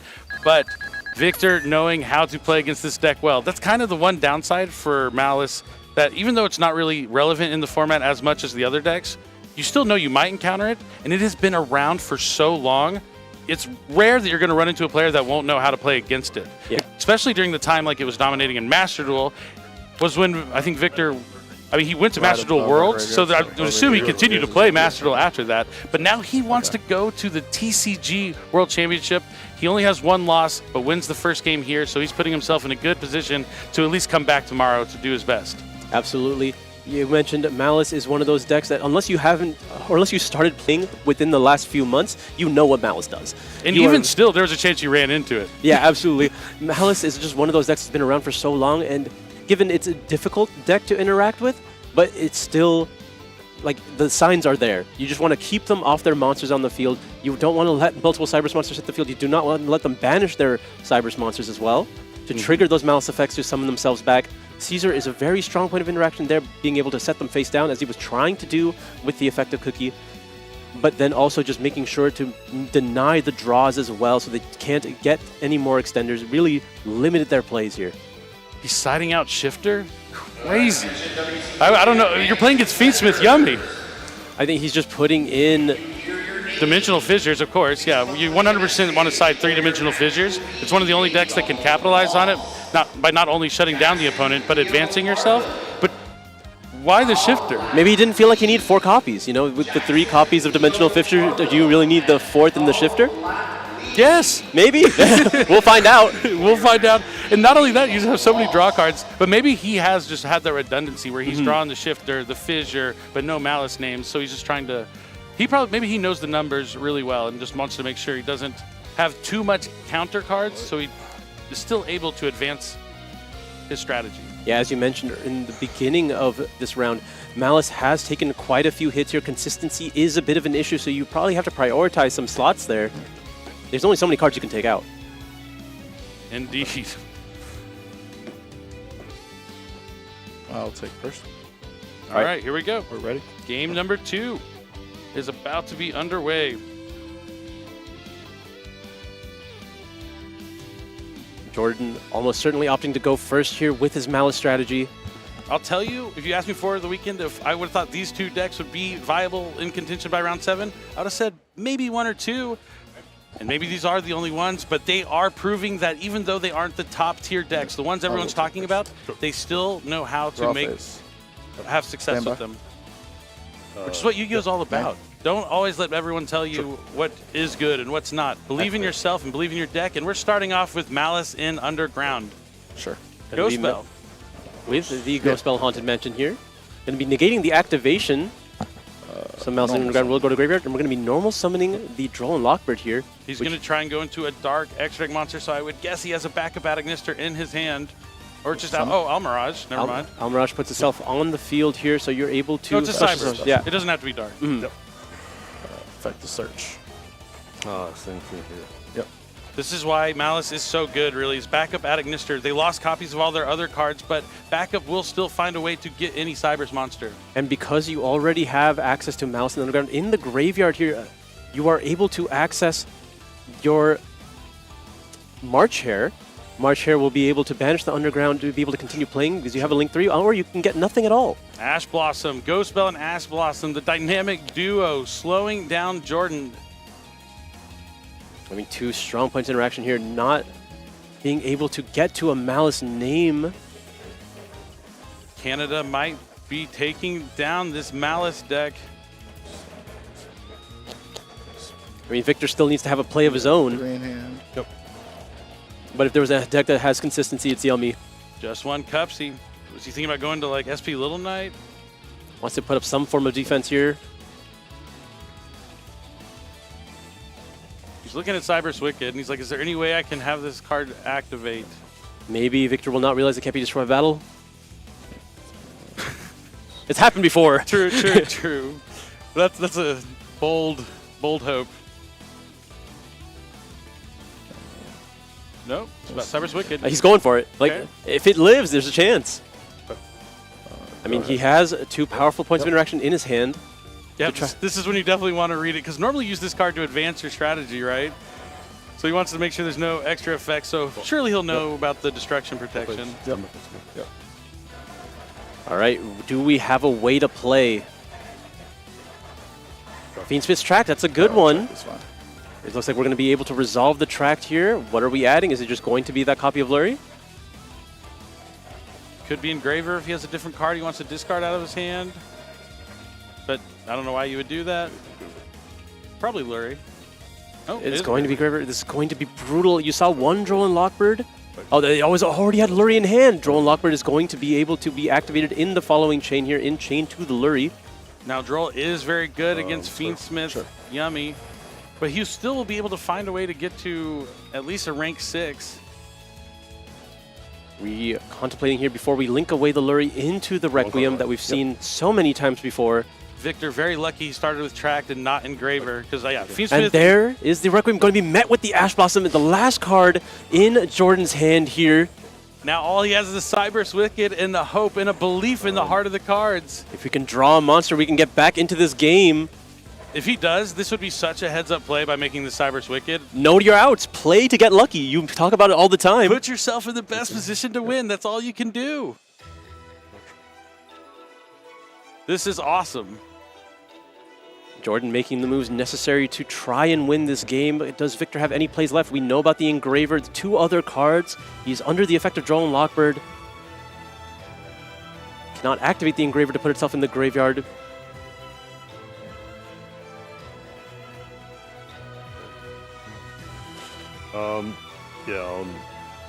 Let me check.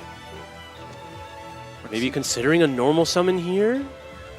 Normal summon effect Veiler. Does he have... He still could have access to Typhon. He might, I mean, it would definitely be worth doing at this point if he did have an extra deck. Did he summon twice from the extra deck? Yeah, the Almirage and the Wicked. Almirage and Wicked, you're right. No, he's going to link it away for Link 1. Does he have another way to summon a monster from his hand? It's going to be Link Rebo. He's just trying to live. He thought that was worth. No, he has Cookie. Oh, he had Cookie the whole time. Cookie effect. Reduce its attack by 1,000? Sure.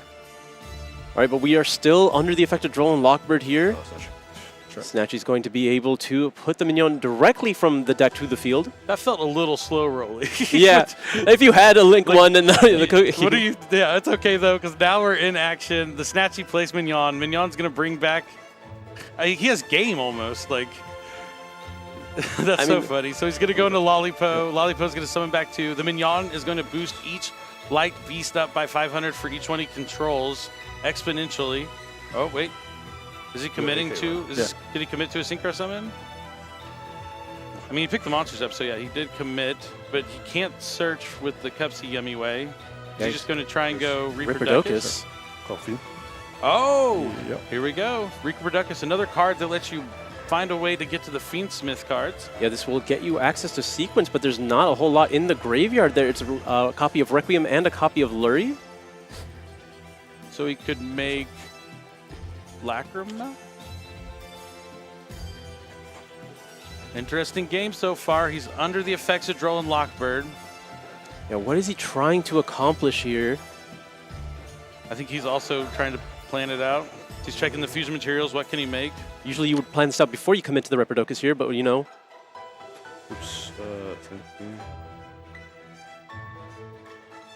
I mean, all it takes is one mistake for Jordan to continue this game.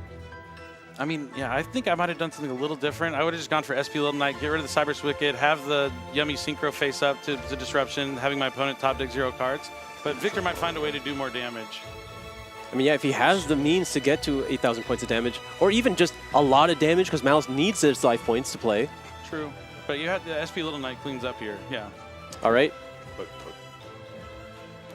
Feels a tad wasteful, but we do have... Oh, yeah. The Reproductus could have been the SP Little Knight, is that what you're saying? Maybe. But at least, even though if you make a slight misstep, it's good to pivot back into it and find the best play still possible. Stand by. Right. Turn has been passed here. Activate a lure. We have drawn a lure. Hey, that's actually the best card he could have drawn. We're living on a prayer here. Because now he could draw 2 monsters, banish a Malice monster. Like, that is the best card. He just needs to keep having good cards on top of his deck. 2 Dark monsters, 2 Malice monsters. We're going to be using the effect to swap back out, and we Only drew a one. White Rabbit. Effect. Oh, yeah. Was the other card Impulse? It was. There's a That's chance. There's a insane. chance. That's insane. That's insane. Impulse will stop the Snatchy. Wait, does he have a trap in his graveyard? Yep. I mean, stopping the Snatchy is once per chain. Yeah. Activate effects. Oh, but he can get a trap in his graveyard? Well, we don't have anything that we can do about the SP Little Knight, though. White Rabbit already used its effect here. That SP Little Knight is absolutely No, it's devastating not. for It'll Jordan. come back with the Oh, SP. yeah, this one. Oh, those Dimensional Fissures all on the bottom of the deck. He wanted those in the starting hand. Yummy might make quick work of Malice here. There's not many plays left. We're going to set a copy of the TB11 here. I appreciate the effort. Jordan definitely gets an A for effort in this game. Yeah, just going to go ahead and set that impulse. During the end phase, we get back the White Rabbit as well as the SP Little Knight. I'm at 77. 77. In the main. Okay, still in the main phase. We're going to attempt to activate the Effectus Snatcher here to go ahead and Quick Synchro Summon. Makes sense. Just get the value off the Cupsy Way right now. You were denied it in the previous turn. Drone Lockbird is finished. No variables here. Set the last card in hand. You know the other set is TB11. We're going to grab a Cupsy, contemplating what the last remaining card in hand is. It is going to be Engraver. Both players know this. I'm going to discard the Lollipo, and so you have Cupsy and Engraver in hand. SP Little Knight will return to the field during the end phase. Yep, and so will White Rabbit. Jordan has a set TB11, which can special summon a Malice monster from the deck with the effects negated and a Dominus Impulse. Yeah. He's going to want to activate the TB11 as soon as possible, just because when he impulses, if it's not the returning Synchro effect, he needs to destroy the monster because he just needs to do whatever he can to survive. Yeah, just got to find more turns, find more options. Because he's going to be able to banish... Oh, he won't be able to banish the White Rabbit because now the TB11 is just a normal trap card. But does still help him wall up here. We're just going to start off by special summoning Cupsy, because he controls the Cupsy Way. Going to probably add Yummy Surprise. No surprise there. Definitely not. It looks like we drew a copy of Marshmallow for turn. We know about the Engraver still. Normal Marsh. We're going to be normal summoning Marshmallow here. Yep, since he has the SP Little Knight on the field, he couldn't special it, and now he's going to Link Normal Summon. Yep.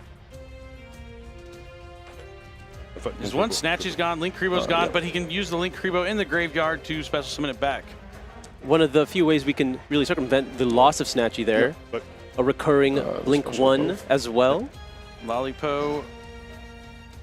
Yeah. Gonna attempt to summon back multiple monsters here from the graveyard with their effects negated. It's gonna be Cookie and Lollipo.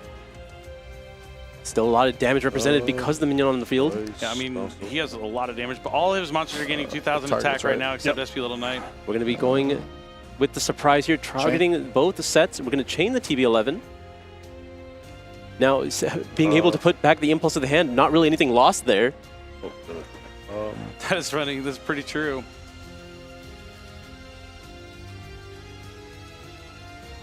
I think you chain the SP Little Knight just because you want to get it off the field. That's fine. Okay, I guess not. Nope. We're gonna just hold on here. I mean, he has a way he can get all 6 zones filled up with light beasts where they all gain 3,500 attack. So he just has to find how to navigate it the most effectively. So he's going to go for Chessy Cat just to try and get it in rotation. Smart stuff. Playing to his outs because if he draws a March Hare, he's going to need names to banish. Special cookie. Sure. Okay. The shore? No, because he's able to summon it from hand, he's able to reduce its attack by 1,000 here. Going to put the Cupsy in attack mode. We're going to special summon the Lollipop from the hand now. Shuffle back the trap. Shuffle back the trap. We're going to shuffle back the Almirage. That's fair too. Do some mass. All those light beasts are gaining 2,000 attack each. And Cookie is the strongest of the Yummies. So Cookie's at 3,000. Lollipop's at 32. It's going to attack over the 1,200. White Rabbit for 2,000 points of damage. SP Little Knight's going to take out Chessy Cat. Attack for game. And that's going to be it. Victor Lee is going to defeat Jordan's Adagnister Malice deck. And Yummy Fiendsmith is going to move on 6-1 at the NAWCQ. That's absolutely incredible for a deck a lot of players have written off.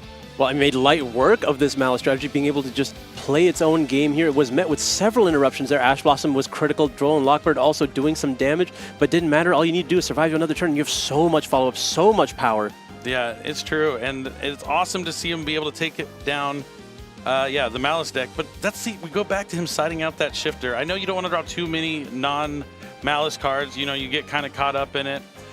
But I think that Malice is so weakened right now that if it doesn't draw perfect, there's so many ways you can just barely interact with it that'll make you fold, that you need to go all in on these absolute cards that will not let your opponent send cards to the graveyard, right? You need to capitalize on those strong, powerful, continuous spells like Dimensional Fissure, Dimensional Shifter. You have to find a way to, I don't know, give your deck I wouldn't say a crutch, but using a powerful spell to make it a little bit better when you're playing against decks that are so much more consistent than yours. Yeah, you're just buying yourself time with whatever means necessary if you know that it's always going to be possible that you don't get to your engine as fast as you need to. These other decks are more consistent, but you have more tools available, and you might as well always max out on something.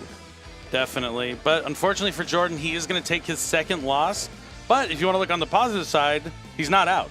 Because we are playing tons of rounds of Swiss. You can finish, if you finish at the end of day 2 at an X2 record, chances are you're going to be in that top 8 cutoff. This just means he needs to lock in and cannot lose any more rounds for the rest of the tournament. Yeah, every round you win is just more of a cushion. That is not a round that you have to win later, but that doesn't mean you're out at all. It doesn't. You still have more rounds to play. 2 more today to be exact, and then many more tomorrow before we cut to top 8.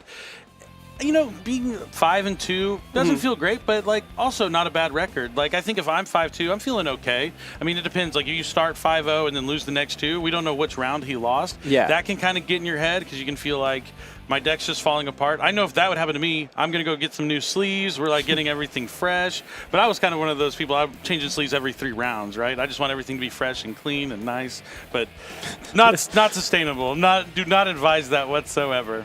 Yeah, I think this is one of those things you just need to keep your head cool. If you take a loss, you need to just get back into it, right? Every new round is fresh. You don't need to change your sleeves to feel fresh, but as long as your mind is, you can just keep going there. It may be more of therapeutic, the feeling of unsleeving your deck, re-sleeving it, just a therapy kind of thing for me, maybe. Yeah, maybe you just want to lose the bad juju on that one? Yeah, I'm nope, can't use these anymore. We got to find something new. I have side decked cards because I drew them at an untimely time. I was like, this isn't going to happen. You have to punish those cards. It was Card Troopers. My deck was really good. It was like Insectors. Card Troopers are good in the deck. Didn't draw them at the right time. Not going to let it happen to me again. Fool me once, shame on you. Fool me twice, can't get fooled again. Well, it's not usually that simple. I think a lot of cards are pretty critical to these strategies now. Card Trooper, from a different era. But you could say it's in this era. You can win one. You could win one. You could win a Card Trooper now. It's one of the cards that's a prize for this tournament, in fact. Is it really? I think so, or it has been this whole past year. Yeah. It's really fantastic. The top 32 Card Troopers have been a clean addition, a really bit of a throwback to very competitive years. I know Billy was appreciative of them. Oh, I love it. Troop Dupe is one of the best decks of all time, but neither here nor there. We got to see Yummy win, and, bingo card checked off. Unexpected strategy defeats unexpected strategy. But I want to hear from our Yummy duelist, so I'm going to go ahead and toss it to the stage now that he's ready for the interview. Go ahead and take it away. Thank you very much. Victor here after your 2-0 feature match victory. Congratulations on that. On the Yummy deck of all things. Not something that we expected to see a lot of this weekend based on the field. What made you want to play that deck?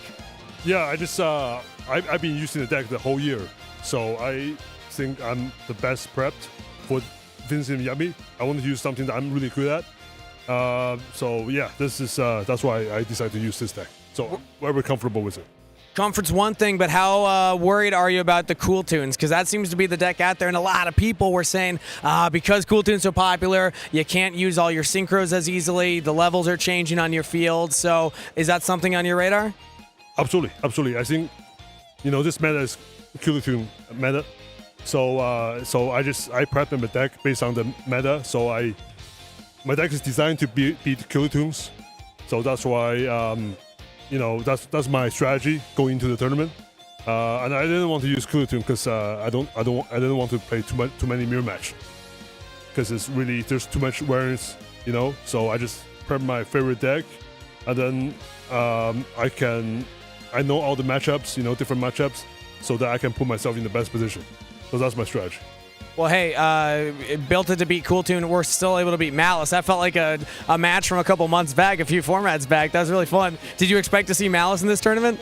Definitely. I mean, it's one of the best anti-meta decks right now. With Steve Fisher, it counters Killer Tune and other decks. So I'm glad I can play Malice because Malice is one of the easier matchup for me because the Cookie, the Book of Moon, engine. So yeah, I'm glad I got that matchup. But it was still closer. Obviously Malice has a good chance to win if they open really well. So I have to be prepared for that. And that top deck allure almost turned things around for him, so it was close at the end there. I want to talk to you about competing right now because you were at Master Duel Worlds in 2023. You have an opportunity to potentially make it back to Japan this year if you're able to do well at this event. What would that mean for you as a competitor? Oh, it would mean a lot. I just want to get back to Japan, right? That's like I had a time of my life in Japan 3 years ago, and I just want to get back there, just to have that feeling again. So that's why I'm here. This is my this is a last chance to qualify for Worlds for me. So I'm definitely gonna do my best and hopefully get it done. Well, a lot of people will be rooting for you. Do you want to give any shout outs to anybody either here or at home? For sure, I want to shout out to my brother Jack Lee. He's been very supportive throughout the definitely I really he's been really good. And also shout out to my Team Revolution. A lot of good friends in there, good teammates, and they are here competing as well. So I hope they do well, so I can see them on day 2. Shout out the team, shout out the brother. Thank you so much. Shout out you, Victor. Back to the cashers.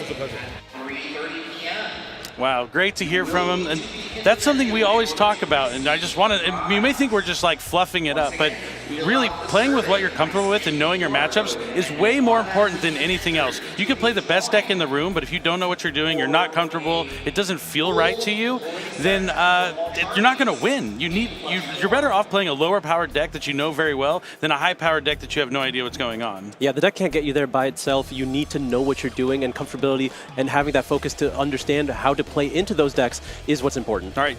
We're going to go to a quick commercial. Not commercial, stay tuned. We're going to jump into a bonus feature, but before we jump into that bonus feature that we are going to commentate on because they're about to go to Game 3, I want to talk to you about the Yu-Gi-Oh! Early Days Collection. If you haven't picked it up yet, there's no better time than now. The Yu-Gi-Oh! Early Days Collection is packed with Yu-Gi-Oh! video games from very early days of dueling. Contains 14 nostalgic titles, including Yu-Gi-Oh! Dark Duel Stories, the first Yu-Gi-Oh! Game Boy game I ever owned, Yu-Gi-Oh! Dungeon Dice Monsters, the game I play more than any other game on the Early Days Collection, Yu-Gi-Oh! The Sacred Cards, Yu-Gi-Oh! World Championship Tournament 2004, and Yu-Gi-Oh! Destiny Board Traveler, and of course more. Some titles allow online battles with friends and other players. You can unlock all the hidden characters and cards in-game. You also have the ability to rewind or fast-forward gameplay and quick reset duels. Check out box art and manuals from the original versions in the digital gallery, the option to remove deck capacity, duelist level, and cards from the Forbidden Limited List are available, along with other new features. Available on Nintendo Switch and PC Steam. So yeah, if you haven't got this yet, it's more than just these old games. There's some cool new tools you can do and play online. So make sure you check out the Early Days collection. So let's go ahead and jump right into our bonus feature match right now. They're in game number 3, it looks like, and we're going in live. Let's see what these duelists are playing. We have Anthony against Kevin, and oh, what a lucky surprise for me. It's Phantom Knights taking on Elf Note. I love Phantom Knights. As you mentioned, this is tied 1-1. We are in game number 3 here. One of these players will be moving on with a 6-1 record. We'll see who is going first here. I'm hoping it's the Phantom Knight duelist because I want to see some Phantom Knight combos. All right, it does look like Anthony is going to be playing first. You know, this is a deck. Well, okay, in Genesis, it doesn't have much to do going first. There's a few more tools you have available to you with Link Monsters Online. So he's going to start with the Phantom Knight's Torn Scales. Torn Scales, one of the medium layers of support here, came out a few years ago, all the way back in Phantom Rage, but a powerful one, being able to access the entirety of your deck. You're discarding a card to go ahead and send another card from the deck to the grave. Absolutely phenomenal. So he's going to discard Ancient Cloak. Let's see if there is any response from Kevin. Going to go with Effect Veiler. Not bad, not bad. He already has a way to extend. The Cloak can add any monster, so he can get Boots. He can get the Cloak. The Cave Cloak. Spell Trap. My favorite part about the newest Phantom Knight monsters is they're just like elder versions of Cloak and Boots. Well, we have the pair of Ash Blossom to go ahead and completely cut off this Torn Scales here with the Ancient Cloak now being negated. Does he have any other way to get a level 3 onto the field? Just sets 2 cards face down. Alright, this could be another quick one. Kevin has the turn now. Stand by me. Do we have a way to get going? All right, Elf Notes have a lot of ways to play. Special summon Tinia. All right, he's going to start with Elf Note Tistina. Tinia hits the field here in the center monster zone where it wants to be, and we get a normal summon of the Power Patron. All right, we're off to the Elf Note races. Tinia can place the Elf Note Continuous spell directly from the deck, face up to the field. He places Welcome Home. Nothing on race. Now we can synchro with the Tinia and the Power Patron into a 7 here, going into their themed level 7 synchro monster, Seraphim, I can only assume. Nope. No, it's going straight into Dragster just to protect himself from the back row here. Now this will trigger the Power Patron in the graveyard because it was used for the synchro summon. An early FA Dawn Dragster off to the races.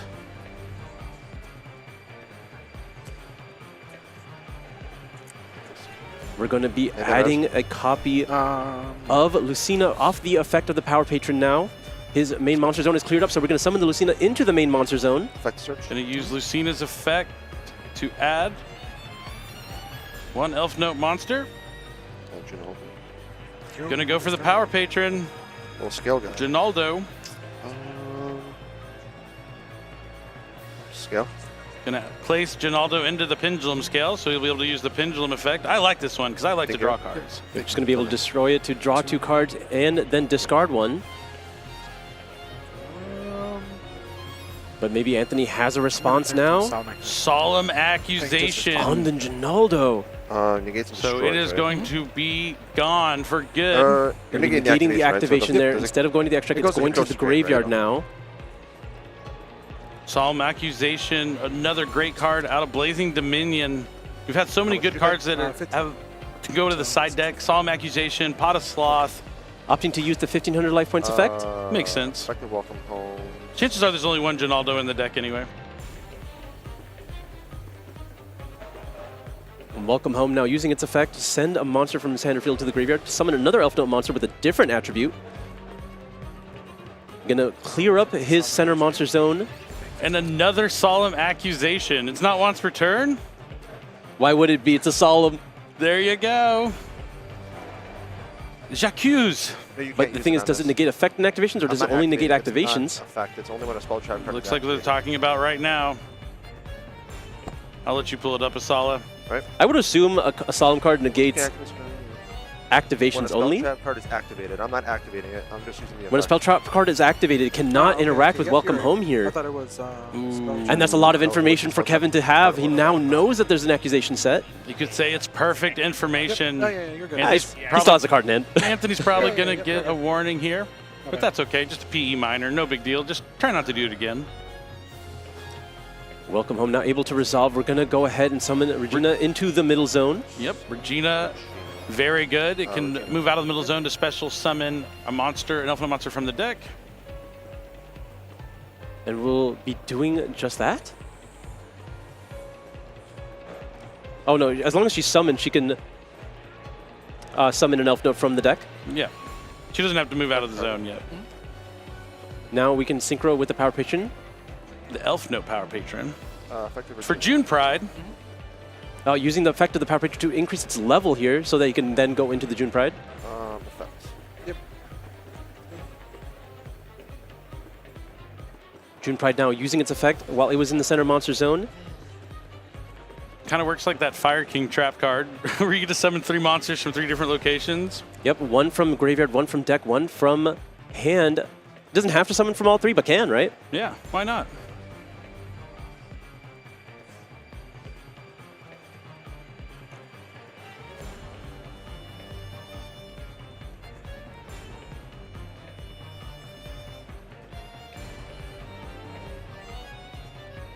Anthony kind of wishes he had a different Solemn at this point.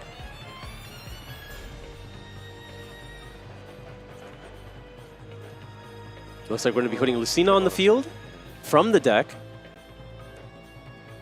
What will we get from the grave here, if any at all? Or is it going to be, was it the Elf Note Power Patron that's on the field? That would make sense. You're at what, 65? Yes. Special? Effective place. All right, another Elf Note monster coming down. This That's time Fortuna. It's going to be Fortuna. Fortuna has the effect, if it's in the center monster zone, you can go ahead and place the Elf Note continuous trap from your deck to, from your hand or deck to the field. I think you got Rhapsody of Madness.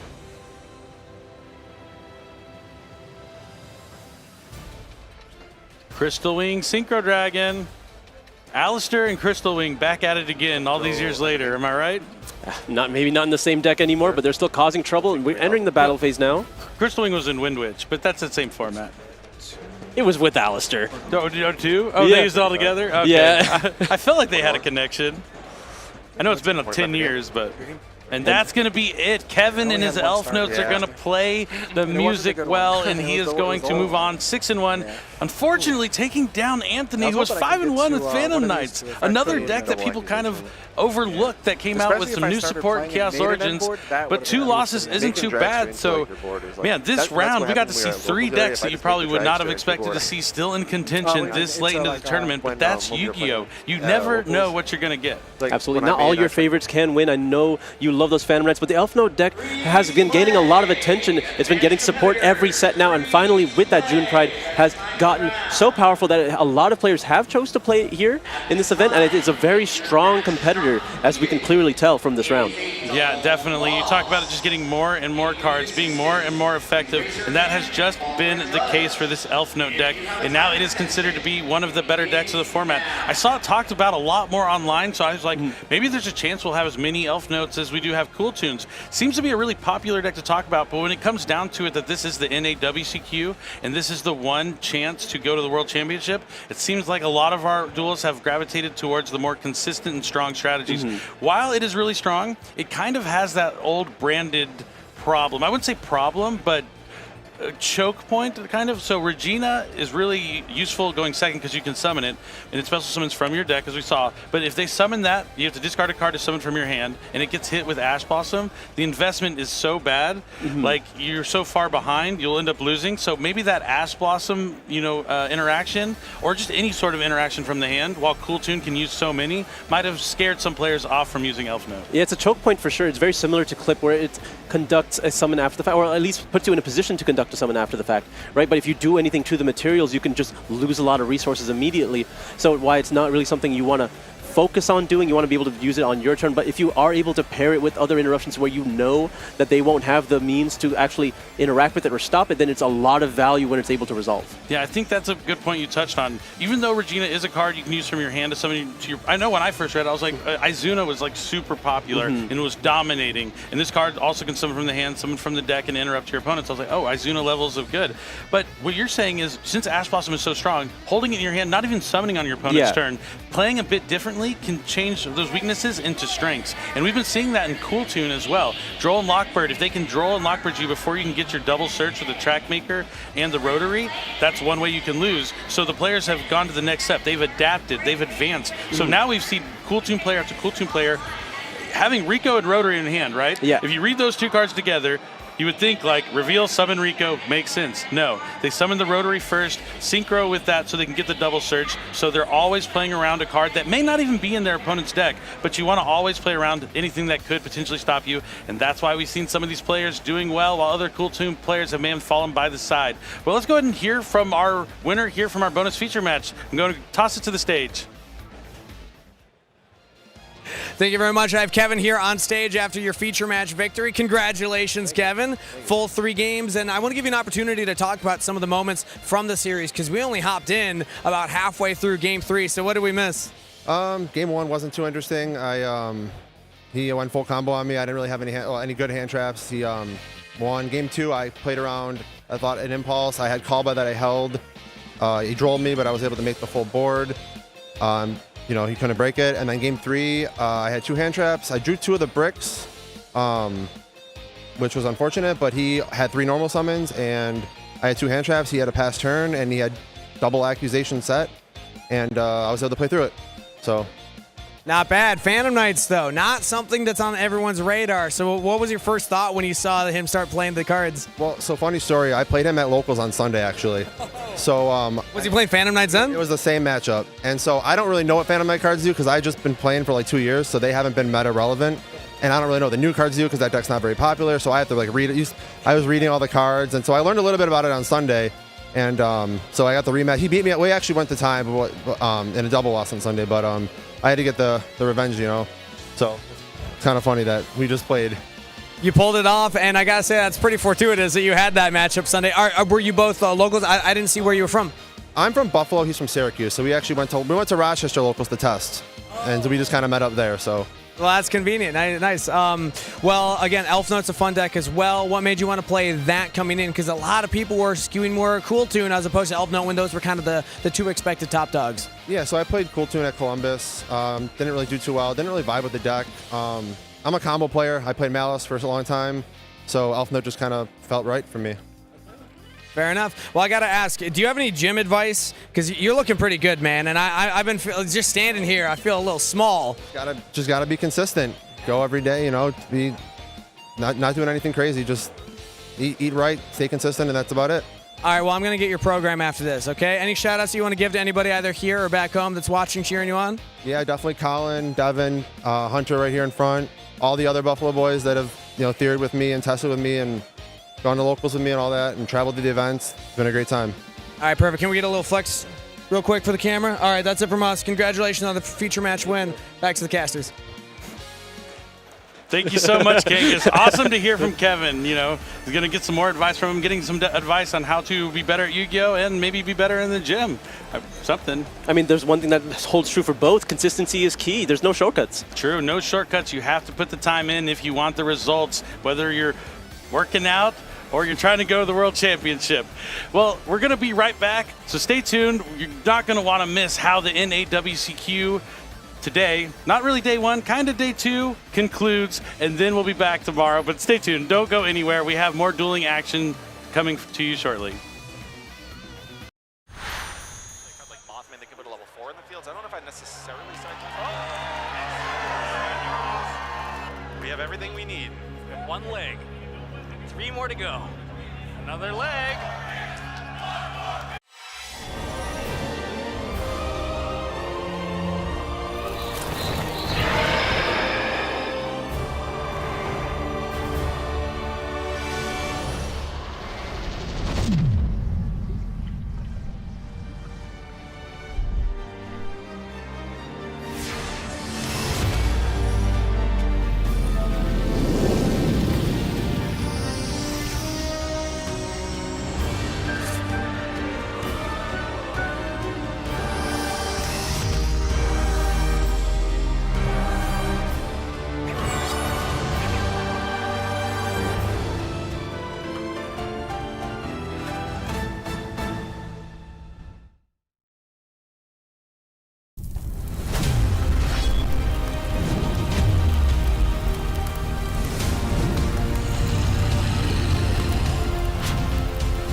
Game on, world.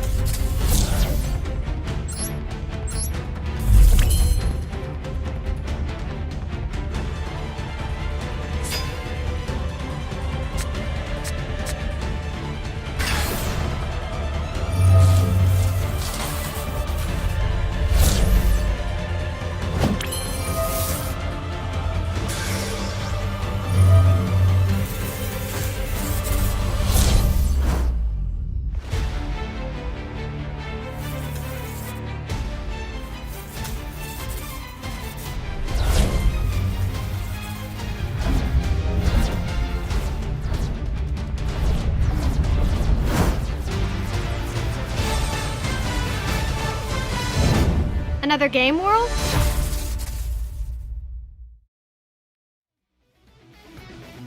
Back soon. Thanks for sticking around. I'm here with YCS champion Mike Albanese. How's your weekend going? Are you enjoying the NAWCQ? Oh, always. You know, I wouldn't miss it. It's my 13th NAWCQ, I think. Maybe 12th. I'm not sure about that Chicago year. But it's going great. Yeah, like I said, wouldn't miss it. Yu-Gi-Oh! It's pretty much my biggest hobby. And I'm definitely enjoying myself. Awesome. So you're looking forward to this weekend. You said you've been to so many. Talk to me about your preparation. Is it any different from YCS's, or is there more focus, less focus? What's it like? I'd say it's similar focus. It's a similar levels of competition, but I feel like because there's more people, I feel like the same really strong duelists go to every YCS, but the WCU has like everyone, literally like if you earned your invite, you want to go. Like it's your goal to go. So I feel like the preparation's the same, but just expect like a bigger tournament. All right, so you were chasing that YCS championship for so long, and then you finally got there. What would it mean to you to win the NAWCQ? Do you think it'd be a similar feeling to that YCS win, or would it mean more because you're going to the World Championship after that? I think it'd mean a lot more, honestly. The World Championship is a huge deal. Where am I supposed to look? Yeah, it's a big, what? Okay, I just want to make sure. Yeah, no, we're good. Yeah, we're good, Mike. We're all good. We got this. You're doing wonderful. We're having a good time. So you want to go to the World Championship. It's in Japan. What would it mean to you as a duelist, like to move on from that? Would that be like your top goal, or would you want to still continue to play and win after accomplishing such a tremendous feat? Oh, I wouldn't be able to stop. Everyone says like, oh, when you're on top, quit while you're on top. Absolutely not. If you win, you just want to win again. Like you'll just want to play more. And going to Worlds would be amazing. Obviously, only 28-ish duelists get to do it every year from the whole world. So it would be the highest level competition. It would be a really huge accomplishment, obviously, for anyone that's able to do it. Definitely. So we had 2 tournaments this weekend. You had 2 different ways to go to Japan. The Genesis Championship was taking place this weekend. Have you checked out Genesis at all, or have any thoughts on Yu-Gi-Oh! Genesis? Once we heard that you could enter day 1 for both, I was really interested in it, because it's like, oh, if you maybe day 1 doesn't go as great, you get to play day 2 for the other one, which is the tournament you just did better in. And it's just more Yu-Gi-Oh! I'm an old man. I don't think I can handle that much more Yu-Gi-Oh! So I didn't do it, but I would definitely give it a try in the future. More Yu-Gi-Oh! Is never a bad thing. Awesome. More Yu-Gi-Oh! All the time, for sure. I'm going to pivot a little bit. We've been talking about competitive tournament. Let's talk about the most recent release, which had a huge implications here this weekend, Chaos Origins. What are your thoughts on that set? Well, the set as a whole is great. Like, there's obviously it introduces a whole new deck, the Ritual Light and Darkness, or Light and Darkness Ritual. Yeah, I can't keep up. And the single cards that help, like the Elf Note deck, the branded deck got a few new toys, and Pot of Sloth just seems like it's going to be a card that's going to be good forever. That card is like a must negate going first. Like personally, I'm playing Cool Tune, so when that card gets hit the board, I'm like, they can get super. It's like I know all their cards, so now that card does a good job of saying like, oh, they can get super poly. It's like a must negate. That card, I think a lot of these cards will do, like make a lot of like they will change the game for a long time. Like Sloth could be a staple for a long time. Definitely. And you talk about negating it, but then what if they just have a second one that... that I literally said that today, where I'm like, well, if you have another one, I'd feel really bad, because he had one unknown card. I'm like, well, if you have another one, I'd feel pretty bad, but it's so good that you have to stop it. Yeah, I'm also a big fan of Pot of Sloth as well. So Chaos Origins, NAWCQ, Worlds coming up. Any advice you want to give to the players out there? You said this is your 13th championship, NAWCQ. What would you tell someone who hasn't been to one of these tournaments before, and how they could become a YCS champion like yourself?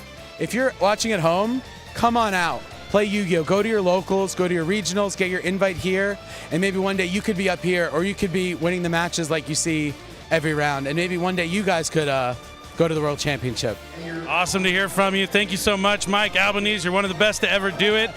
We'll be back shortly with more dueling action. Don't go anywhere. We'll be back soon. What's up, everybody? I'm here with Ken Walker, MVP of the big game. Awesome to have you here at the NAWCQ for Yu-Gi-Oh! Hanging out. You're on the convention center floor. What are your first thoughts walking into the venue? Yeah, it's my first time at an event like this, so it's been cool. I was, it's authentic. I get to go meet the actual people that's playing, the duelists, they say. You know, you're MVP of your league, but over here, we got our MVPs up on stage right now. We got the points qualifiers going on today when we're talking here. Do you feel like the competitive energy in the venue? Because every time I walk into one of these events, I just feel like there's competitors here. Yeah, definitely. It's definitely competitive. It's kind of like giving me so I used to wrestle when I was younger. Okay. And then, the people on the intercom and talking about, like, the different events that's happening. I feel like it give me that vibe. So yeah, definitely competitive in here. Yeah, well, I mean, I was talking about wrestling when you were younger too. We also have like dragon duels here, so kids can come in and compete. But talk to me about your first impression of Yu-Gi-Oh! And your collection as well. Do you have a collection yourself? I've been trying to collect. When I come to these not events, but like be around the guys at Konami. They give me cards to start off with. So. Like I said before, I've been trying to. Yeah, exactly. Yeah, okay. I'm starting off my collection. I don't know what I'm doing right or wrong, but I guess it's like over time I'll figure it out. Okay, cool. Anything from here? Anything that maybe we could like let you walk away with? So Time Wizard's big. I like Blue Eyes, White Dragon. I mean Blue Eyes, White Dragon. Yeah. Only because I had watched the episode 1, and that was the dragon that I saw. So I always remember that. Yeah, you got to get 3 though. So that's the thing about Blue Eyes White Dragon. You can't just take the 1. I mean, you could. Yeah. But most people know you need 3 of them because that's the true Kaiba. So I guess we only have 2 here, so we're not even living up to. Oh no, there's the 3rd. There we go. I don't know if the camera can see it, but we got the plushie down there. Well, you're a competitor. We got competitors here, so I want to talk about you as a competitor and kind of how you prepare for big moments, because this is a big moment for all of these duelists in their career, and I feel like maybe we can get some insight from your brain as to like how you prepare for big events and big moments. So yeah, what do you do to get into the right mindset to compete? Yeah, honestly, I would say it starts with preparation before the time comes. So let's say you got a game on Sunday, pretty much get ready on Monday, and like so on and so forth until the game comes. So it's really preparation and making sure you got a clear mind to go do what you do. Preparation's huge. I talked to a lot of the duelists here when I get a chance to chat with them. They have similar mindsets, but I love getting into the nitty gritty because I feel like everyone's got their own process to preparation, because preparation, kind of a vague term, right? So what kind of mental preparation do you start doing, and when do you start doing it? Is it like a month ahead of time? Is it like before the season starts? Is it an ongoing thing? What's that look like? I got you. Well, around this time, I would say, since it's off season, it's really just getting in shape, right? So you're working out, you got your days you work out, what days, like you do leg day, whatever, running, I need to get more of that. Nah, you all good, brother. So off season, you getting in shape, and then you got camp, you getting in shape, learning the playbook, and the closer you get to the season, then that's when you really start to dial in on what team y'all playing that week and getting to learn that team, and then you go to practice with each other, really just learn what you want to do throughout that week and prepare for that game. And once you get to the game, you pretty much know what you want to do. That actually sounds very similar to how our formats change, because every couple of months, new cards come out. You got to learn what all those new cards do. So in a way, like when it comes time for competition, there's a whole month period where these players are out there learning the new cards and learning what the field's going to look like. So it's not really preparing for one team, but you have to prepare for a format that's out there. So it's kind of cool. There's a little bit of overlap there. All right, what about on game day? Like if you're about to go into the arena, about to go into the stadium, what do you do to amp yourself up? Honestly, I try to stay more calm than amped up. Like, yeah, because it's like, we always talked about it. If you get too high, you kind of burn energy. Like, if we out here too hyped up, and then you don't want to be too low either. So it's like you want to be in the middle type stuff. So really, just do what I usually do. Probably listen to some music, go over the plays once, again, right before the game, and then warm up and, just get ready for the game, honestly. What genre of music? All types, bro. All types? Except for heavy metal. No offense to heavy metal, but I just don't listen to heavy metal. But I listen to everything. Yeah, exactly. So I listen to everything. Just depends on what I really want to vibe out to that day. But usually YB. Youngboy, NBA Youngboy, if you know who that is. But yeah. Nice. Well, it's awesome having you in the venue. I got your thoughts on the venue itself, but there's actually a pretty large overlap between people that enjoy card games and people that enjoy sports as well. So a football player, did anyone recognize you coming in? Oh, yeah. I ended up getting noticed, so took a few pictures out here and signed some cards and everything. Yeah, I didn't think people was going to notice me out here, but they did, so. That's awesome. Yeah. It's been cool. Yeah, I mean, hopefully more see you and more get signed. Do you remember any cards, any favorite cards that you got to sign? Because I know you're kind of like absorbing a lot of Yu-Gi-Oh right now. Well, my favorite so far is Dark Magician. That's an iconic one. That one's classic, yeah. Signed, I think it was a dragon one. It was right out here. I signed it over there. I don't remember which one it was, but. I know you were live on the show earlier and you had signed some canine cards. Yeah, the canine one. You are the canine, of course. Yeah. That's fun. Yeah, I know that we're going to be giving out some of those at some point throughout the weekend, so that's awesome. But yeah, happy to have you here, dude. It's great. I want to get your final thoughts, though, as a competitor. Any words of encouragement or any advice that you have for the duelists here? Because, again, we're determining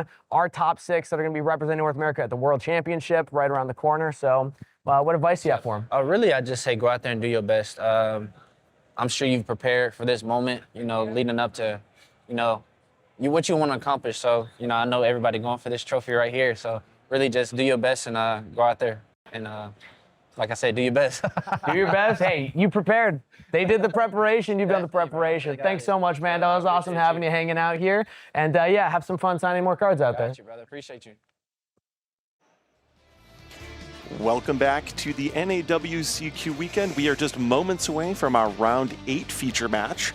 We saw in that previous round a really fascinating duel. We haven't really seen a lot of Yummy, for instance, over the course of the weekend, but we actually saw a blast from the past of 2 decks, right? Yummy and Malice both featured in the previous round. Then we got to tune into seeing one of our side feature matches where I think for one of the first times we got to take a look at Elf Notes.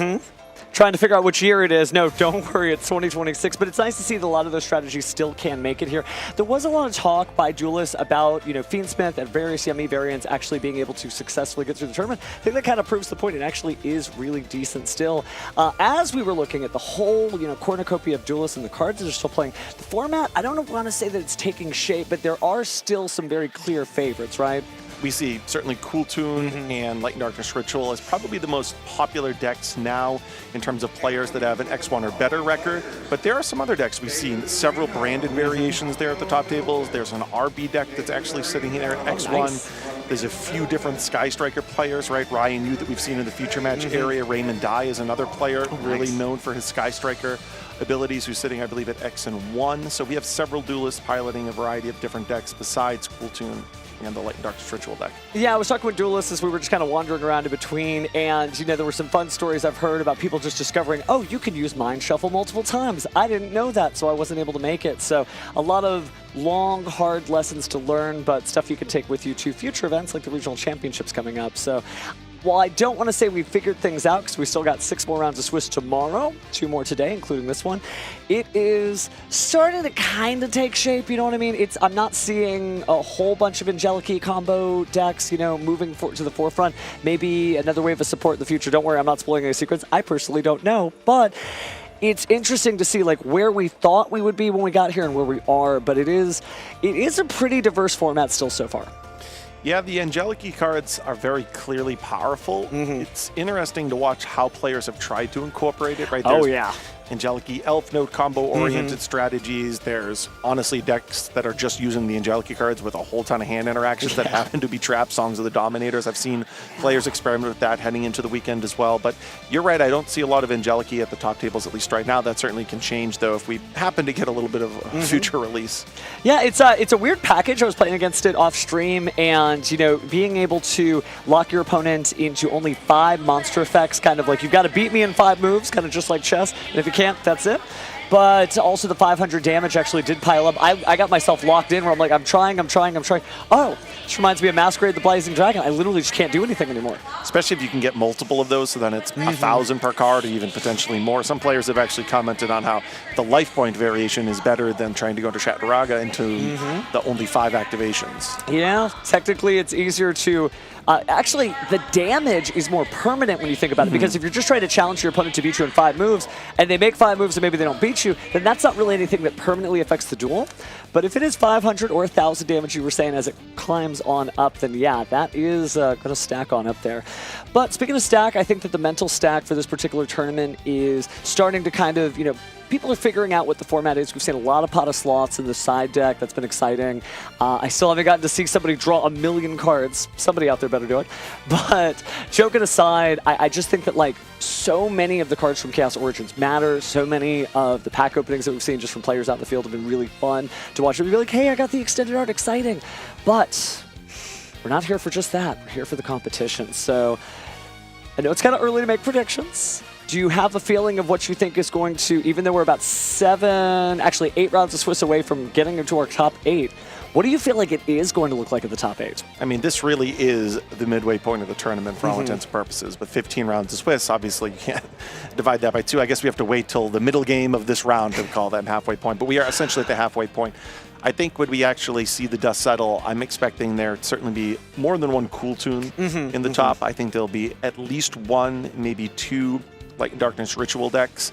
I think that will probably comprise around 5 in the top 8. And then from there, I could easily see there's some Mitsurugi decks that we've seen out there. I think there'll be at least 1 Elf Note in the top cut. That's a deck that's been doing really well. Maybe kind of a surprise pick. There's always, that's, whether it's Sam with Dooms back at Columbus or actually Mitsurugi potentially, maybe Malice. You never know. There's always that one deck in the top cut that might be a little bit of a surprise. So I think maybe 5 slots allocated to the Cool Tune and Ritual Light and Darkness-based strategies. I think an Elf Note will be in there, and then we'll see about the other couple. Yeah, it may not only be June, but Elf Note June Pride did just some incredible work to make that deck a lot more flexible and push a lot harder. And while it's not Master Duel, right, so we don't have synchro monsters like Baron de Flail, Elf Note June Pride still pushed that deck over the edge. So definitely excited to see everything we've got here. And obviously tomorrow we'll also be doing a little bit more Genesis too, so we got to figure out who is going to make it to Jump Fest. We're sending so many people to Japan because it's going to be, I think, a couple of Dragon Duelists, a couple of people from the Genesis Championship, and then 4 more participants for our World Championship, to a total of 6 for this region.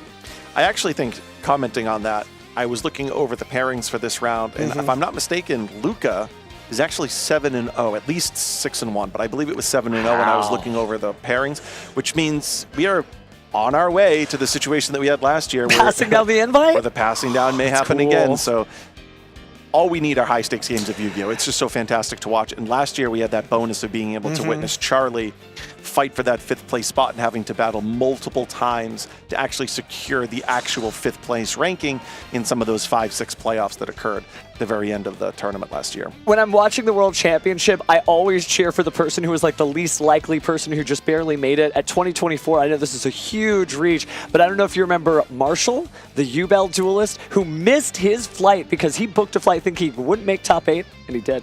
So it was very funny. He had the choice of like, do I go? Or do I think I can win this duel? And he won that duel, and so exchanged his ticket to a ticket to Tokyo, or excuse me, Seattle instead.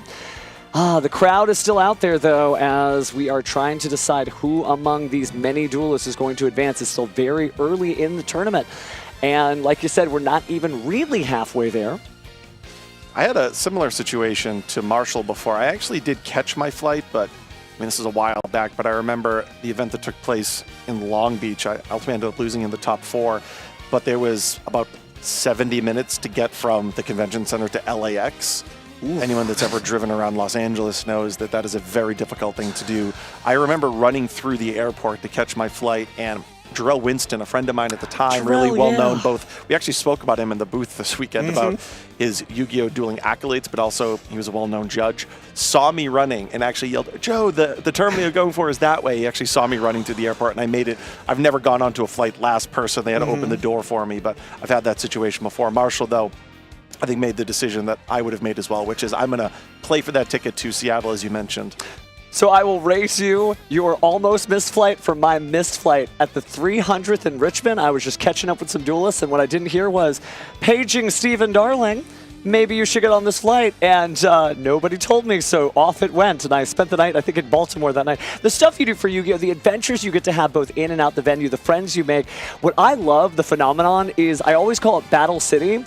If you're from a populated region of Yu-Gi-Oh! Duelists and they're all going, when you get to the airport, that's when you start seeing the duelists with backpacks and like the Yu-Gi-Oh! Swag and everything. And then when you get to the place, starting from the airport, the rides, the shared ride system, the taxi cabs, etc., when you get to the venue, you know you're among your people, so it's not not just about literally being here just to be in a convention center to like hang out with people, but it's a great community. And speaking of community, why don't we check out our community highlights? So how are these duelists doing today? Well, so we have Clifton Land, who's sitting at a record of 2-4. Not the greatest, but that's okay. He theoretically could continue to fight through, right? I think it means that he dropped, though, because some of these duels have 7 true. results. Speaking of which, Dominic Couch is 5-2, and 5-2 actually could still top if he continues. Shumping Shi, 4-3, not quite there, but it looks like he is still in good company with Michael Thomas, who's 5-2. Yeah. And then unfortunately for Sam, he's sitting there 1-3, already having dropped. We do know, though, that he finished 6-2 in the Genesis Championship yesterday, so he very likely will be continuing his tournament in that Genesis Championship tomorrow, which again is one of the benefits. If unfortunately your advanced constructed NAWCQ or eventually advanced YCS does not go well on Saturday, which is really the epitome here of what Sam experienced, you still can bank that day 2 from your Genesis performance on Friday.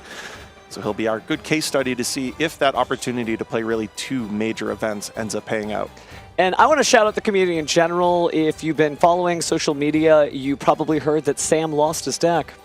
And then he found it because somebody took it and turned it to Lost and Found. And that is just something that every duelist has, those heart palpitations. You look down and you realize you've left something behind.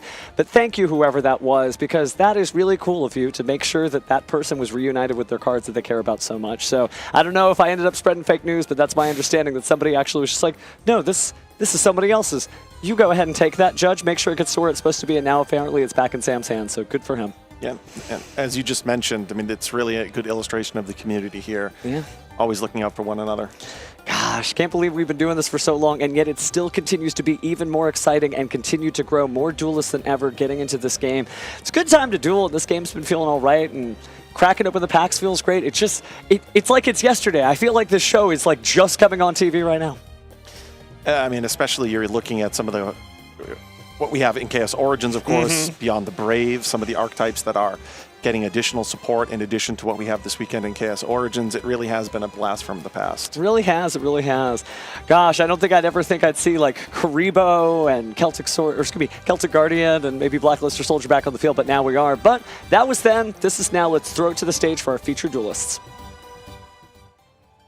Up first in the blue chair from Aurora, Colorado. Shout out to his wife and daughter and his OTS, Ghost Events and Gaming. It's Steven Muldoon Marquez. And his opponent today in the red chair from Houston, Texas. Shout out his family and his OTS store, Omega Gaming, William Candia. Duelists are already on stage, so let's throw it back to the casters for game number 1. All right, let's get back to it as we see another blast from the past. Well, you've seen Cool Tune, of course, and we haven't seen any Fiendsmith Mitsurugi, 2 powerful engines that can be played by themselves that kind of fit along different decks, and now they're being mashed together by Steven here with a 6-1 record. Similarly, 6-1, Cool Tune, obviously a great deck from Houston, Texas's own William. And good news for William, there'll be a YCS in Houston later, so if he can't claim his crown here, he'll get another shot without even having to catch a flight. And here, William's a good name when you're from Texas. Good. A lot of Yu-Gi-Oh history there. You know, usually somebody who has William for the name, their nickname would be Billy, right? I think so. I don't know any good duelist named Billy from Texas. I'll have to think a little harder. But I do Never know met some, one. I know some good Stevens from Texas. There you Not go. me, though. Anyhow, jokes aside, these duelists are getting ready to, get their game on, right? Jay Nuki in the flesh right there on the shirt. But this is going to be an interesting matchup because it's both known quantities. Like, for a certain amount of this duel, William may not be able to guess that Steven is both on Mitsurugi and Fiendsmith, but the Cool Tune stuff, will reveal that pretty fast. And depending on if he goes first and he resolves Rotary and what cards are in the hand, he may prepare for one game plan and get slammed by another. And he's also incorporating the Yummy cards as well. So this, on Steven's side of the table, I'm looking at this deck list. You might be able to tell by the stack. Yes, that is a 60-card deck that you see there on the table. Oh, it's really my goodness. evident. Yeah. Sometimes, whether it's through double sleeving or actually just having that many cards in your deck, it's usually pretty apparent when something's a little bit out of the norm, and that is definitely the case here. So Steven is playing, as you would anticipate, the Mitsurugi package, the Yummy package, the Fiendsmith package.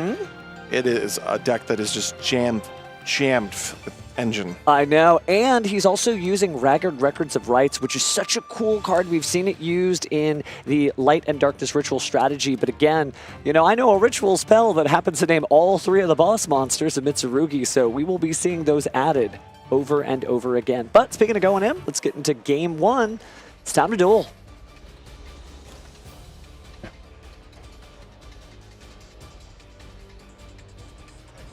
Good luck, man.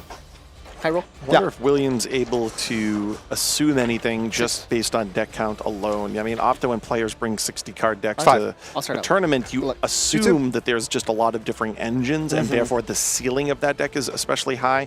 As you add additional engines, usually what the trade-off is a slight reduction of overall consistency and a reduction in the ability to get specific pieces of non-engine, though you get a higher ceiling ultimately. But here Steven is going to start with a copy of Cupsy Yummy.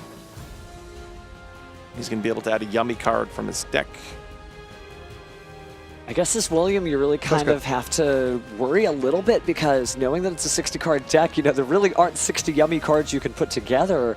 So Fiendsmith is similarly paired with anything on res? Yummy pretty often, I'd say, right? Great Light monsters, certainly not too bad. But now we're going to go ahead and link off here into our first link one. Effective Snatchy. Let's go around to Yummy Snatchy. So we have Surprise in hand, and now he's going to resolve his Snatchy. He's going to be able to search out a copy of the field spell. Mignon. Effect of Mignon.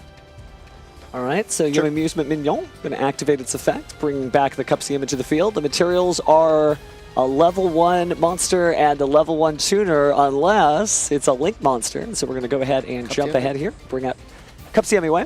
That's going to get stopped, though, by Dominus Purge, which we know in Cool Tune can bite you in the behind, because, of course, you do have the Cool Tune record that's a fire monster. Try to chain there, but we did stop it, of course, with the Ghost Spell and Haunted Mansion. Let's go ahead and activate pre-preparation, right? Oh, here it comes. Take a look at William's response. He just says sure, so it's ritual time. And this will now reveal and confirm one of the additional engines in Steven's deck. So now we know, at least if you're William, you're slowly gaining information now that a Mitsurugi Mira has hit the table. And, of course, the corresponding Habakiri. All roads lead to Habakiri, because we are about to reveal it, I would assume. Yep. Special summon a reptile from the Mitsurugi Persuasion and then tribute a monster off your field. Usually this is Saji to get even more advantage, and it is. Looks like a Starlight Saji, actually. Nice stuff and there. A Starlight copy of Prayers as well. Somebody has been digging deep into the sets, both core booster packs and legendary modern decks. Activate the summon from hand. And speaking of digging deep, let's go ahead and ritual summon here. Going to use the summon from hand effect to go ahead and tribute from the deck, and the tribute is likely Ame no Murakumo no... No, okay, actually we are going for the Aramasa there. And Kusanagi, right? Aramasa it's either just 8 or 4+4. So now this will allow him to search his deck for a copy of Futsu, and then he's going to be able to get back from the graveyard that Prayers. So this is a quote-unquote real Mitsurugi deck in the sense that usually you see kind of limited packages, but this is like all in. And now we are going to tribute off from the field Habakiri. This will allow him to ritual summon a copy of Mirakumo from his deck. Now he's going to be able to resolve the effect of his Habakiri. We're getting the purification, so setting up for the future here. Your opponent already down 2 cards and not able to use their best fire monsters. One thing to note, right, we've spoken a little bit about having a 60-card deck. There is that trade-off where it might impact your consistency, though it also might impact the likelihood of drawing those non-searchable, non-engine cards. However, one of the advantages is if you are going to incorporate a card like Mitsurugi Great Purification, a card you really ideally would not like to naturally draw, it does lower the odds of doing so. I remember some of the Adventure Synchro decks from several years ago. It had numerous cards that you didn't want to draw, but by playing 60, you could mitigate that a little bit. Kind of like making lemonade, right? If there's too much sugar, pour water. If there's not enough, pour more sugar. So now we have the mirror allowing him to summon. We went ahead and ritual summoned out the Futsu no Matama no Mitsurugi, and then by tributing Ame no Murakumo no Mitsurugi, it adds a card and summons back on the field. But it looks like we're going to link those two off. materials are 2 level 8 monsters, but what's it going to be? We're going to see him go into Oh, wow, Camellia. Sky Strikers. Yeah, that's a way to get some stuff to the grave. Yeah. Sure. There's Camellia, which is going to send down a copy of Hornet drones from the deck. Steven is incorporating a very small Sky Striker package, as you can see. Now, it's kind of common and yummy because you do have a number of ways to be able to send things down. We are going to use Kakari here to bring back our token generating spell. Now we finally have the copy of Surprise that we knew from the first action of Cupsy. It's going to bring back the Cupsy, and now Cupsy is going to combine with Kagari to allow him to conduct a Synchro Summon. Effective Lollipop. And now it's to Lollipo. Sure. So just checking the graveyard there, nothing to worry about for the most part, so we will bring back with their effects negated, Cupsy Yummy and Yummy Snatchy. Yes. Send away monsters again for a Link Summon, I believe. And now we're going to go into Reproductosaurus. That Cupsy is very intentionally placed beneath the Reproductosaurus. That's in order to turn it into a Fiend Fairy. Sorry, a Light Fiend in order to utilize now the Fiendsmith package. And now we get a lot of just raw power here as the combo continues. I think it feels pretty safe. You're probably, your opponent had an Nibiru of the Primal Being, they probably would have used it by now. And having that Lacrima, sending away, of course, the Fiendsmith Engraver, means that we could end on, well, a number of different things, right? You could go for Triple D Wave High King Caesar if you played your cards right, or you could go for Fiendsmith's Desiree, so I'm curious to see what Steven is going to pick. I have to imagine Caesar is the play that he's done more often this weekend, but I'll allow him to go through the sequence, no pun intended. All right, so we are going to go ahead and return materials here. It looks like it's going to be Fiendsmith, Requiem, and Lacrima the Crimson Tear set back. Oh, but it's Aerial Leader this time. We are not done. It's going to send back down the Lacrima. Effective Engraver. Now he's going to special summon back the Engraver, and now that's going to put... Aerial Leader sent this. Yeah, you're good. Okay. Yeah. So Lacrima back into the deck.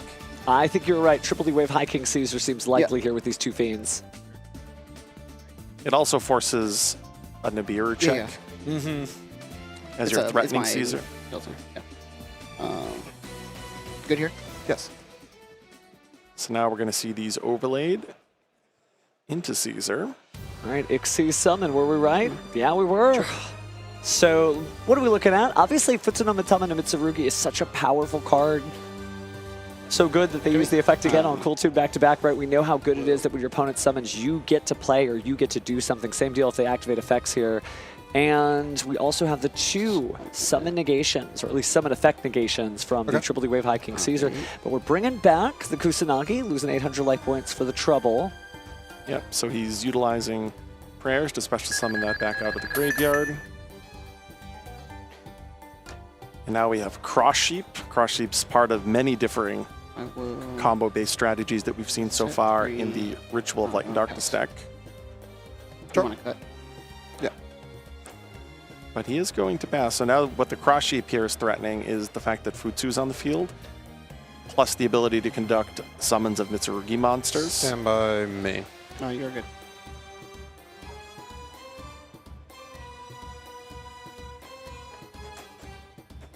So that's a good one to start with. There's 10. As that confirms now William is another one of the Cool Tune Duelists this that? weekend that has 3, right? elected to incorporate Pot of Desires in his deck. That is going to prompt, though, the use of Great Purification. So he will now tribute his Futsu. Chainlink 1, Futsu, Chainlink 2, Mirror. That's quite a bit. So Futsu gets to come back out. Mirror gets to be added back to the hand for future ritual summons. Or sorry, back to the deck for future ritual summons. And then the hand back chain to future ritual summons. To draw 2. Now, because a monster has been special summoned, that is a ritual, Cross Sheep will now allow him to draw 2. Did you mirror put back? Yeah, Mirror. Yeah, I added it. William maybe testing the fences here, trying to see what he can get done or how his opponent might respond. Still 40 minutes left on the clock, so there's plenty of time, and I'm not going to say that it's a hopeless situation. It's not the scariest field I've ever seen, but at the same time, it is at least on his back foot when he only has so many cards left in his hand. So he's going to use Rotary and reveal the Ghost Ogre. That puts Rotary down on the field. Summon. So now if he go ahead and can deal with the Rotary, which I imagine that he can, it's really going to put William in a tough spot. So he's going to activate Mitsurugi Prayers. He's going to bring back the Mirakumo. Effect of Mirakumo on summon. Gonna take 8. So now he'll utilize the Regeki effect. And knowing that William has just a Ghost Ogre in hand, I'm not sure he has a path forward here. Maybe it would be a strange choice, but looks like we're going to go ahead and use the Cool Tune Q. This Q is going to need to do everything. Everything. But it is almost its full combo in and of itself, right? I mean, you can get to quite a bit. We've used up quite a few effects, but the Typhon, I wasn't sure. I didn't want to hard commit to it. But if you do summon a monster and your opponent's done everything else, this is not a bad way to get it started. I imagine you detach in order to get rid of the Triple D Wave Hiking Caesar and maybe just attack over the cross sheet, but you're still staring down 2 giant ritual monsters. Yeah, I mean, there are definitely times where Typhoon swings the game, especially if it's not expected. I'm not sure there's going to be enough here, though. He's electing instead to attack over the cross sheet. Main 2. Yeah. And now he's going to detach. And now here's where likely he will send back. Oh, maybe not the Hiking Caesar. He's going to go for Mirakumo, clear one of the larger bodies. Maybe see if that's going to be a sufficient way of stymieing Steven, but Steven has so many cards in his hand, I think he'll be able to navigate sufficiently enough through just that Ghost Ogre in hand. It is convenient that he knows that Ghost Ogre is in his hand as well. I wonder if the reasoning there No, you're good. is that perhaps... Oh, let's go. Stay on my face. Wonder who we got here. Judges issued a little quick reminder, but I'm not sure what happened there. But either way, we do have the Typhon on the field. Main phase 1. Yep. Normal summon. Sure. I wonder what this means. Oh, just going to go into Link Karibo. Could be an SP Lila to banish. But it looks like we're going to use the Ghost Ogre and Snow Rabbit in order to get rid of the Yummy Amusement Mignon. That is fine.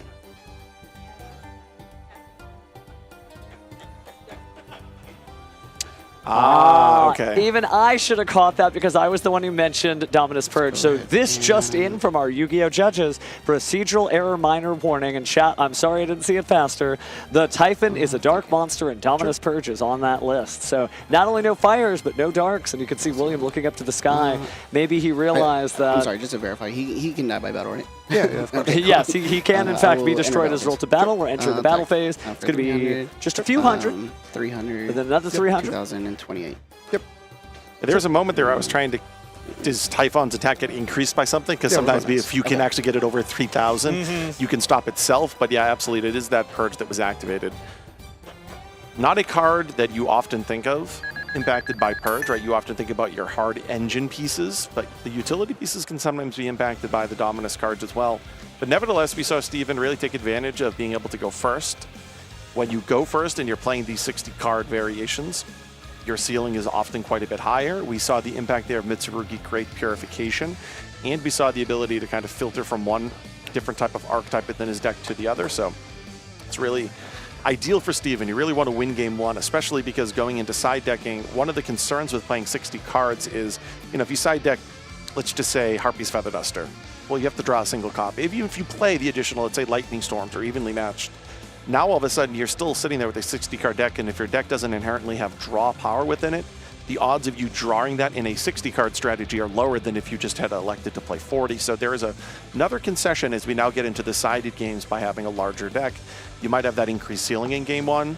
You might have the ability to lessen the odds of drawing cards naturally, like Mitsurugi Great Purification. But now that we get into these sided games, this could be a little bit of an uphill battle depending on what he's playing against. Now, luckily for Steven, I will say, one of the elements that you need to take into consideration is he is well prepared for Cool Tune. He's likely played Cool Tune already this weekend. Obviously, he's played against it in his preparation for this tournament. I say that because when you do play a 60-card strategy and you need to make decisions about your side deck, certainly you're going to be able to consider Cool Tune at the top of your list. What becomes more challenging, though, is knowing the lesser likelihood of drawing any particular side deck card. Can you allocate space in your side deck for a strategy that may not be as common?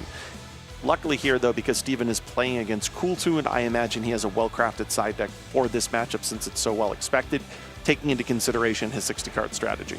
Well, thinking about the math of that 16-card strategy, you could put 15 cards into a 60-card deck, and there's still not a chance that you may draw one of them. So we'll have to see. Obviously, William is going to get a chance to go first, and the information may pay off, but typically in a 60-card strategy, you know, it's a lot of different starters. Maybe his game plan, you know, hopefully win the dice roll. I'll go first. Go ahead and get going, and maybe just play through whatever it is your opponent has. Maybe it's even more gas instead of any breaks. But William, unfortunately, you know, not able to get through there. And I don't think William did anything particularly wrong. I know obviously it may have felt bad to activate that dark effect, but don't worry, in this game 2 of our round 8 of the NAWCQ first day of the main event, second day of the weekend overall, Right, good luck. he can still make it. He can still bring it back. Honestly, the Typhon seemed like a desperation play in the first place anyway, so I don't think it had a meaningful impact on the outcome of the game. Yeah. Wow, it looks like there might be multiple Mulcharmies in Steven's hand with playing 60 cards. That is impressive. Yeah, I guess strong duelists draw strong cards, and it's a Mulcharmy of choice. That's fine. You could drop a Fualos, you could drop another Purulio, but it looks like we'll do one and one. Fine. Wow, 2 Mulcharmies. That is really impactful. Obviously, drawing that in a 60-card strategy, the odds are less likely to be able to pair Mulcharmies, but he has now both Fualos and Purulio in effect. Now the question for William is, how many draws am I allowing my opponent to get? Because certainly he can just add to hand with Cool Tune Synchro, and then it's dependent on the other 4 cards in his hand.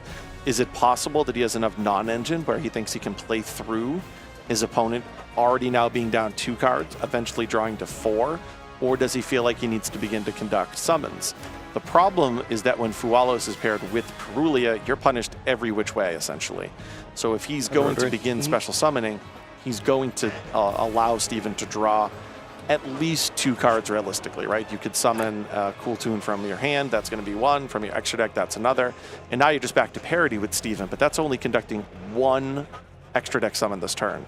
So it's going to be really interesting to see. Does he have enough non-engine? I see a copy of Pot of Desires in there. So I'm curious to see if that's his next action. Because if he's able to draw into enough non-engine, he might be able to pass this turn without conducting any summons. But he is here first going to activate Synchro Overtake. Rico? I mean, RS. Yeah.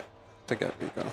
Now it's important to note, you can add to your hand. So this will reveal his game plan. Okay, so he is going to conduct summons from the deck. He is going to allow Steven to replace at least both of those Mulcharmies. Synchro Overtake also just a 1 of now, so William having almost the same luck effectively as drawing those Mulcharmies, but while you can add the card to hand, you can use the clip and maybe Synchro Summon later. It does put him at a disadvantage for establishing his board. Now, he will at least be able to destroy a spell trap here or there or do something fun, but unless he has got a mix at the ready there, and I do not believe I saw it unless oh, we are going to at least make the Track Maker give just 1 more card in exchange for trying to get some setup. Yeah, I think this is probably the correct play just because you're able to get a Cool Tune Synchro out of this. And then you're able to use that Cool Tune Synchro in combination with the Track Maker on the following turn. And then you get to interrupt with the Track Maker effect, also put a new interruption on the field. So it makes sense. This point is, I think, the lowest amount, the least amount of summons that you can realistically make against the double Mulcharmy, where you're okay allowing Steven to replace both of those draws, and then you're willing to combat Track Maker plus Cool Tune Synchro, plus hand knowledge with Rotary, plus the knowledge that you have clip in hand. That's pretty good. And let's take a look at the hand now. Yumi Amusement Mignon, another Mulcharmy. Of course, the Ragged Records of the right, so it's pretty difficult. Lacrima of the Crimson Tears. And finally, we've also got a pre-preparation to the right, so lots of power. You're going to have to be able to stop that. And Cool Tune can stop a few of those cards, but maybe not all of them. Yeah, Williams probably really pleased to see another Mulcharmy right? That does sort of mitigate to some extent the fact that he's having to play with both Mulch Armies in effect, knowing that a third Mulch Army was drawn by Steven. Because now William, he gets to resolve his Pot of Desires. If he can draw some non-engine, he can combine his 2 Cool Tune Synchros with the clip in his hand, with maybe another piece of non-engine here, something like an Infinite Impermanence, Ghost Ogre that we already know he plays. And I think he'll be in reasonable shape without having to conduct another summon this turn. Looks like he might have a copy of Harmonia in his hand as well. Yeah, I do see a Harmonia. Unfortunately, another Pot of Desires, right? The classic Desires draw Desires. But we're going to see now how Steven can navigate. He has 6 cards in hand, but effectively 5. He is going to utilize the Perulia. This does mitigate to some extent the clip in William's hand. William can obviously use the clip, but conducting a Synchro Summon without the clip in and of itself inherently being an interruption can be frustrating. How many cards in hand? Those players definitely shuffling through the cards in their hand, different ways, of course, between both of them, but they're just not really sure what they want to do. Obviously, when you're thinking of all the combo lines, you have a 60-card deck, I certainly can understand why Steven is a little unsure of where to start, but at the same time, William doing the same thing. How am I going to stay alive so I can make it to the next game? So again, I'm not sure if played based on body language. Yeah, William was still considering if he wanted to use the clip in his hand. He also has the Harmonia in hand. Obviously, that can't. The value of Harmonia without there being anything on field is not great. So the fact that that's specifically Perulia, a little bit more impactful than maybe my first inclination, just because there's multiple cards in William's hand that he does want to special summon. But Steven here is going to utilize the brand new Ragged Records of Rights. It's going to allow him now to search out a copy of Habakiri by revealing the fact that he is in fact playing Mitsurugi Rituals in his deck. Now, I think you have to reveal the Mitsurugi Mirror because I don't think it's written on the Mitsurugi Ritual, but he didn't have it in his deck. I think maybe there was just a little flipping through the cards there. But now we're going to activate Cool Tune Synchro. William going to go ahead and add and attempt to do something.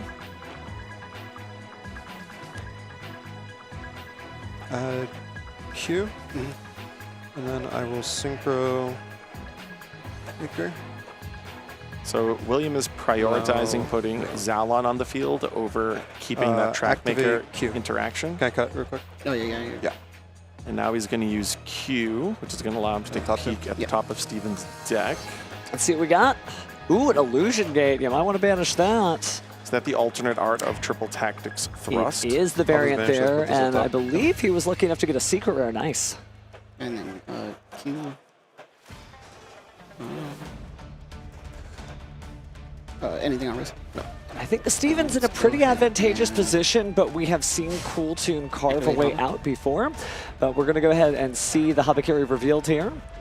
Do you stop it? Maybe do you chain something else? Habakiri is important. It chain clip. Starts a lot. We are chaining clip. Chain Xeons and again the strike. Yeah. So we do have, as we anticipated, the use of clip in hand. Now, that is going to... Can I reclip? But you're good. Yeah, it's specials from hand. So special from hand, right? So Steven is clarifying, right? William knew exactly what he was doing there. Checking to just verify that this is going to necessitate a special summon from hand. Now the question is, what will William then do with that clip? It looks like he has a Rotary or Rico in his hands. Hard to tell that very top card. We knew he had Harmonia from the previous turn that we saw.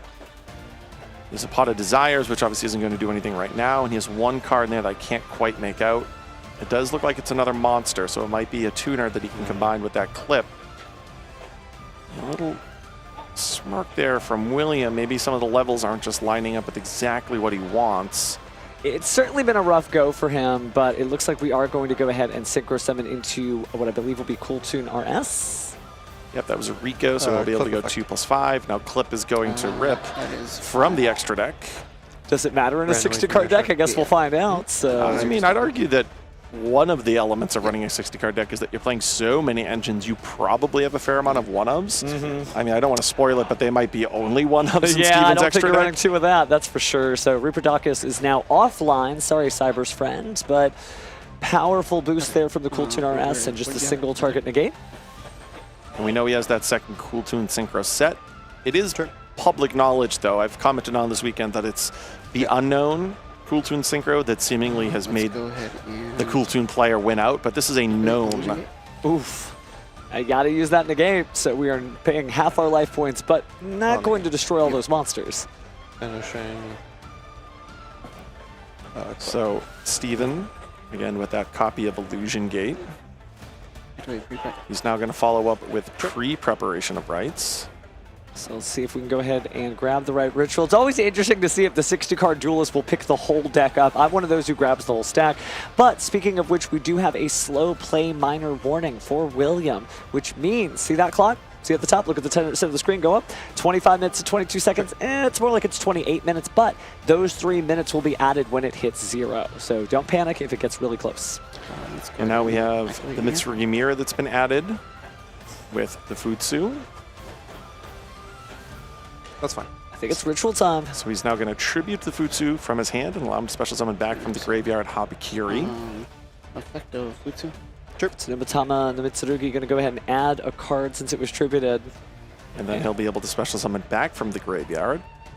He'll then have the opportunity to either conduct a link summon, at least with those 2 pieces of material, or potentially overlay. I haven't looked enough at his deck list to see if he has anything that he would overlay into. Well, it's very common to use the zombie vampire. Just because, 2 level 8s, you love to see the graveyard, but I don't know if you want to put anything further in the graveyard against a cool tune player when they've got RS. There's also not as much utility to that when the format is the way it is. I say that because if Yummy was the most popular deck, you could bridge your zombie vampire into the Yummy package just because you'd also have the added benefit of your opponent playing those cards. You don't get that value out of Cool Tune. We do see here that William, though, is going to use the Harmonia, which under Perulia will net Steven another draw. So, typically you don't want to have 3 Mulcharmies in your hand, but Steven has been able to draw with all of the copies because now this is the 2nd Perulia draw that he's going to get on his turn. Which is insane because that's just another peek into the 60-card strategy, another starter, another card to keep going. And while we were talking about value, usually for Drawless Harmonia is incredible value, but that kind of evens it out when it's against the Mulcharmy Perulia. Put him on it there. William still smiles, though, despite being in a not so disadvantageous position now. Triggers. But I think we're going to use them all along in order to return Lacrima back to the hand. And now the Lacrima effect will resolve, which will allow him to send out a copy of Kingsmith Engraver along that was sent to the graveyard to fulfill Harmonia's effect. Will bounce that Lacrima back to hand. So that will cut him off from getting further into his Fiendsmith engine. Really funny to look at Steven's graveyard. The bottom is just 3 Mulcharmies.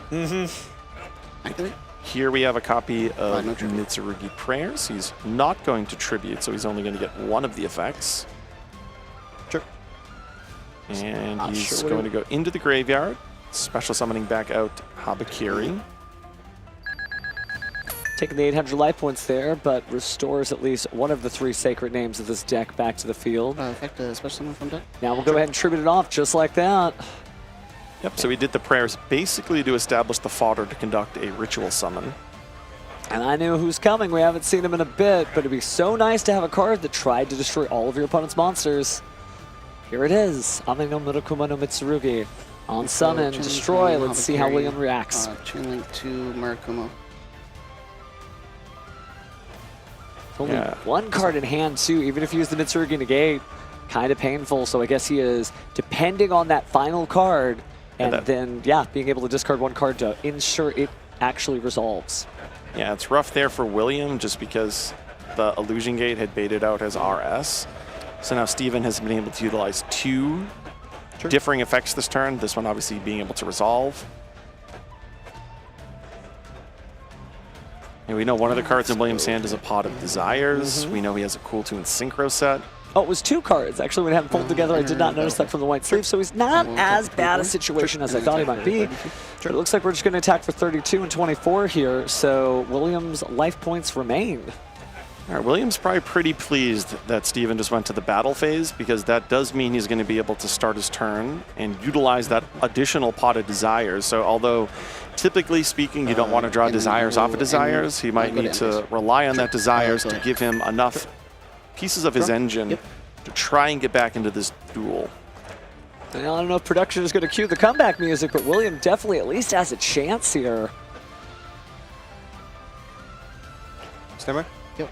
Yeah, so one of the parts about activating this Desires is, he needs Engine, and obviously he's already utilized one Desire, so he's making a double check here. What exactly do I have left? Do I start with Desires? Do I have another normal summon, maybe perhaps of a Cool Tune, in order to search one from Normal summon mix effect. the graveyard, if it's already there, or if there's a name in the deck that you absolutely need? So the other card in his hand was Mix, so that was the one card that I wasn't able to really make out on the previous turn. So Not a bad card to make out of this duel, though, as Mix hit the field, trying to activate the effect, think about what we're going to search. You're right that there's barely anything left in there, so I think the correct strategy is this, to start things off to kind of pick out what you can from the deck, and then go ahead and use the Pot of Desires to try to push it over the edge. But he has his back to the wall, 2,400 life points, and down a game. If William doesn't make it, well, he is not going to have a 6-1 record. He's going to have a 6-2 record. he ultimately ended up getting from the graveyard queue, leaving the targets in the deck. Activate pairs. That makes sense here now that he's activated Cool Tune Synchro. We see on Steven's side of the field, though, the activation of his Mitsurugi Prayers. And now he's tributing off the Mirakumo. Obviously, one of the themes that we've seen this weekend is you want to clear the Cool Tune names when you have the opportunity to do so, whether that's in open game state or whether it's in another situation. Here, we are seeing the activation of that Mitsurugi Prayers and tributing off the Mirakumo. That's going to put, looks like, Kusanagi onto the field.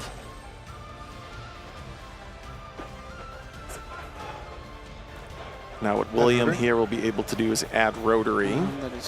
And it does look like, as we look through William's deck, you got a little peek there, there is a lot of monster card effect borders. So it's not like he's completely starved. Maybe that Pot of Desires will be safe. Chainlink 2 Kusanagi, target prayers. Chainlink 3 Mirror. Yep, so now we've got several Chainlinks. So Mirror is going to activate. The Prayers is going to be added back because of the Kusanagi. And then the Mirakumo hits the field again. That's going to add Saji to hand. Now this will now activate the Mirakumo if he wants to. Have to imagine. On-summon effective Mirakumo. Yeah, so as I was commenting on, you want to just clear the Cool Tune monsters when you have an opportunity to do so before there's that open game state where William's able to conduct a Synchro Summon. Rotary, reveal Q. So Rotary to Q, I imagine Q will be the normal summon we're trying to push here. So we are going to discard, perhaps? I have to imagine. No response. Anything else? Oh, you're good. Oh, he's going to get rid of the Pot of Desires. Just going to leave all those monsters in the deck and not try to pull the trigger and draw 2 cards at the expense of losing 10 from the deck.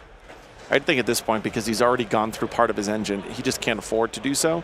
And he might assume that that purge can help him maybe counteract one of the plays that Steven makes, especially because it's a naturally freshly drawn purge. It's a purge that would be one that would be impossible to read, right? Steven would have eliminated the likelihood of that being in his hand based on what he did on the previous turn. So maybe there's a possibility here. The Q bringing back Zalon.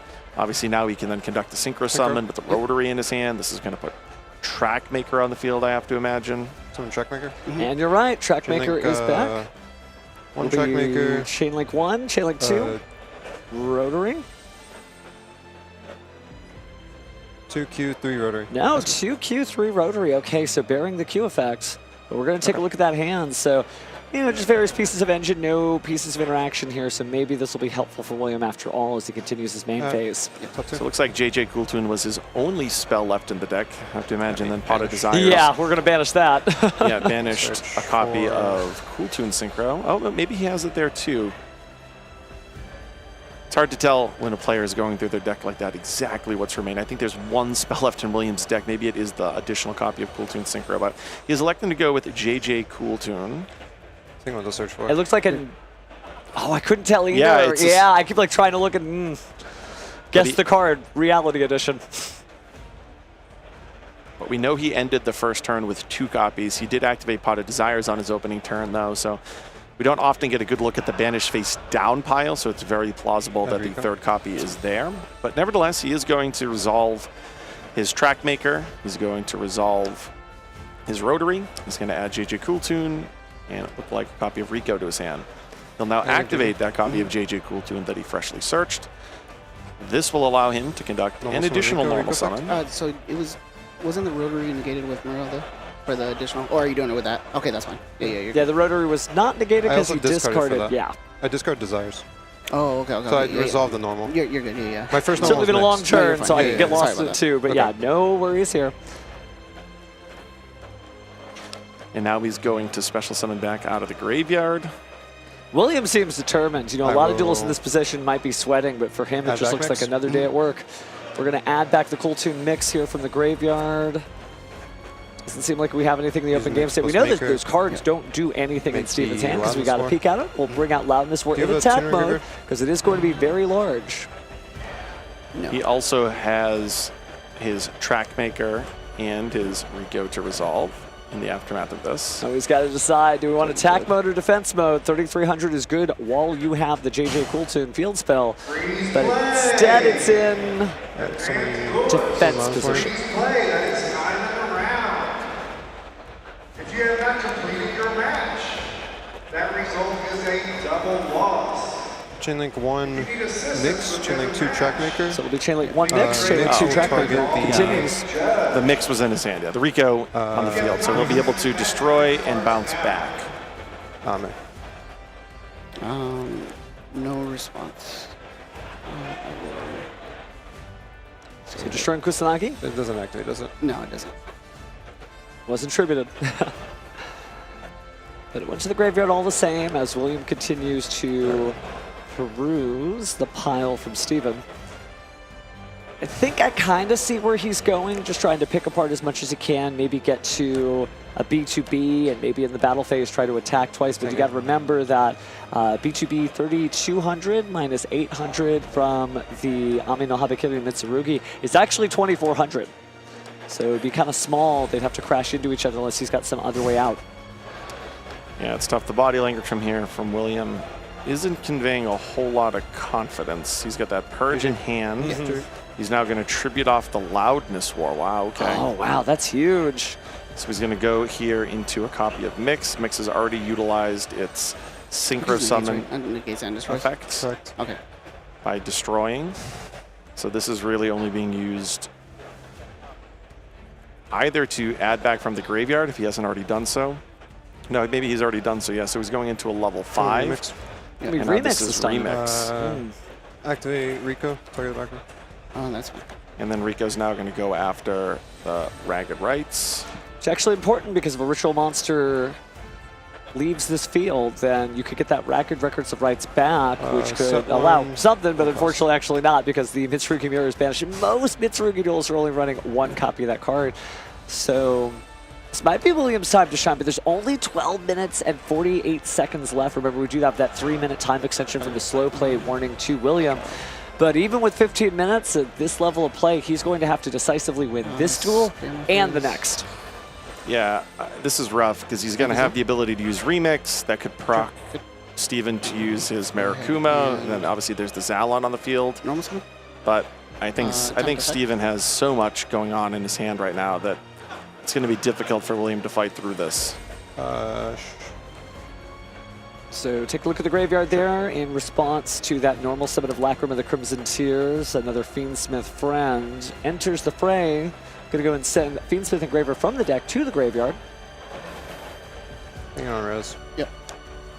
I think you probably could play through this. You think about all those different engine pieces. While there were no points of interaction that Steven had to stop William, he does kind of have all gas except maybe the pre-preparation to the right. So maybe it's just his duel to claim victory on. He's going to turn his Lacrima into a Requiem. So William here could utilize the copy of Purge that he has set. And it's not like he is completely devoid of interactions. We're actually showing about 5 or so here. I understand. I'm probably going to get... I didn't realize I had a... I just saw it right now. I have an engraver. I understand if that's a warning. You don't have a target? No. No legal target, no. I just realized I had that. Yeah. Okay. Sorry. Yeah. So procedural error minor warning, activating an illegal activation there because you don't really have anybody to go grab. Good here? Yeah, you're good. But we are good here, so let's go ahead and take a look at the extra deck. A lot of different directions you can go. Maybe you want to go into big, powerful Fiendsmith cards there. See, unfortunately, though, without that additional engraver, that might stymie exactly what he was planning on doing, because now he won't be able to establish the 2 level 6s on the field. So well, let's see what we're doing. Link it off. And we're going into Fiendsmith sequence. So maybe we'll fuse out of the graveyard, get the engraver back into the deck, although it's too late to get something done now. But now we're actually seeing the tribute there. Since Fiendsmith sequence is an ignition effect, this is just the right timing for William to go ahead and bring back his monsters, maybe synchro summon, and then destroy that Fiendsmith sequence before it activates its powerful fusion effect. Summon back. So it looks like he's going to put Mix on the field and then decided against it. Summon back Mix, I back Rico, and then I'll Can't see me on screen, but I'm on the edge of my seat. Summon Very back and RS. forth, so not sure who's going to make it as activate Cooltoon Mix RS effect. hits the field. Mix's effect is activated by targeting William. Think you have to go for the sequence? Or are you going to get rid of No, we'll just get rid of the sequence. I will. Chain Murakumo, then Zell enters the fray. Chain Murakumo. Chain Zell? Chain Zeon. Yeah, there we go. Negate, That's fair, destroy. though, because that gets rid of William's on-field face-up piece of interaction. William might actually have something here, or Steven might actually have, yeah, he has prayers. This is now going to RS, the RS effect on the prayers. But you are using up all of the last of William's defenses. So for Steven, it's kind of an even trade, right? Yeah, targeting not to negate. Last thing he has is that face-down purge, though, so kind of clears the whole field at the end of all this. Effect of Murakumo. There's the Dominus And Purge. There's the purge on the Murakumo. So now William is fresh out of interaction. Okay. Just cards on the field. Let's go. See what's going on the left side, because the right side might as well be blank. But we are going to bring back Fiendsmith Engraver. Sure. Putting Turn the sequence Fiendsmith back. yeah. Curious to see what he does now. I'll take a Requiem. Sure. Attaches the Requiem. Just going to throw Requiem at him. I will go effect. It's kind of difficult. You've only got one monster you can get rid of with this effect. And no cards in hand for William, so looks like we'll get rid of this Aelin. So now Engraver staring at RS. And I will. And RS is so gigantic, technically, Let's go from to all the Game tuners Deck. in the grave. Oh, but he concedes. Wow. We've only got 8 minutes left, burning up a lot of the time on the clock there and still not able to find a way out. So, William actually fighting his way all the way back. Still very steely, though. This is what he looks like when he's winning. This is what he looks like when he's coming from behind.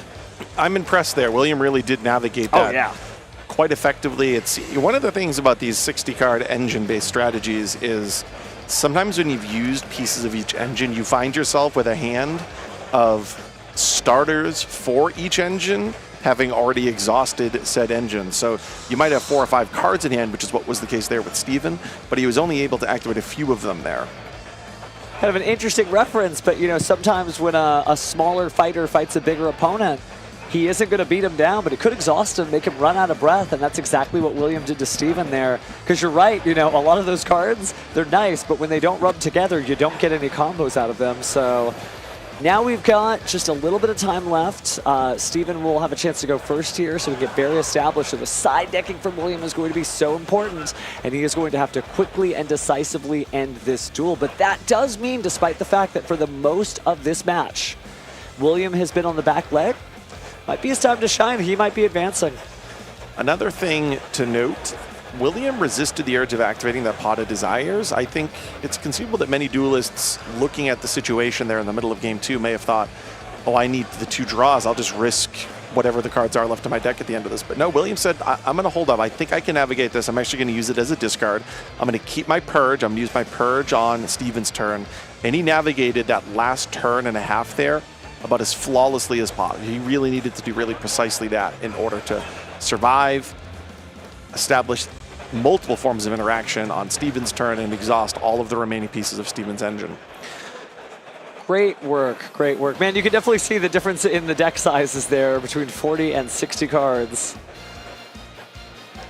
But, you know, maybe he's got the heart of the underdog here. Still is a decent amount of time, too. There is a version of this where Steven just doesn't draw enough, or the fact that Williams' entire deck is laden with interactions, is able to just stop 1 or 2 combo lines, and maybe that's all she wrote. Williams is able to seal. So nobody knows what's going to happen here as we go to our game 3. This is wild. Plus, there is the additional 3 minutes, as you commented on earlier, that will be applied due to the slow play warning. So whatever the clock says once we return back to the over-the-table shot, do consider an additional 3 minutes as well. All right, 5:40 on the clock, plus 3, which will be added at 0. Good luck, man. About 8.5 minutes is not bad, but for a 60-card strategy, sometimes they could burn the clock just getting set up. So let's see what Steven does and how fast, if he's stopped, or if he just keeps going. Oh, that's good, by the way, starting off with the one of. Oh, right here.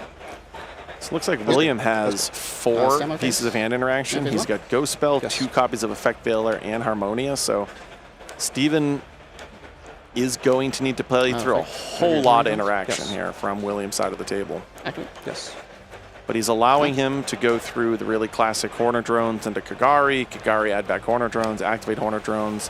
And now we see Cupsy Yummy hit the board. Yummy is going to combine with that Kagari.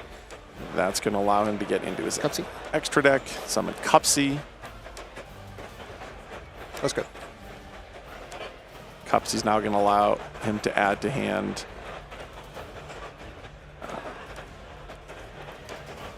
Always nice to have Yummy on the feature match stage because you get that blown up art. Watching the poor Yummy statue just smiling there. But yep, we're adding Lollipop.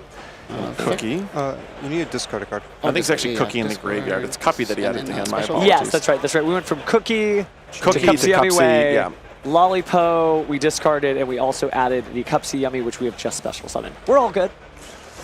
Sometimes the art, especially when they're playing fast, difficult to detect. But here we see William utilize the first copy of Effect Veiler that we knew that he had. How many cards in? 3. 3 cards in hand. Maybe Ghost Spell and Haunted Mansion here. It's a big monster, though. But it looks like we're going to go ahead and let that go. So he's got 3 different Cupsy, Cookie, and Lollipop on the field. 3 different names. He's going to turn the token into Link Karibo. Kind of serving as a stand-in for Yummy Snatchy here. Another quote-unquote Link row summon. Now we get into our Lollipo Yummy Way, which will allow us to bring back some monsters from the graveyard. But we're going to stop that? No, also not going to stymie it at all. You have to summon 2 with Lollipo. The effect on when it's summoned has to summon 2. Okay. Yeah. So he has no 2 to summon. All right. I think I just have Cookie. It has to summon 2 though. Yeah, he only has 1. Okay. Legal activation, procedural reminder. As long as you haven't done that previously in the tournament, that's just fine. But a slight misstep there, but he is going to continue forward, putting Snatchy onto the field.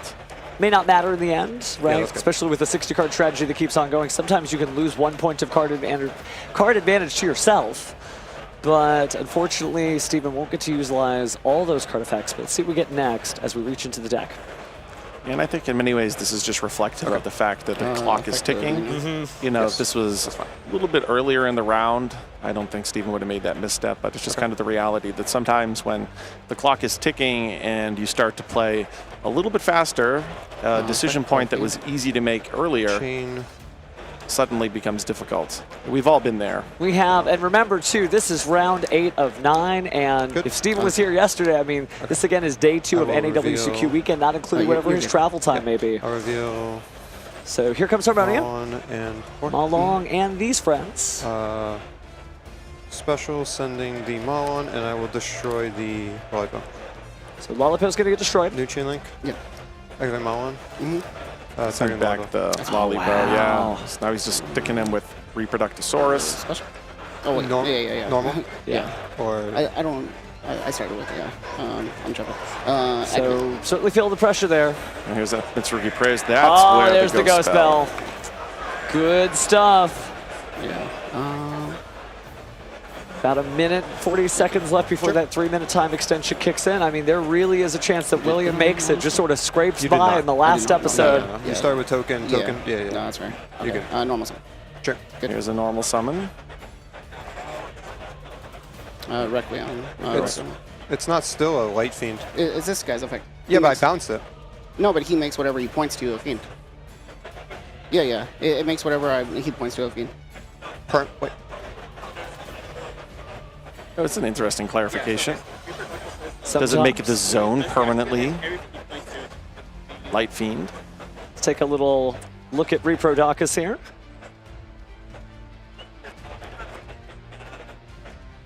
I'm not sure I've ever seen that matter. Well, I mean, it matters when a trip to Japan is on the line. But I've just, typically you see that monster. It just linked never away. comes up, yeah. Right into the Fiendspit package. What if you establish a second monster in that same zone? So, clear a monster type. All face-up monsters this card points to become that type until the end of the turn.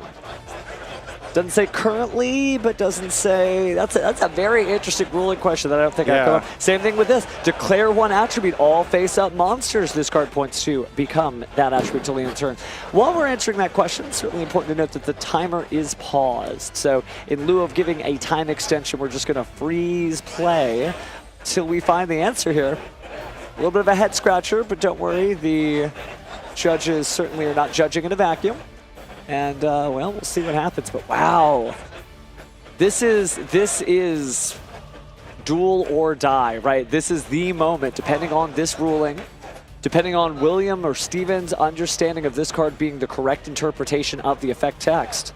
This duel goes either way. Again, one of the concessions you make when you play a 60-card based strategy with so many engines is your extra deck. I mean, I've talked about many concessions, but may not have a lot of utility within it just because you have to slot so many engine requirements. So if he's unable to turn this Lollipo into Requiem, I'm not sure what his Reproductosaurus plus a Lollipo is really going to be able to do. So Reproductus being a level 2, yeah, I just don't see anything. It's going to be difficult. I was curious at the time why William hadn't just bounced the Reproductus, because of course you get that extra value since it's a Link 2 monster. It feels like you're getting rid of a high investment card there. But let's see what the ruling is here. Yeah. Okay. Wow, so it works. It works. Effect directly. It's good. Okay. Well, I learned something today, that's for sure. But we do go ahead and tribute Fiendsmith Requiem. I hear a little bit of jeers in the crowd there as they are excited to see somebody try to scrape this out in the last second. What kind of field can established? Yeah. Is that Steven did it and was confident. He's like, no, this is how it works. I'm really curious if you were to win this match, if Steven or Jackie, who conducts the interview at the conclusion of this, if you were to happen to win, if you would be asked directly, had that ever happened to you before? Yeah. Is this something that came to you in the moment, or did you know this? Well, I guess we'll have to hear from the winner's interview from either of these two duelists, because it is quite, but we won't have a winner's interview if it goes to a double loss. So as we have these 13 seconds left on the clock, again, there'll be a time extension shortly. But this is riveting. Steven just saw that the fact that William had another copy of Effect Veiler. You could see the quick facial expression of, wow, really? A fourth piece of interaction? Now the SP is going to banish for Harmonia. William will now draw. I know he has a Cool Tune Synchro in his hand. All right. Steven has an Infinite Impermanence set. Can William, with exactly 3 minutes, navigate this turn to victory? That's fine. Looks like the Cool Tune Synchro will resolve. Clock is ticking again. Adding... Gonna go ahead and quickly add. Yeah, it's Q. Well, if you're gonna make your Q, you have got to have some pristine and quick technical play. So we will go ahead and add the Q there.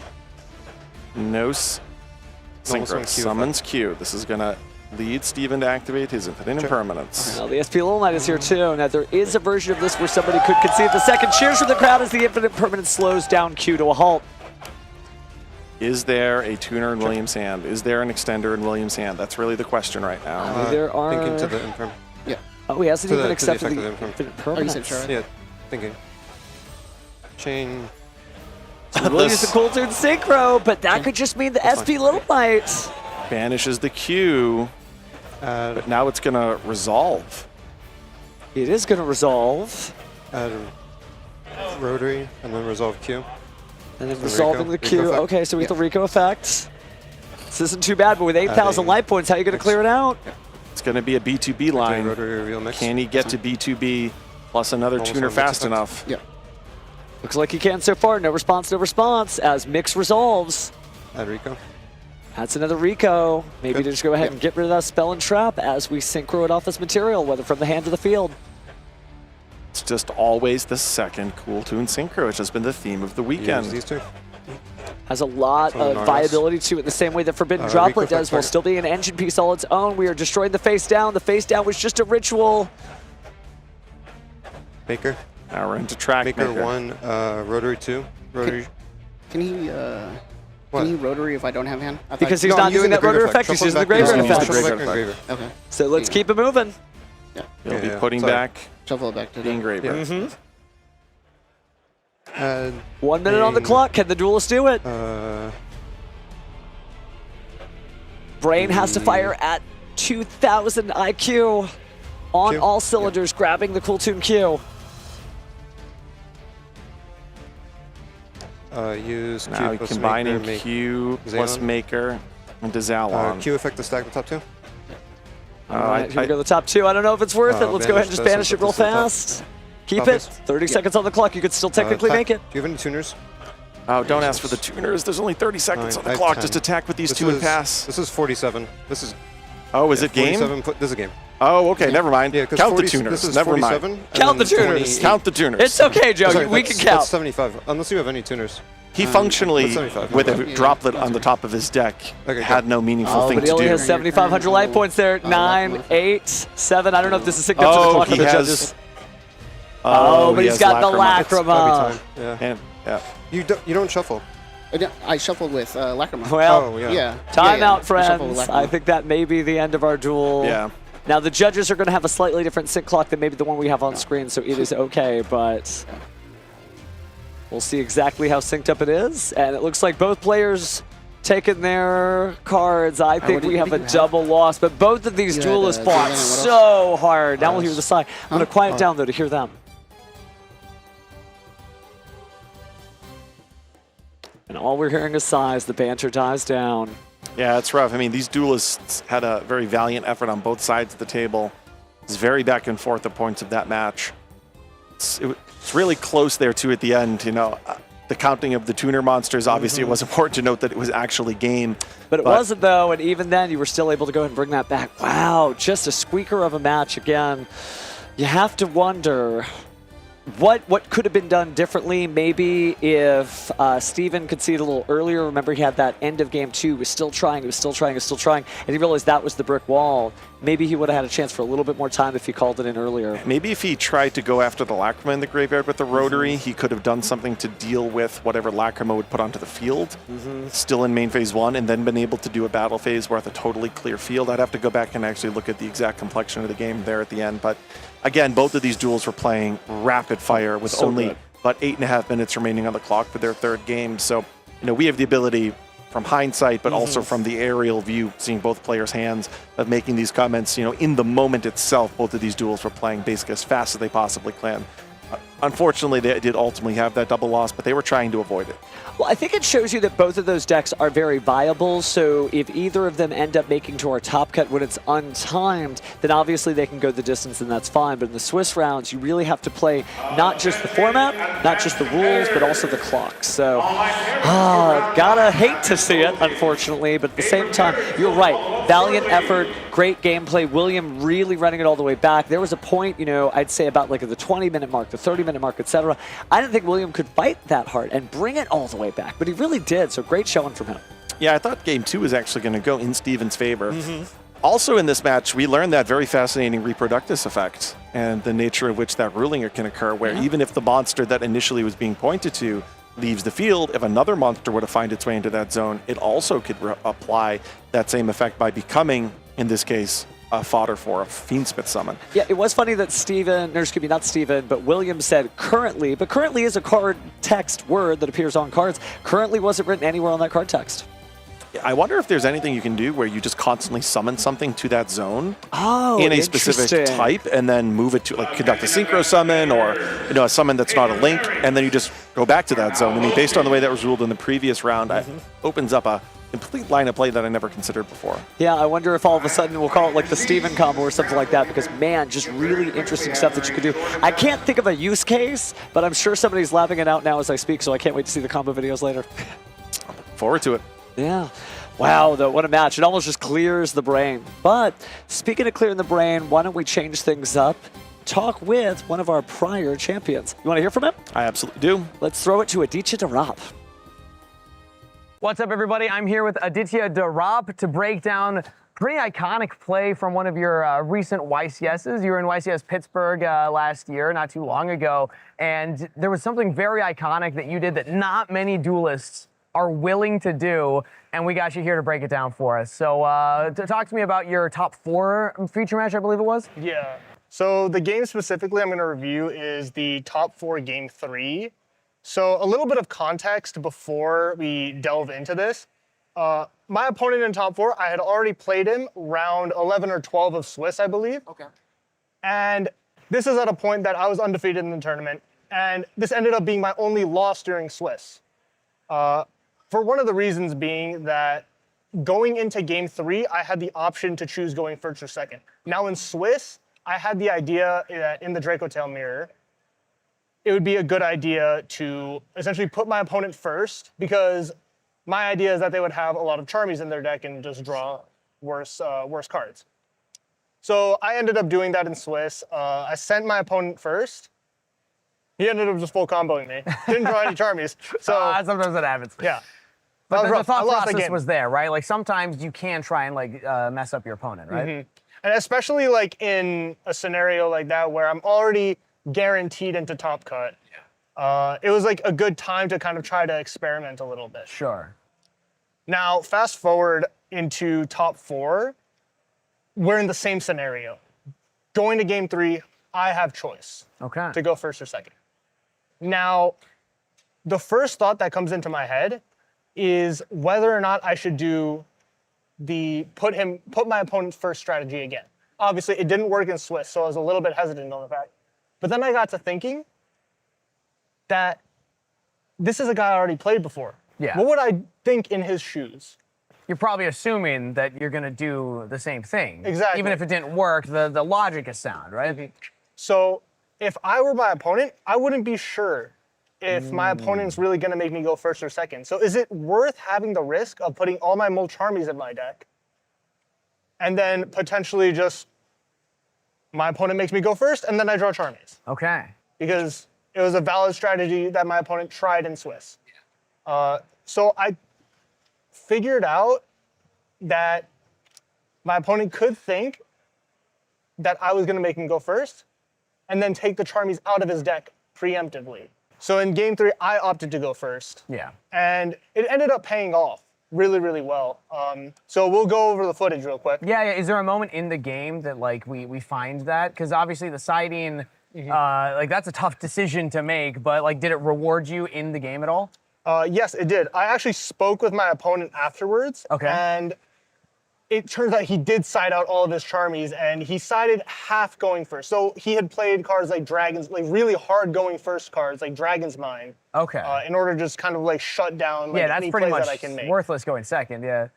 So what ended up happening is he sided into, what I know at least, is Kashtira Fenrir, which is typically a going first siding pattern against the Draco Tail Mirror. Okay, and that hit the board at some point, right? It did hit the board. Yeah. So when I finished my turn, and I essentially just like made the full board. When I finished my turn and my opponent summoned Fenrir, in my head I was like, I got him. Yeah. In my head I was like, I got him immediately. So yeah. That's a cool moment. It's a cool approach to an intricate part of the game that not everybody thinks about. But when you're at the top level and you're playing as many games as you're playing, like you actually have these types of options. But you'd mentioned something that is something you were confident to do because you already guaranteed to go in. Is this something that you'd be less, willing to do then if your tournament run was on the line? yeah, there's obviously a lot of risk factors that you have to take into account. Sure. I think that if I were in a position where I was X2 going into this round and I have to win this round to go into top cut, I would probably just I would probably just go first in that position. Yeah, yeah. But there is an advantage to being undefeated. True. You get to try new things. You get a freestyle a little bit. That's fun. All right, well, you and Jesse can have a conversation about that, because I know sometimes Jesse Cannon does that as well. But thank you for breaking that down, Adisha. That was super fun. Cool opportunity and a cool tournament run for you. So thanks for being here. Yep. All right. Oh.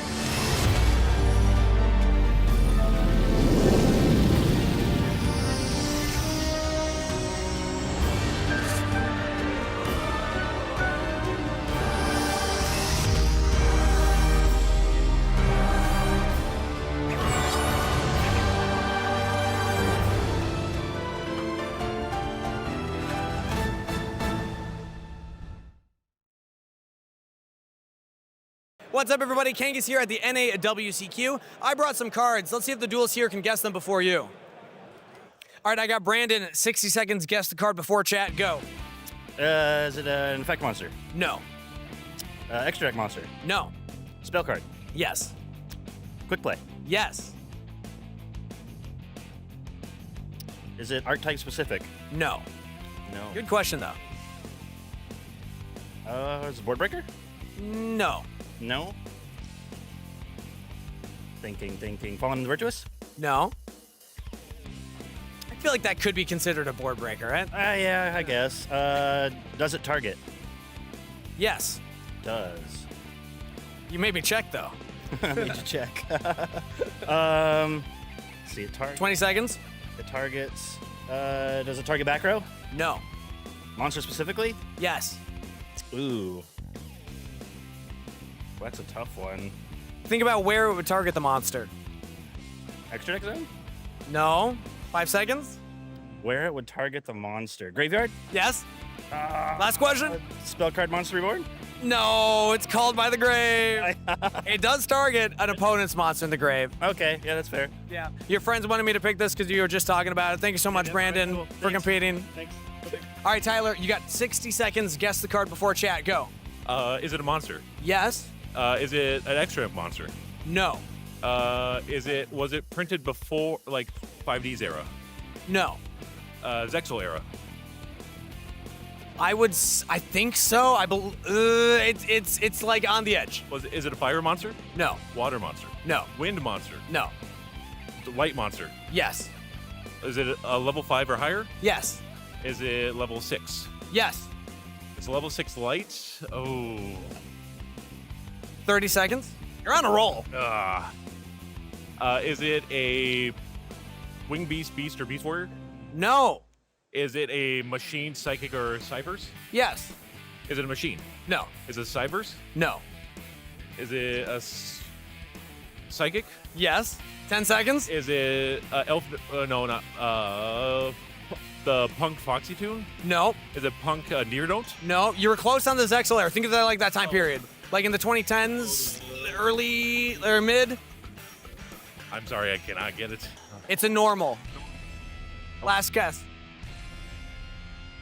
For Drawl's Harmonia. Frame Driver.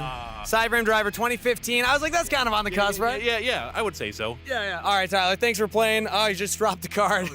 Have fun with the rest of the event. All right, I'm here with Jake. You have 60 seconds. Guess the card. Go. Is it a monster? Yes. Is it under level 4? No. Yes. Level 4 or lower, yes. Is it level 4? Yes. Is it dark attribute? No. Is it light? Yes. Is it a fairy? No. Is it a spellcaster? No. Is it a, does it have higher attack than defense? Yes. It's not a fairy. That's a good question. I've never had that one before. Would it be used in a competitive deck at 3 or 1? I guess it's limited. Was it limited? Yes or no? So was it limited? I don't believe so, no. A light monster. But if you asked, would it be used at 3, I would argue yes. Is it like a spirit monster? No. Is it, oh man, is it a warrior? No. Oh my gosh. Does this effect activate when it's normal summoned? No. When it's special summoned? No. Oh my gosh, I completely missed. I don't know. 2 more questions. Go. Is it? I can't think of one. No. 2 more questions. Let me see. Really good ones. So level 4 light. What type of effect would it have? What do you mean? Think of it like type of effects that are on the field. Does it pop something? No. Well, actually, I guess technically. Oh my gosh, I don't know. Is it? No, it's not a word. It has a lingering effect. That's my hint for you. Is it effect failure? No, it is Thunder King Ryo. Level 4 Thunder. Yeah. The Blitzclick, I should have known. It's in Blitzclick. It's an older card. Technically, it destroys. Does that count? Does that count? It negates and destroys? I would say no. Okay, fair. Well, thanks for playing. That was fun. All right, I'm here with Anna. You have 60 seconds. Guess the card. Go. Okay. Is it a trap? Yes. Is it Dominus? Is it a Dominus Yes, it's a Dominus card. card? Dominus Spark. No. Impulse. No. Do you want to take your time on this next one? Because I feel like you're about to get it. Dominus Purge? It's Dominus Purge. How did you just know immediately that's what you're going to go for? I mean, if it's a trap, there's going to be, it's either Dominus or Impulse or Imperm. Yeah, infinite impermanence. It could be that. Those are the only really 2 trap options. Wow, that was the fastest we've had. Congratulations. Well done. Okay. All right, I got Michael. You have 60 seconds. Guess the card before chat. Go. Is it a monster? Yes. Is it an effect monster? Yes. Is it level 5 or higher? No. So it is level 4 or lower? Yes. Is it level 4? No. Is it level 3? No. Is it level 2? Yes. Is it a Melfi? Yes, it's a Melfi. Melfi Rabbies? How did you know? Did you see this? No, I did not. I'm thinking of relevant cards. It's very relevant in Genesis format It is Genesis, right now. yeah. And I was just thinking, what's level 2s? I was going to ask Melfi. If it was a no, the next question, is it a Sprite? Ooh, that's a good one, too. And then if that was a no, we'll see where it goes from there. Well, you got it very fast, and you were very confident. He was like, I know every card. I've judged. I can do this. Not every card, but I have done way too much weird deck building and looked up way too many obscure cards to make decks work. Yeah, fair enough. Well, Melfi Rabby, look at how cute this is. Congratulations, Michael. Thank you very much. Thank you. Hello and welcome back, everyone. We have finally made it to round number 9, our final round of Swiss for this first day of the NAWCQ that we are going to find out tomorrow who's going to Japan. But today, the players finally are reached to the end of this day, and we're going to find out who's going to make it to day 2. Yeah, it's been a really long day. We've technically already day 3. Yeah, if you think about it, the players some of them did play yesterday. They had the points playoffs to play in. They had the Genesis event as well to play in. You got to double dip here, play the Genesis on Friday, play the advanced format here on Saturday, and now we are finally in our last round of Swiss. Yeah, it's absolutely phenomenal. We've seen some of the best players from around North America competing here, trying to go to Japan to represent North America at the World Championship. 2 Canadians got their tickets from that World's qualifying point playoff. It's Mario and Luca. We already know they're going to be representing us. Julian is going to be going back as the reigning world champion, but who will join them is the question that will be answered shortly. So let's talk about expectations. Going into the tournament, what did you think was how it was going to play out? The best deck, the decks that were going to counter it. What were your thoughts before the tournament, and did any of them change now that we have 8 rounds under our belts? Well, I think the biggest thing was Cool Toon is the deck to beat. Everyone is designing their decks to handle Cool Toon being the majority of the format. They are bound to play at least one, if not several Cool Toons throughout the tournament, and that has largely remained true. Cool Toon has proven quite powerful here, being able to go first, being able to go second, has those points of interaction in the hand, being able to use them as parts of their engine as well, being able to play with them because those level 3 tuners do work so well with Rotary, and as we saw, Rotary is the way you want to start all of your turns there. Yeah, I think that's been the most interesting thing to me. Going into this tournament, you see Rico plus like a Rotary, right? Mm-hmm. You would always think like, well, maybe you don't use the Rotary because you want to conceal information that you have an extra normal summon, so you start with the Rico. But the idea that you have to play around Droll and Lockbird and to start with that Rotary has been fascinating. That's not something I intended or expected to see, but has blown me away. And it just shows you, even though there's a deck that everyone's usually playing, you could always find different ways to play it to be more effective with it. So we're going to find out who is going to be competing here in our final feature match for today, round number 9. I'm going to toss it to the stage one last time for today. Go ahead and take it away. Last Swiss round of the day. Our duelists are ready for round 9. Both have 7 wins, but who wins now? From Detroit, Michigan, in the blue chair, we got Ray Dye, everybody. He won the 2024 Master Duel 3v3 World Championship and made 2nd at the NAWCQ in 2019. He also loves curry. Now to the red chair, hailing from Hamilton, Ontario, Braden Davis. He got top 16 at the last Toronto Regional. This is his first stage duel, and he loves spaghetti. All right, casters, take it away. Let's duel. Thank you so much, Jackie. That's right. We have Raymond Dye, who's from Detroit, which kind of honorary Canadian. I'm going to let you know right now. It's right there next to it. But taking on Braden from Hamilton, Ontario, Canada. So another USA versus Canada matchup here at the North American World Championship qualifier. Raymond Dye, YCS champion, won with Exo Sisters, beat Jesse Cotton in the finals.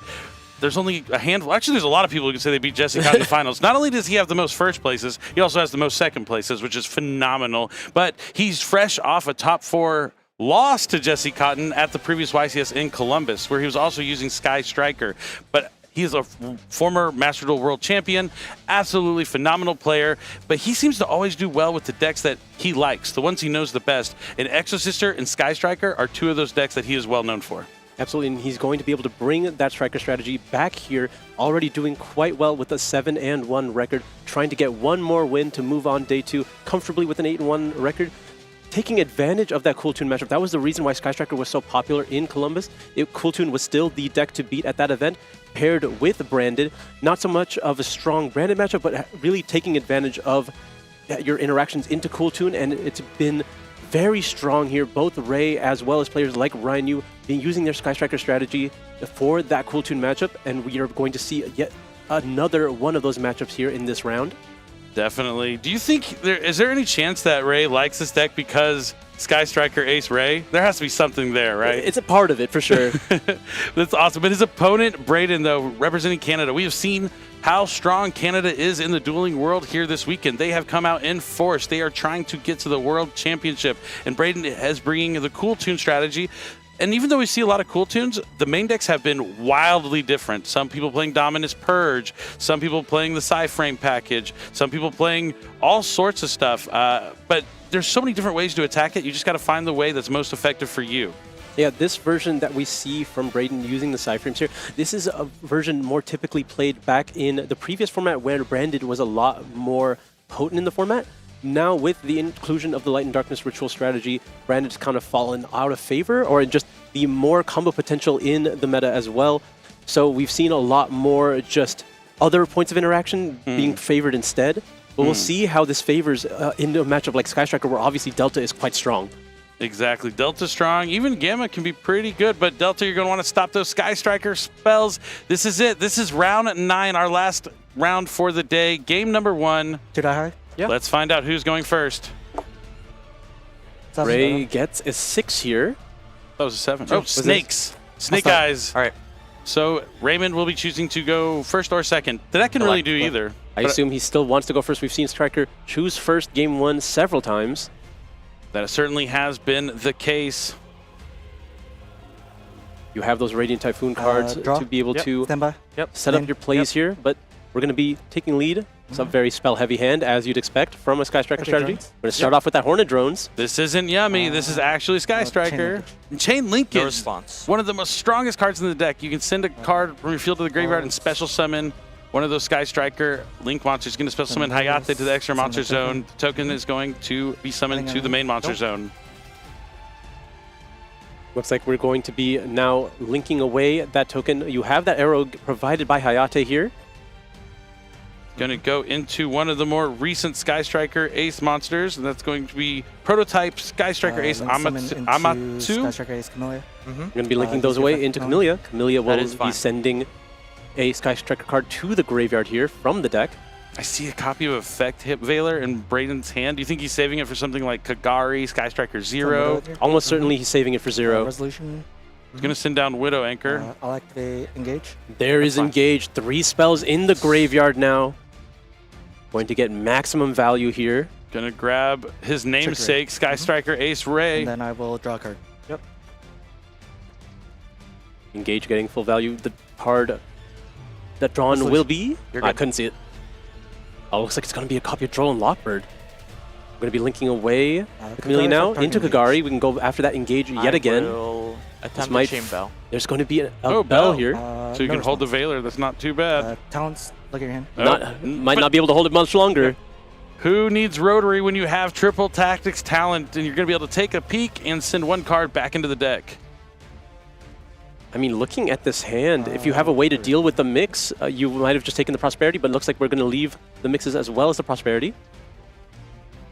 Mix is the weakest normal summon in the deck, and having 2 copies of that, not great. But Mix actually kind of works with Mix. You can still get to a level 4 Synchro, so you can get to Trackmaker. But normal summoning, Ray, both those monsters are going to be linked away for Sky Striker 0. Yep. Going to just add back the Engage from the graveyard here, and then activating it for a 3rd time this turn. Going to add... Second time? Oh, well, yeah. Sorry, attempted 3rd time. Kagari did get negated. I just assumed. I remember how it feels to get engaged for the 5th time. It's still pretty strong. Let's see what he decides to grab off of it. Looking at Widow Anchor maybe, or linkage? Nope. It's going to be the Widow Anchor. I mean, Widow Anchor is the counter to Braden's hand here. With 3 spells in grave, you're able to negate and then take the mix. Yep. Very effective. Oh, and we drew a powerful card there. We're going to go ahead and just set 3 spells to the Spell and Trap zone. Sure. Go ahead. Draw. And now it is Braden's turn. He's going to need a strong card here. He's probably looking for like a powerful spell that can help him extend from this hand. I mean, Duel's Genesis was a good one. We're going to start off with what's known. Braden's going to use the mix here to try to force an interaction. Take it. Negate and take. Fuck that Widow. We're going to use the Widow Anchor here. Going to be able to negate the mix, and then we are going to take it so that he can't still synchro with it with the other mix in hand. You're good. Which does turn off potential other striker spells in the set zone here. Pot of Prosperity. Going to banish 6 cards from his extra deck to excavate the top 6 cards, add 1 to the hand, the rest go to the bottom, and then he can only do half damage for the rest of the turn. That's good. That's cool. Tune Synchro is already a good option. Thinking.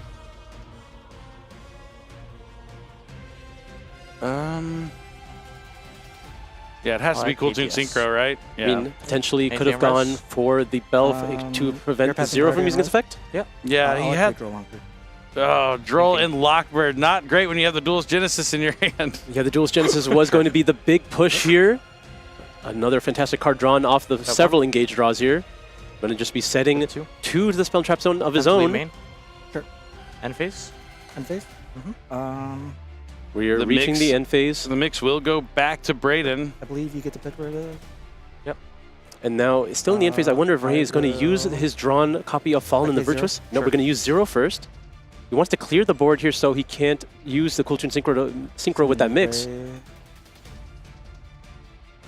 And Rose, I will destroy this one. Yeah, I would go after the back rows because if he has the Cool Tune Synchro still, he could go for like clip and then synchro with the other mix in hand. Not that I think that would be enough, but activate. I can see where Ray's going with this. Oh, man. He still had Lemnis Gate as well. We didn't know he had that one, but this is going to be able to recycle the Sky Striker cards while dealing with cards on the field. 3, 4. And if you're watching the Sky Striker deck and you're like, oh, I want to check that out, 5, you should go check out the Legendary Modern decks. It pretty much has everything you need to play Sky Striker. Yeah, both Striker and Mitsurugi proving very strong in this tournament. Couple of these, and then I'll bounce your set. Sure. All right, get another variable dealt with. I'll activate F and V, target mix. Leaving nothing behind. Yeah, and then Braden will concede here. We are able to move on to the next game. Raymond only 1 game away from moving on with an 8-1 record. A masterclass there from an excellent Sky Striker duelist in Raymond Dye, former Master Duel World Champion, YCS Champion, fresh off a top 4 with the Sky Striker strategy, now looking to go back to Japan. He has been to Worlds the past, what, 3 years? 2 years? At least 2. No, it's been 3, right? It might be even more than that because we go back all the way to 2019 when he qualified for the World Championship by playing Sky Striker. Oh, I forgot. That's where I met him, was at Worlds in 2019 in Berlin. Yes. So he's been He's been 4 World Championships, Yes, right? he's played in the TCG World Championship, and then he's played in Master Duel World Championship 3 times. Absolutely phenomenal. So you know he does not want to miss. Going to the World Championships is kind of addicting. So like once you go, all you can think about is wanting to go back. It really drives you to keep going. You really want to be playing at the pinnacle of Yu-Gi-Oh! Every single time once you've already seen it. And his teammates, Ryan Yu and Jesse Cotton, have already qualified for the World Championship. He's the only one that hasn't yet done so, but he's trying to get there here this weekend. Yeah, that Master Duel team, they're all on separate teams too. Their Master Duel team they won the World Championship was Ryan Yu, Raymond Dye, Jesse Cotton. Jesse on a different team this year. Ryan Yu on a different team this year. Raymond wants to go and hang out with them for sure, but I would love it if he would represent us in the TCG as opposed to Master Duel. He's already done both. There's very few players of that. The other names that have done TCG and Master Duel, you look at Joshua Schmidt, Jesse Cotton, Ryan Yu. Ryan Yu, some of the best to ever do it, and Raymond is in that class as well. And when he's playing one of his pet strategies like Sky Striker Exorciser, you have to watch out for him. But Braden isn't down just yet. He's only lost game 1. He's playing one of the stronger decks in the room, the deck to beat, Cool Tune. Gets to go first this time, going to be a little bit more in control. But unfortunately, Sky Striker, strong going first, sometimes even stronger going second. The one thing Braden has going for him, he does have that Canada buff. This weekend is a Canada buff for sure. All right, Duelists are shuffled up in side deck, and we are moments away from jumping right into it. It's about to be game number 2 between Raymond Dye and Braden Davis. The pressure is on. The players are about to draw their hands here. It's time to duel. This could be the last game of the day today. I'll go first. All right, look. Braden chooses to start game number 2 here. Hands are drawn. We'll see if Raymond has an immediate counter, or we'll just try to pick it apart naturally. I see a Mulcharmy. Oh man, his hand looks good. Oh, that is cracked. Mulcharmy Fualis is going to be activated. No response from Braden. Yep. Cool Tune is one of the decks that can play around Fua pretty well. Yeah, famously able to play into both Mulcharmies very well, give up very little to still provide lots of interaction on the opposing turn, while still being able to generate a lot of advantage, have that follow-up. Okay, so we see the Rico Rotary, not playing around Droll and Lockbird this time, but when you're getting hit by Fualis, maybe you want your opponent to use Droll and Lockbird, right? So maybe the bait. I mean, you just want to do as much as you can to get information from your opponent here. Adds Cool Tune Clip, so we'll be able to summon that during the opponent's turn. And he has the Rotary in hand. Yep, you're going to always want to... I like doing the trade here because you're giving your opponent 1 card while you get 2 searches and get all that information. Chain Link 1 to look and search, Chain Link 2 to search. All right, Rotary Chain Link 1, Chain Link 2 Track Maker here. Probably going to Ash Blossom this. At least a Track Maker. Oh, maybe I guess there's some merit to holding it. If there's a card you want to Ash later on. Like if he has Cool Tune Synchro. He has 2 Ash Blossoms, so I mean, it's a tough call. That's fine. Yeah, wow. Holding on to the Ash Blossom here, the second copy can be put back with that Pot of Sloth you mentioned earlier. Oh, I didn't see that in his hand. He has Pot of Sloth? He does have Pot of Sloth. Oh, that's the dynamic. The way that changes how you play with your cards and interactions in your hand with Pot of Sloth is really cool. JJ? Likely trying to keep that Cool Tune, keep the Ash Blossom for something along the lines of Cool Tune Synchro. Try to bury that Pot of Sloth into the Zaylin. Yep, he's got the 2 Ash Blossoms, Linkage, Pot of Sloth, and I think a Widow Anchor. I mean, that's strong. Pot of Sloth has been in pretty much almost every player's side deck this weekend. Not everyone, but it's been in a majority of them for sure. Especially in Sky Striker. Why would you not use it? In Sky Striker, it's ideal. And we see a card we haven't seen in quite some time here, Cool Tune Playlist. Yep, it's coming out of the side deck. Yeah, a lot of people do side deck it. It gives you another way to activate one of those monster effects that activate when they're sent to the graveyard for a Synchro Summon. Notably, I've talked to a couple players about this. One of the other reasons, besides just naturally having another interaction going first, a lot of them have chosen to not main Fallen Virtuous anymore, so they actually need more outs to Chaos Angel, and this is another one. That's true, and it's a searchable one at that. 4 9 or 3? 4. 4. Playlist and I'll play it. Sure. Q is met with that Ash Blossom. Thinking. So decides to use the Ash Blossom instead of getting the draw. Not a bad idea. Well, he might have been summoning from graveyard as well. Oh, true. Yeah, I can summon from grave. All right, he's going to get a draw from the JJ Cool Tune. No response. JJ sacrificing the Track Maker to summon a Cool Tune from the deck. Add mix. Oh, actually, we're going to opt to add the mix from the hand, deny the draw here. Makes sense.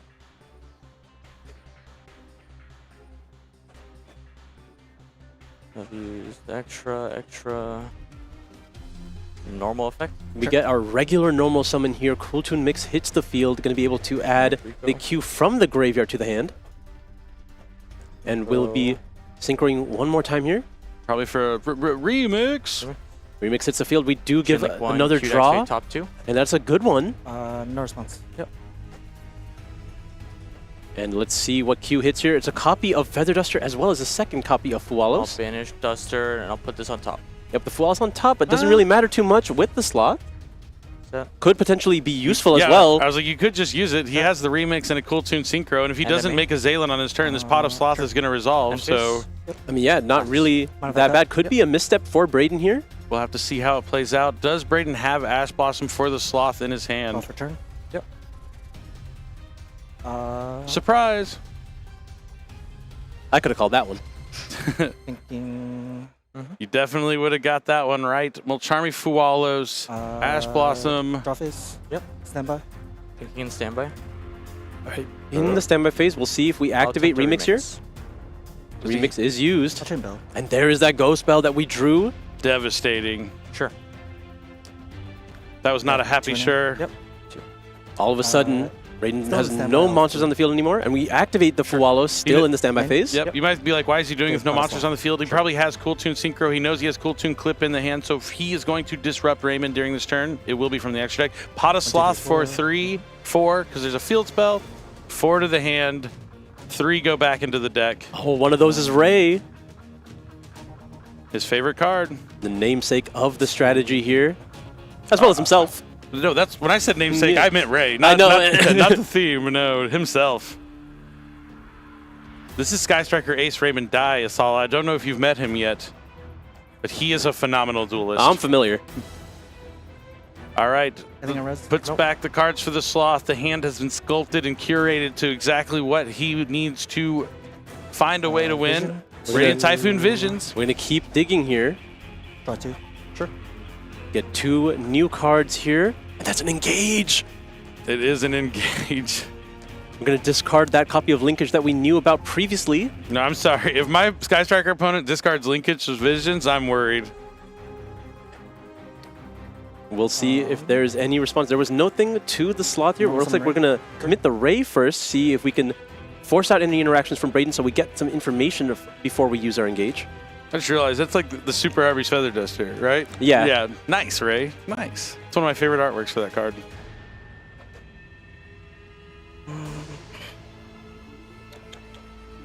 All right, Braden holding on. That Ghost Spell was just devastating. Enter battle. Yeah, that was the one card that Braden didn't know. So you know, and he knows that he didn't know. Yeah. So we know that he knows that he didn't know, and I know that he's upset about it probably. Probably. But you gotta shake it off. But you gotta shake it off. All right. We do have Clip. Remember, we are under Fualos here. Not synchro. Well, yeah, we're gonna not provide any. Time to go battle. Yep. We're just gonna provide some defense. Ray attack. If you didn't know, Ray is actually 8,000 damage by itself. He's gonna use Cool Tune Synchro. Trying to add a Cool Tune monster to the hand and then Synchro Summon.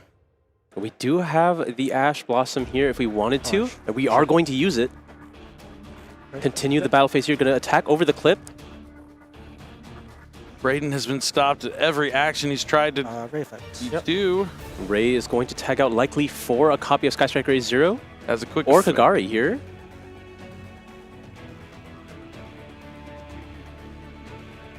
Yep. It's going to be Kagari adding back the linkage probably, or yep, it's going to be linkage. Yep, trying to get some damage here. You definitely want to stop this if you can, because once the linkage train gets started, it's hard to stop, and infinite impermanence will halt Raymond in his tracks. But we're still only leaving Braden with 2 cards here. He has to be wary of that imperm column. And phase 2. All right, far away. Activate Sky Striker Ace, mobilize, or Sky Striker Mobilize Engage.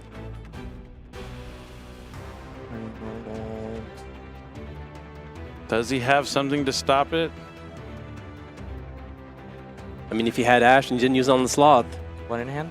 Yes.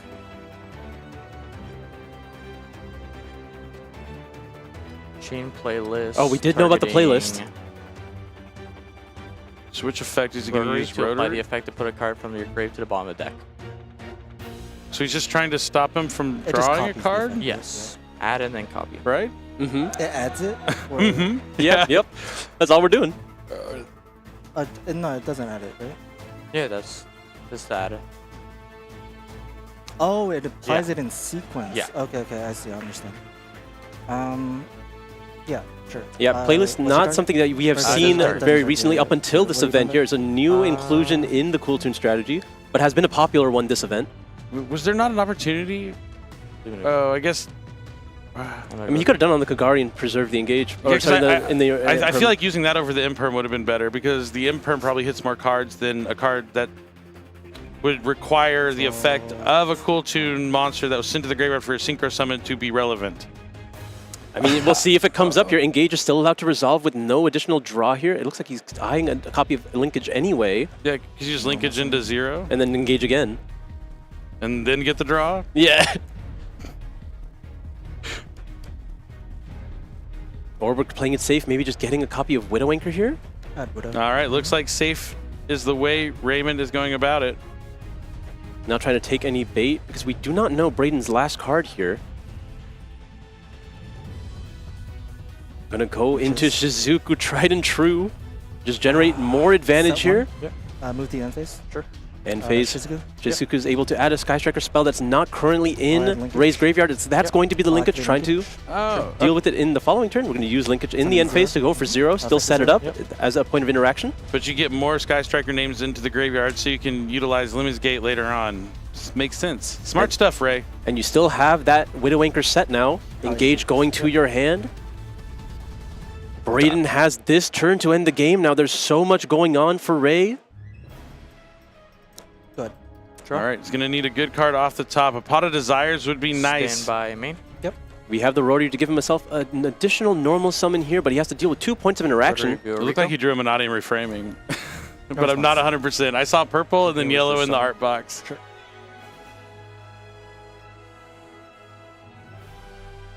Oh, it's 100% reframing. Rotary is allowed to resolve, and it's going to be a normal Rico summoning effect. that Rico. I imagine this is all immediately going to be met with Widow Anchor, taking it. Yep. Oh, Widow Anchor? Sure. Okay. I'll take it. Yep. There we go. Now the Anything 0 else? is still available to go ahead and stop the next push. Extra normal summon rotary. Extra normal summon. Well, off the JJ plays, we can still normal summon Rotary. If we just clear that now, will we be able to stop the play entirely? I think you just wait till he activates the Cool Tune, right? Or Rotary just Oh, I guess he could have a level 3 in his hand. like it's a weird gamble, right? How, you don't have that last info. Raymond has to make a call here.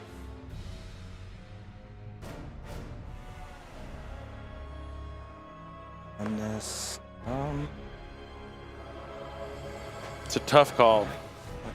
Any level 3 tuner is bad news for him, but if he doesn't have that, Yep, he's letting it go. He's letting it go. We're going to activate the JJ here, and then chain the 0. Chain the 0, summon Ray and Rose, and destroy a card on the field. It's going to take out that field spell and leave Braden with just 1 card left in his hand. Summon Ray, Rose, destroy. All right, Braden. One last card. You do have your actual normal summon for the turn. What will it be? Set 1. Oh, we're just setting a card here. That won't do it. End of main. We're trying to end main, end phase. You get the Rico back here, but you still have Ray. I like Ray in the end phase. Yep. It's going to tribute it off to special summon a Sky Striker Link monster from the extra deck. Probably Kagari. You cannot give the Sky Striker deck time.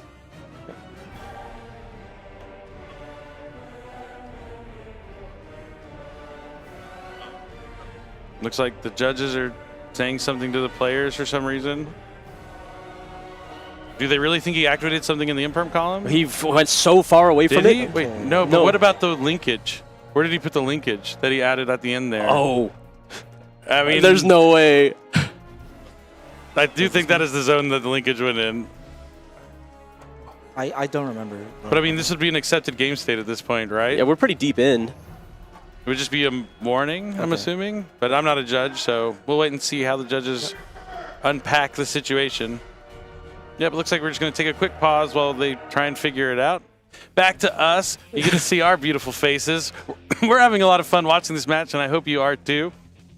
Oh, it looks like they're actually rewinding the game state. We still have the feed, so we can actually keep up what they're doing. So while they're trying to fix the game state and repair it and go back, because the funny thing is they just know all the cards, right? Yeah. Except for the random draw, which doesn't make any difference. You know every single card, so nothing really changed. So it looks like they're repairing the game state.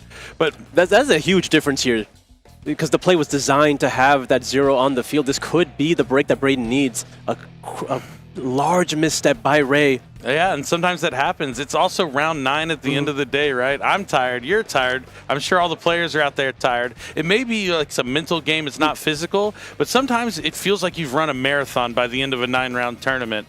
But we're going to be fixing that game state right away.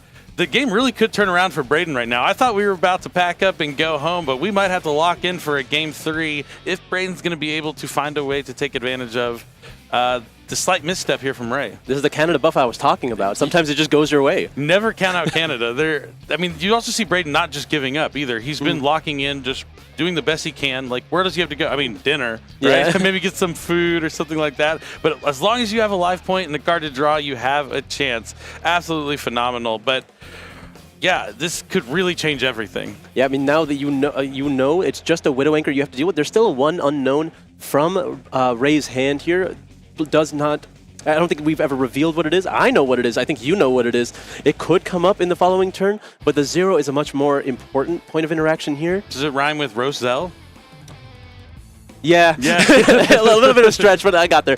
Okay, we did get a quick update that both players are receiving a PE minor warning for failing to maintain a proper game state, but luckily it is repairable, and they have been working on it. Looks like they're getting close to finishing it, but yeah, this is more exciting for us. Oh, here we go. We're jumping right back into it now. The Shizuku's on the field. So what happened? He had the Shizuku.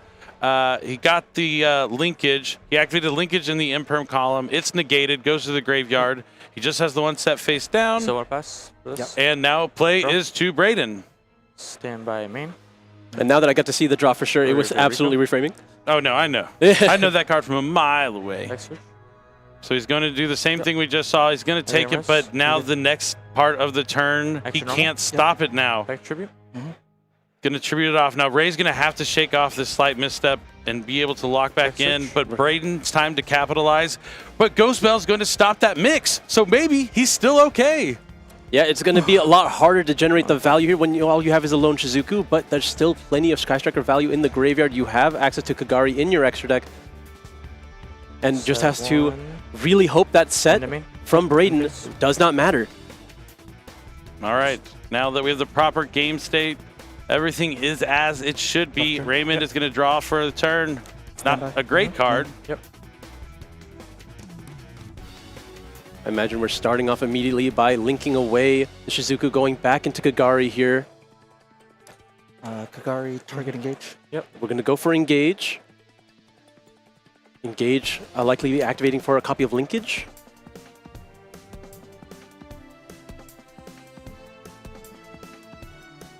Getting a rest. Gonna link away Kagari. What's the next Sky Striker ace? What armor are we putting on next? Looks like we're going to be going into Hayate here. Enter battle. Yep. Hayate declare attack on Rico. All right, we're going to play it slow here. Hayate attacks over the Rico, and then we're going to be sending another card from the deck to the graveyard. It's going to be Rose, it seems. Yeah, Rose hits the graveyard here. Effective Ray Engrave. Yeah.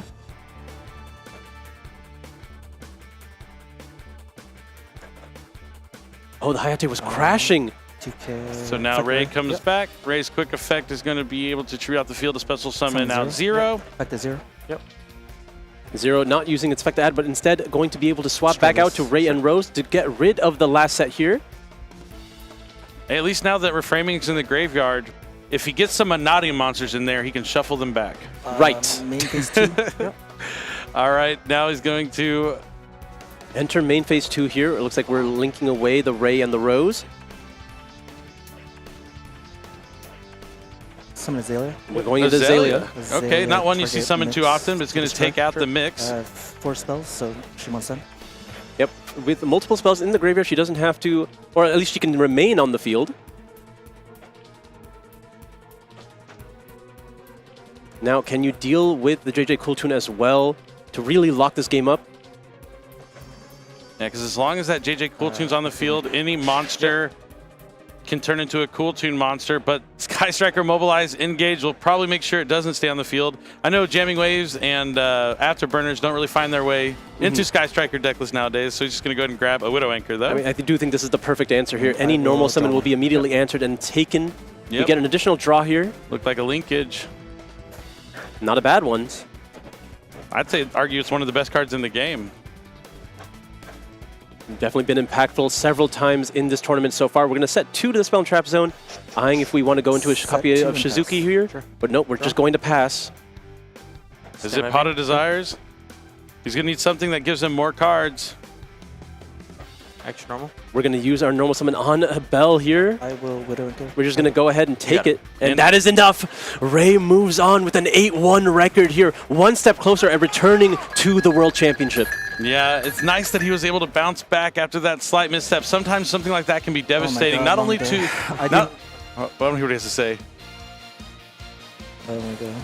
Okay, he just threw it down because he was just trying to finish the turn. Forgot about the Imperm. Clearly played around it at the beginning, but not getting horribly punished. We were able to repair that game state. But sometimes a mistake like that can just derail you completely. You have to remain focused and do the best you can and learn from your mistakes. But 8-1, coming off a top 4 at the most recent YCS with the same kind of deck, running into Nationals with only 1 loss, putting himself in good position to make that top 8. There's only going to probably be a handful of players that are undefeated here at the end of day 1, so he's going to be near that top tables going into it. And he's been doing so well with this deck lately. I could see Raymond being another one of those players that's going to go to Japan. And he's been to Worlds for TCG. Maybe it's time that he takes a break from the Master World Championship and tries out the trading card game. I almost can count on Ray going all the way here. In Columbus, he was one of the only undefeated, if not super high up in the standings going into day 2. It's a very similar position here. He was able to close it out and go all the way to top 4 at that YCS. So you know he's capable of running this marathon. He's done it before. He's done it several times at this point. Multiple tops, yeah. Phenomenal. And not only did he make top 4, right? It took the best of all time, right? To make sure he didn't win, right? Oh, you made top 4? Well, you lost to Jesse Cotton, right? So you can't really feel bad about it. In his finals, the YCS he won, he beat Jesse Cotton in the finals. So you know that he is here to win it. He has won so many times in the past. He's looking to go back to the World Championship. He's been on a team these past few years, but he wants to show you, like, I'm the actual MVP. I mean, when you're on a team with Ryan Yu and Jesse Cotton, sometimes it's hard to get lost in the shuffle, but he wants to prove himself here this weekend. We'll see if he's going to make it, but right now we're going to hear from him, so I'm going to go ahead and toss it to the stage one last time for today. We'll see you tomorrow. Take it away so we can hear from Raymond Dye. We'll see you later. Thanks so much, casters. Fantastic job as always. But I am here with Ray, 8-1. That is a fabulous first day. Your friends are cheering in the front row. We love to see it. How are you feeling? I see you giggling. I feel good. It's been a long day. I started the day with a double loss in round 1, so I've been like clawing my way back, but we ended up winning out, so it's good. Okay, good. Are you feeling confident or a little bit nervous still? I was like I wasn't like too confident after round 1, but like after like the day finished, I feel like pretty solid. So hopefully we can like, continue forward the next day. Okay, looking ahead to the last day here, how are you feeling? What's your game plan?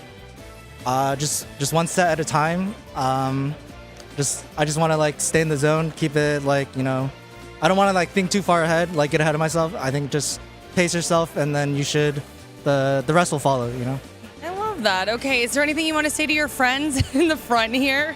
Shout out to all my boys for watching and supporting. Shout outs to Michigan back at home. Shout outs to my team, RAW, Hobbies, my OTS, and Eternal Games also vending the event here. So. Okay, Ray, go get some rest and enjoy a very successful day. So awesome. Good luck tomorrow. Thank you so much. Oh my goodness. I wish you all could see what it's like out here. Everyone's just crowding around. The vibes are so incredible. It was an amazing day, but don't go anywhere. We are crowning champions tomorrow, okay? For Dragon Duel, our first ever Genesis champion, and of course for the NAWCQ. So we will see you tomorrow, 9 a.m. CT, everybody. See you tomorrow. Bye.